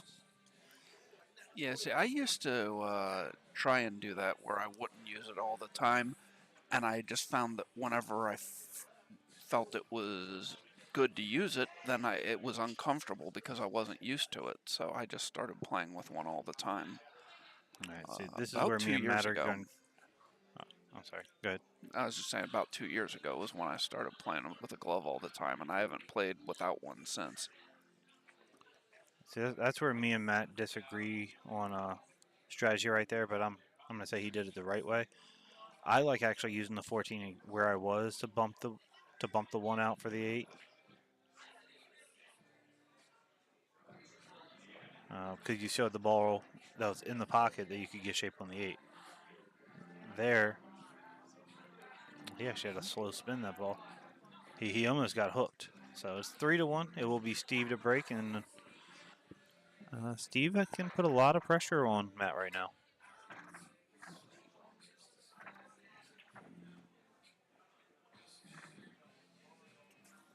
Central Jersey. I didn't know Jersey was big enough to have a central, like north, south, central. I knew you all had Atlantic City, and then roads that led away from Atlantic City. That's pretty much all I knew. Leaded.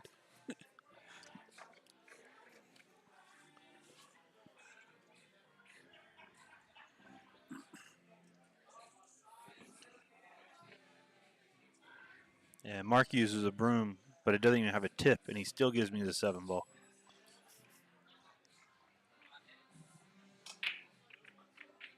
That seemed like a very weak break, and it worked. Did. Yeah. Well, it sort of worked. Made a ball better than I was doing most of the day on my break. In my match with Jimmy, I started out not breaking well, and then I decided to go to like almost a modified 9 ball break. Started making 2-3 balls. Cue ball was right where I needed to be. Like, where was this when I was playing Twan? I'd be playing Jimmy Rivera right now, trying to get in the Calcutta money. Instead, I'm gonna have my butt get sore from sitting in this chair for the rest of the night. I'm not gonna sit in it the rest of the night, but I'll get up, eat my peri peri wings, which I probably should order. Yeah, I was just gonna ask. Yeah, it looks like I believe he does use the second ball break, Mark.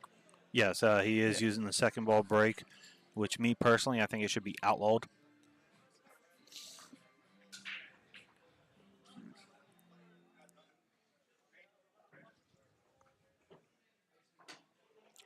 Edison, yes, the worst expo there ever was.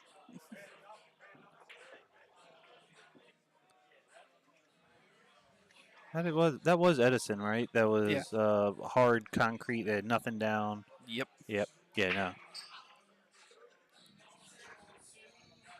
The first one they did at Oaks was that way too. Yes, the airplane hangar. Yeah. That's what it felt like.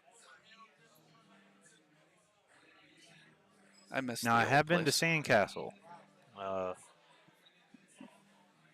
but Yeah, I have it's too. But it's Jersey. been a while.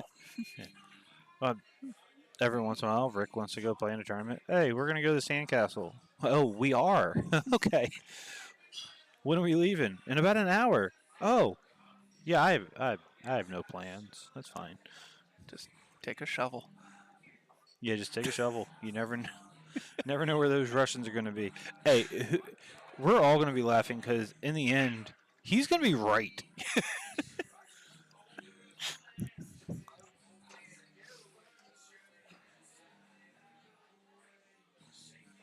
A third ball break.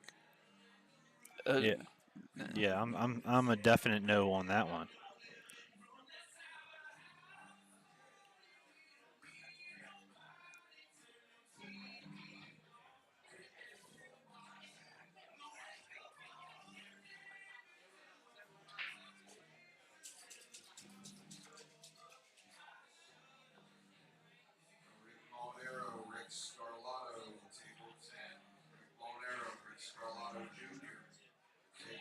I don't really think you have to say junior. I don't think his father played in this event.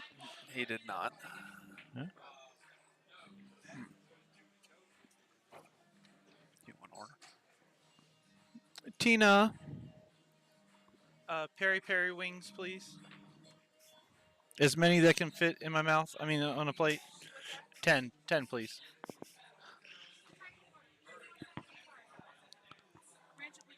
Blue cheese, please. A cola. No, I'm good, thanks. I'll wait till after you eat, then I'll get something. Yes. That way one of us can be. I had some fries earlier, but I had the deep fried Oreos. I had them yesterday. I'm a fan. Yeah, like I said, last year or whenever it was that Josh Fleming made them, I really liked them. They just seemed to. Yesterday, the ones I had, they seemed to use a little bit too much of the funnel cake batter, and they were just a little too doughy and not crispy enough. But they weren't bad at all.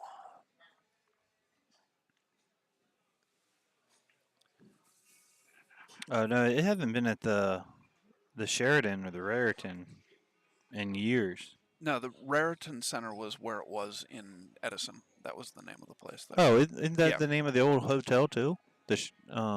Radisson. Radisson. Yeah. Yeah, you had to walk 2 miles to get from your hotel room to the convention center that was attached to it, but it just seemed easier. Yeah. That's still my favorite place. I absolutely agree. Oh, nice shot. Oh, and it bumps the 12 over, so he has a shot on the 12 in the side. Yeah. And Matt is just disgusted.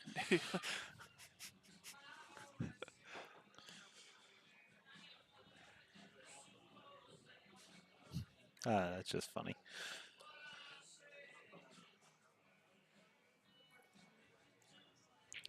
The last expo that I went to and played in, I got into a car accident on a way to one of my matches. I forgot about that. Yeah. And then the guy I was playing, he played very well. But, yeah. Thank you.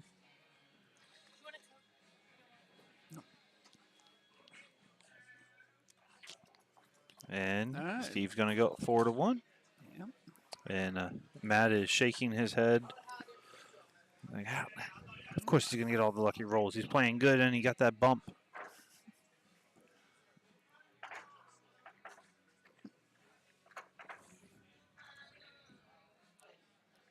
If you want to know what they say about blind squirrels, you should hear what they say about deaf squirrels.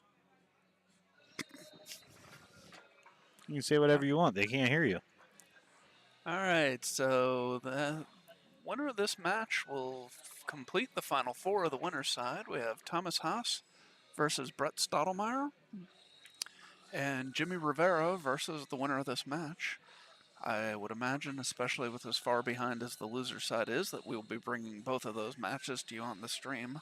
Yes. Although possibly not next. They may decide to throw in a loser side match first just because of how far behind the loser side is.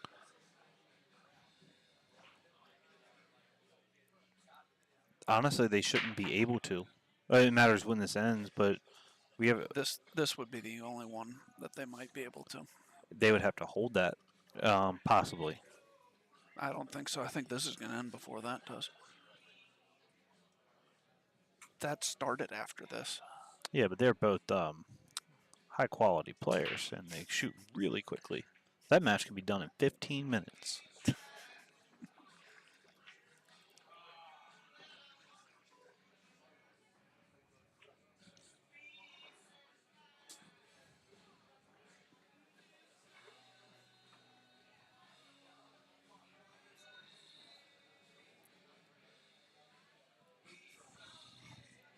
Matt always looks confused. You ever notice that about him? Yes. Yeah. He's always deep in thought.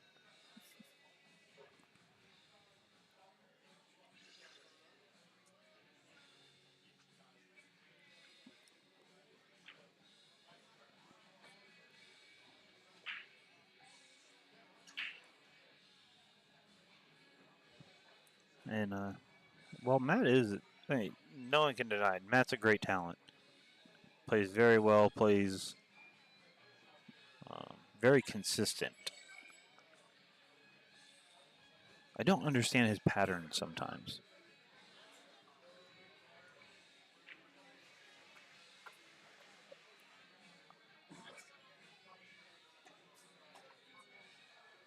Because I would have taken the 2 ball earlier, just because now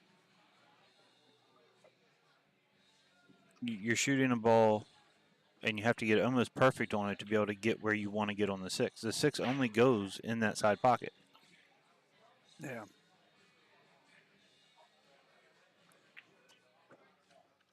And he got short.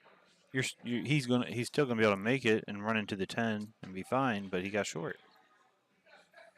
Now if he hits the right side of the 10, he's gonna be in trouble though. Well, this is what everybody wants, right? Down 4-1, jacked up, shooting an 8.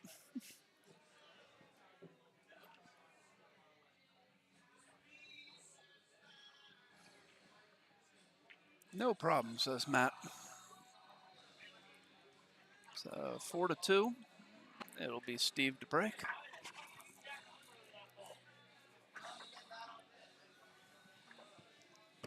All right, everybody. If you can see the bracket, which one of the players that is on the losers, the one loss side, the second chance side, the B side, whatever you want to call it, which one do you think has the best chance of winning the tournament from here? Because there are so many strong 8-ball players on the loser side. I mean, we're going to cross out that entire section. I mean, you have Tuan Chow, Tom Zippler, Sean, can't pronounce your last name, but I know you play well. Bogutsky. Or Bogota. something like that. Yeah. No, it's definitely not Bogota. He's not Colombian. Well, he might be Colombian, but his name's not Bogota. Joe- Steve scratches on the break here. Yeah, so Sean does have ball in hand anywhere as we are playing under BCA rules. That would be Matt, but Who did I just say? you said Sean, so did I. We're still thinking of the guy from Colombia. Yeah. So anyway, you have Joe Wright, Sean, Tom Zippler, Scott Haas, Jimmy Various, Brian Jones, Tuan Chow, Rick Molinaro, and Rick Scarletto Jr. are all on the one loss side. Any one of them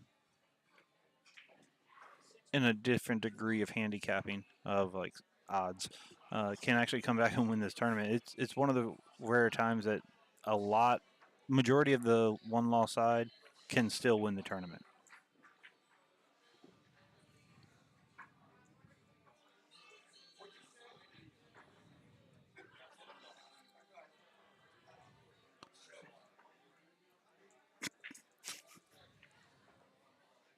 Ooh. Oh.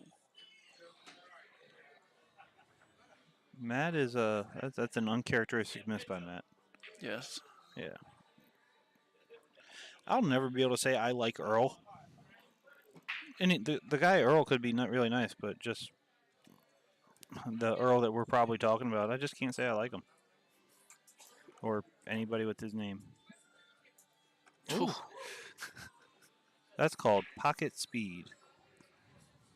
I did that a couple times in my first match. I really thought that one was stopping, though. Twan's first shot in our match, he goes to slow roll a ball. And he had to get shape on his one problem ball. And he made a ball in the break. Yeah, he didn't hit the ball hard enough to come within a diamond of the pocket. Oh, jeez. Yeah. And I was like, I'm pretty sure the cue ball did hit a rail, but it doesn't matter. I'm straight in on the problem ball, so we're fine.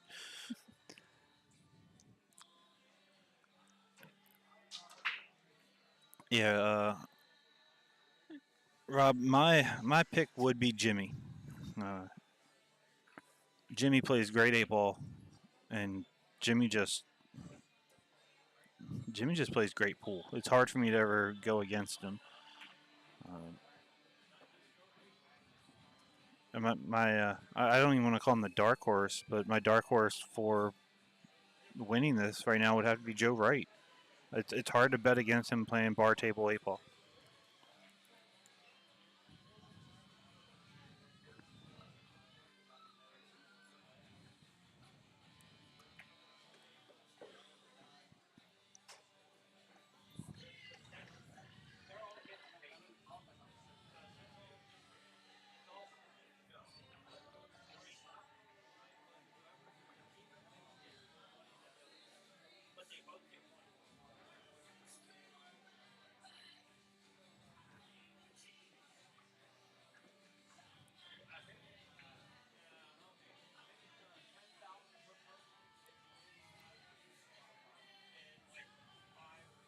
I was unaware that Steve was such an 8-ball aficionado. I know he played decent rotation, but with how I've seen him play this, he's Yeah, no, I agree. I've never really seen him play much 8-ball either. I know he does, but all right. he's about to go at 5-3 with Matt breaking. Or possibly even 5-2. Oh, 5-2, yeah. At 5-3, he'd be breaking. Let's not pull a Brett and Scott Haas here. Oh, wait a minute. Commentators curse. Oh, no. That's all right. He can cut the 8 in and miss the side pocket.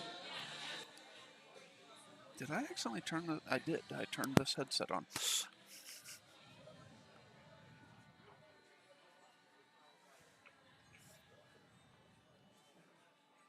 Oh, yeah. I remember Danny. One of my first memories of Danny, he was playing Keith McCready in a tournament. I think it might have been the Pro-Am, or maybe they did a pro event on bar tables one year at the Expo, and him and Keith McCready had a huge fight about the rack because you were racking for each other, and they had a huge fight about it. And Keith was finally like, you know what? I don't care. Blah blah blah. Bad word, bad word, bad word. If you Give don't me like a it, beer. go get what? It's like, give me a beer. That's probably what Keith said. Yeah, he probably did. He's like, if you don't like it, you know what? Go get someone and they can rack it for both of us. And Basovich was like, no, I'm racking them fine for you. You rack them fine for me. And Keith was like, you know what? I would break my racks just because you don't know how to. Doesn't make it my fault.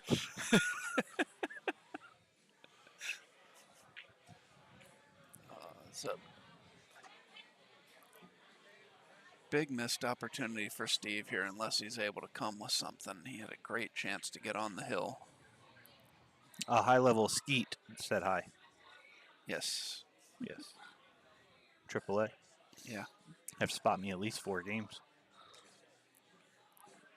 He might not be a high level. He just might be a small battery. True. That reminded me of a midget I met once. That's all.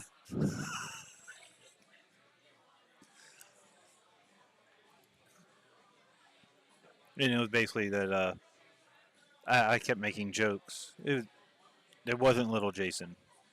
That would have been jokes. I would have punted that one. Like, hey, are you tired yet? I mean, you've been having to keep up all day, and you're like 18 feet shorter. Just keep making it.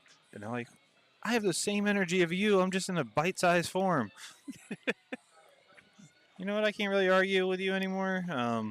You just said you were bite-sized. So you win this argument, sir.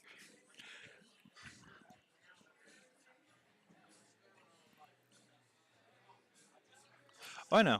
It's just, you name AAA, it's high level of baseball, high level in a lot of handicap tournaments.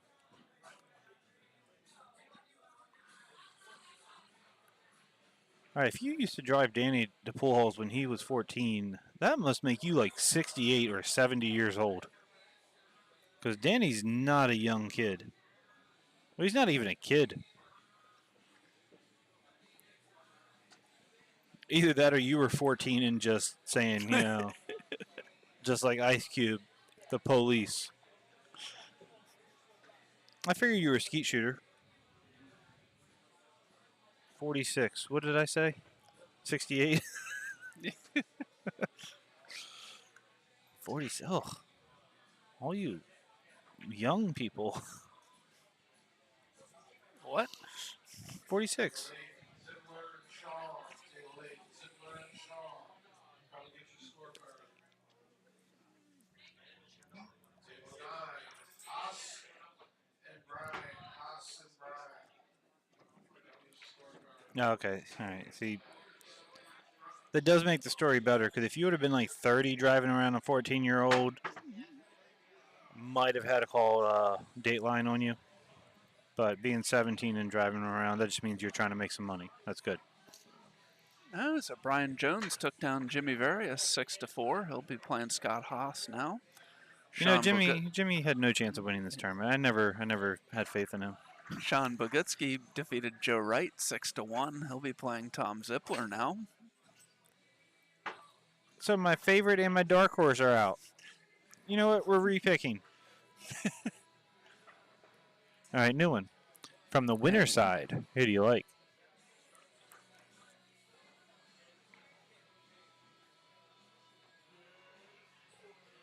I'm going to go with Thomas Haas. It is so hard for me to ever bet against him. I'm taking Jimmy. That's what I meant the first time when I said Jimmy. Not it wasn't Jimmy Various, Jimmy Rivera. I didn't pronunciate correctly. They got a lot of the same letters in them. Yeah. They're from the same town. Nice break there by Matt.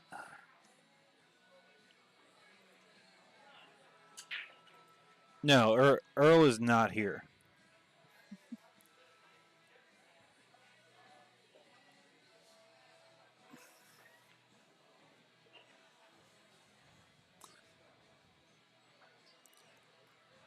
Earl has played in Maryland States before, but not recently.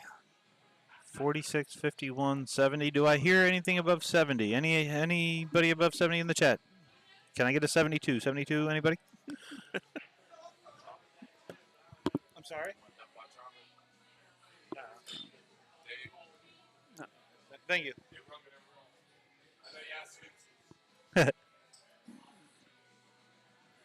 I may have a sweet tooth, but I've already had cupcakes, deep fried Oreos, and now I'm about to have peri peri wings, which I'm pretty sure aren't sweet, but still.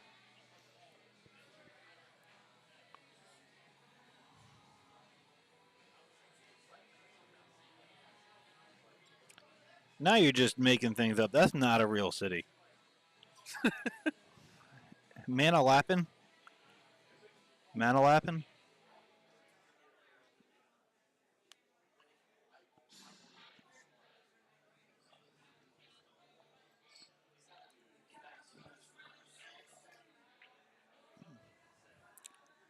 So why don't you guys come down here and play in a tournament? I'd like to meet some people that I actually talk to. If not, if I wanted to not meet people I talk to, I'll just stick with online dating.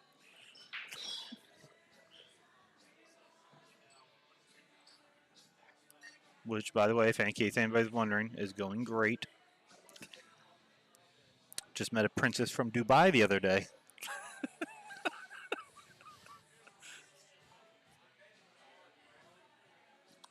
Yes, there is a bracket. I'm not going to tell you. I'm not going to tell you where it's at. Look on your screen.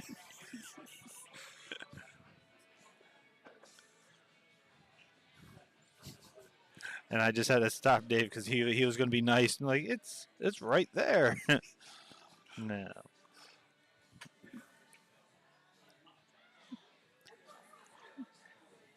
I would play there, but name the game. Pool. Pocket billiards. I don't know. Croquet on a table.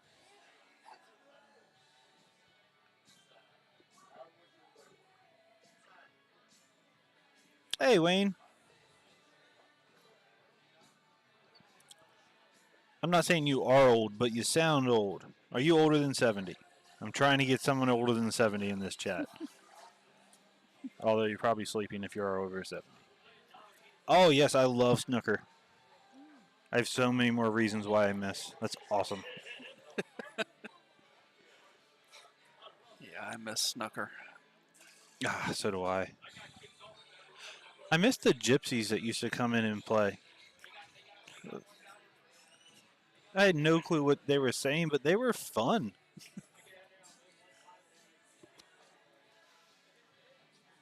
I was right. I don't even care if you're lying. If you're lying, don't tell me. So I got a 73. Can I get a 75 out there? Anybody? We got 200 people. One of you has got to be here that watched William Mosconi play in his prime. All right, well, back to the match for a moment. Steve don't- with an opening here to try and get on the hill.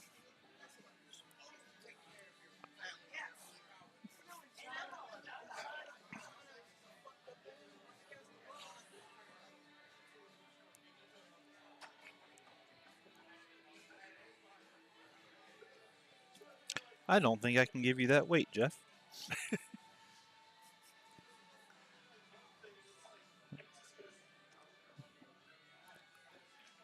You get a couple Jamesons in me, though, I'm probably going to give it a shot once.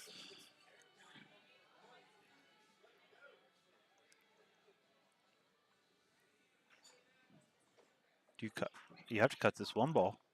Yeah, I agree. Yeah. There's really nothing else you can do. I did buy wings. I actually just bought wings. No, Peri I Peri think wings. he's saying if you guys are playing, you buy the wings. Yeah, Mark, not a lot of people like me. I understand. We would have more likes out there if we had Nice a shot better by commentator. Steve. Oh, nice shot. Yeah. So, do you shoot the 3 since it's straight in here, or do you shoot the 5, draw back a half an inch, shoot the 4, 3, and I then play 8? 5-4-3. Just don't play a stop shot. All right.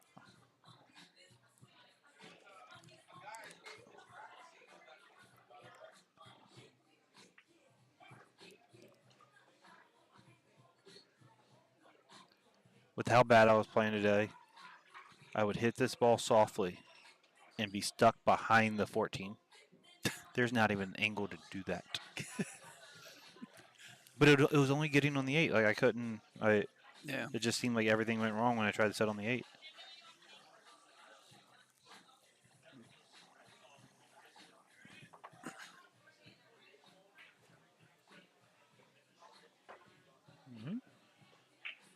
So, barring, I say a divine intervention, Steve is going to go up 5-3, and it is going to be his break. Except it's going to be 5-2, and it'll 5-2, be Matt's and break. it's still going to be his break. And no, Steve's No. break at 5-2. No, I don't know. Matt's. I really want Matt to just have 3. Okay, I don't know what I it is. It's just 3 is a good number. Steve won the leg. This should be Matt's break. No, Matt's been breaking evens, right? No, Matt. Steve won the leg. I guarantee you Steve won, or the flip, or whichever they did, but Steve definitely broke first. Makes me I wonder honestly if I've got swore. the score I wrong. swore that Matt. I think you're right because I think he opened up with a break and run, right? Yeah, I might have the score wrong. I'm gonna pop out there and see what the score is. Well, thank you, Jeff. We like you as well. Me commentating actually helps take my mind off stuff as well. Not sure if y'all can tell. I like talking. All right, makes the 8 on the break, which means absolutely nothing except for he can continue shooting. See, Matt has 3. I don't know if that's correct, but is it? See, I wasn't wrong. I was wrong, but I wasn't wrong. My heart of hearts knew Matt had 3. Yeah, Yeah, I'm surprised we won a whole rack with me having the score wrong. Usually, if I don't have it updated by the break, I have 3 people telling me the score's wrong. Oh, no. Yes.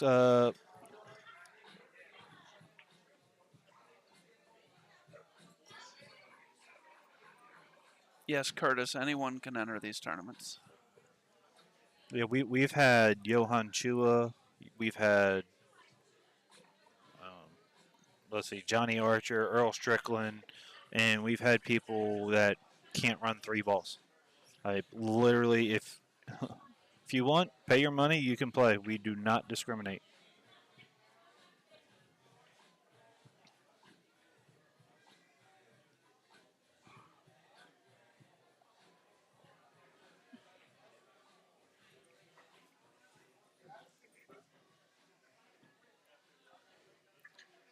We got guys already playing in the money, and we got guys still playing in the 17th to 24th place match. Yep.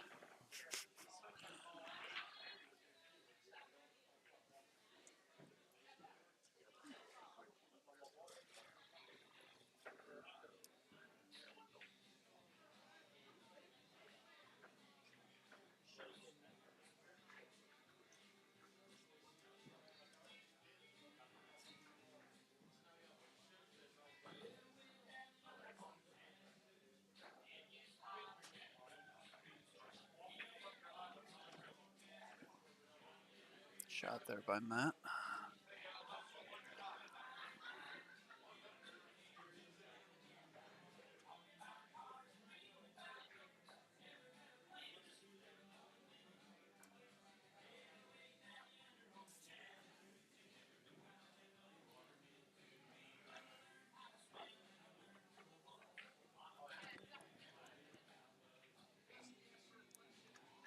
All right, he's all right. Second there, I thought he was going to. I mean, well, if he had gotten right on the 10, he might not have had the 1 or the 4, but.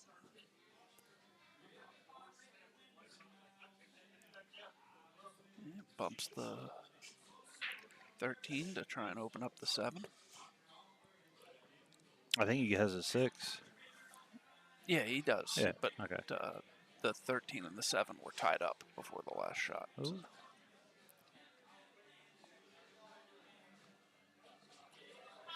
Even if I have the 4 here, I'm still shooting the 7. You shoot this with right English or inside. And you can kill it. You don't have to hit it hard. You're not trying to come straight back up table. You just don't want to put any running English on it and go too far. Right. So even if you tap this with the distance the 7 has to go, if you put running English on it, you risk running way too far. So just kill it a little bit, and you're good.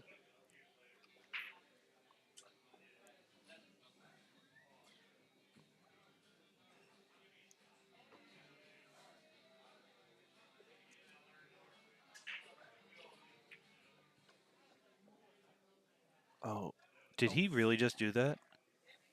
He did. He did.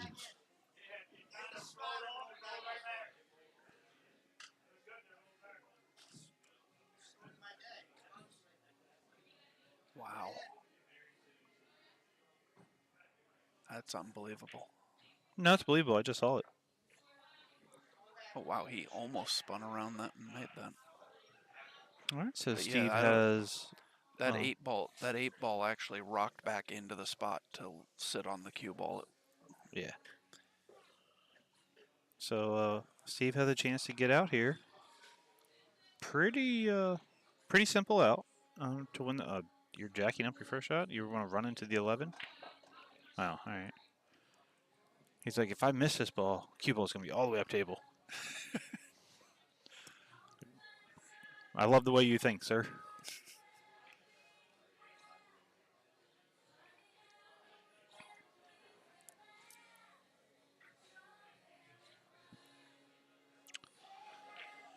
Resisting the urge to make a joke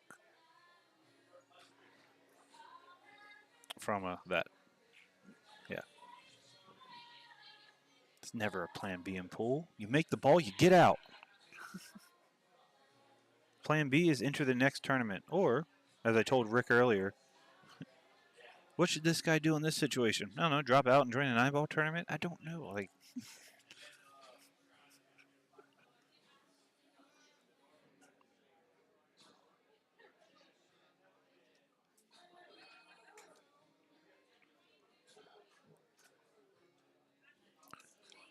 I'm gonna lock that door. Oh, I'm definitely shooting the 10 ball here. No, I completely agree. Yeah, 100% I shoot that 10 ball. And that 14 actually slid on him a little bit.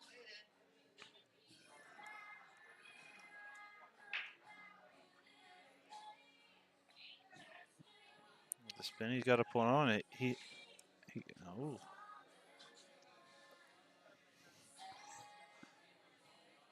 It looks like he gave an exaggerated yeah.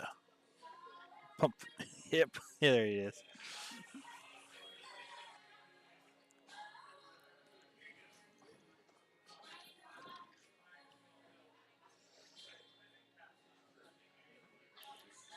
The best safe you can have is making sure your opponent doesn't get to the table.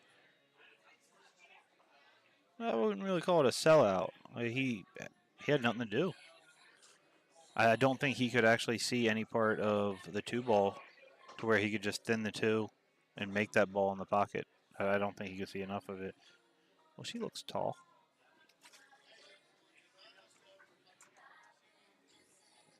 What? You didn't, did you? Okay. I believe you.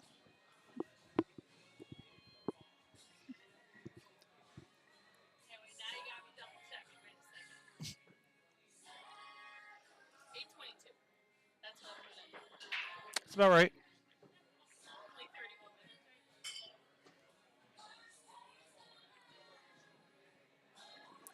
Oh, oh, this is going to be good enough. I was like, freeze to it. Make this interesting. You know what? This is pretty interesting. Yeah. Yeah, A lot I'm more just. interesting than Steve wants it to be. Oh, God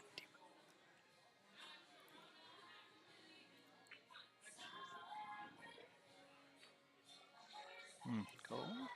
He didn't want to sell out the shape, so he shortened the bank. That's a tough situation to be in. You either have to completely go for it or go for a safe. Yep. So now, Matt actually, if he wants, can freely. He could freely cut that ball, that 4 ball, because he's not going to miss it bad enough where it doesn't stay in the pocket. And he could have left Steve in a really bad spot. Now Steve does have the angle to cut this ball, and he showed already today he cuts pretty well. Are you just going to kick it? Yeah. And Matt's like, really? You left me this angle? I can't even get all the way around table. Thank you. Thank you. I'm going to let them sit here for a second so they cool down. They should be cool by now. Yep.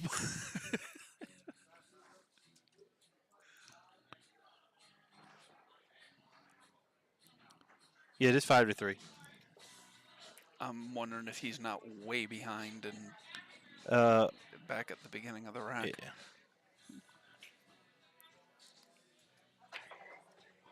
Oh, you hit that pretty good to get such bad shape. Oh, wow. Yeah. You could tell right off that second rail he was going to be in trouble. No, I know. Yeah. But he hit that so well. He deserved much better than that. Oh, then he leaves Steve a dead-end bank. Just shake his hand now, Matt.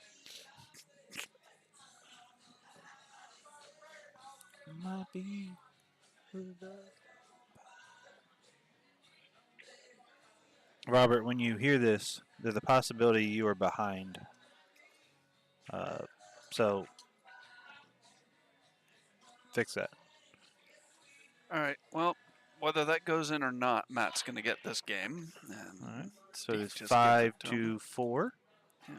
And it is Matt to break. Yeah, if they stay here too much longer, they're going to be cold. So I'm going to eat and you finish this up. All right. All right.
Oh.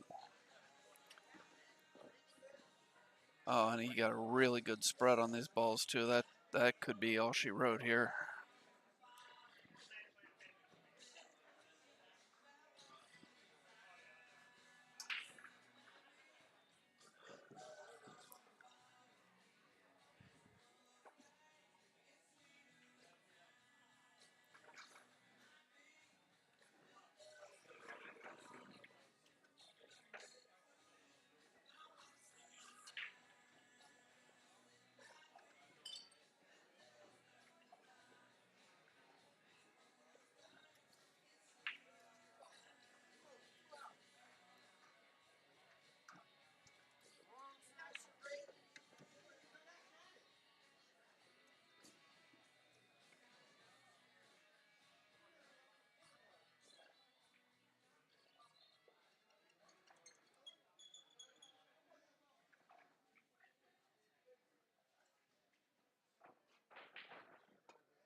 Oh no.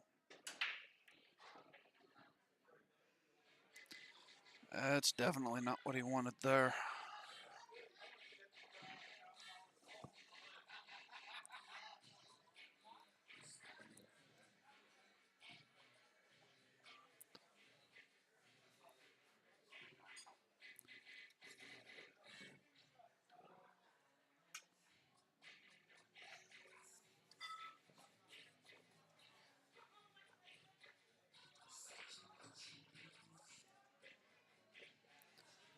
Alright, so Steve makes a good hit, but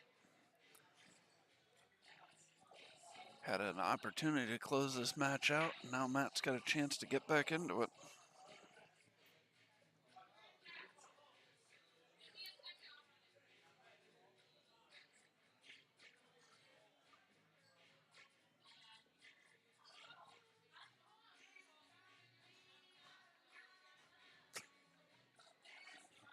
I do, Jeff? That's the first time I've ever heard that.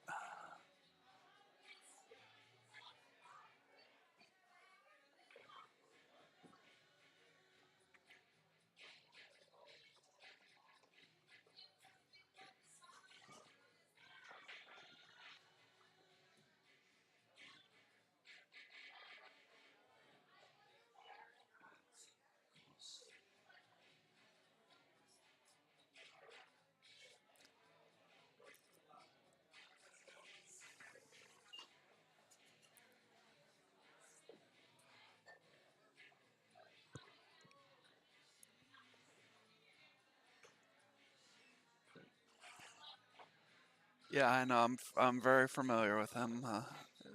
He's a fun player to watch.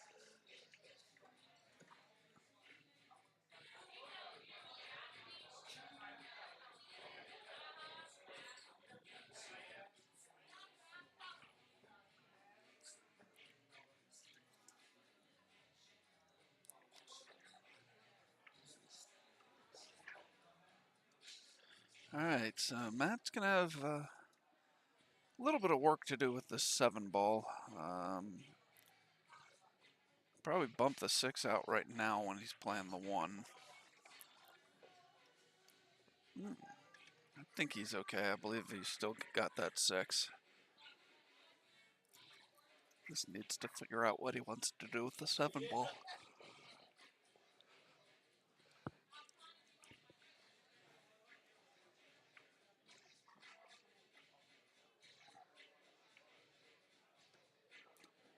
He uses this opportunity to come up behind the 7.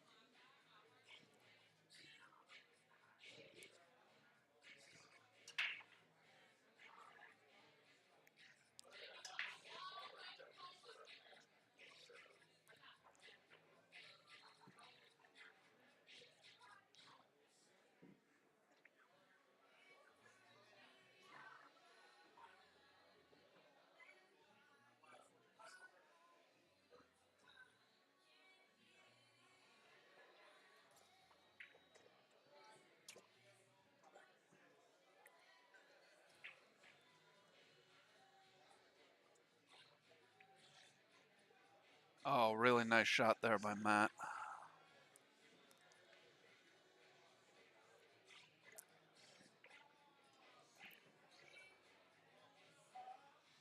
I don't think the 8 goes by the 13, so he's going to have to get an angle on the 4 that he can slide down to shoot the 8 either in the side or in the other corner.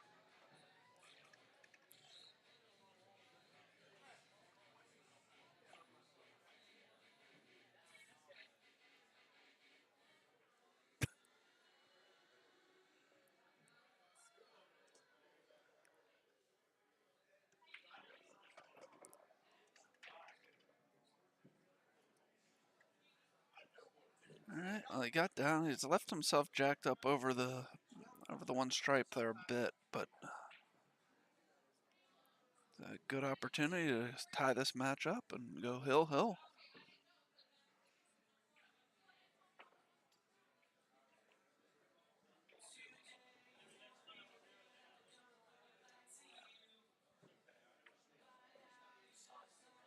Yeah, knocks it down. We are hill. Will be Steve to break.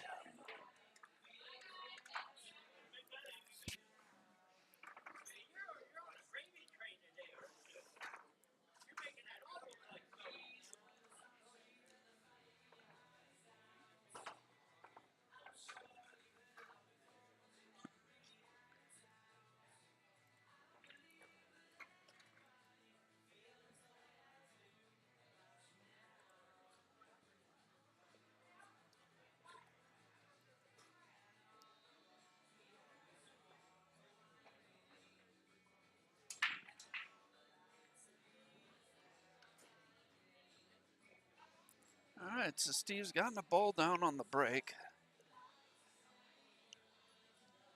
Hasn't left himself a great shot, though.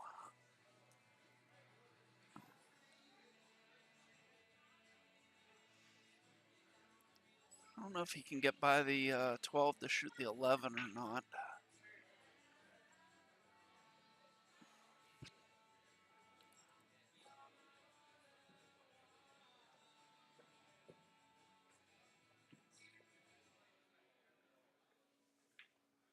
Well, he did have the room to get through there.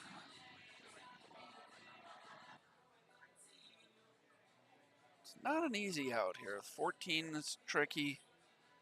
Honestly, the 13, 15, that everything there is a little congested.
So Steve just waiting for Gary to get out of the way on the next table over.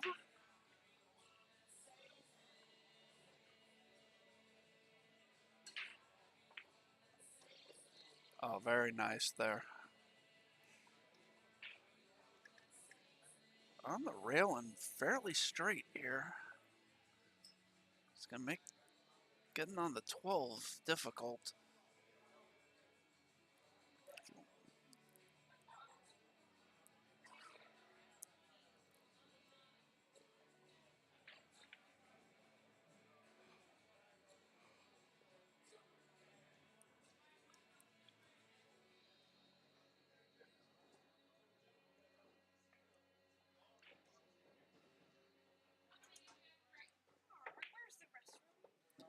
It's right here, but you need to go around.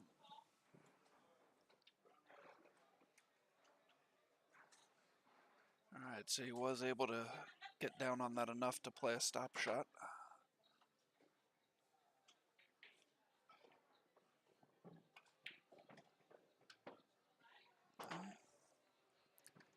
left himself shooting over the 8 or over the 5 a little bit on this 8 ball. So not making this the easiest to run outs, but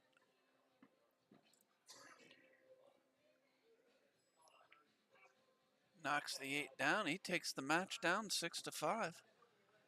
And we'll be back in a few minutes. I'm not sure what our next match is going to be.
Okay, so we're gonna let the winner side or the loser side catch up a bit before we start the next winner side matches.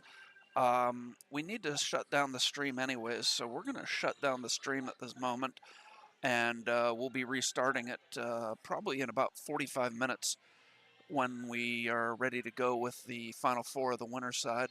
So look at On the Hill Productions in probably about 45 minutes for the next stream, and we'll hopefully you'll be able to find a link anywhere you found this link, and we'll see you guys soon.